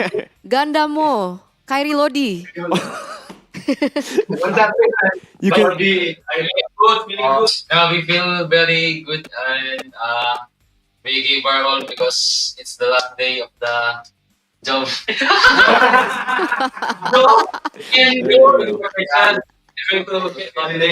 We can go holiday in peace. Yeah.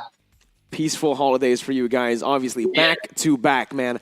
MPLI 2021, MPLI 2022. I asked you the same question last year, if you remember. I think it was Boots who answered me. But Boots, again, how confident are you heading into M4? By Boots. Good. Now I think we just need to prepare as well. No need to be too confident. Yeah.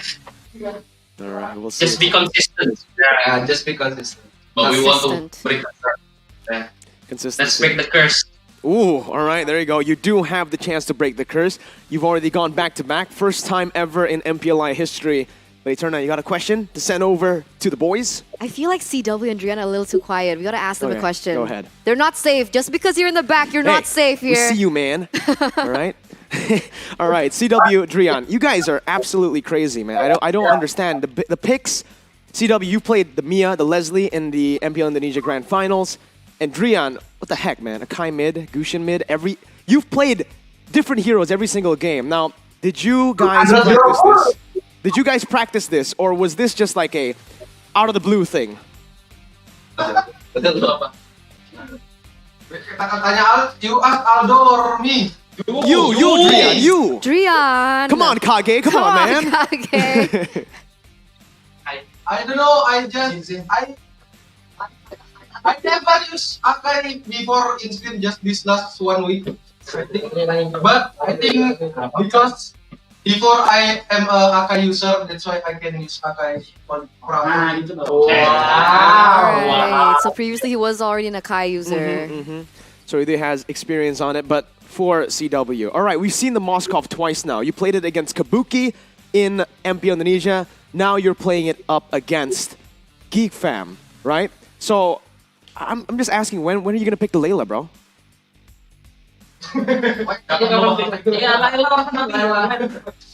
Lala, I think it's a hard hero. He's waiting for donation. All right, we'll definitely wait for that. Okay, I'm waiting for that, CW. This man's a menace, though, because now everyone in the ranked games will play Mia, Leslie, and Moskov. And not all of them have the same mechanical prowess as CW, and Not they at just all. troll. Yeah, they it's go your zero- fault, it's- CW. Take responsibility, CW. My tell God, them, tell I've been them to stuck stop. in Legend for so long because of CW. Yeah. And now Drian, people are gonna use that Kai in the mid lane. You guys are just. God, you guys are, stop! Yeah, no, man. But okay, now we have to blame it on the real guy, the guy who drafts for You're them. right. Aldo, and Mars, you guys, you gotta answer. Tell us, how do you keep on thinking about these crazy drafts? Because constantly for 4 seasons in a row, you've been picking crazy heroes. Belleric, back in the day, in the gold lane for CW as well. Now, how do you come up with these crazy strats, bro? Because we have crazy players here, also, and super talented. So yeah, we just utilize them. We need to balance. So we have and to get the potential, the max potential. Yes. Well, there you go. But do you guys have any predictions on who's going to be the grand final MVP for this MPLI 2022? Thomas. All right, Miracle everyone? Boy. Okay, Miracle Boy. Thomas. Samo. Okay. Is it going to be Samo? We'll see the soon. reveal very, very, Very soon. Samo HT. Is it maybe Mars who gets it? Oh, Aldo? I Coach don't know. Aldo? We'll see. Coach Yeb? Let's see. Drum roll, please. Congratulations to Samo HT, our MVP for the grand finals of MPLI 2022. An absolute menace, honestly, on every single hero he was on. I mean, look at this win rate, right? Atlas 100%, Cho 100%, his KDA as well, just so clean. The assists, man, that's the thing, right? He's able to make so many plays for his team. And this was just one of the most exceptional display of what he can bring out as a roamer. And truly, he has improved so much. Congratulations, Samo! Samo, raise the trophy. Go, raise it. Let's go. How are you feeling, Samo? You got MVP. Again, it's just such a good feeling for you, perhaps. But tell us how you're feeling right now. Feeling good, yeah. That's it. You got MVP, you Samo. won MPLI, and that's it? You're just feeling good? You don't feel great? Yeah, a little bit great, but yeah, it's all is good. Yeah, great after winning M4. Yeah, great after winning M4, of course, yeah. I see. All right. So he's feeling great, but still needs to calm down, right? Needs to calm down. Later on, there's still going to be a lot of tournaments to participate in. So again, Samo, what an amazing performance by you. Eterna, I have a question, Go though. ahead, shoot it. Samo, in the beginning of the season, we casters and even the viewers perhaps assumed that whenever you play more support. But now you play these tanky, flashy heroes. Have you been practicing? Was this actually something that you were really good at in the beginning, but you were hiding? Like, what's going on here, Samo? Yeah. But I'll just say it's a secret weapon. Wait, sorry, can you repeat that? We didn't quite get that. It's a secret weapon. Secret weapon. Yeah. Okay. Thomas Franco. Thomas Franco.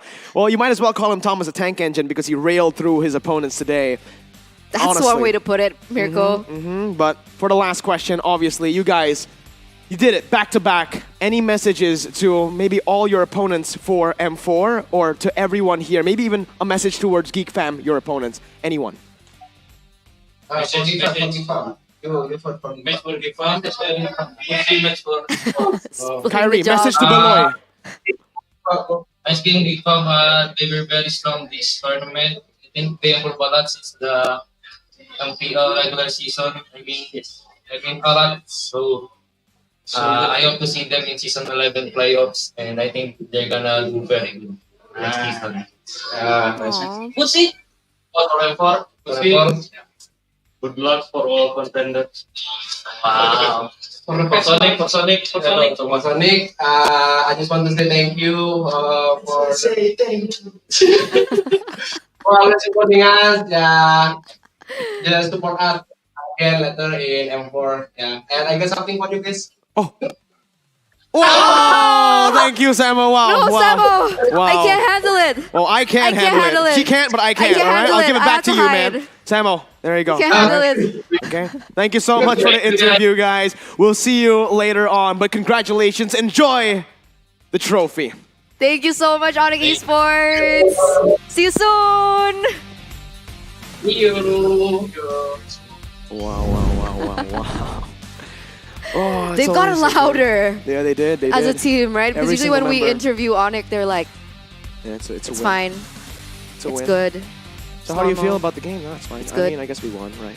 Yeah. Now they're like, oh Thank you. yes, we finally won. Oh, we got. Finally, they're showing emotions. Finally, they're humans, right? But obviously, Eterna, Mhm. with this, it marks the end of MPLI 2022. I'm kinda sad. It's very sad. This is where the post event sadness comes in. But, ladies and gentlemen, once again, we've crowned our 2022 MPL Invitational champions. Congratulations to ONIC Esports. A very nice try to Geek Fam, who were almost able to do it. Match point 2-0.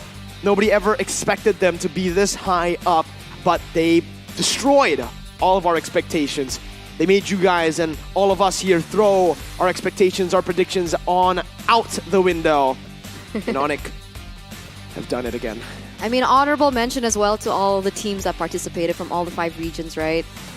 They had a really great run, did their best, showed incredible things, even from the first day of MPLI, right? Thank you so much to Malaysia, Philippines, Singapore, Cambodia. Is that it? And Philippines. Oh, we already mentioned Philippines. Philippines. Every single region definitely performed. They showed everything that they could here in this tournament. They wanted to get that trophy. But in the end, again, it was ONIC Indonesia who were able to get the trophy.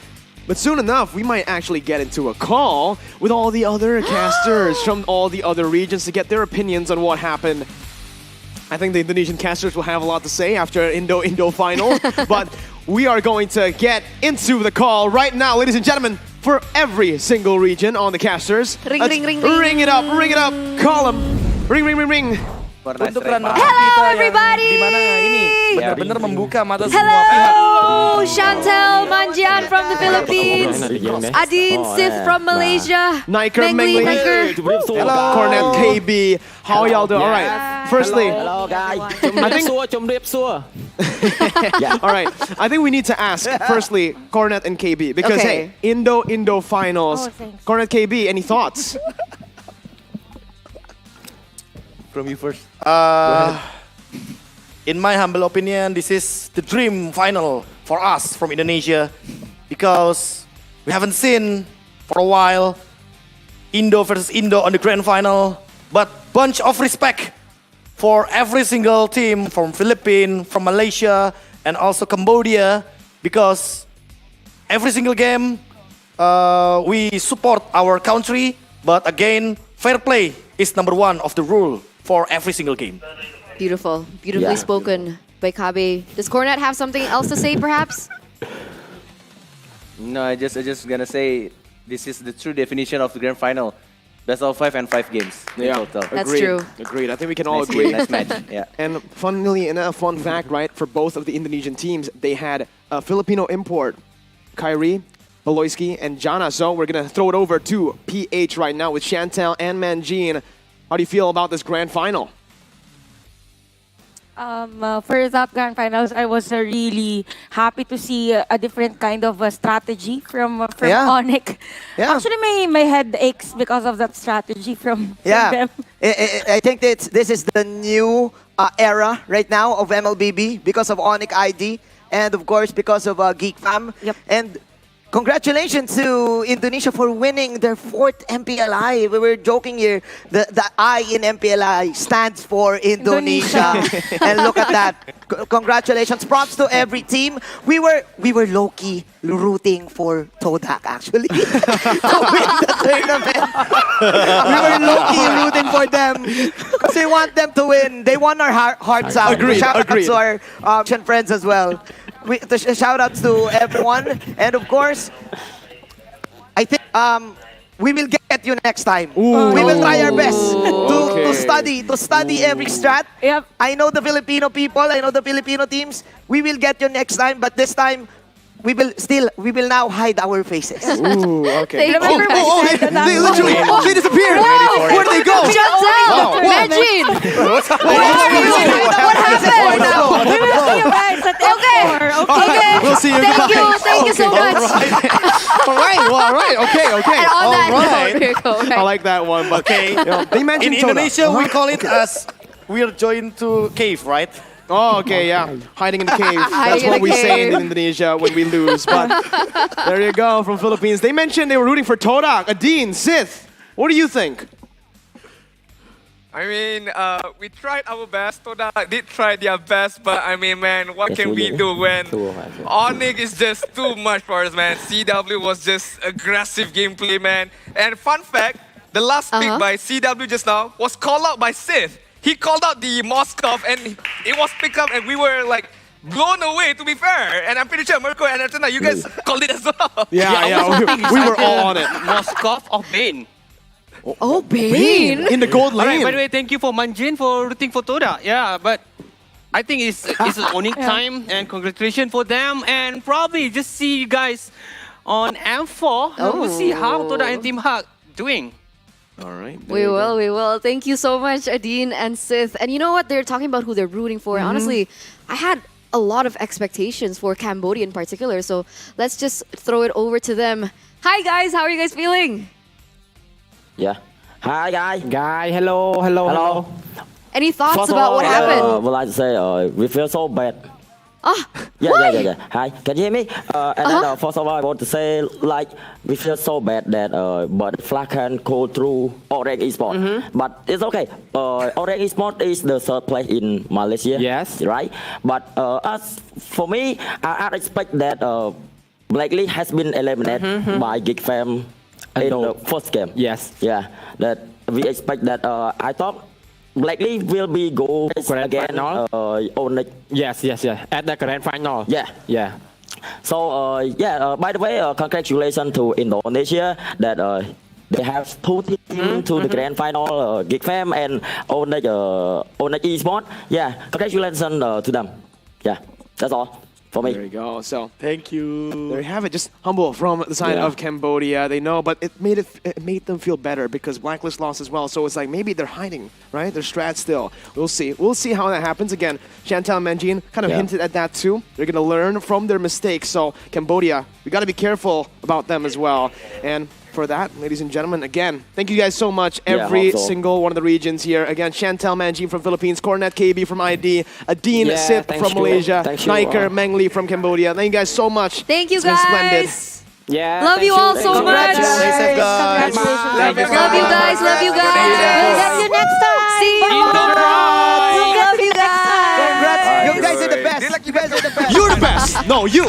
There you go. Man, we just started like compliment battling, man. Oh my god. No, you, man, Gene. You. Every one of them are the best. Unity and diversity. We are the best. Because even though we come from all these different regions, Malaysia, Philippines, Singapore, Cambodia, and even out of Southeast Asia, right? We're all part of one community, and that is the MLBB community. Oh, wait.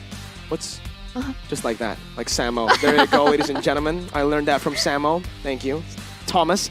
But once again, ladies and gentlemen, if you guys want to play like CW and Chidera in the grand finals, level up your coin farming skills with HSBC because they have videos up on how to spend and farm your gold in MLBB to get yourselves that financial stability in-game and in real life. In-game, outside the game, you gotta learn because honestly, going into this, I had no idea how to farm, and I had so many things on my wish list that I really wanted to spend on, and I couldn't. What was one of them?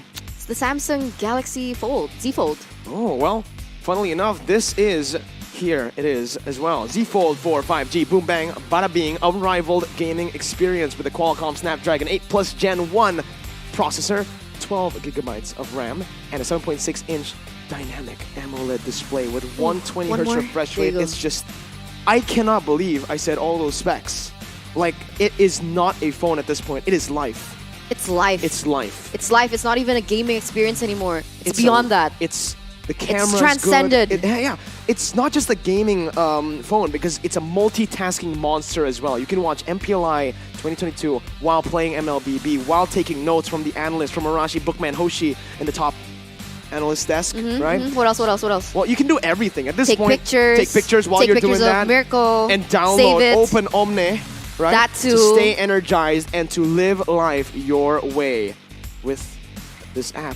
It comes for free. Can you believe that? No. It's free. It's free. And you can get What it are in you the waiting App for? Store and the Play Store. And it's just there, available for you guys. Just download it So right go now. ahead. Be Don't miss energized. out. A lot of challenges there. Every day, your way. And speaking of doing things your way, play your way to the new age of gaming with the new Aurora collection. Oh, it's so beautiful. You can see it on the desk as I just want well. to wear it, you know? Me too. You should wear it now, actually.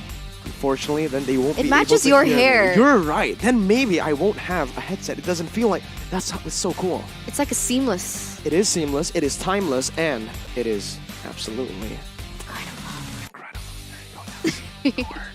Right? Because that's the sound quality you get when you're using this headset, and with the accessories as well. You guys can get everything from just the headset here to a mouse to a keyboard. And with that mouse and keyboard, click on your browser and type in One Esports' social media on that browser to get yourself information and news all around esports on Twitter, TikTok, Facebook, and Instagram. We've got you all covered. So, hey, Mirko, I only like Facebook. Go ahead, follow One Esports. Hey, Mirko, I only like Instagram.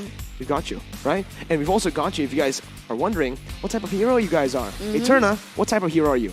I'm a mage, and How that's do you know? because I looked it up on the net, guys. oneesports.gg/quiz-MLBB. Check it out because all of the casters have, and we're Gonnie's a gonna tank. form a team. Oh. And we're gonna go against ONIC Esports to prove that the casters actually dominate. Hey, Samo, that love's not going to last long in the battlefield. Meet us on battlefy.com/oneesports right now because MPLI 2022, you won it, but you might not win this against us, against the people who are registering as well right now. You guys can do it. You guys can try to beat us as well as you join in. Find your squad or join with your squad and take a chance to get that glory. Get that glory. Speaking All of glory, day, every day. all day, every day. And when we're speaking about glory, there's a lot of things that we can get. To get wins, you In need a particular, what? to get wins, you need skins. Diamonds. Oh. Diamonds to get skins, right? And to get Diamonds. wins in the end. Uh-huh. And for right now, this is the biggest, what is it? Flash The sale. largest annual sale ever in MLBB. A flash sale is happening. Double 11 mega sale, ladies and gentlemen, happening right now. You guys can get skins for 1 diamond. Diamond? I still cannot believe Imagine, right? I Uh-huh. spent 800 diamonds Okay. on this particular Okay. skin. And with 800 diamonds, with this flash sale, Uh-huh. I can get 800 of them. it. Wow, mathematics with Eterna, insane, and you guys can do the same right now. Wow, what a performance by, again, ONIC Esports. But thank you guys so much for watching. Once again, every single one of you guys from everywhere across the world, continue to support One Esports and MPLI. It's been Mirko and Eterna. We love you. We do love you. And we will see you in the next event. Thank you so much. From everybody here, we say thank you and we say goodbye. We'll see you next time.